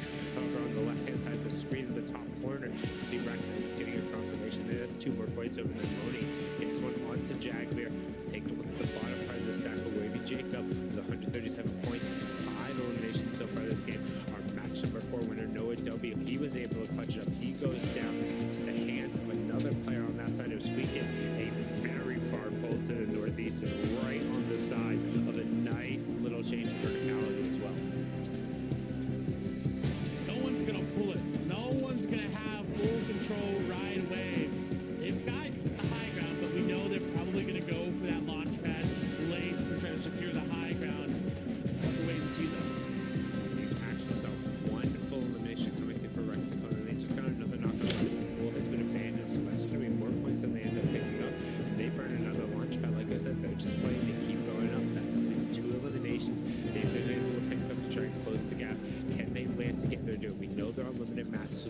really having to operate just like there's a tether tied between the three of them. Make sure you pull it back, keep the distance even as we're going to swing back on board here with Jacob, Symmetrical, and Temple operating down on the low ground, snacking all the way up on the high ground. You can see Reed and Fast connected for it, but here they go. Nope, like I said, it looked like they were going to go up for a second, but they judged and they saw, nope, up way too far instead, front side of the zone. And well, Arc can go away. We're going to go back up to our leaders up top, who only 61 damage above Storm Surge. We're finally going to end up finding it there. That's a full Elam. Nice little one shot coming through from Reed onto Zook. Sissy snacking up on the high ground. They're going to split the peppers to make sure everyone has one pop for that bonus little bit of movement. And right now, to see what's going on in the middle of Tarpus, Rex, Arkham, and Epic Whale. Even one team to their name. Very low builds. Plays are going to have to be made. They make it though, it's high ground. Really may have changed there for a moment, but no, it's just Magical and Wavy Jacob dropping down with Temple to try to get into this mid-ground target away from that second height. Fab, Snack doing well, putting the pressure down, trying to impact the entire lobby, but who can they find? Epic Whale, Arkham, and Rex are going to find elimination. It seems like their Arkham is going to take a little bit of damage there, though, about 120 HP, trying to move forward, trying to get through. They can pick up 2 eliminations, 500 above. Man, reload build still doesn't seem like they have really any to work with. Builds are going to jump over, luckily enough to be split. 20 builds remaining for Rex. It seems about 20 there for Epic Whale. They have time. They can keep going. Regulator Snacky down, you know, playing the spoiler. Snacky is down. High ground has been contested. And for Arkham, Epic Whale, and Rex, that looks really good. If they decide to go up, this is where they can take it. They don't have the builds to go up. That's the problem. If they go and commit, yes, it's pulling back over, but we need to find a way to get out there. It looks like Snacky just got a little bit too greedy, and that's going to be on Reed and Fast to close it out, but they're more than capable of doing so. Only 2 eliminations so far from Arkham, Epic Whale, and Rex. We did see over on the other side that Reed was able to pick up at least a Wavy Jacob, also adding to his total. He's trying to climb his way up the leaderboard as Symmetrical will end up being traded out. Yumi also ends up going down. However, they're going to put Symmetrical on the shoulders. Arkham ends up getting knocked down. Good edit back on the other side, though, from Rex. It's going to end up in the follow-up. That's Nate, match number 1 winner. We see our Rex trying to cover the side. He's going to dip back in the zone, knowing the siphon's there. They are still covering for Arkham, potentially looking to think if they can get a revive, but they might be putting too much investment into it, just need to let him go down. They will end up popping a shield. They are going to continue to carry to bring along. There's a trio right on the other side that will Arkham will end up getting confirmed over. You see Massive Reed starting to work top to bottom. That's the 2v2 that's going on. Reed trying to get in the wall. He says, I want to end the era. I'm going to do it first thing. He's going to drop down. First shot connects for him. That was a monstrous one. Put him right back on the back foot, but he's completely out of builds. So he's pushing forward, just trying to navigate. Actually gets blocked off by his teammate, and it comes through. He's just still walking around the outside, following in Fab's footsteps, and doing a great job of it. Epic Whale still there, still trying to find anything. Rex is going to go down there. Epic Whale going to find Wave. Where is he? What can he do? Again, this is great in solo performances. That's going to be a nice knock there from onto Reed, rather. Temple now trying to do something as well. Epic Whale does now fall there in 4th place, but Reed going to go down fast. Going to be the only one remaining in a 3v1 with no shields remaining. Not a lot they can do, but hold on. But again, if you are on top and you consistently get 2nd places, you're going to stay there. But J Roses, Dog, and Zinx put together a phenomenal victory royale with double-digit elims.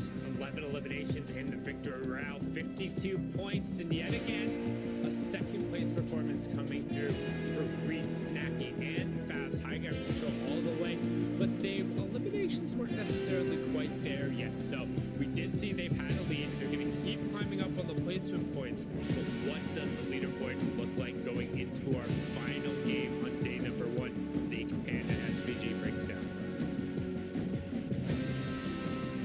Thank you guys so much. Yes, Sundown Reed coming out with only 6 elims, but listen, a 2nd place is still a 2nd place final for J Roses, James, and Zink. 11 elimination victory royale. That's definitely going to put them up there, right? Put their name back into contention, and wherever they were before, this is a massive leap forward, SPG. Yeah, they're going to be moving up that leaderboard, and that's huge. Having a great end to that day. Good for them, and it's really nice to see some plays work out for them, because not every play works out for every single trio, and we've seen that across the day. But Panda, I mean, your boys continue to do it every single game. Oh man, how I wish I I could rub it in Kelly's face right now. You have no idea. But listen, the haters are gonna hate. Everybody said I was gonna be wrong. Everybody said that it was the Arkham Rex and Epic Whale show, but they haven't done or been their normal selves, and I'm actually kind of surprised. Like, I still had faith that they would be like a top 5 team. They are struggling here in these games today. Could it be? Well, I know personally it's a lot to do with Storm Surge, but could this be turned around in day 2? Will it be enough? I mean, we're going into the final game of the day here soon, so it's going to be tough, to say the least. Yeah, they in the past have been a day 2 team, right? Like sometimes we see a trio come out be very strong on day number 1, but not the other way around. But I'll put a hole on that as we've got to focus in on Jelty and a reboot that happened in that game. Yeah, so Jelty and his trio was in second place heading into that match. Struggled. He was able to get his teammates up. You love a teammate that'll hit the reboot for you and put the team on your back, get you back in the game. The unfortunate part, though, for Jelty, Krizux, and Andy, they're not going to be able to get back into this one. Shortly after, they're going to get the reboot off. Well, let's say they ran into some not so friendly players in the lobby, and everyone saw that. The reboot is loud, there's the visual cues, and then everyone's like, all right, these guys just are coming out of Storm. Like, this is so free. I mean, this is the definition of putting a target on your head, right? When you make a ton of noise when the reboot goes off, when you fly in from Storm, that is basically every red flag for the players on the edge here to focus up and go after those players. And that's what they did. That's why Chelsea and company ended up dropping there, not only early in that game, but dropping from 2nd to 5th place here on the leaderboard. Yeah, and we continue to see them play game and game, and one good one, one bad one. We'll see what they do here in the last game of the day. Reed, Faz, and Snacky still on top, 186 points. We do see J Rose's Dog and Sinks able to climb up to 6th after that big victory royale for them. So continuing to rise, while Regulator, Lizzie, and Nate have fallen from their top 3 positions they've been chilling in for most of the day. Yeah, but we got to talk about Defiable Mojo and Salco. Again, we talked about it just the game before. We talked about getting focused in the lobby. This team has been struggling, and it seems to be that their positioning just isn't fitting with the way that they need to handle themselves in these games. Hopefully they can take some of these lessons that they're learning here in these moments and apply them to tomorrow, because, again, this is only day 1. So we're playing one more game today, 6 games tomorrow, so still lots of potential to climb up this leaderboard. My goodness, one final game here to really solidify your trio going into tomorrow's games. My goodness, but again, Arkham Rex and Epic Whale, now they've moved up a handful more spots, man. I don't know. Okay, friends, we got 40 seconds, really quick. What can these trios do to pull out all the stops here and really have a good placement in this final game? And then take it away. All right, well, I'm going to say it. Look, Reed, Snacky, and Fab, they've done a very, very good job of getting to the end game. And I was kind of talking about this to SBG and Zeke just behind the scenes. It looked like they used qualifiers and even semifinals as a way to practice fighting as a team, because they are a new team. So they've not played at all like that here in the finals, and that's led to them being at the top of the leaderboard. So it's actually really exciting to see them utilize qualifiers, still be able to qualify through, right? And use that experience to be better here in the finals. I like it. Hopefully some of these other trios can just kind of tap into that even just a little bit, right? We only have 1 game left on the day, so watch that elimination feed for it. Every interaction, every time these trios slam into each other, one will fall, and that's it. They have to put pause and wait until tomorrow to try and get more points. For now, though, one final game with Clay and Sundown before we call it a day. Send it. 5 matches down. Nobody's waving the white flag yet. Everybody's still seeing red, but none so much as Reed, Snacky, and Faz. They want that first place spot. They have the lead, but also, as Zeke alluded to it, creeping on up there ever so slightly, Clay. 2 spots the game before, 2 spots right after that, from 11th to 9th, 9th back up to 7. After Whale, Rex, and Arkham, they're still in the conversation. Cannot count them out until the very last moment of the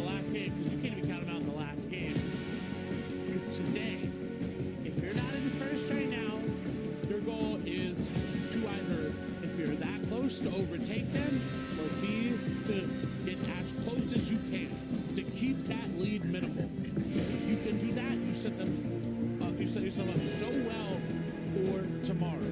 Because again, it's not just the 6 games that we're used to. It is 12. You've got 6 more tomorrow. And for anybody within that top 10 right now, they need to keep trying to close that gap as much as they can. Yeah, still a lot of Fortnite to be played. You see a little bit of a drop off between first and second, and second and fourth there. We're pretty much right on top of each other, and there's a decent dip once we get on the backside of the top 10, but still, so, you know, tons of Fortnite to be played. And it also looks like, minus a couple of exchanges going on right now, Clay, people have found some space on the map, right? Minus whatever is going on in this fight. I have no idea how that ended up happening, but keep an eye on the top left-hand corner. Only 2 players have gone down, period. And it's going to be the 2 for Salco and Defiable for Quinn and it's going to be Quinn and Cool.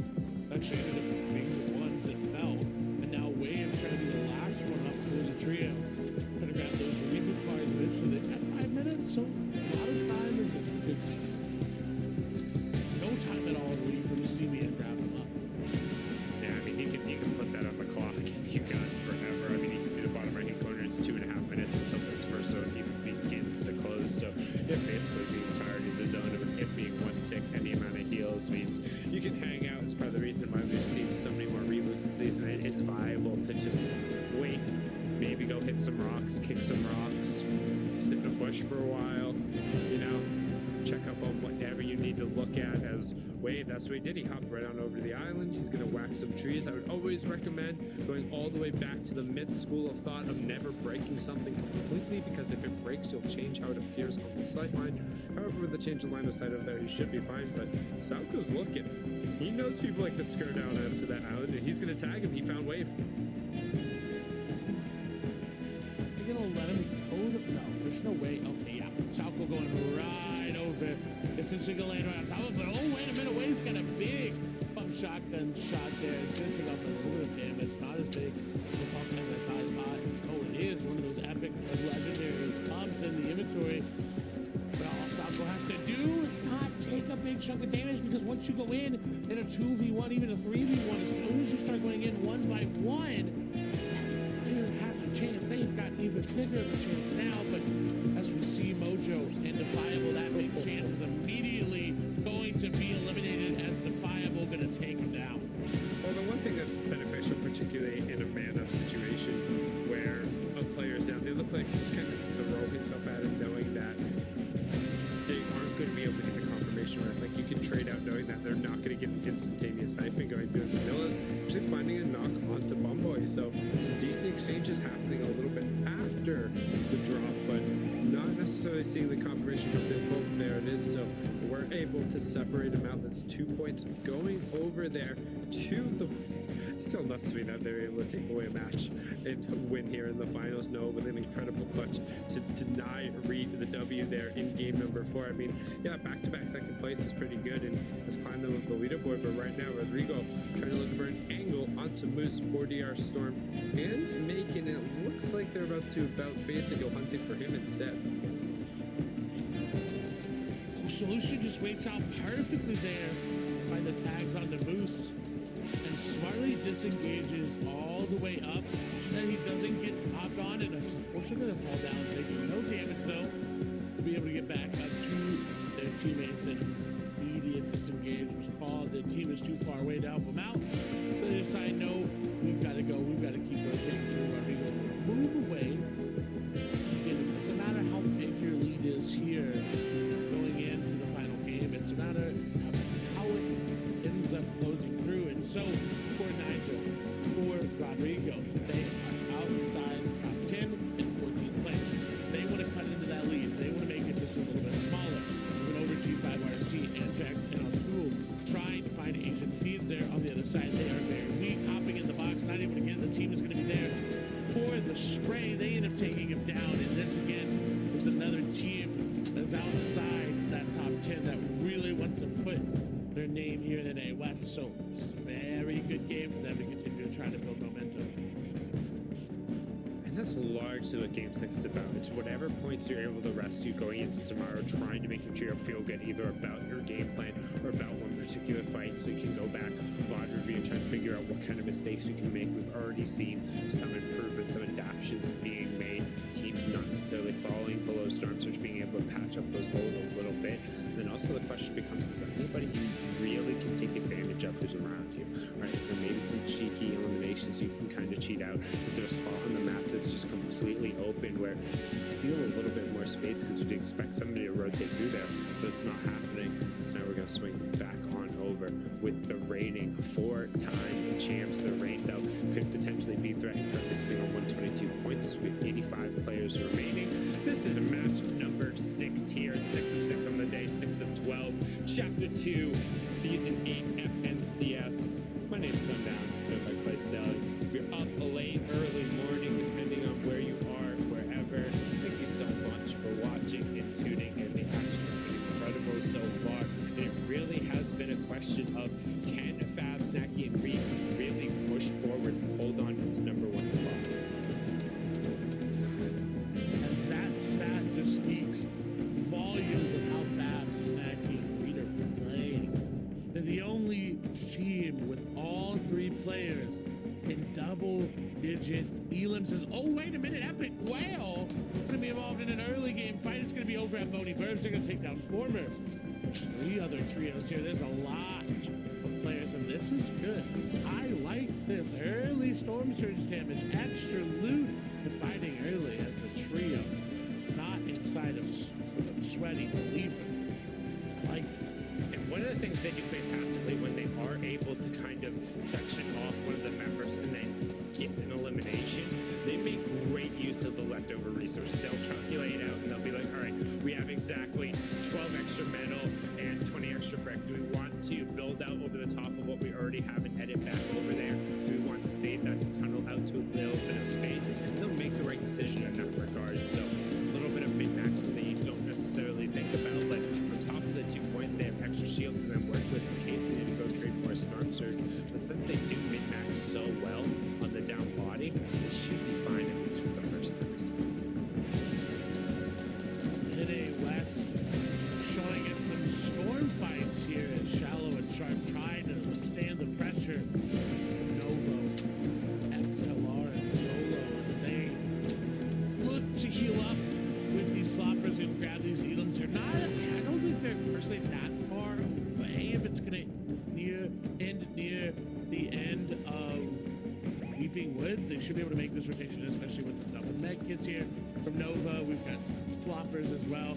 They should be able to make it in, but it's just awkward. They do get Sharp there, so now only one other player remaining on the other side. But again, anytime you're fighting in zone, it's usually not worth it, especially now. Yeah, 1 ticket doesn't seem like a lot, but it ends up adding up. Yeah, excess med kits are nice and generally carry with them in case you have to avoid this situation. And luckily along this path, there is a sizable amount of med kits where you can see the shakedown is going to come through. So Shallow, any amount, or maybe ambush, he'd be looking for a coverage from the zone. It's just going to be gone. 3 going pits is going to come through. Shallow looking for the angle. XR also edits himself down and being able to pick him up 2 trios, full or not. And a lot of solo riders down as well. So on top of those 2 trios, 6 other players ended up being picked up. So plenty of solos and duos kind of running around down on the outside. Still need 8 more players to fall until Storm Surge will turn off. So we'll be keeping an eye on that as they begin their journey. Luckily for them, there is a couple campfires along this path, and most players are used to making this rotation, at least in some. Team that for some I think would be unlikely that they're up here. Jack Way and Batman Buga. 4th place, relying solely on Batman Buga, but I believe they have the reboot cards, which is why they're rotating as far away from that main section of the island as they can towards Coral, because I believe it looks like they're positioning for a reboot, but other than shields and mats, it has nothing to give them. You give them the heals, you give them the shields, but when you reboot 2 of these players, it cuts into so much of his loot and time. So he's going to have to do it quickly if he's able to. We don't know if he's got those reboot cards. Sometimes that bar down there isn't always accurate. As we went through, we've got Flip their goal right now is A, try to overtake first, and then B, just try to keep that distance short. We see their goal immediately on the right-hand side. They're only 30 above Storm Surge. That's ticked over to 6, and with 3 trios who are going to need to go down, Storm Surge kicks off in 90 seconds. They're going to need to look to start a fight, and they're going against this team right here, but they also have Reed and Co. opposite them right on the top of the drive movie theater, but they're going straight in. You can see Poppy holding the charge shotgun, also has the epic pistol on the swap, trying to get the wall-to-wall pressure, will connect with the charge shot. He did end up getting the 6 attack on the other side, so goes to 68 above, but they're still not necessarily happy with that, trying to chase down the pressure.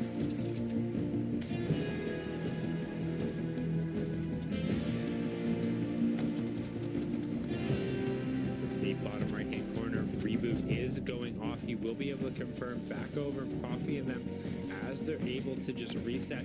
They're now going to open up. What will they find on the opposite side? We see the number in the top of Horns just open up, and he is able to trade out with the pistol. Doesn't find any headshots though, so unfortunately they're going even in terms of bullets with an AR.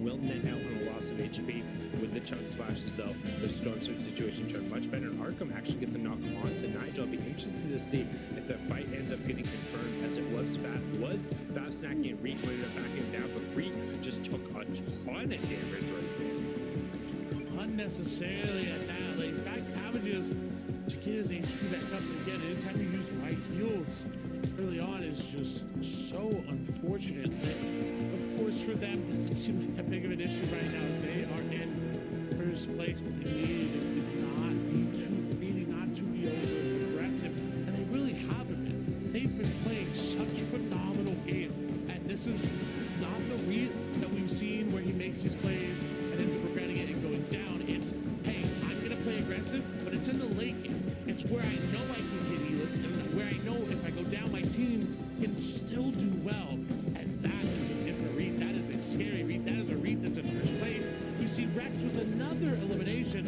I'm very intrigued to see what's happening over there, because again, that's more points being cut into the lead as Jack Bumboy and unfortunately Batman Booga look like they're all going to go down below. Surge is hitting them. They're trying to run away. That Elam just about to go over Batman Booga, just holding on, but no, they're down. That's 4th place out, and that opens up the window for those below. I can add a little bit of room here in match number 6 to catch up Rachel. No W plays, and Vanilla's trying to potentially get on the wall there. Matrix on the other side. They're still actually going to get by Storm Surge, so they should know if they're able to just hold off them to get any amount of tags, they will be the ones who end up getting eliminations. Unfortunately, Matrix just ends up going down straight through the Storm Surge. Hawkle will end up being picked up. Angel has barely any HP and will then get confirmed. A straight air ball coming through Mystery Kono, getting the better factor. That's 2 free points dropping right on top of his head, so he's going to feel very happy about that.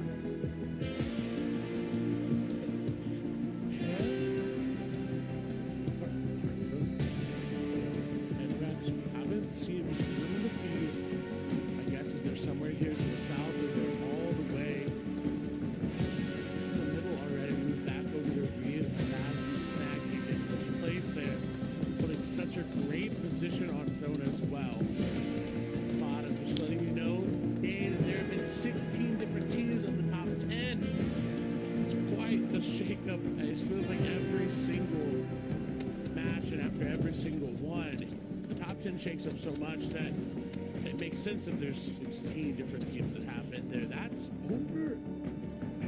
almost half. It's over half, actually.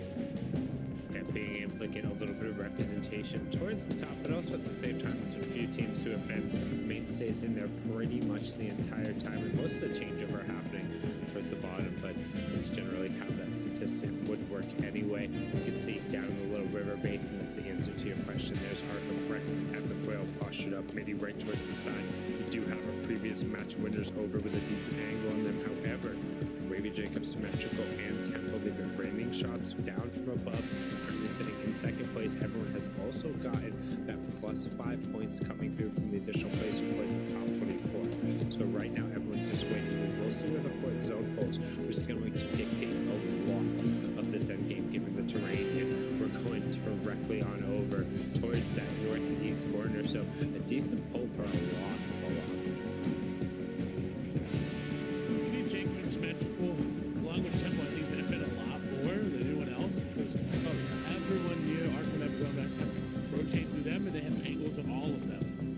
they immediately go for the rotate here. I think they're missing out on a lot of tags, and it looks like that's what they're going for. They're going to go for that immediate launch pad to just get into zone.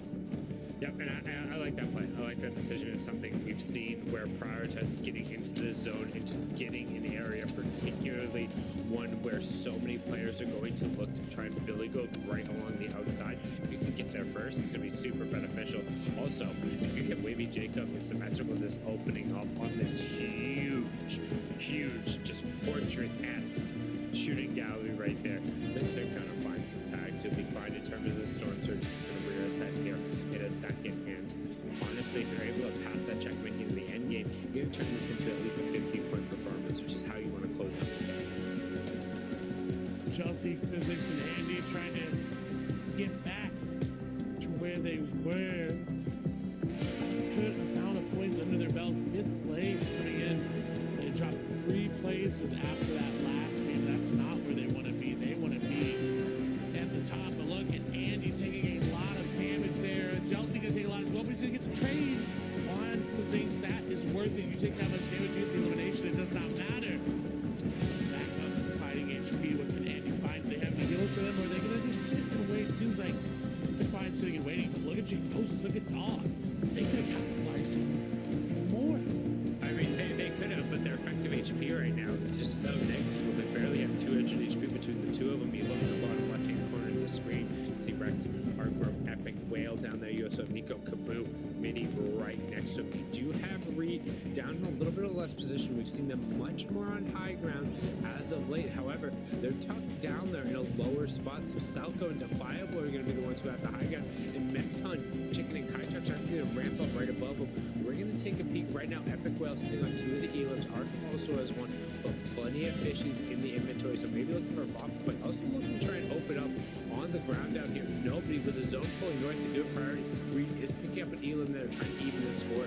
Storm Surge does rear its head for a little bit, but a nice Elim coming out from Epic Whale. Gets the confirmation, but not necessarily sure got the points for that one. So instead, just going to get a nice little loot refresh and then back off as Blizz. He's going to get the confirmation there as well. Chicken gets one over onto Tautai.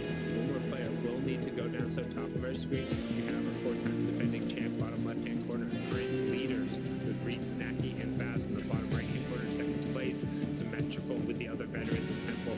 Wavy Jacob right now, Reed, Snacky, Baz taking the sky, a little bit of a lower pad, trying to find a low ground position here as a little bit different because again, we've seen them working mainly on the high level for their Elims game in the match where they did play on the backside of the zone.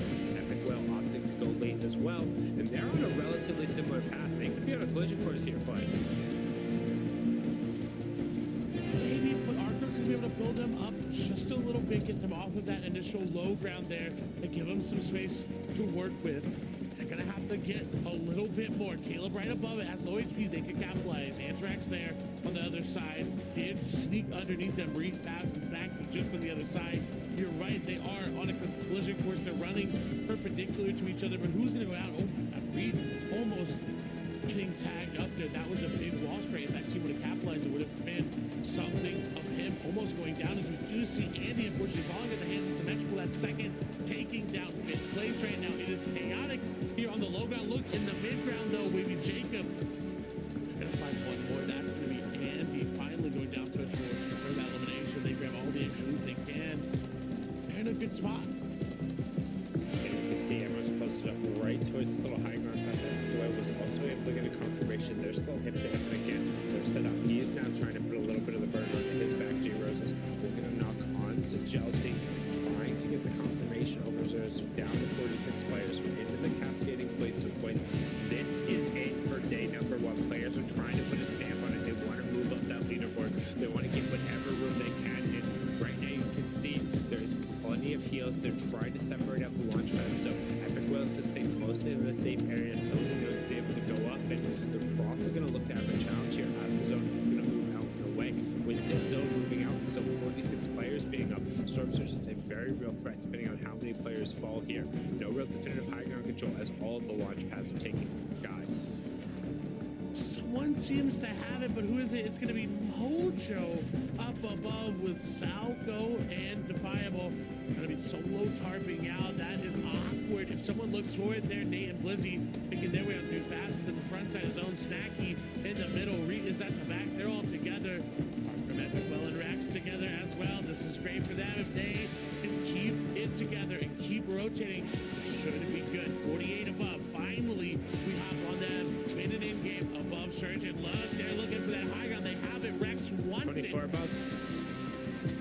64 below. That's what I'm saying. You said finally we hopped on above with them when they were above Surge. But I was saying, are they that above Surge? But luckily the shot's being traded out. High ground turned away. Great about face top of the screen. That's Rex and Co going, but Reed now operating where he does best in the low ground. That's the bottom left-hand corner.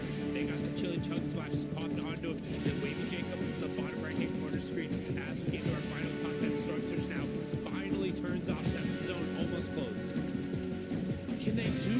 Who is going to find that one breaking point of this lobby? Because it seems like these trios have not met or found it yet. They're just slowly making their way out through, just trying to stay up for as long as they can. Where is it going to happen? Who is going to go down first? Reed may be the one to do it. Take it down, though.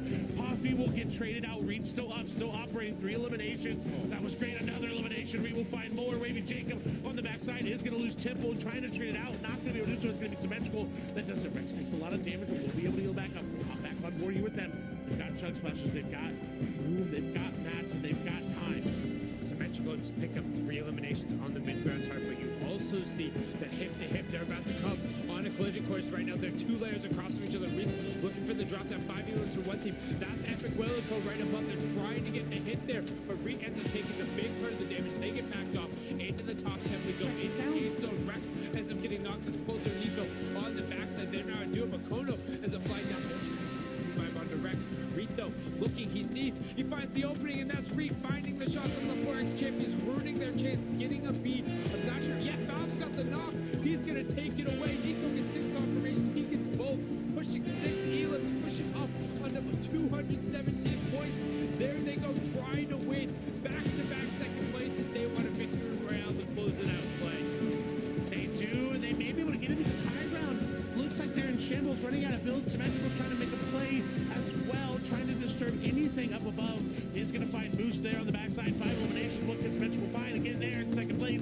So any time that they're up as well, they're cutting into that lead. And Symmetrical does this. No! It gets stolen away. He's ended it down, taken down by Reed. He says second place. Who? I don't know you. I want first, and I want to secure it. They're looking for it here. A 3v3. They have the mats. They have the HP. But can they find the Elam Snacky? Is unfortunately top below. High ground going to be dropped down. They don't have the map. They have to go. They have to break in, but this is hard mats. This is metal. They're finally onto the wood. What can they find? Do they have the time? Who is going to be more patient? Pass has got the heal up. No, there's going to be a shot. Doesn't need a heal up when you're taking them down like that. Now a 3v2. Cabbage is being dropped out as well. Heal up is literally not even needed. But wait a minute. Fast may go down. That may be the win condition. Going down. And just like that, they have grappled.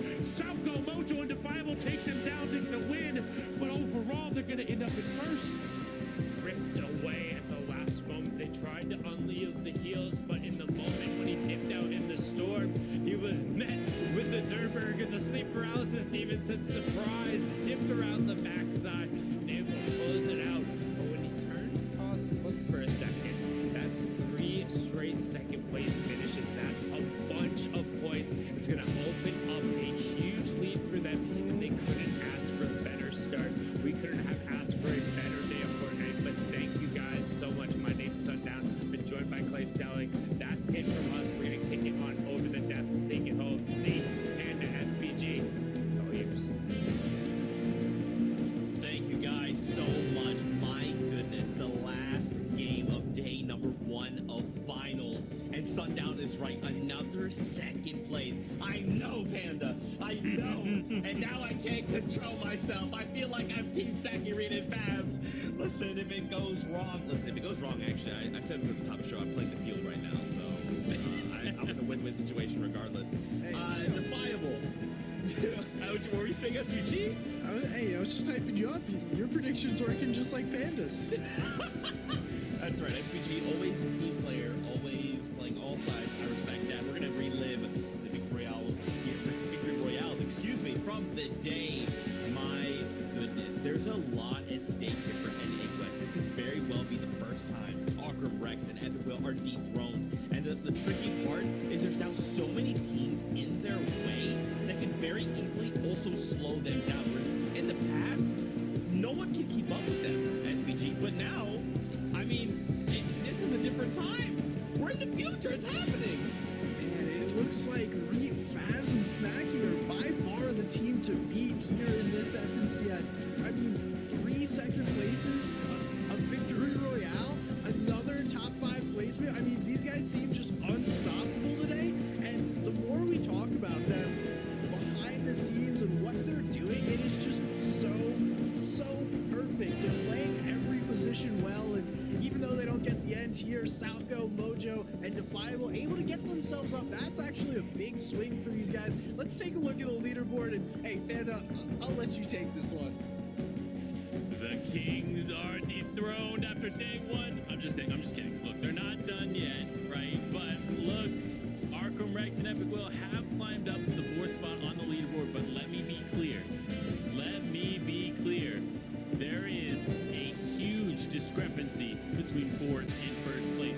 Refab Stacky ending the day with 230 points. That is no easy feat whatsoever. But with a 1st place and then several 2nd place finishes afterwards, I just don't see them getting dethroned now. That's knock on wood, right? Obviously, there's still so much game to play, yes, tomorrow, but I just don't see it happening. They are playing so phenomenally well that I'm at a loss for words.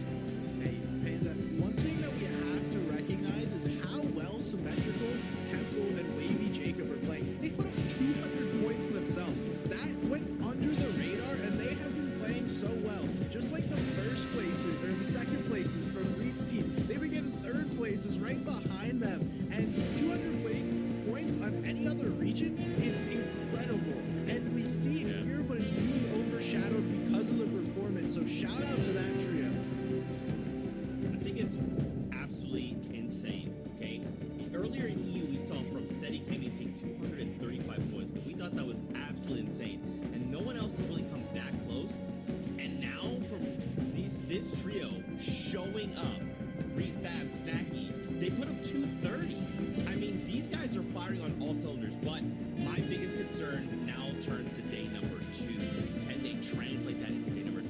Because for all we know, they come in tomorrow and they can't get jump-started, and then they're just kind of freeze in that moment. So what I'm really hoping, because we know Arkham Rex and Epic Whale, they are coming online tomorrow. It's going to happen.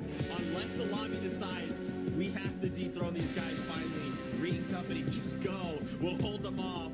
It'll buy them maybe 1 round, but this is going to come down to the wire in tomorrow's games. Fortnite fam, this is the conclusion of NA West as far as day number 1 is concerned. But don't forget, we have day number 2 tomorrow. Finals from NA East, from EU, NA West. Make sure you come back tomorrow for more action here from the FNCS. We love you guys so dearly. Please give these 2 incredible gentlemen a follow. Give Play and Sundown a follow as well. With all that, it's just made possible.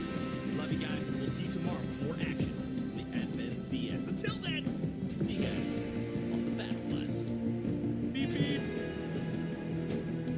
Reed's going to use that last build, try to get the build. Snacky there as well. They're hopping on. They have to go aggressive. This is where Reed dominates 2. You're right. Where's number 3, 4, 5, 6? It feels like Reed can get all of them. Matt's going to come through. They got the siphon. This is great. Reed needs it on the logo. They've got to be careful. Waves trying to make something happen, but it doesn't really happen. No! He's going to find XLR out of nowhere. The turnaround is a team behind him, and that's Rex, who goes down and Will barely in fighting shape. Are trying to find some space around the side. That's a huge shot there. They can keep closing the distance on Reed if they weren't in this game, but they're still up. They're still on high ground. They're looking to take it. You're right, Saki is down, but he will trade out Temple there. It's going to come out to the Fabs, and Reed's able to do a nice elimination there from Marker looking back at the zone. Do they have the time? Who is going to be more patient? That's just got to heal up, though. There's going to be a shot. Doesn't need a heal up when you're taking him down like that. Now a 3v2. Cabbage is being dropped out as well. Heal up is literally not even needed. But wait a minute, Fabs may go down. That may be the win condition. Going down, and just like that, they have grappled.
What it do, Fortnite fam? Welcome back to the Fortnite Champions Series. We've missed you guys so much, and now we're back to do it all over again. Anytime we're apart, I feel like my heart is less full, but now that we're together, I can be one with all of you. It's great to be back, everybody. Welcome to Chapter 2, Season 8, Dub Cubed. We got to bring the boys back here in Europe. It's Reese, it's Levin, my friends. How you guys feeling going into the competition?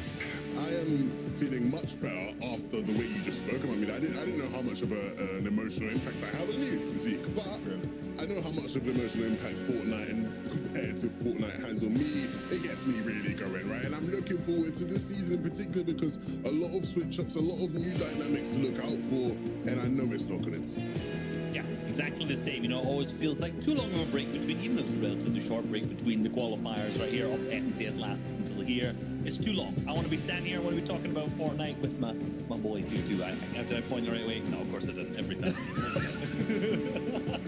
There you go. The beauty of production. You love to see it, guys. It's great to be back. Now we're going to be jumping aboard the battle bus in just a little bit. First, we got to talk about a few housekeeping things before we can do so.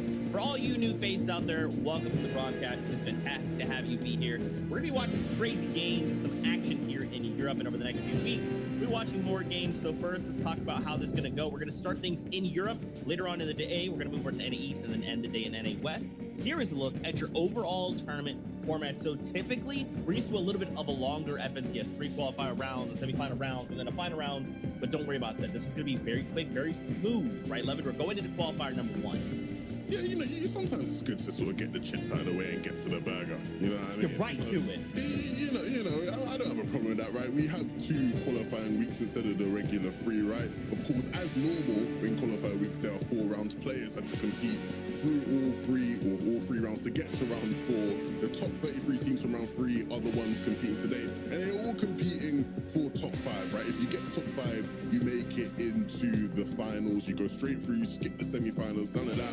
But look, if you don't get top 5, there is still something to compete for, right? The top 66 teams with the most series points after qualifier 1 and 2 will advance to the semi-finals. So you really want to have a good performance. You want to get to round 4 and you want to really have a good performance so you can solidify yourself in that top 66 on the series point leaderboard. Yeah, but let's be real. Today, what matters the most is the teams that get the top 5. And to get the top 5, they've got to get points somehow. And this is exactly how right here. This is the format for each individual match that we've got. Once teams get to the top 24, they'll gain 5 points. And then once they get to 17, all the way up to the first, they'll cumulatively gain more and more points. So there's 30 placement points up to grab for teams who pick up a victory royale. And at the bottom there, you can also see that elimination is worth 2 points. So nice balance between teams who are going to consistently kind of get up to that top 5 repeatedly in multiple games, and then also pop off with a bunch of eliminations. 5-6 average per game is probably going to cut you straight up into the top 5. That's right. And of course, there is prize money on the line, but just as a reminder, this is for finals. So 2 weeks from today, we'll be diving knee deep into finals. We'll be breaking down the specific prizing, what each placement will walk away with. That's, once again, future stuff. Don't even worry about that for right now. All you got to worry about are those 7 regions you just saw. We kind of touched on them. We'll dive deeper into 2 of these, specifically Asia will be the one we start things off. We've got some highlights for you. The top 3 trios that were performing very well out of qualifier 1. Here's a few of their gameplay. We're going to let Reese and Levin talk about this trio. Yeah, and you know, firstly, right, this is 3rd place. Rain, Macy, and Ratchet State ended up being relatively consistent. Actually, the 2nd highest average eliminations of all of the teams so far, having 7.17. So 7 over 7 average eliminations per game was incredibly impressive. And like, they had 2 games where they were in double digits, so 15 and a 12. And they managed actually not to win a single game either. So they had all these huge elimination pop-offs, didn't manage to get many victory royales, but just kept getting into those top echelons, like I mentioned, with a ton of elims. And that's obviously earned them a qualification slot, which you've got to be watching out for here today. Yeah, and a team that was able to get a victory royale, right? The team right here on our screens, Penis Trio. Look, these guys very much were able to get a victory royale, like I said, but they were very consistent, right? Top 10 in every single game they played. And this is the kind of stuff I'm looking out for, right? When I'm looking for teams who are going to be a threat in the finals. Of course, these guys were able to qualify through in that first week, and I think that's what everybody wants. But more importantly, right, when you look at this top 5, as always, what you get is a team who just barely misses out, don't they, Reese, right? A team who just is 1 point off its teams, and in this case, it was our 6th place team, King, Raru, and Yusuf. See, I'm always bad with the names. Apologies for the trio watching. You nailed it. You nailed it. I did on this occasion, but if you're watching next week, I probably will mess it up. 1 point away, it seems, Reese. How heartbreaking. Yeah, it's definitely heartbreaking, absolutely, for them. But honestly, like, they literally just lost out in the final game. They came 16 when Atome's team, the team above them, ended up in 24. So it's like they had the opportunity to close the gap, but they just weren't able to do it by that one single point. And to be honest, they actually needed 2 points. Now you look at it because they got less eliminations, but still, 2 single points. They had the opportunity to, but it was really tough to see them kind of just essentially choke it out in the last game after performing so well in the previous 5. Yeah, unfortunate stuff there, but there's always qualifier week 2. Another region which concluded its qualifier 1, though, OCE. We'll take a look at some of the top teams from that region. Very impressive stuff, as always, of OCE. Well, I say that, right? And I think I look at a lot of the teams here. A lot of the teams did seem to switch up. A similar trend we're seeing to, all regions, seemingly. But in this case here, CO's trio, these guys were able to solidify that 3rd place spot. They didn't get the victory out, Reese, but they were incredibly consistent, and that enough was going to be what puts them through in the top 5, and they're going to be competing in the finals. Yeah, exactly. And honestly, for OCE, it was interesting because there's a lot of teams that started super strong. Ronan's team being an example of them. They were so good in the first 3 games, so they're actually, at that time, were beaten out by Jinx team still, and it seemed like they were a shoo-in for coming 1st or 2nd. Obviously, they ended up coming 2nd, but it was a really dicey one towards the end because they ended up going down early in that 4th game, clutched up massive in game 5, and then again went down early in game number 6. So a lot of these teams we're watching right now actually aren't having the best last game, but have done so well in the first half to be able to keep themselves in it and make that top 5 qualification. Yeah, and you can see Sora's trio here was the 1st place team. They broke 200 points.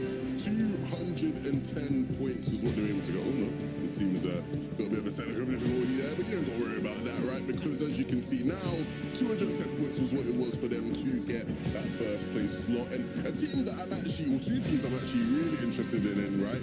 Jinx, Dana, and Worthy. Of course, Jinx and Worthy last season and in previous seasons this year were playing with Alec. Alec's new trio, though, was actually able to auto-qualify as well in 5th, 1 spot below. So this is 2 teams who once played with each other, now going to be competing against each other in the finals.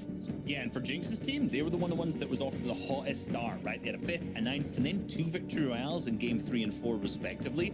So they were looking so strong. They were in that 1st place, and then in those last 2 games kind of choked out a little bit, 21st and a 24th. So from them, they're looking super strong if they can fix those kind of late early game issues that they had when they popped down in those last 2 games, essentially sponsored issues in those last 2. And for the teams that obviously they've split, it seems to work out well for both of them because Jinx and Worthy are 4th and Alex is 5th, and they've both teams have managed to qualify themselves through the finals in the 1st qualifier, so not bad at all. You don't always get that best case scenario, do you? No.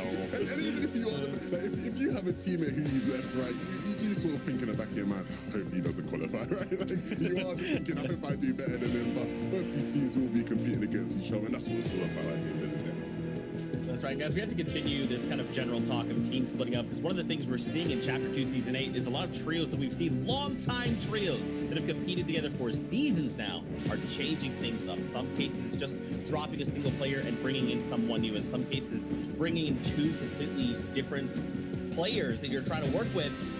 Something very interesting coming into today's competition. Only 7 trios are the same, right? That have been here and have been with us a season before and are still holding strong. But this is a brand new territory, I feel like, Levin. A bunch of brand new, like Benji, Fishy, Savage, and Dredo. What? Yeah, this is a crazy trio, and look, I know Reese will have plenty to say about these guys. I'm happy to see Benji finally in this situation, right? It only took Reese and I making countless YouTube videos that are constantly talking about it on stream for Benji to finally put himself in a winning situation, playing alongside Savage and Dre. I'm super excited to see how they do.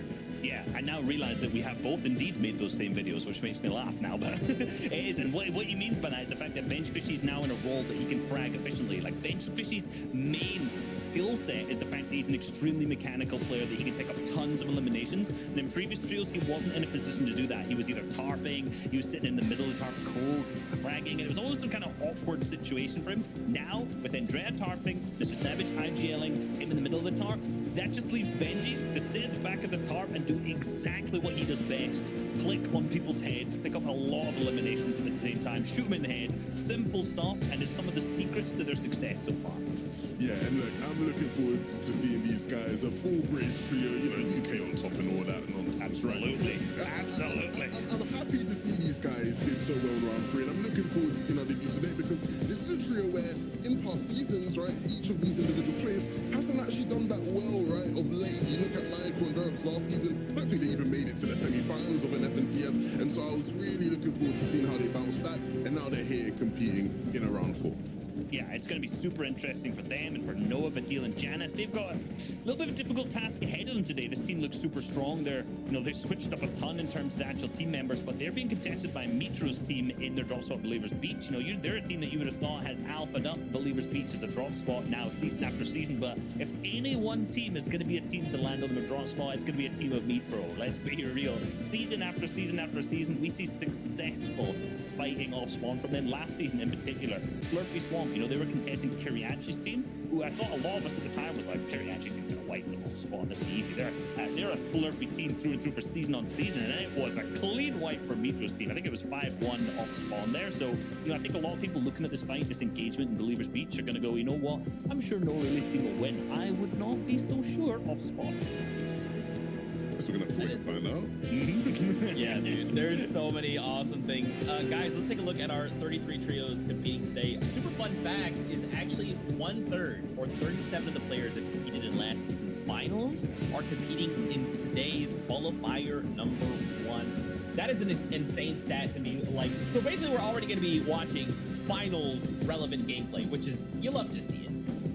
Yeah, we have some of the highest level competition competing in the lobby today. Of course, we have some of the names we've already discussed, but you look at this page alone and you have so many teams who are competitors and who are very much capable of winning. Some names have very much interested me, the likes of Strokey, CR, and Aqua back out of retirement, come into play today, and very much come in to do only one thing, right? To compete for high ground and win games. Yeah, he saw that Grand Royale prize pool and was like, I'm coming out of retirement, we're back, baby, it's time to do it.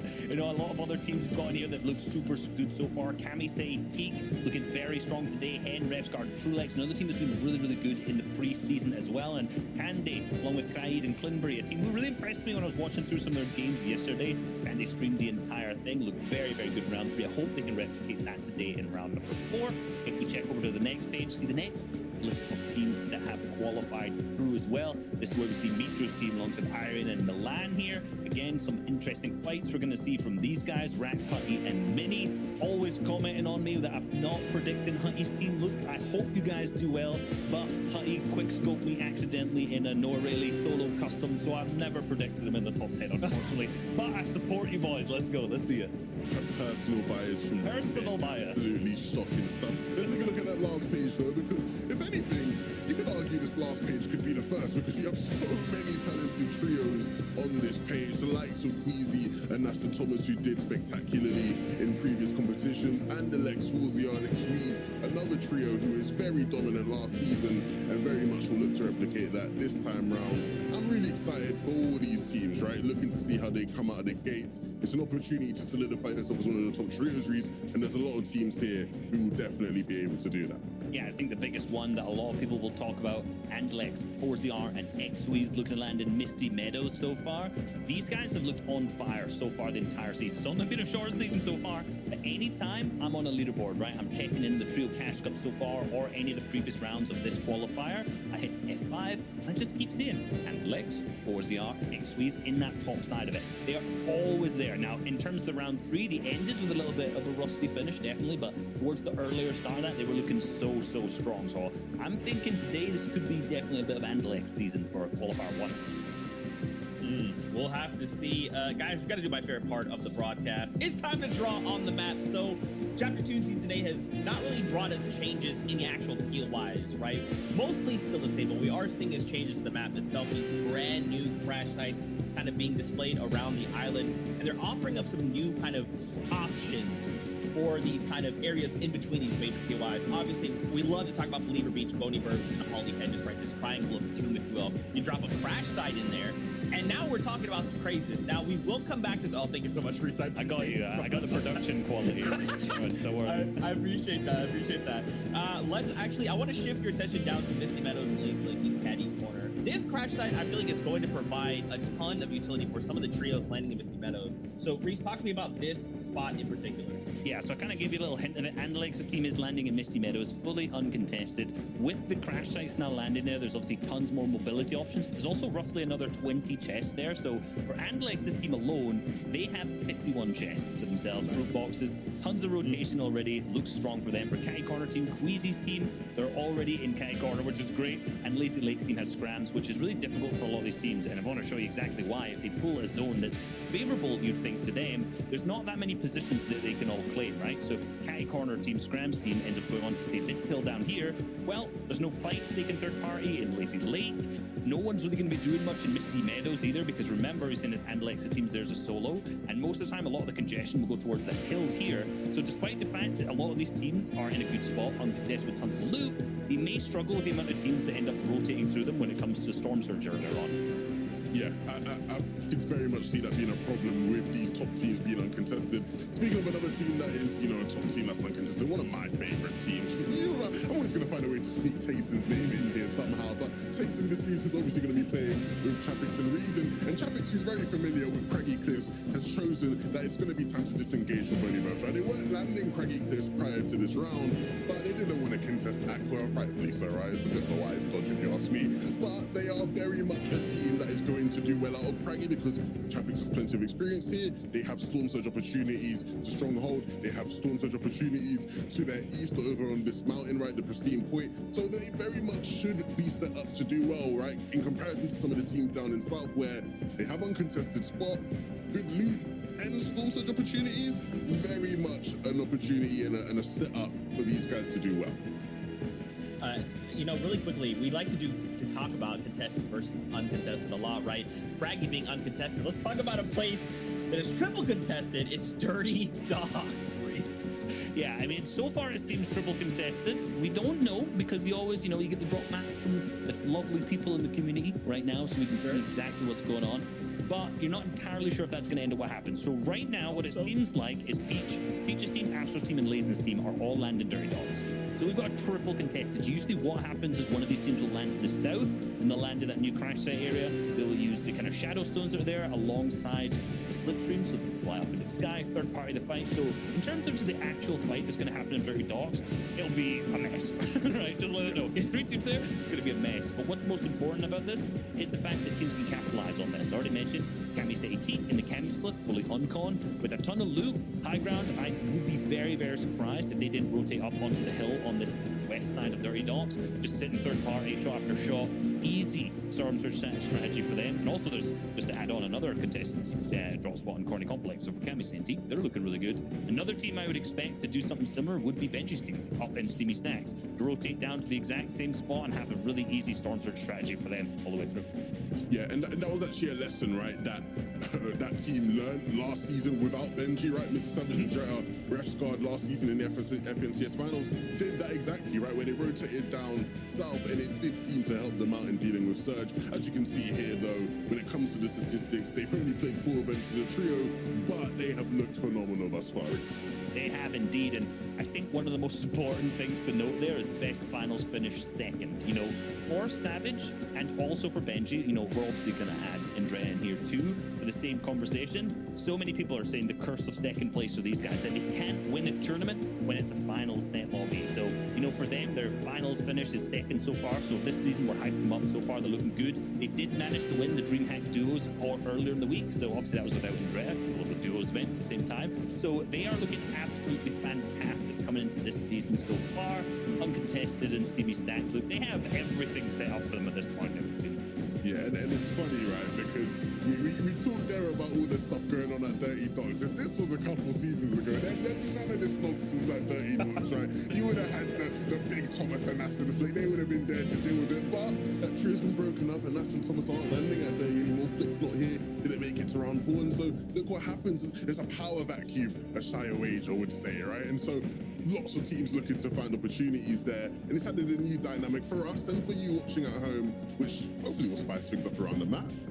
And just a quick note, I think, you know, you're saying that obviously previous seasons, Dirty Docs would have been alpha, as the cool kids like to say, as the team has fully put their mark on it. You know you don't want to drop and land on it. The only POI, when I'm looking at this drop map that's been alpha'd so far, is Boney Burbs by Aqua's team. And Aqua, they just formed last minute before this tournament, so you got to say a lot about the presence of Aqua, Ciara, and Strokey. The fact that they can just, obviously for Aqua himself, come out of retirement, form a trio last minute, get an uncontested drop spot to himself, and potentially even hit a top 5. You don't get put in GOAT conversations if you're not a serious player, and that's what Aqua is. Right, look who disengaged: Tayson, Chapix, and Reason. 3 players who individually, at any given moment, could be considered the best in the world, decided, you know what, I'm not trying to fight with Aqua. You know, big man, you can have it. We'll go somewhere else in it. But it's absolute madness in it, because these 3 are so incredible, and they looked at it and they went, actually, we're pretty better off not contesting with Aqua, Ciara, and for stroking. And with that, right, Aqua's brilliant, but who he's choose to pick around him, phenomenal players as well for Strokey and Ciara, and so they've become an incredibly strong trio. I'm really happy to see them competing today, and I'm sure they're going to do incredibly well. They'll push to get top 5, because Aqua will think, you know, I just want to do one qualifier. I don't want to do another one, right? So let's just do it now and move on later. Yeah, absolutely. We have about 4 minutes before we jump on the battle bus. So really quickly, let's talk predictions. Remember, we're looking for top 5, not just your top 3 for qualifier number 1 and 2. So Levin starting us off. He's going with Tayson, Chapix, and Reason. Why is Levin? Was there any doubt I was going to pick these guys? No, of course not. I look at it and I go, they have a spot uncontested, a spot that Chapix, you know, is very familiar with. They have 3 incredible individual players, like I said before, at any given moment. They're one of the few teams I think actually has this in the region, where at any given moment you could argue one of these 3 is the best player in the world, right? Not many trios, even the top trios, can say that. And they have sponsors opportunities aplenty, right? These guys have everything it takes to do incredibly well, and I expect them to win, but if not, top 5, to me, guaranteed. Guaranteed. I think actually, if you're right, like for Tayson, Chapix, the reason that they don't get top 5, I think that's going to be really surprising. Like, given all the opportunities are there with the contested spots around them, given they know the drop shot, Maggie Cliffs, like they're comfortable, I would be surprised, but you never know. First week of FNCS, you know, strange things happen sometime. My prediction. Benchfish, Savage, and Drea, look, we've talked about them a lot today. Anytime I'm gonna give a specific example. No, I'm gonna say anytime. Last week, made some predictions for Duo DreamHack, left out Benji and Savage. People coming onto my tweet going, oh, how dare you not predict them after the tournament's over and they win? So you know what? I'm coming back. I'm predicting them today. Not only for that, I think they also have really good potential to win at the same time. But I'm proving my haters wrong. Yeah, Reese is just scared to get absolute pelters from the Benji fans. Somebody who will not be getting pelters though is Shayo Asia, right? Because Shayo's gone with Queasiness and Thomas. Shayo and I actually casted a DreamHack event last week, and these guys won, and they were formidable, right? Like they really did come out and impress, and I think, you know, they've been rejuvenated, and Nas and Thomas, we've seen how dominant they've been in the past. Queasy obviously is now an FNCS champion in his own right. Definitely a team to watch out for, and a team who, similar to some of the other teams on this list, should expect to get top 5 this week. Yeah, single time we see a team, it's like you see like, oh, they go in 11th one game, 20th one, and then it's like 20 eliminations, victory royale. You know, it's the same thing. It's like the ups and downs. So for them being contested off spawn, like it could hinder them a little bit in those games if they end up losing them. You know, if they end up losing a lot, obviously that could go down hugely. I still think they can absolutely capitalize, and I put them in the top 10 for myself in my own predictions. You know, Levin, I was watching your face as he was saying this. Do you disagree? It's not about disagreeing sometimes. Sometimes it's about, you know, the perspective, and I look at it and I do worry just because I know Meat show off spawners, and, you know, no easy player to take on.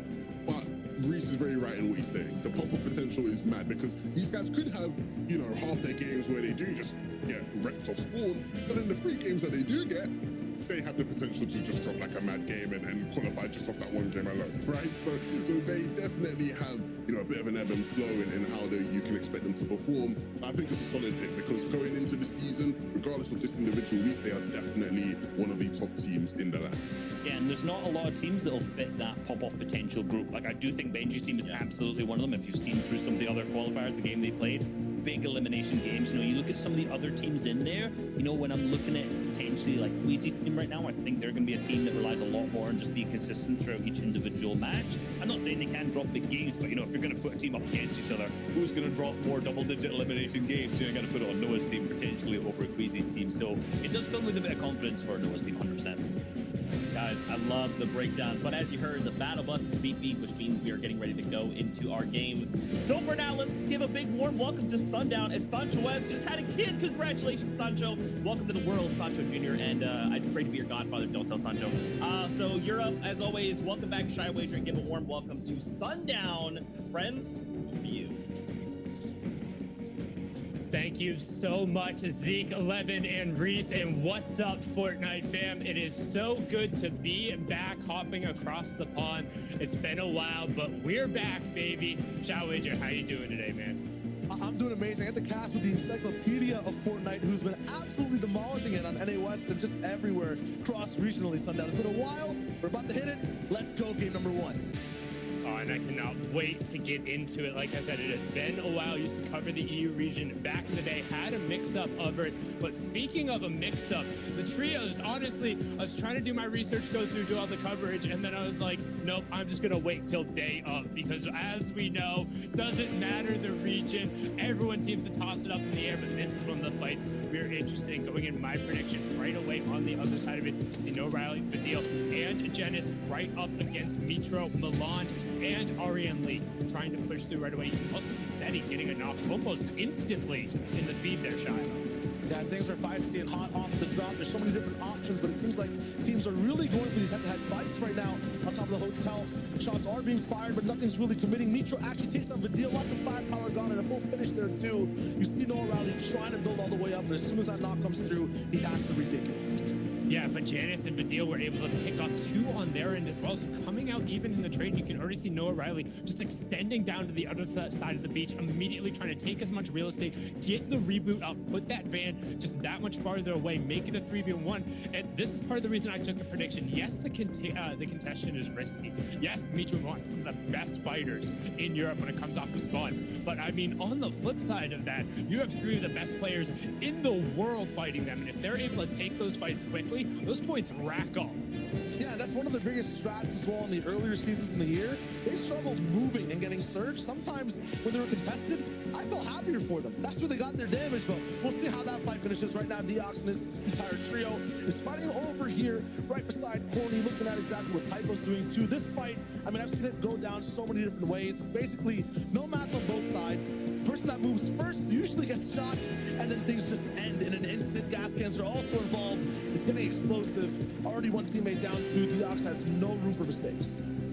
Yeah, this is a tough fight to take on the interior because, again, you're very limited on the amount of resources, particularly maps. Like, yes, you get a shot, you get a little bit of an SMG, so you're going to feel good if you can get box to box, but dealing with 2 builds, now 1 build only has 1 cover option. You see that he used it, so now absolutely nothing. Going to be hopping force an 83 tag right away, 92. Brilliant shot from Deoxy. That's the knock. Going to get the full confirm onto Cosmo, now making it 2-on-2. Can he link back up with his teammate? Able to do it as Typo was pushed back down, and now this fight looks much more even, and as I say that, just takes an absolute monstrous shot for the entirety of the shield.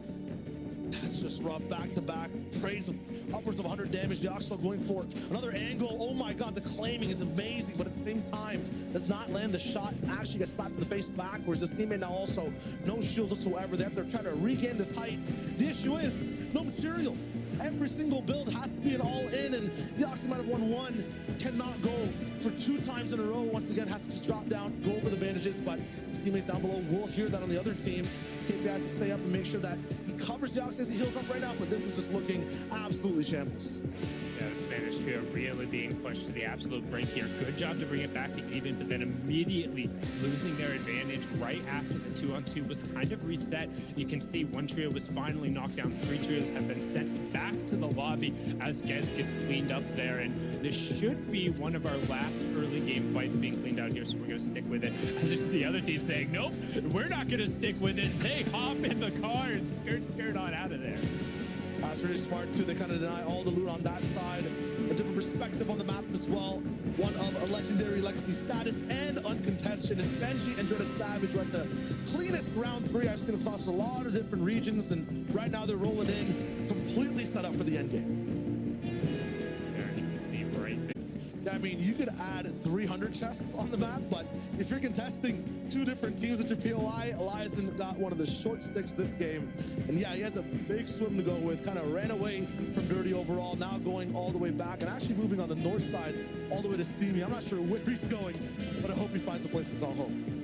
So I used to love that route. Unfortunately, the addition of the crash site means people have actually started landing there in solos. When it was just the boathouse before, you could land on that boathouse and just quickly farm up the rock, all of those metal rails, and then the rock on the next beach, and then end up getting wood along the way. And you'd be max mats in under like 2.5 minutes.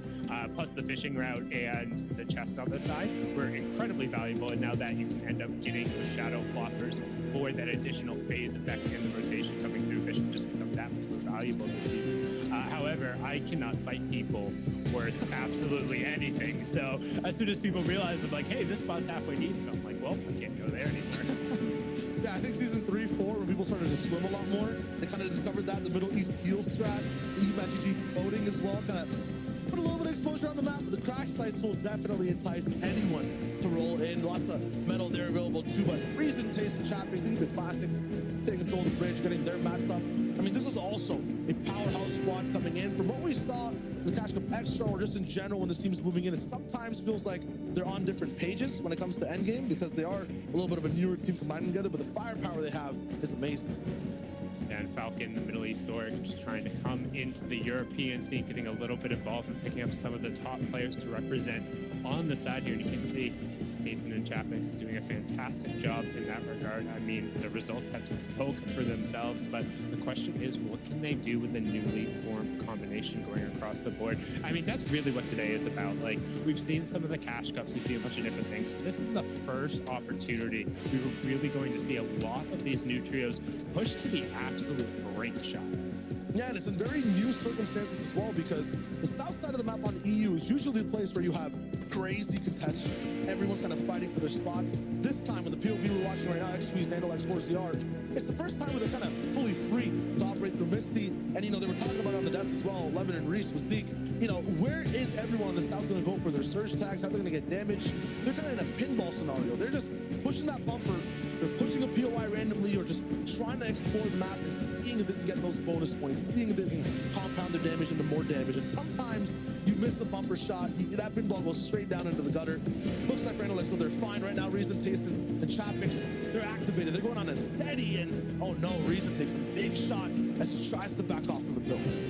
Yeah, and this is going to be tough. Luckily, right on the other side, they do have those innate cubes, which it looks like they'll be able to hop in. Nope, instead, just going to opt to grab the car and get out of dodge. It didn't seem like there was enough for the full trio to pick them up. So instead, sticking together, which is something you see a lot of trios opt to do, particularly if you're uncontested. And you're going to probably have to see a lot of trios opt more into this strategy, because again, we talked about the crash sites, just adding an influx of loot on the map without really taking away anything, only really Slurpee towards the end of the past season, turning over towards Sludgy, was any form of reduction in loot. Otherwise, it's only kind of been a net gain, which means this trio's spread out just a little bit more. As you've noticed since that last fight we covered with KPI and the Spanish trios going over and picking up that full elim, not a single player has been eliminated. We're still at this fortune. Right after I say that, Scram actually get a knock over onto Trulex. That's Hen's new trio. Wondering if we can pick up that fight as Fornata is able to pick up the full confirm on that side. It looks like we see Woodsy, Peach, and Waffler just taking a peek over at it going in the distance.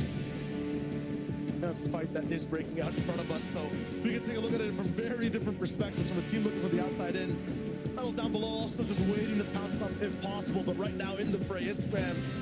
Is Hellfire and Flow is still rolling in. Another knock comes in. Last player is held up right now. It's going to be tough, but there was a trade, so it will be a 2v1 possibility of a comeback here. Now every team wants to get involved. Everyone right now on this side of the map is just looking for free damage, looking for that third-party opportunity. Misty Meadows is there for the reboot in case anything goes bad right now, but I feel like a player's already on that bridge with that strat ready to go. Yeah, and you can see the disengage trying to come out immediately. Scram, though, taking a ton of damage. And the one thing on the opposite side of it, they know it's Hen, and you'd have to think if it was a less capable player, they might have pushed that a little bit harder. But knowing they have the opportunity to disengage and knowing they don't have to take the fight against Hen, who in one of those box-to-box situations might be one of the best in EU to flip a 1v2. We've seen what he can do at an individual levels in clutch mid-game and end-game situations. Instead, disengage, get the reboot, back up to a full trio, play for the end game. I love that call. And it's also really good that it's in Misty, right? There's only one team there that has to do 50 chests and leave at the same time. So there's probably so much left over to get held back into the game, get in big, get it up, and then moving onwards. Past that, everyone coming in from the north side, which has had the most fights and the most trouble rolling in. It's back to and Hydra, one of the trios that have stayed together, one of the 7 today. And they're up against Masso, Amplify, and Quinton. I don't think either of these teams ever go for fights like this, but they will be going back and forth with the shots.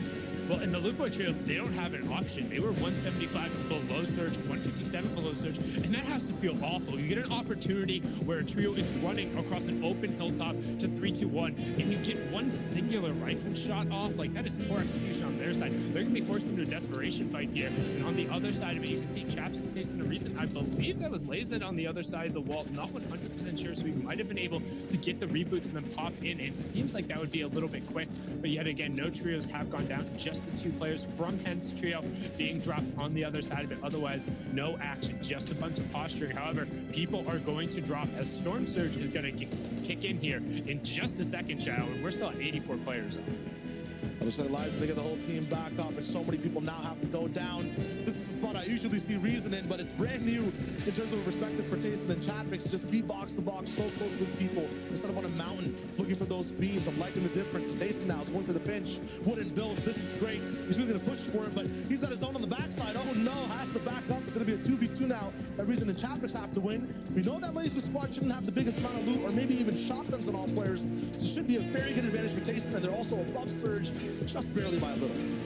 Yeah, and what players are going to be listening for right now are those shield cracks that come through from the storm. So don't forget, we will see the big purple lightning coming down from the sky, but the players do not. So instead, you're listening for shield cracks from the lightning to push through and just try and get some tags and disengage and throw walls up. You can keep an eye on the feed in the top left. Players are going to be dropping like flies, going straight through rifle, picking up a full elim there. You can see Tayson is in the traffic, pushing through, only getting one elim, getting all of the refresh from that as Lies in his group does fall down. You can see Savage, Benzino, Dreader posturing right on the other side. That might be a trap for them, though, because it is Chapix just above Surge by a little bit, 64, and that number is dwindling slowly. It does lock down to 70.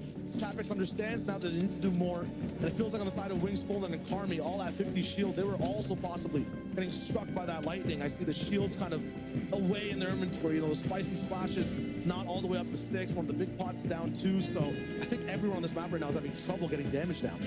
Yeah, I would love to actually check in with Fulton's trio at some point, because there's one of the trios that I don't think we spend enough time talking about. We talked about it on the top of the pre-show, how only 7 of the 33 teams playing today are trios that stuck together from the last season. Of those 7 teams, only 2 finished in the top 10. One everybody is familiar with, Steady, Cammy, and Teak. Teak winning all the dream hacks, the Cammy split, and Steady being able to push through. But Fulton's trio is the other one. I know I saw Wings pick up at least 1 or 2 elims on the other side. Fulton just got 2 right there, and they're pushing through.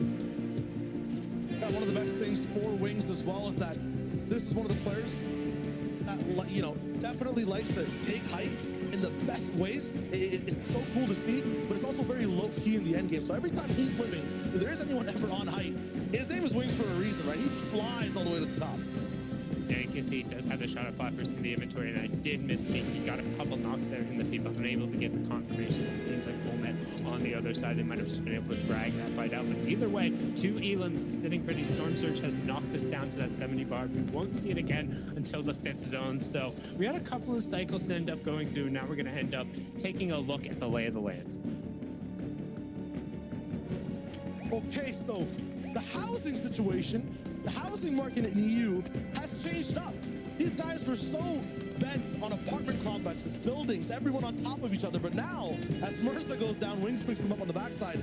Everyone has their own detached house, their own land, and multi-acre properties that they get to have a free sightline with. There's so many options for so many teams, and now, as this 3rd zone closes in on the left side, you can see the congestion at the bridge. Here we are with it. This might be our first instance of, you know, trios boxed on top of each other.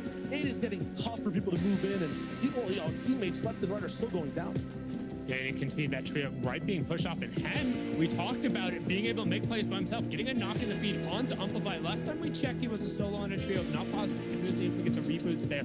We do see Wings and Fornite and Co are based up right above Gusnoki, CRR, and Aqua right there. But instead, we're going to flip back over. Here's the fight on the side. You can see Quentin just after the knock going through spray after spray. Michael going to be the one who ends up picking that. Wadzi right on the other side, also being able to get some spray down. You can see this team right on the edge of the zone. That's what happens when players are packed in. I mean, check the bottom right-hand corner shot. There's so many trios down here right now. So many, and this fight is going all the way to the brink as well. Another big knock from Woodsy. No damage taken from Beecher Wildfire either, so their positioning has been great. The big thing about this next zone move, though, it's not a shift from one side of the map all the way to the other. It's a huge squeeze, and this is going to be so tough for these teams to move in. And we saw as we zoomed out there, Hensful trio is up. Never doubt the kid from England, able to pick it up in what was a 1v3 situation, eliminates one, backs off another, forces them to disengage, is able to get the reboot by himself, and then he picks up another Elam on the other side, not only singly getting his teammates back in the game, but carrying the Storm Surge damage on his back. And I feel like he just does so much with whoever he plays with. And at the same time, these guys haven't even started yet on total for all their points. Try to start Trulex back now. He has with that full shield. I want to see their loadouts to see what they're working with too. Down below, Kinsel Rifle Jerky, another new flavor that is very recent because I've seen Jerky playing with so many different types of teams. I want to see what they can do today. It always seems like these guys have the best early and mid-game starts. They never really close it in towards the end. Another new flavor. That's nice. That's nice. I'll give you that. That was prime 10 out of 10 shy right there. But Jerky Stein in the Halloween spirit right now. But his situations look potentially a little spooky as they're stacked kind of right on that edge of the zone, and you're not going to get a lot of rotation opportunities. This is one of kind of the worst areas to have an endgame when it comes to rapid changes in verticality. This is going to run you out of your resources very quickly, whether it is builds, launch pads, or those shadow floppers. I think height is also one of the big things to control here.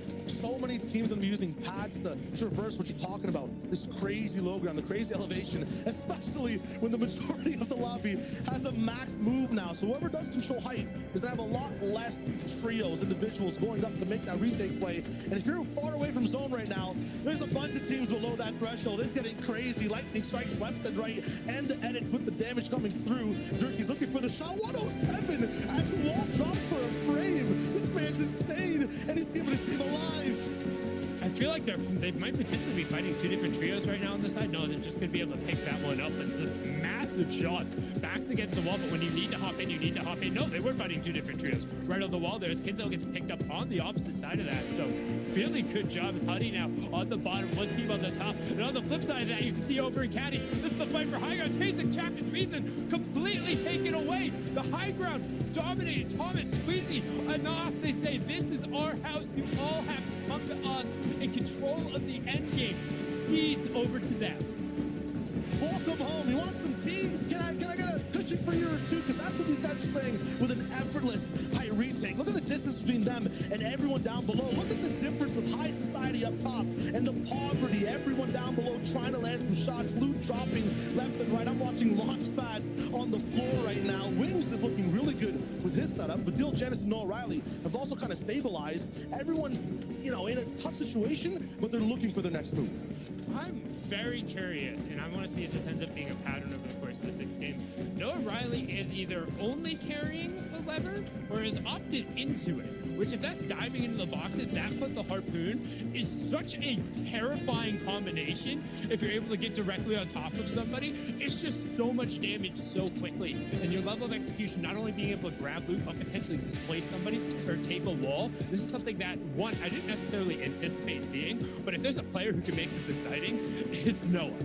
No, 100%. And one of the best things about it, too, if you're sitting on the front side of zone, which these guys have, you have so many more opportunities to dive into boxes, use that harpoon. So he's in the best situation with the best weapons. And yeah, not to mention, it's Noah Riley. So let's get this going.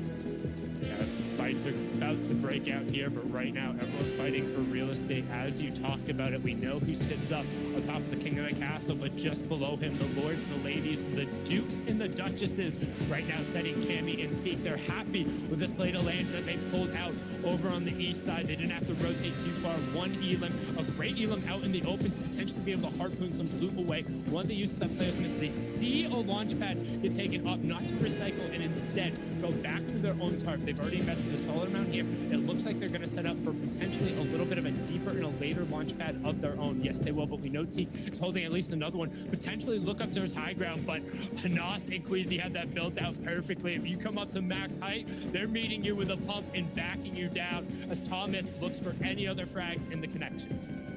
Multiple different split layers to get Thomas all the way up in the front. Queasy dropping the damage in the backside, and Osto taking a lot of damage. CRR was kind of a pit stop in their highway of build so far. They're still moving, no team falling just yet. 16 still alive. Thomas now has an angle on wood builds. Vertically down below, that's huge. Nakos going down. Thomas HD popping off the Aqua and Fast. Roki, they fall inside the storm or the fall damage. That is huge. It's a big high ground retake team that's not going to be here in the end game.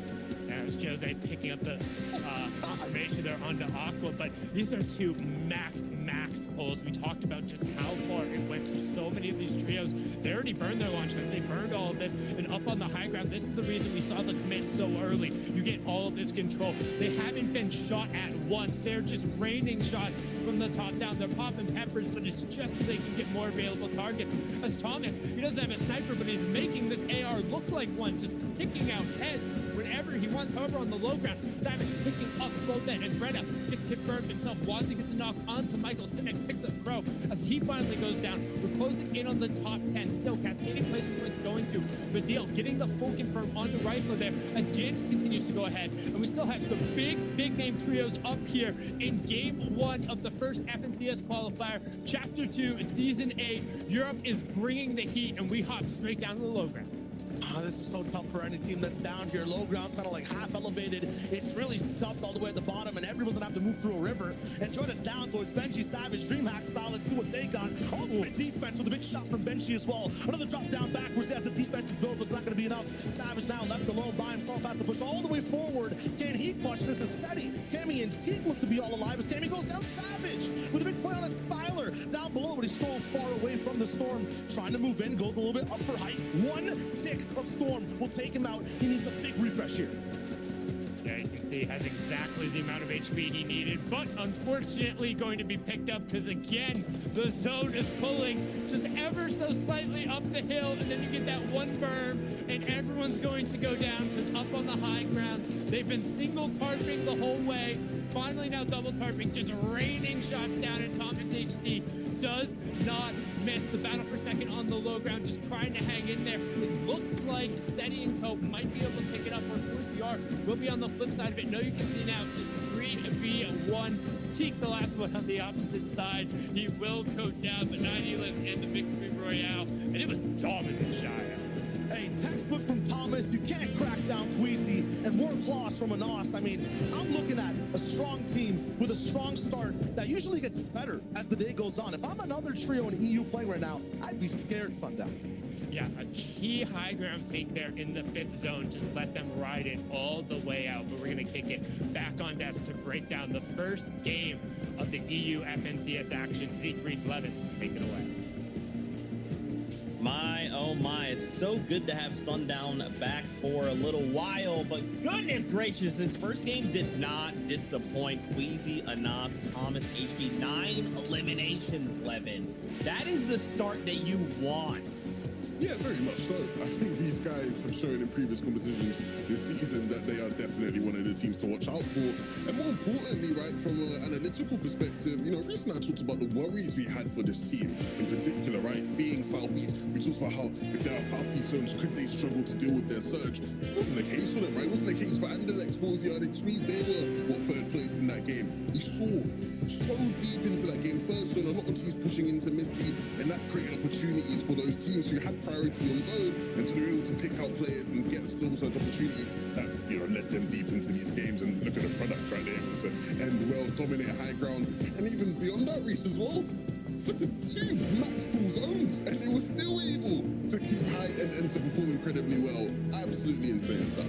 Yeah, it's really impressive when you continually see these zones that pull so far because, you know, you're just going to use more and more materials to do so. We didn't really see them have any struggle with that at all. And that a lot of the times comes down to the fact that they were able to take that fifth zone so early with good materials, right? It was in their drop spot.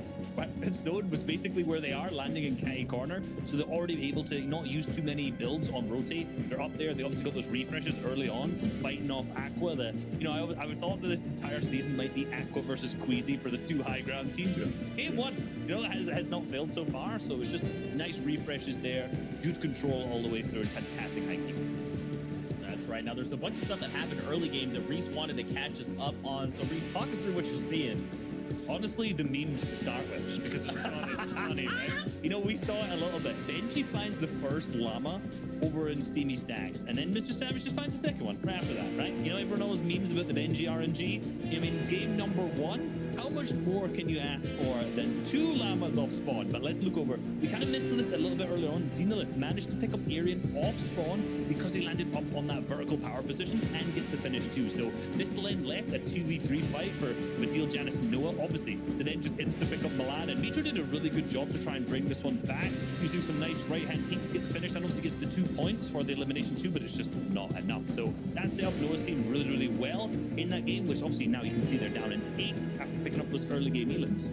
Yeah, that's unreal, isn't it? That's something that wasn't a possibility in previous seasons, right? Because, you know, if you're not landing there, there isn't anything or any reason for you to land there, but we see the impacts of some of the map changes.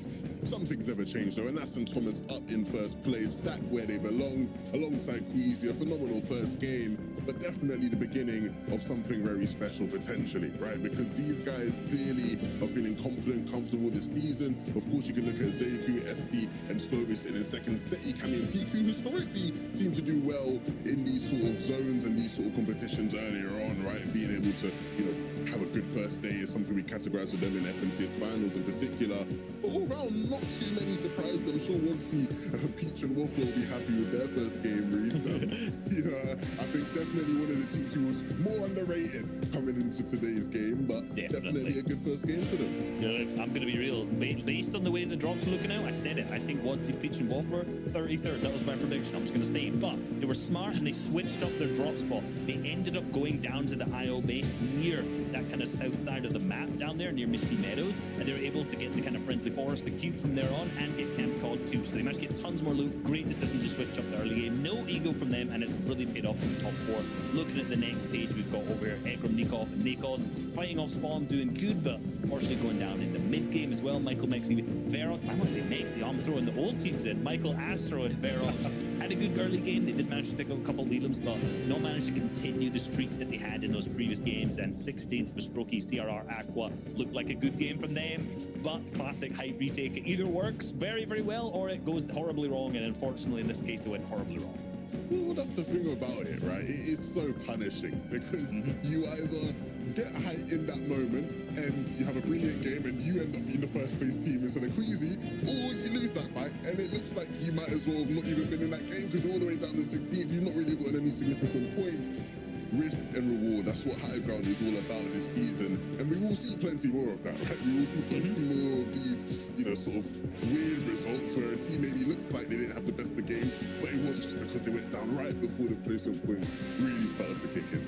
And I think one of the important things is that this season, I've said this for 3 seasons on EU, is that there's no super dominant low ground teams. We've got Kamisei team who play way more mid, but there's no team on EU who you're like, they are the low ground team, like from previous seasons on NA East, for example, Command and Send and Neji. Obviously, they've split on NA East, but we're not getting to that for on the EU broadcast. But like, they were the team that was always on low. EU just doesn't really have that every single week, every single qualifier. So if a team's capitalizing on that, maybe like Kamisei and Tika so far, you could see some real success for Sig. Hey, Fortnite fam, you heard it from Reese. You know what he wants, so can you deliver? That is the question. But the battle bus is beat, which means we gotta roll on through. We're going back into the action for game number 2 qualifier. 1 game down, 5 to go, and of course Zone drops right on top of Thomas's head over in Caddy. They didn't have to move, and they were able to execute the high ground defense and then control perfectly Shio. But the one thing that I kind of want to touch on that we missed a little bit, and the analyst kind of glossed over it, Zayko and his trio had 11 elims landing off of that kind of a contested house between Stevie and Craggy. That's a little nutty. Yeah, I feel like just because there's a south zone doesn't mean the north guys have nothing to do, right? They were just picking people apart, moving all the way towards, you know, the end game. And then once they were there, I believe they were playing a little bit of a mid-ground situation. I mean, you saw the stress and pressure from everyone in that game. They just capitalized on that. So let's see if they can replicate it. Elims are a very consistent way of staying ahead, but you have to be able to get out spawn and control all the different zones. Here's a zoom in, the full net army wings. They are holding things down against the man, the myth, the legend, Gray, who loves this POI, but will not be able to see it for game number 2. And Falcon taken out as well, and that's a quick wipe. And honestly, you don't particularly want to fight this trio over in Stealthy. They're very good over here off of drop. They've been landing here for a very long time, and the one thing they do consistently is win Stealthy, and they take these fights very consistently. They're good at breaking up trios and kind of creating what's either a 3v1 or a 2v1 advantage, and the second they have it, they push it relentlessly. But then flipping over to the other side, we saw Janice already got the knock and confirmed over to Mitra, so that's plus 2 points, and now trying to push through and get the cleanup, and that's a quick one onto our lane. Shakedown will come through to try and suss out where Milan is, and I don't anticipate he is going to be long for this lobby. He's right above them trying to hide. Fadil's looking up to see where he wants to go, and yep, might be a window shot. Now they're going to take this outside, close and personal, in the parking lot. Lost trying, but it's not going to be possible. I mean, this is not even a challenge, it looks like, for Janice Fadil and O'Reilly. There might be conversations of, hey, they got a little bit lucky, they got a 2v3 last game, but this was a raw 3v3, and they make it look effortless. Well, I'm curious to see if there was any chip damage on the inside, because Mitra was down almost instantaneously. You can see how Noah Riley and Vidal instantly building back up to take pot shots again and ensure that they're going to remain above that storm surge. And they're probably not worried about that first 71, as if you get any form of damage, you're likely to be at least okay to be close to the check. If you're getting elims, you're going to be above it. But that second storm surge, the one that happens around 5th zone and then goes down to 50 players, that one is brutal. That's where a lot of teams, even if they have good position, kind of down bad, have to end up pushing someone or something to make something happen. Right now, Lucky Lazen and Eric as well. I mean, I'm not sure what happened in game number 1 to get Lazen swimming across the world, but clearly, this time in Dirty Dogs, they have a little bit of an essence of control. Yeah, back up on their feet. You can see there with that marksman rifle trying to get some shots over something that's very efficient when it comes over the storm surge tags, if you're able to get it. And we will end up seeing a little bit of a disengage coming through from Verox, recognizing that I'm not in the best of positions. If he needs to invest more mats to kind of maintain that, it's just going to hurt his resources for later. So you've seen 4 full trios go down, so a little bit quicker than game number 1, which is about what you can expect on EU. The tempo will pick up until we get into game number 5 and 6, where a couple of trios will go down near instantly, and then after that, everyone will tighten up, as the top 5 is all that matters today. To get towards that top 5, you want to make sure you're being consistent overall. Lucky shots are looking really nice and consistent, even on long range. You're trying to challenge a marksman rifle here, my friend. It's not going to be the best odds in your favor. Down to Brick now off the rotate. It looks like Erican has pitched off Verox with Lazen, 2v1. Picked that one up. And the coolest thing about this Oswan DOI fight, I only see one Elam here so far. I know the other team they're fighting as well, Verox has none. It looks like Astro had a disengage and gone somewhere else. It used to be a 3-way fight, at least even in game number 1. I'm wondering where they moved to. That's a quick decision too, because usually for control over 6 games, people end up fighting for their spots for at least half of them. By game 2, a team already disengaging, people in EU are taking it very seriously. Well, I think one thing you have to consider is the change in format to the overall FNCS itself. If you're looking to make it through the finals and you weren't one of those top 3 teams, it's a little bit more stressful, right? If you don't end up getting that top 5 in this week, you have one more opportunity next week to get top 5. Otherwise, you have to 100% stick as a trio, because you don't want to really keep the shot going through. You want as many of those series points as possible, because those top 66 trios then basically get tossed in where you just have to win a game at some point. You will play a ton of games, you just have to have the capability of winning a game. The one thing about competitive Fortnite, particularly at the highest level, not every team is always capable of winning a game, right? Some teams play completely around the strategy of hey, I can make it to every single end game and know that getting just seconds and thirds and fourths and the occasional 5th and 6th going through is totally fine. but being able to confidently go into a set of games and know that, like, hey, we can win at least one. I'm not sure there's a ton of trios who really be like, yeah, like, I'm definitely willing to bet my entire FNCS paycheck on that. So it's going to take a lot. You can understand why these trios are putting so much in, particularly in the early games. As you see, Rezone actually get knocked from Wings. So Wings and Co. getting an early rotation away. You see Amplify and Quinton also being knocked, but some Loop Boy Geo getting some early action. And Shio, we might not even see a Storm Surge. 73 players. Yeah, people are making big changes. It's only about 5 teams, which means there's so many. They're also fragmented as we're rolling through. Remix taking out United, Sino going down as well. There's a back and forth trade there. Tasted another big pickup inside of Carmi and the Wings trio. I mean, there's so many things happening in the north. I like the fact that the Loop Boy trio, who were kind of hesitant in that last game, rolled they won't they on the tags, and you mentioned it yourself, they only got, what, 1 AR shot for like a 30 bullet beam. Actually went to town on these guys and definitely got the full pickups on Amplify. Everyone part of their company. Q-Roll, High Six, Gets. I mean, these guys were, I believe, reboot round lords, or at some point really good at winning these special type of games. Looking at them now, they're also one of the only teams on this north side of the map that is kind of scot-free. No one's around them. And like, I know you're talking about, you know, finals, trying to get there. It's very different. People are gonna have to try to change things based on the format. It just seems kind of like a hyperbolic time chamber where every good decision that's made is compounded. Thomas is probably feeling really good right now and confident for the next few games. Everyone that's kind of, you know, shaken up after that first game is taking so many risks right now. And there is no reward I'm really looking at on the side of the map, because now we're down to 70. There's definitely no Storm Surge. Yeah, and you can anticipate that number might potentially just push up and back down depending on the number of fragments you talked about. But as you said, now 9 trios have gone down. So 27 players just up on out of the game. So we're kind of right around that line, actually. You know, they say never do math on broadcast, but I'm okay with that. There's only 1 player who could potentially be rebooted coming through. And I just find it very funny when we talked about how in the time it took us to explain how everyone was taking it seriously and the changes the format and all, so many players got eliminated that the point was no longer relevant. It's always Surge that either messes the players up or messes up whatever analysis we're trying to drop. People get scared from it, they super push, have a bad game 1, toss it all in game 2, and maybe they get serious in game 3. And it's tough, particularly when you're in those 6-game sets. You can only really afford to have 2 rough games. After that point, your next 4 games have to be fantastic. Like, you need to be placing top 5 in the next 4 games. You only get 2 bad ones. Otherwise, somebody is going to rise to the occasion. Somebody's going to be putting those points up on the board. So you really need to kind of buckle down, really get your space priority, get your rotations, and be able to execute on it. Because in situations like this, like Verox, Astro, Michael, not necessarily in the worst spots with 27 points in the first round, but now being caught and just sandwiched, leading through the Dirty Docs and the team on the interior is probably Steady, Cammy, and Teak just sitting on the inside. As we're going to flip on over to Restguard and Trulex on the southwestern side of the map here. And just take a peek on with them. We talked about Hens, just absolute gargantuan performance in game 1 to really rescue it and salvage 14 points from this game. This time they'll be moving up the map, and hopefully Hen won't have the super clutch, but I wouldn't mind seeing another one. It's always nice. The highlight reels down.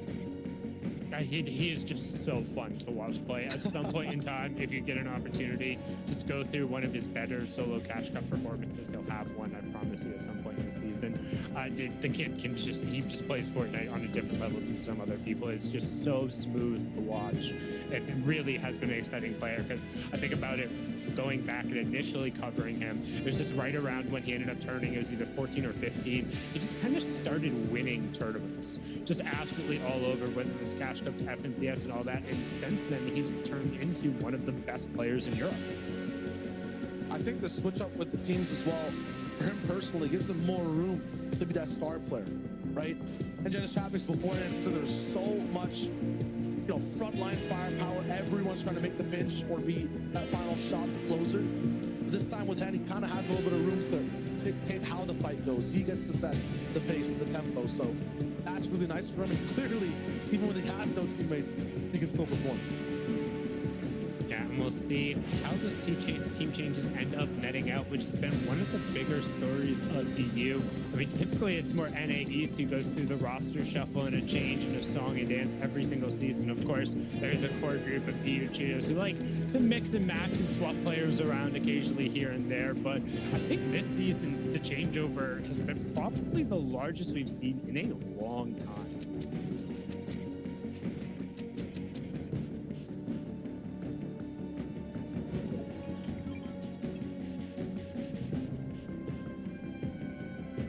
Game one of the biggest issues for this team on the stream right now, Hen Refsguard and Trulex, was a position like this, where they finally based off for Surge just to get a little bit of aggression in tags. I think Scram's trio, which is also ironic because Scram pushing Refsguard ended up rolling in and fighting out.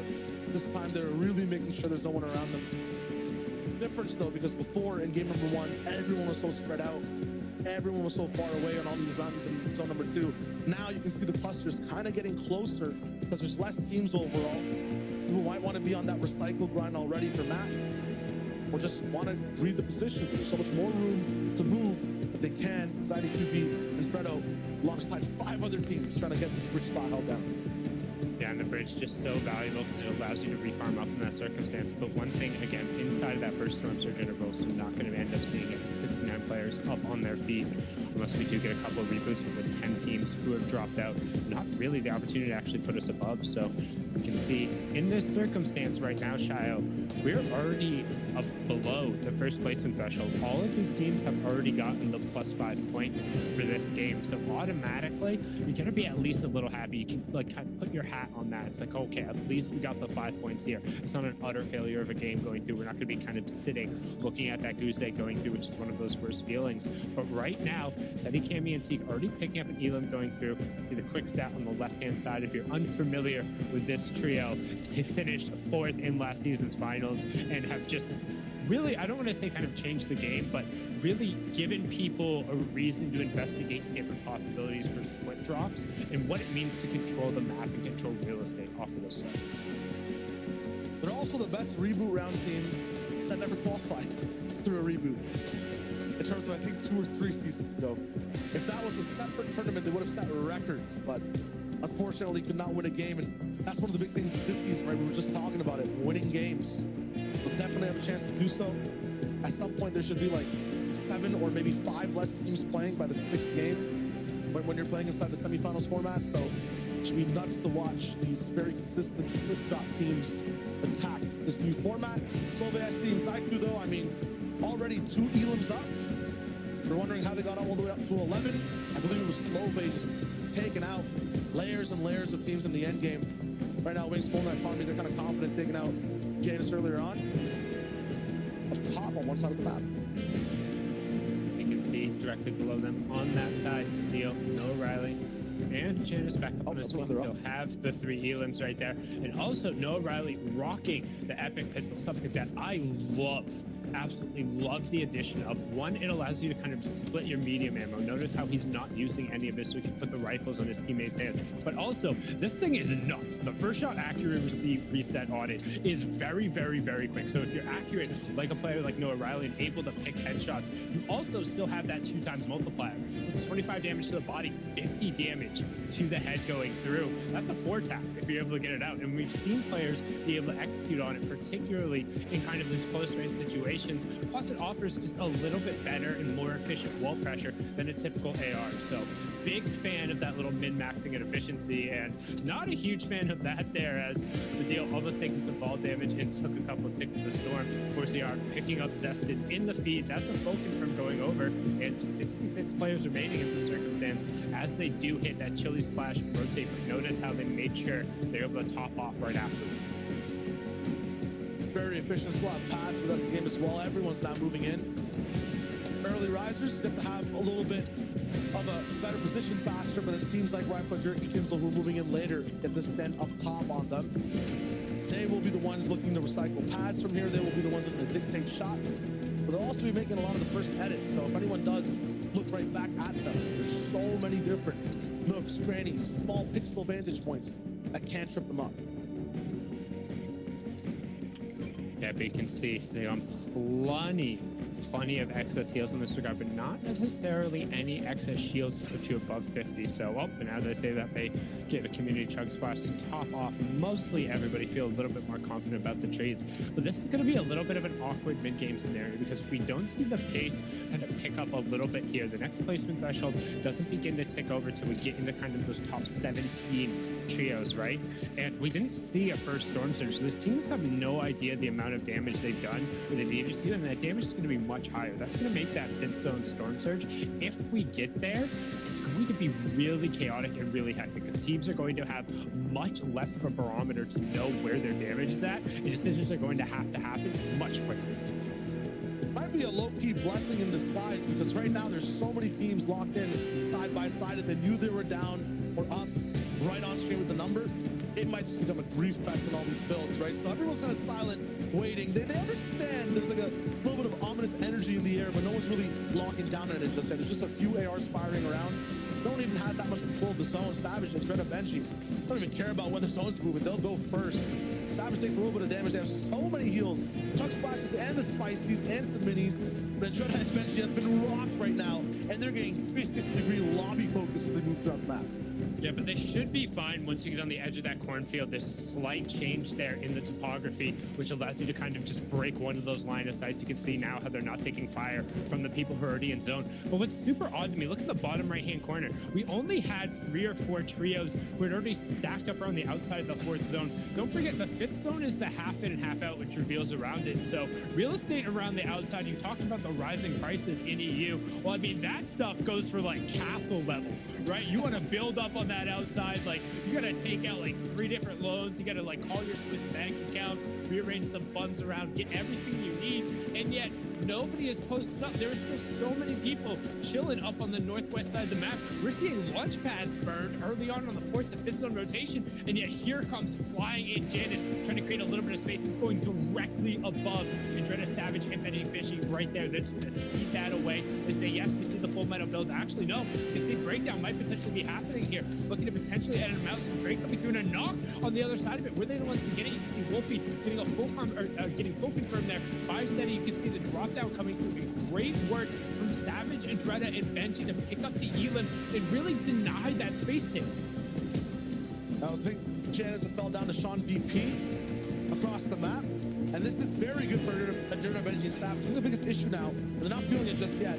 They have to use so many mats and heals to get to this spot. As I say that, they do find Janus' body, get the refresh, and now Savage almost has 2 max spicy splash inventory slots. It's basically a chuck cannon at this point that makes you move faster too, in terms of the way I'm seeing it, and everyone's got their damage update as well. There are 400 above. This is one of the best spots to be in while pulling zone in your own metal tarp that's like 7 boxes wide. If there's a game to win, it's this one for Savage, Benji, and Dreda.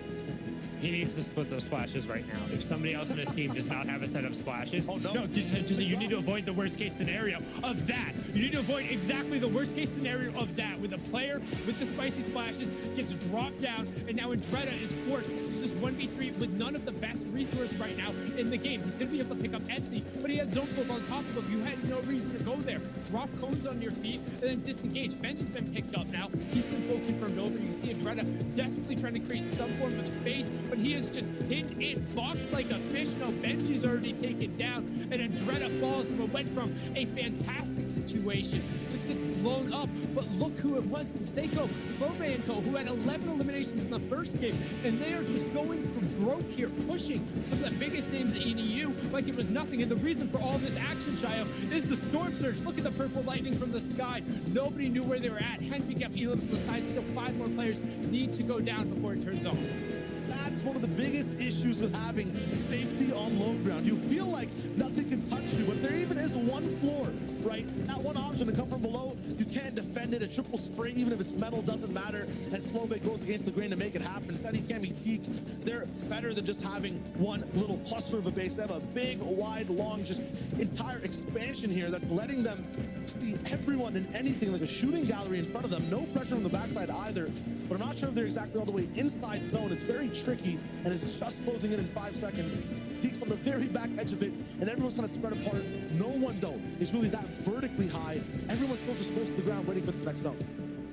Yeah, there hasn't really been a natural high ground ground opportunity to really go towards closing in on that next round of placement pressure. As you can see there, it will tick over once we get into that top 17. It's +1 points all the way into the top 3, where you'll then end up getting an additional point for second and third, and then +4 for that sweet victory royale. And everybody knows it owns the tiebreaker too. You can see dropping below 50 players there. Thomas HD, Queasy, and Anos are game 1 winners, still up on their feet, but no Elam so far. Don't forget, match number 1, they were able to take control of high ground, but they did it in the 5th circle when the zone dropped on top of their head. This time being forced to rotate away, but Thomas with 3 fantastic precision weapons on his side, from that epic charge shotgun, legendary AR, and then that rare marksman rifle. If he gets an opportunity to start beaming shots, we already know what he's capable of. But that's like the 4th time I've seen Hen's name in the feed in the top left. I would love to watch either Hen or Etsy in his trio, because they're just picking up Elams, and right now, well, it's the 4th time I've seen his name up there, but only 1 Elam. Some knocks coming through, but not quite confirmation. Still has 2 Elams now to his name, so confirms going over. And right as I say that, the other trio gets picked up. Slobe, Etsy, and Keiko, the team with 11 Elams last game, goes down. Hen, great about face to end up getting the full confirm on the Carmi, and nearly a triple dink right there. And Hen up on the high ground, he says, "Who are you to challenge me?" Well, Aqua says, "I'm the Duo World Cup champion. I'm here." Hi. And he gets his classic Aqua chop as well. The whole high ground gets baited, brought down. Resguard Tulix now to find Hen once again, and he is here to play. High ground, here we go. 560 above for Hen. They're trying to find a home here inside mid, but it's not going to be possible. Harpooning through multiple builds. They're going through this layer. They want to find some pain. Hen is going to lead the charge. Resguard takes over, blocked by a wall, and now sandwiched in between the backside. There's a window open, and that's not a very pleasant breeze coming through. That's a big shotgun shot. They have to move down, down, and down, but they can't even find low ground. Another mid layer. A man chasing in the backside. There's some rats in the zone, and they can't get exterminated. Wings is still here, looking to take height away, but it's fast Roki, CRR, and Aqua on a split layer. That's going to be unchallengeable, and now it's just Resguard left alone on low. Falcons player trying to clutch up, do his best, get a little bit of space here, holding on, knowing that every trio that drops an additional point, setting, camming, going down there. Looks like Zeke was picked up. Yes, Master getting that one. So another point over for Resguard there. You can see Scram getting picked up. It is CRR and Aqua up on height, raining shots down. Anasto picking up a double knock there. Flonata and Scram getting confirmed over. So Anas, Thomas, and Co. still picking up points in the deal. Janice and Noah Riley on our screen now, sitting on 4 Elams. We got a bunch of trios still just hip to hip. Thomas popping off, squeezing it off, at a back-to-back turtle formation, but it gets cracked by Wings once again. Now Lysen's left. He's the last person of that squad, taking out Eric. Height though, just got all those mats from Thomas's body and have a refresh to play with. Badil is still trying to clutch, lands a big 40 in. Is that a knock and a finish? Yes, in the blink of an eye. I mean, if yours were closed, you missed it. Badil stays alive. I was just about to say, I barely even saw the shot animation there going off. He's going to end up getting the speed effect from the Pepper as well, and that's a huge 3-point swing already. 105, make it another 3 points, add an additional 6 if it deals at hand. Whatever you can do, I can do better, pushing his team up to 6 Elams and a top 7 performance now as fornite goes down to Maestro, and we're getting a great individual clutch here out of Vidal, but can he get some additional space? He just needs to get back. As you see, we are pulling just a little bit above into another previously built off section, so players could potentially be funneled up into him, but he needs to avoid for Strokey, Aqua, and CRR just raining shots down and looking for targets. 2 full trios trying to control low for the moment. And Aqua's still on height, dropping the pressure. Seems like they have an unlimited portion of ammo, and Fadil's their next target, down to 3 mats. That's tragic. Andalex picks up Maestro, so they're having a little bit of advantage on that low ground fight. Fadil still trying to be very careful, letting everyone else make the noise. Going by undetected, finally drops down 3 players, but doesn't take the shot. Trigger discipline, big one, 115, but now he's found out. Has to really work with the movement here. A big edit, he's still not down. Makes it all the way to top 4, and now this 3v3 concoction of an endgame begins. That's disgusting by the deal, by the way. We tuned in at top 15 and we were like, hey, any point to get is nice, top 4 and 2 additional Elams, but now 3v3v3v3, and you can see, or 3v3v3, commitment goes in. Aqua getting the knock onto Expeed, but not going to get the confirm in time, so that extra HP going over. However, you can see zone control going to CRR. No chunks cannons in the back of the zone, but there is a chunk splash. Zinni currently has the HP lead, but doesn't matter when you take a left-hand peek against Frostroki. Finds the clutch with 2 storm ticks to spare, so a little bit of sweat off his brow at the end. I mean, I think Aqua was just holding them back a little bit. They spent so much time on height, and finally he was like, all right, guys, leash is loose, get down there, do the damage, and they wrap up that game in phenomenal, fashionable style. Yeah, and that's twice now we've seen the team who's able to really establish high ground control, able to take over the victory royale. Let's kick it back on over the desk so they can break it down. See, Levin, Reese, take it away.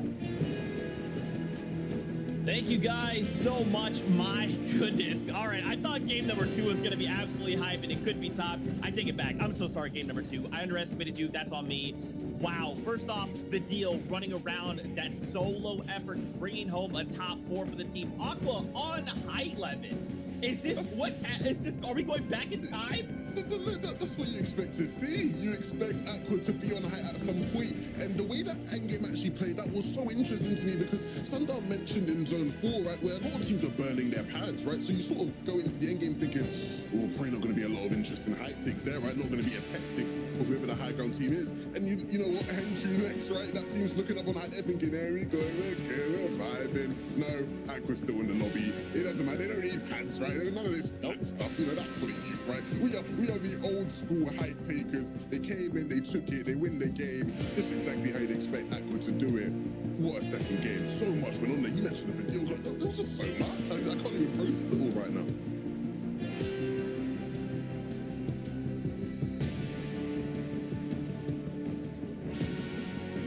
I'm muted. There we go. We're back. Don't worry, boys. We're still here. I'm just waffling as we go. I'm just going to say what's interesting, given the fact that it was Trulex's team that ended up getting chopped out, is the fact that Trulex's team previous seasons have been the ones who were able to chop out teams the most on high. So my mic chopped out, but we're still good. Don't worry.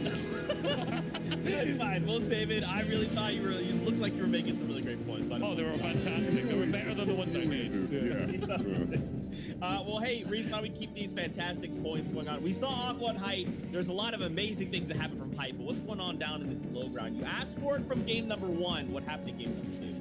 Look, game number 2, I want to show you exactly what happens on the zone transitions, right? You see here, the previous zone has pulled in this direction here, and the teams who did well in this game were nearly all the teams who have tunneled further into zone. If you notice, the teams who are not that far in are the teams who are in this kind of south side. Look at all this congestion. Look how many teams that are here, right? So in these zone transitions, you go a little bit deeper to make sure you have a position, because look at all this space. Look at all this. There's just nothing over here. So, in a sense, if the zone ends up pulling like this, which by the way it does, you can see all these teams are already far ahead and they can just claim. They can just all the way to dead side. Now, if you notice, a team right here, can we say Tink, all these little boys in this spot, are one of the teams who ends up going further into the zone. Just to note, the teams that were all in this further position claim a top 10 in this game. So every single one of them. Can we say Tink then, because that zone pulls far, they can assess where the dead side is here, which is up north, claim that front side, beautifully tarred by Stay, as always. Amazing, right? And end up making their way into obviously a really good finish in that game. That is poetry in motion. Honestly, if you want to make me happy, if you ever see me and I'm sad, just show me a video, say Tarkin, and you can cheer me up. Something that is cheering me up, Ali Le Bleu, the Frenchies on top, and Alex Forzier and Xweez sitting there in first place. In the meantime, right, 2 games, 2 good games, and 80 points is what they show for it. Queasy and Aston Thomas, even after going down somewhere in that end game, they are still in that top 3 sitting in second. And Ginny, actually, another team sort of in that southeast area. All the teams from the southeast area, Reese, seemingly are the ones who are doing well right now. And Alex at Misty, Queasy at Catty, and Ginny over at Retail Row, the top 3 right now. These guys are loving it. They're looking strong, very much so indeed. We set them up at the top of the show, and they are not disappointing. And in 9th place, that victory round now moves Aqua's team up into 9th. If we have a look over to that next page, just to see exactly what's going on there, we'll see who's not obviously clutching up that big. Andrea, Savage, and Benji. 2 games in a row with the double llama. We saw Benji also with the gold charged shotgun, so a lot of the setup is there, right? They had the loot, they had the potential, but they're just not managing to capitalize on that quite yet, always losing a player earlier on. What's more Benji fishy than 2 back-to-back games with double llamas? There's nothing more Benji fishy, is there? There is not. There is no way. All right, we're about to jump aboard the battle bus again. Really quick point. I'm loving Xweez and company. Remember, we only have 7 trios that have stayed together from last season, and this is one of those trios. Is there something to this? I don't know. I don't want to say yes or no, but we're going to talk about more of this later on. For now, though, we're going back over to Sundown and Shy Wager to take us into game number 3. 2 games down, and we're heading into the halfway point, and right now, 59 points is how tall you have to be to ride that finals ride, Shio. However, it's really close right there when you look at everyone else's 6 through 10. Yeah, and the styles are so different from all these teams too. Some of them super aggressive, really pushing it forward, like you see in Alexa's team all the way towards the very end. At the same time, some playing so defensive, like Thomas's in second place, making sure in mid-ground they're controlling all the layers, all the tarps. And I think it was Levin who mentioned it. One of the biggest things you're seeing right now in this situation, one of the biggest ones, is it's all the teams on the south side that are prospering right now. Misty Meadows, Caddy Corner, that's Andalex, that's Queasy. Even people like Scram are doing pretty well so far. Refs are popping off on the bottom left too. So, I mean, Sundown, if you want to win, you got to be from the south. Currently, that seems like the situation with how the zones are going, but one of the big things is the +2 points in zone number 4. And speaking of big things and how big eliminations end up going through, or +2 points for eliminations in round number 4. Excuse me, I got distracted by the fact that Mitro just whacks Janice, who returns the favor right off of the start. He says, Mr. Miyagi, you can get that one off of your car, sends him out of here. And that was quick. First player out of the map, barely had time to touch his feet. And on the other side of it, Zayko also picking up Geds. So, I mean, that's 2 fights that we've been kind of keeping an eye on that have turned, 1, the opposite way, and then 2, just how we've seen as Etsy is picking up the second one there.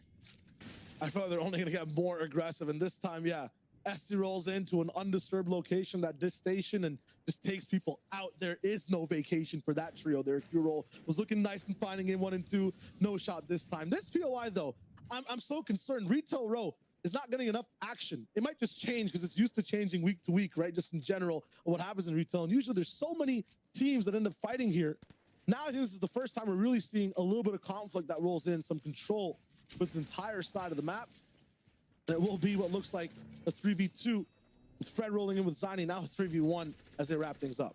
And you can see the leaderboard there on the left-hand side showing just how close it is to singular point eliminations being the difference right now.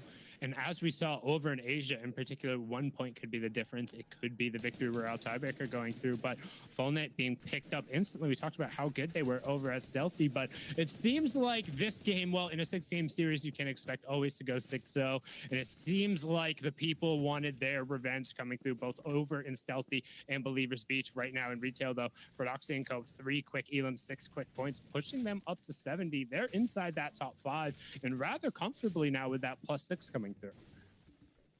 I actually like the fact that you mentioned top 5 and tiebreakers, because usually these guys are fighting for a top 3, and that's big point swings. Sometimes the difference between 3rd and 4th is 10, or they have their own echelon where they're fighting against each other, right? In the top 5, we've noticed it. It's like sometimes a 1-point tie. People over there are sometimes just 2 points apart, barely even. And sometimes the victory royales even change up the way things work. So consistency is going to be huge here. I think all the way till game 6. So you're saying, you know, you can kind of give up 2 games. For a top 5, you can maybe only even give up 1 if you want a chance of qualifying for the finals.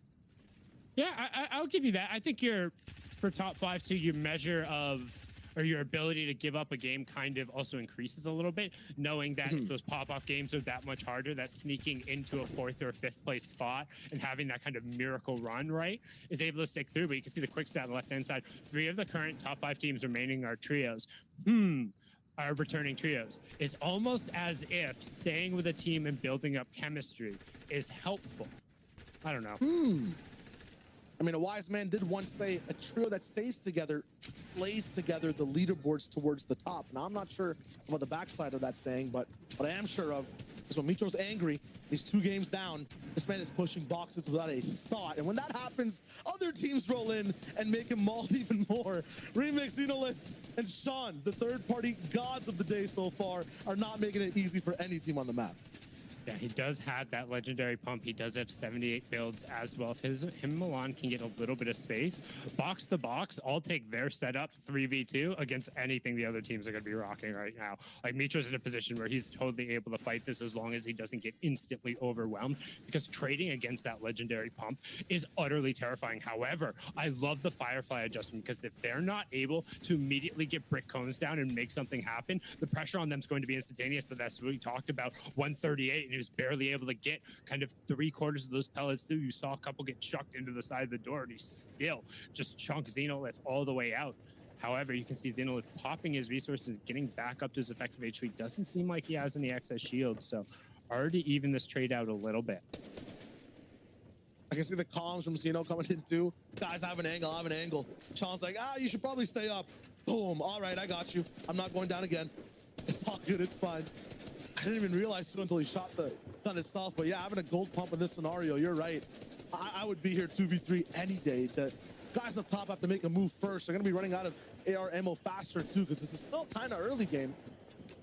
At the same time, so much room for Mitro to move around in. And the biggest thing too is it kind of looks like they have a little bit closer of a zone to travel to. So far, these guys have had to go down all the way to Lazy over and over again. It's just close by. Now he's wall to wall, looking for this fight. Might be a 2v1 and no. Caught trying to reposition.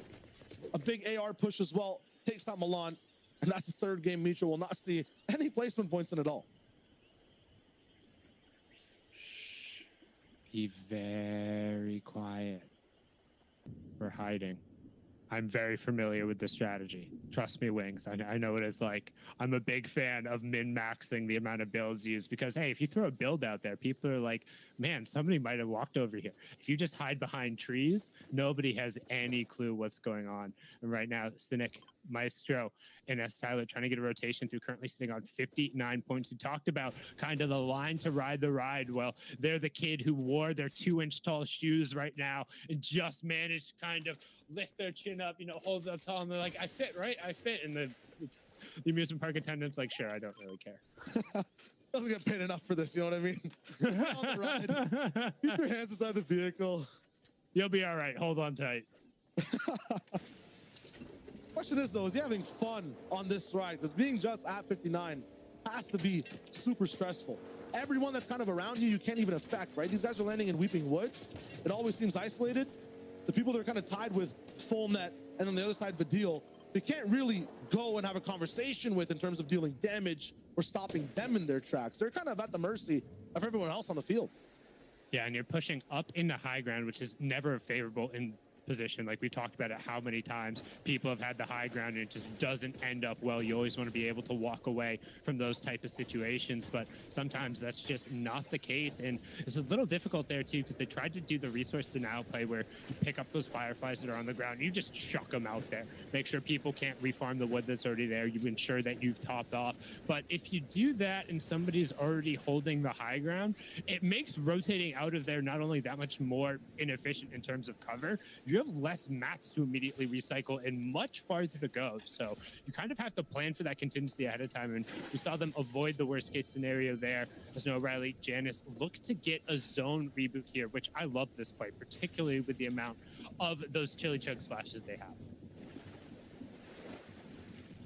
There was no O'Reilly as a solo as well before, so I'm wondering what happened to Vidil. Did they get the full reboot off, but then they got fragmented again? What the entire deal is there. It's all good. They'll be back. And Wings are looking to rise from the ashes like a phoenix, but unfortunately, it seems like that one was stamped out there and unable to pop back up because no reboot coming through, and he's going to be forced on a relatively long rotation around the outside here. I think Craggy is the next available one. He does have a med kit. I'm trying to think. There's a campfire immediately opposite him as well, so he should be fine. This is just going to make the next rotation, depending on where the third zone pulled, potentially incredibly awkward, and he has 10 builds. These games, I mean, if Wings does make this happen, remind me of those classic Season 1, Season 2 wins you'd post on social media or talk about with your friends. Like we were in zone, I was by myself, got the teammates clutched with, revived them all, and then we pushed in and won the entire game. It's an impossible situation. Medkit has to come through, and now Wings is all in. It's looking kind of like a disaster right now, but I mean, we saw Hen by himself and kind of counted him out, and then he popped off. Anything can really happen. All right, if Wings gets eliminated of the storm, or his trio gets eliminated of the storm, I'm actually going to end up being really upset because he could have saved that med kit. There's more campfires on the interior rotation if you just go straight in. You don't necessarily want to bop back out to the coast to catch that one, particularly when the zone is still pulling internally. So I would have just gone over and just hit that real quick. Just hit the campfire. Yes, it's going to delay your ability to end up popping out of zone, but based off of where it pulled, as long as you're not just completely unable to scavenge loot. I think he could have taken the time to just stop off at that campfire and save the med kit. That being said, if there's just absolutely no loot on the path, this is the faster way to just get in there and potentially look to get your team back in the game. However, everyone's back up on their feet. They're going to be happy with that, and we're going to swing back on over. And Alex, Xweez, 4ZR, our current #1 team, and they're sitting just on the outside of Lazy Lake, looking to pick shots on the team rotating through on the south side. However, you can see somebody post up in the high ground, and that is brazen. You're just kneeling out in the open in an all-white uniform, just white painted against the green background. The target couldn't get any easier. Oh, the target's looking straight in your eyes, though, and dropping fear down your soul. You never really get to shoot back, so huge shots from those guys on that side. Thomas AC and Nas Squeezy, same situation, and this is exactly what Reese and Levin kind of touched on. If you have the south side so free, I'm wondering where they're getting this preliminary damage. I still said that word wrong, but I'm not attempting it again. 147 is a lot to dive down with if you're just landing solo on Caddy. We saw that, you know, Analex has already taken over Lazy, so I guess they're just going for pot shots on other bases and really racking up damage that way. It's smart, but you have to be looking at the right place at the right time every single moment that you're there. You can see fights going down, and one thing I want to be aware of where these fights are happening, because again, last game the Storm Surge warning came through all these teams. EU doesn't wait for Storm Surge to come through. They check and they're like, do we have to go fight? If the answer is yes, they go and fight, just like we saw last game. Went from 86 to 69 in the blink of an eye, and just like that, 86 down to 82 as the Spanish KPI trio gets completely wiped out. But Fredoxy gets taken down, and he was the one doing a large part of the elims. The third party comes through and cleans it up. No, that was the other part of, no, you're right, correct, going through Jay, Typo, and Cosmo. It was the Spanish trio who got the confirmed elim because the player was already knocked, so one elim going over to them. Another fight on the other side, you got Janice, Badil, and Noah Riley trying to get onto Vettel, ETQ, and Surprise as well. They're able to push through right away, but Badil just gets obliterated, opens up a wall, and ETQ meets him immediately, and Badil gonna get confirmed out, and they're above Storm Surge, so that's the real awkward push. Not sure if they got the damage from the trade of Badil's body, but at the same time, that transaction is going to be locked in. You cannot reverse it or go back for this time. Another team coming in. This is getting crazy. Meanwhile, Scram just up top. A Watcher Trio, letting it all happen. Noah Riley face to face, but not going to have any damage to put down. He's knocked. It's all up to Janice now to try to salvage anything. Backfeed goes down. Hyjo has the trade. Janice is not by himself. Wings is here now. And this is getting super crazy. That's a pistol I hear as well. Janice completely deleted. That's like 4 trio stories colliding for no reason. They could have just based up and took shots. This is crazy.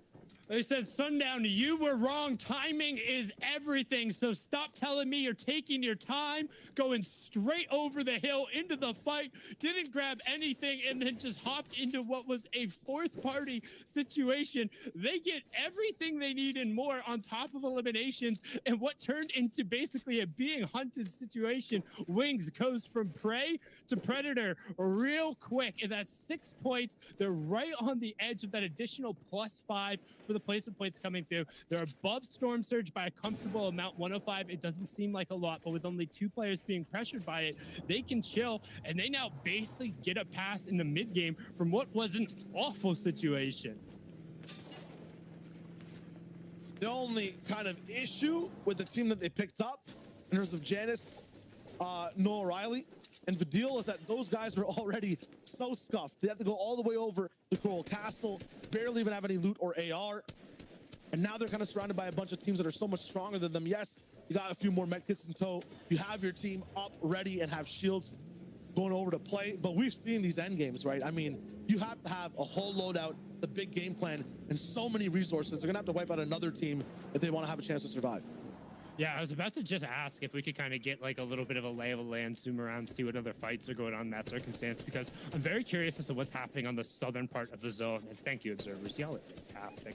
With Strokey, Aqua, and CRR posted uploads. Like I said, I think there's a clear kind of cheeky rotation you can make along the river back towards the central side of the map, because everyone has over-rotated and over-indexed into the middle to the fact that the western part of the map, with the exception of basically the team we're watching now and one team up on the north side, There's nobody over here, and a great shot from Frostroki on the opposite side. They're going to pick up that. That's a third elimination, and we also get the +5 coming through for the placement points now that we're into it, and oh boy, that's a pickup and a half. Dude, Frostroki in that situation, if you guys are familiar with speedsters in any way, it sometimes feels like they move so fast it look like two players. He accessed 2 angles and speeds I've never seen and just made it look like it was a 2v1 solo. So that's insane. With a green pump, now it's gold. We saw what Mutual can do with it. Frostroki though, during the end game, the silent warrior, the slayer that likes to sneak up behind you and land a shot, he's got a gold pump in tow. That's gonna be scary. Yeah, I mean, anytime you hear either that epic or legendary pump, don't forget it has that distinct sound. It makes that kind of guttural little blop sound there. As you can see, Elam's dropping all over the place as teams are forced right on into the edge of zone. Don't forget, we now have zone number 4, so center goes to a little less priority. It's all about the real estate around the outside, but high ground is king once that half in, half out zone pulls. With 64 players remaining, you can check that top left-hand corner. You'll note that we will have to see at least 5 trios go down, or 14 players, in order to see Storm Surge turn off. So anticipate a little bit of action here from the teams who were below Storm Surge, but otherwise it's all going to be about fighting for real estate. As you can see, only 1, 2, 3, 4, 5, maybe 6 of our 21 trios are in zone. That means 15 trios have to rotate their way in. And Teak with a great angle here. Look at that, Shio. Fans finding shots that shouldn't even exist. And in this situation, I mean, it's huge. All the trios outside are locked in to the south and kind of the northeast. You were mentioning it right on down. The west is completely open. No one's even focusing on it if they're inside the zone. They know where everyone is trying to get in from. And Teak has a massive layer of defense. Yeah, he's maybe let a few teams pass by. But look at all these other options, like Squeeze, Typo, Savage moving in. Instead of Cammy and Teak, they're just starting off their dinner with a first course. But the thing is, none of these teams who are inside the zone have built up even more than 3 layers. I see maybe a couple 2-layer bases. Nobody's committed any form of height. 1, they don't want somebody boxing in underneath them. And 2, they want to wait. They want to see where that fits zone pulse, knowing that every single material matters. But because of that, all these 15 trios that we talked about before, who would normally have to walk into zone, there you see 1-4 and 1-3, and that's our high ground right now. Like, congratulations, awesome. But those were teams who were outside of the zone and literally walked in and barely got shot at, because your line of sights here, those rolling hills, they don't look like a lot, but all you have to do is just barely break line of sight. And these guys are good enough to know those paths. But right now, we saw this team do this in the previous game with the drop down. They're looking to kind of break some of these floors out and hop into another box. Can they execute on it again? Harpoon straight into the wall, 92, but Wings is the one who gets taken out. And like the first wing at a buffet, munched on instantaneously, taken down, gobbled up, and Surprise lives up to his name. He picks up the elimination, and nothing really traded out, just a little bit of damage. The damage is what they needed. 64 below, though. Still, they need to get a little bit more. Wings, the man who clutched and got them to this point, lets his teammates now to get control of the wheel. 147 above. He's done his job in the best way possible, and they get to survive and just play this game. The zone goes west. The one place that no one's really in at all.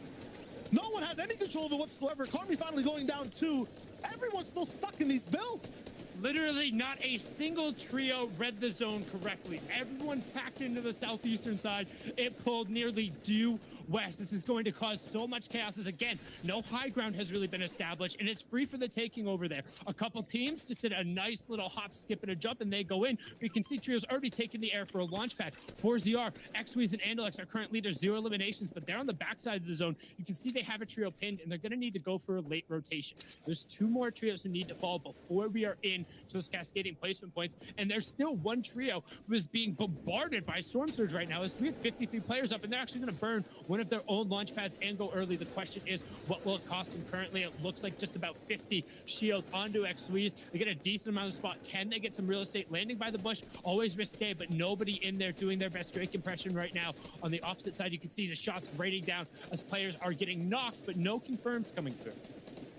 And this is one of the coolest end games I've just seen in terms of the types of teams that are rolling in. We saw it from the south side. Everyone quiet, still looking for damage. 4ZR, just 50, above Surge. They need to do something, and they have so many resources to actually make that happen. On the north side, though, there's so many teams that have fought. They're fragmented. They have the damage they need, but not the loot. So they don't need to fight, but they kind of need to as well. It's 2 very different strategies at play right now. Damn, Surge has been turned off now, as you see 50 ticking over to 49 as Nos gets a confirmation. So we know Thomas and Co, the match #1 winners. You can see them bottom left-hand side of the screen. And Thomas, man, with that legendary charge shotgun, he's going to play in the back part of the tarp, looking to catch anybody who might walk through, and then just keep the full charge going. Let his teammates open up edits for him, and look to punish the zone now, pulling a little bit back towards you. You can see him checking towards the outside. That is a great, absolutely great harpoon awareness there, picking up just a ton of excess brick and wood, and we're still not into the cascading placement point, so a much different tempo from game number 2 here, Shao. Much more similar to game number 1. Yeah, but at the same time, in terms of game number 1 and 2, Nas, Thomas, and Queasy have had very, very favorable zones. This is still a very good one. And I was going to say, they're going to go through a lot of teams. They go under all of them through the bridge. They have so many people they were contesting with, but just chose to skip that cinematic and go straight to the gameplay. They're starting to move now, but this little bit of a stuffage with the edits might kind of hold them back. The other teams get ahead of them. They just kind of get the lay of the land. It's only Jerky that's kind of really a problem for them, but they get spammed by racks down below. Xeno Lift goes all the way up for height, and Queasy's actually launch fighting there too. They're going to fight. It might be a height retake. X-Squeeze scores there, Analex. They stay low. They're just playing the zones, 372 damage below. With 13 players that need to go down, these guys get active really fast. Yeah, the action's going to happen swift, and you can see the battle for high ground. Anas trying to take it away. Him and Queasy pushing it down, but you see for Strokey, still just a couple tarps leave, and it's not that strong off. They need to be aware of a tarp or reinforce very quickly. They're sitting on 2 elimination. The Irish trio being forced all the way down there. As you can see, Zestin picking up the Elam onto battle. We're into the cascading placement point, so +1 for everyone, and then +1 for each trio that drops. But the zone pulls directly back over where we just were, giving high ground not as many opportunities to really pick on eliminations. The eliminations are going to now happen in that mid and the low ground area, where people are going to be running back into each other if they're forced to change tarps. You can see right now our current leaders below Storm Surge, only 1 elimination, only 1 placement point coming through right now in that cascading area, so not a ton of points necessarily picked up. It would only be an 8-point game, which is much off of their pace. They're looking for anything, but with zone pulling back over, Shio, opportunities are few and far between, and as I say that, a huge elimination picks up the legendary burst, puts them above Surge. No, still below. They're 49 below, still need to find a few more shots with this big bounce back. It's impossible for them to move. Queasy almost lost his ankles on the way down. Big pressure from Reason and Chapix, but they hold on for now. Thomas HD is the cost of this big readjustment of height. It just got chopped about 7 layers, and Anas wants revenge. Goes for a few bullets. A second bounce back comes in. That buys them a lot of time, but now placement will be that much longer to obtain. Anas and Queasy have to do this as a duo. They have no white heals, so Queasy is in a world of hurt and trouble, but they're also kind of in the choose your own adventure type of book right now. If Roki is going down, they have to make decisions to win this game.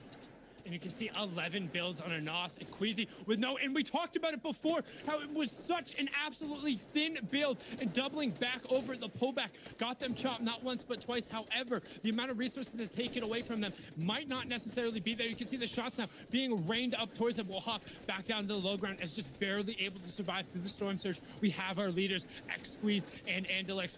Art was the cost to be able to hop, skip, and jump their way in. As Tayson takes out Queasy, there's a fight going on the high ground, and Tayson taking away control. Queasy getting confirmed over. We're into our top 12 as X-Squeeze and Co. just trying to find it. You can see a trio right on the opposite side of that, trying to get ahead. But Reason, Chapix, able to take away high ground thanks to Tayson, finding a huge elim onto Queasy.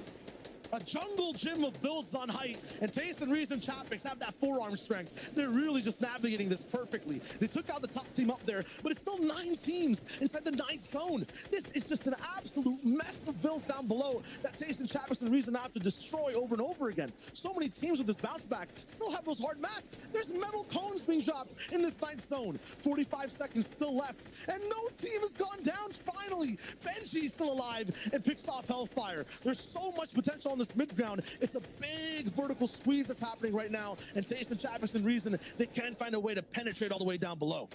0 builds on Tayson. The question is, does Chapix have any? They're not building out. It looks like they're going to be forced to drop. You can see Sean VP trying to go up. We hop back down. X-Squeeze on the low ground. Legendary Charge has the harpoon as well, trying to find whatever he can give his teammate. You can't take that many ticks, son. It's not worth the exchange there. One more tick and he will go down. He's just holding out. No white heals will be off. look to potentially make a med kit play for his partner singing the Koenig. Kinsell going down, Jerky going down, Rifle picking up Reason, Jerky picking up Tayson. The drop down comes through, but the question is, Andalix with the med kit play in the back of the zone. Benji hunting Andalix, the 1v1 ended up coming through. Falcon Andalix finds one, but Mr. Fishy wraps it up, and that is a monstrous 11 Elam performance for Benji, Fishy, Savage, and Adretta to rocket them into the top 5 and try and secure their spot for the finals. 3 matches to go. That is a fantastic way to head into the midway point, Child.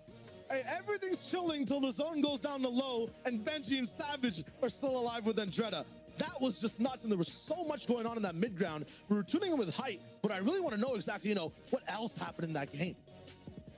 Yeah, what else happened? Let's check it out. Zeke, Reese, Levin, take it away.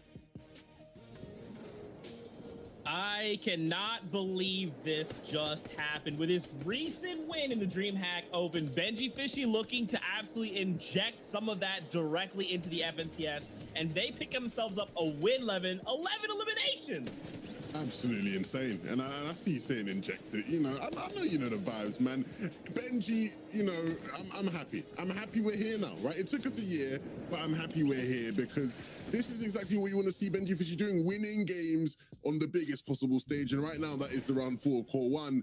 And these guys have been brilliant thus far. That win will catapult them up in the standings. A phenomenal execution, great play. I'm super happy to see Benji doing well.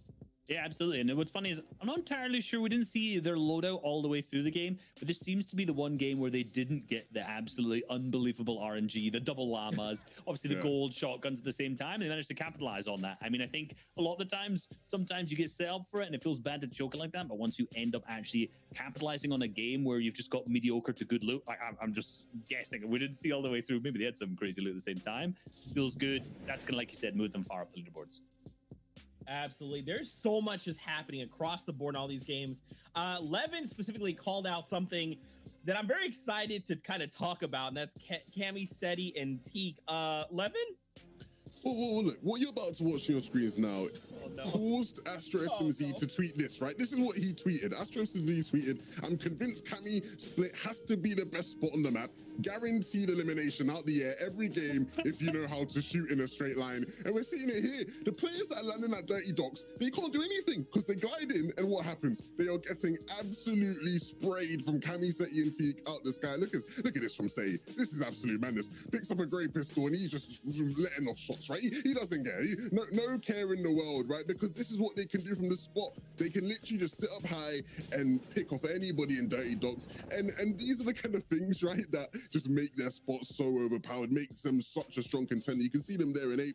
They've been doing pretty well. Easy Storm Surge tags, right? It helps get a lot of that early game, frustration out the way. And it's just really frustrating for Astro. And I just really wanted to show everybody to make sure we all knew that this has been happening in every game. Game 1, it happened. Game 2, it's happened. And Game 3, it also has happened. But as you can see in the standings, Andalex, Forzio, and Squeeze sitting up there in first place after 3 games. I'm not going to lie. Once again, I'll say it, Allez les Bleus. Allez les Bleus. It looks like it's going to be a bit of a takeaway for them so far, but I'm very, very interested because we got to think, that last game was messy. It truly was. They had nothing. They were below a Storm Surge. They were getting tagged by it coming into especially the moving zone surge, and they still managed to kind of creep out and get a good position out there. The last 2 games, they both had 3rd, which is so good. So they carried on the first 2 games, and that kind of final one there obviously is kind of pushing them up a little bit of points. Still 30 points in that game, despite being below surge, being a duo. Super well played from them. Yeah, and I think it's important for us, obviously, let's take a look at that next page, because you obviously, this is starting to get to a time where teams maybe do panic a bit, or you look to change things up. Of course, you can see Vidil, Janice, and O'Reilly sitting there in 12th. They'll want to be up higher, but we've talked about how they have the potential to always do that. Anyway, for me, a team that's not actually here in the top 20, Tayson, Chapix, and Reason, we bigged them up in the beginning. We talked about how everything was set up for these guys to do well.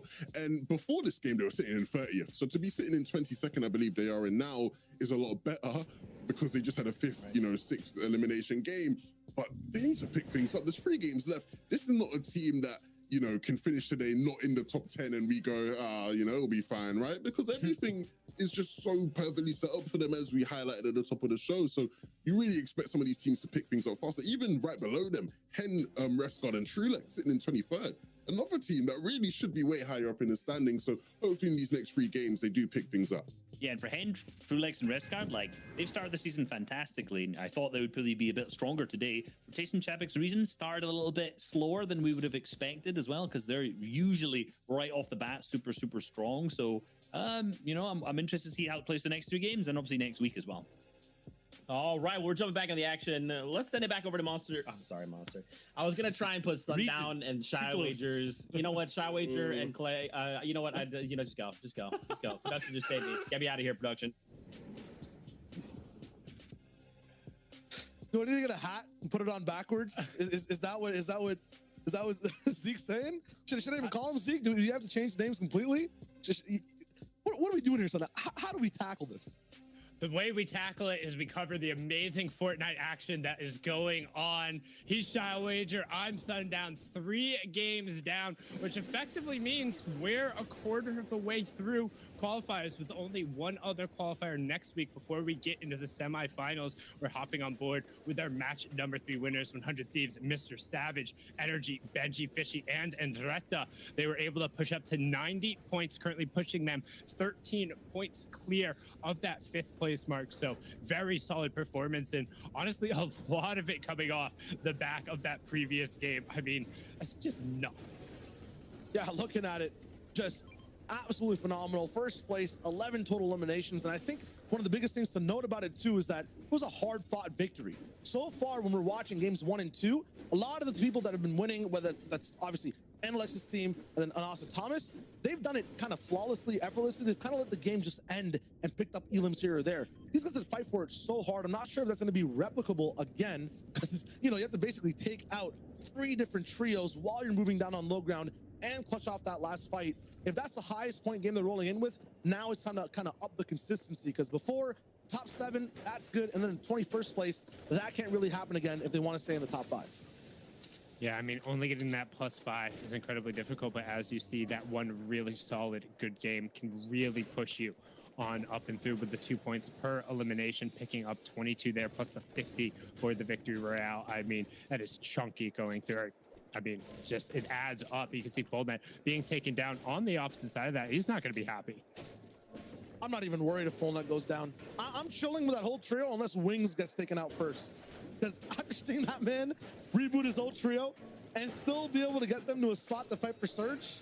They have impressed me the most out of a lot of people just today in general. They've been so much fun to watch. Yeah, I apologize. It's the +30 for victory royale. I'm like, something about what I just said was wrong. I was like, one of those math numbers I ended up adding in. But you can see there now the 52-point game coming through definitely adds up. But we have to talk about this trio shot. They're playing out of their minds. 3rd place, 4 elims. 3rd place, 12 elims. 2nd place, 2 elims. I mean, realistically, if they get even just a decent game here, we could be cementing them in for qualification. They could be the first team in Europe who has gotten through to qualified outside of our previous 3. I think the big thing about them too is that they always seem to be in control of every single situation they're in. I never see them in a position where it's troublesome now or things are going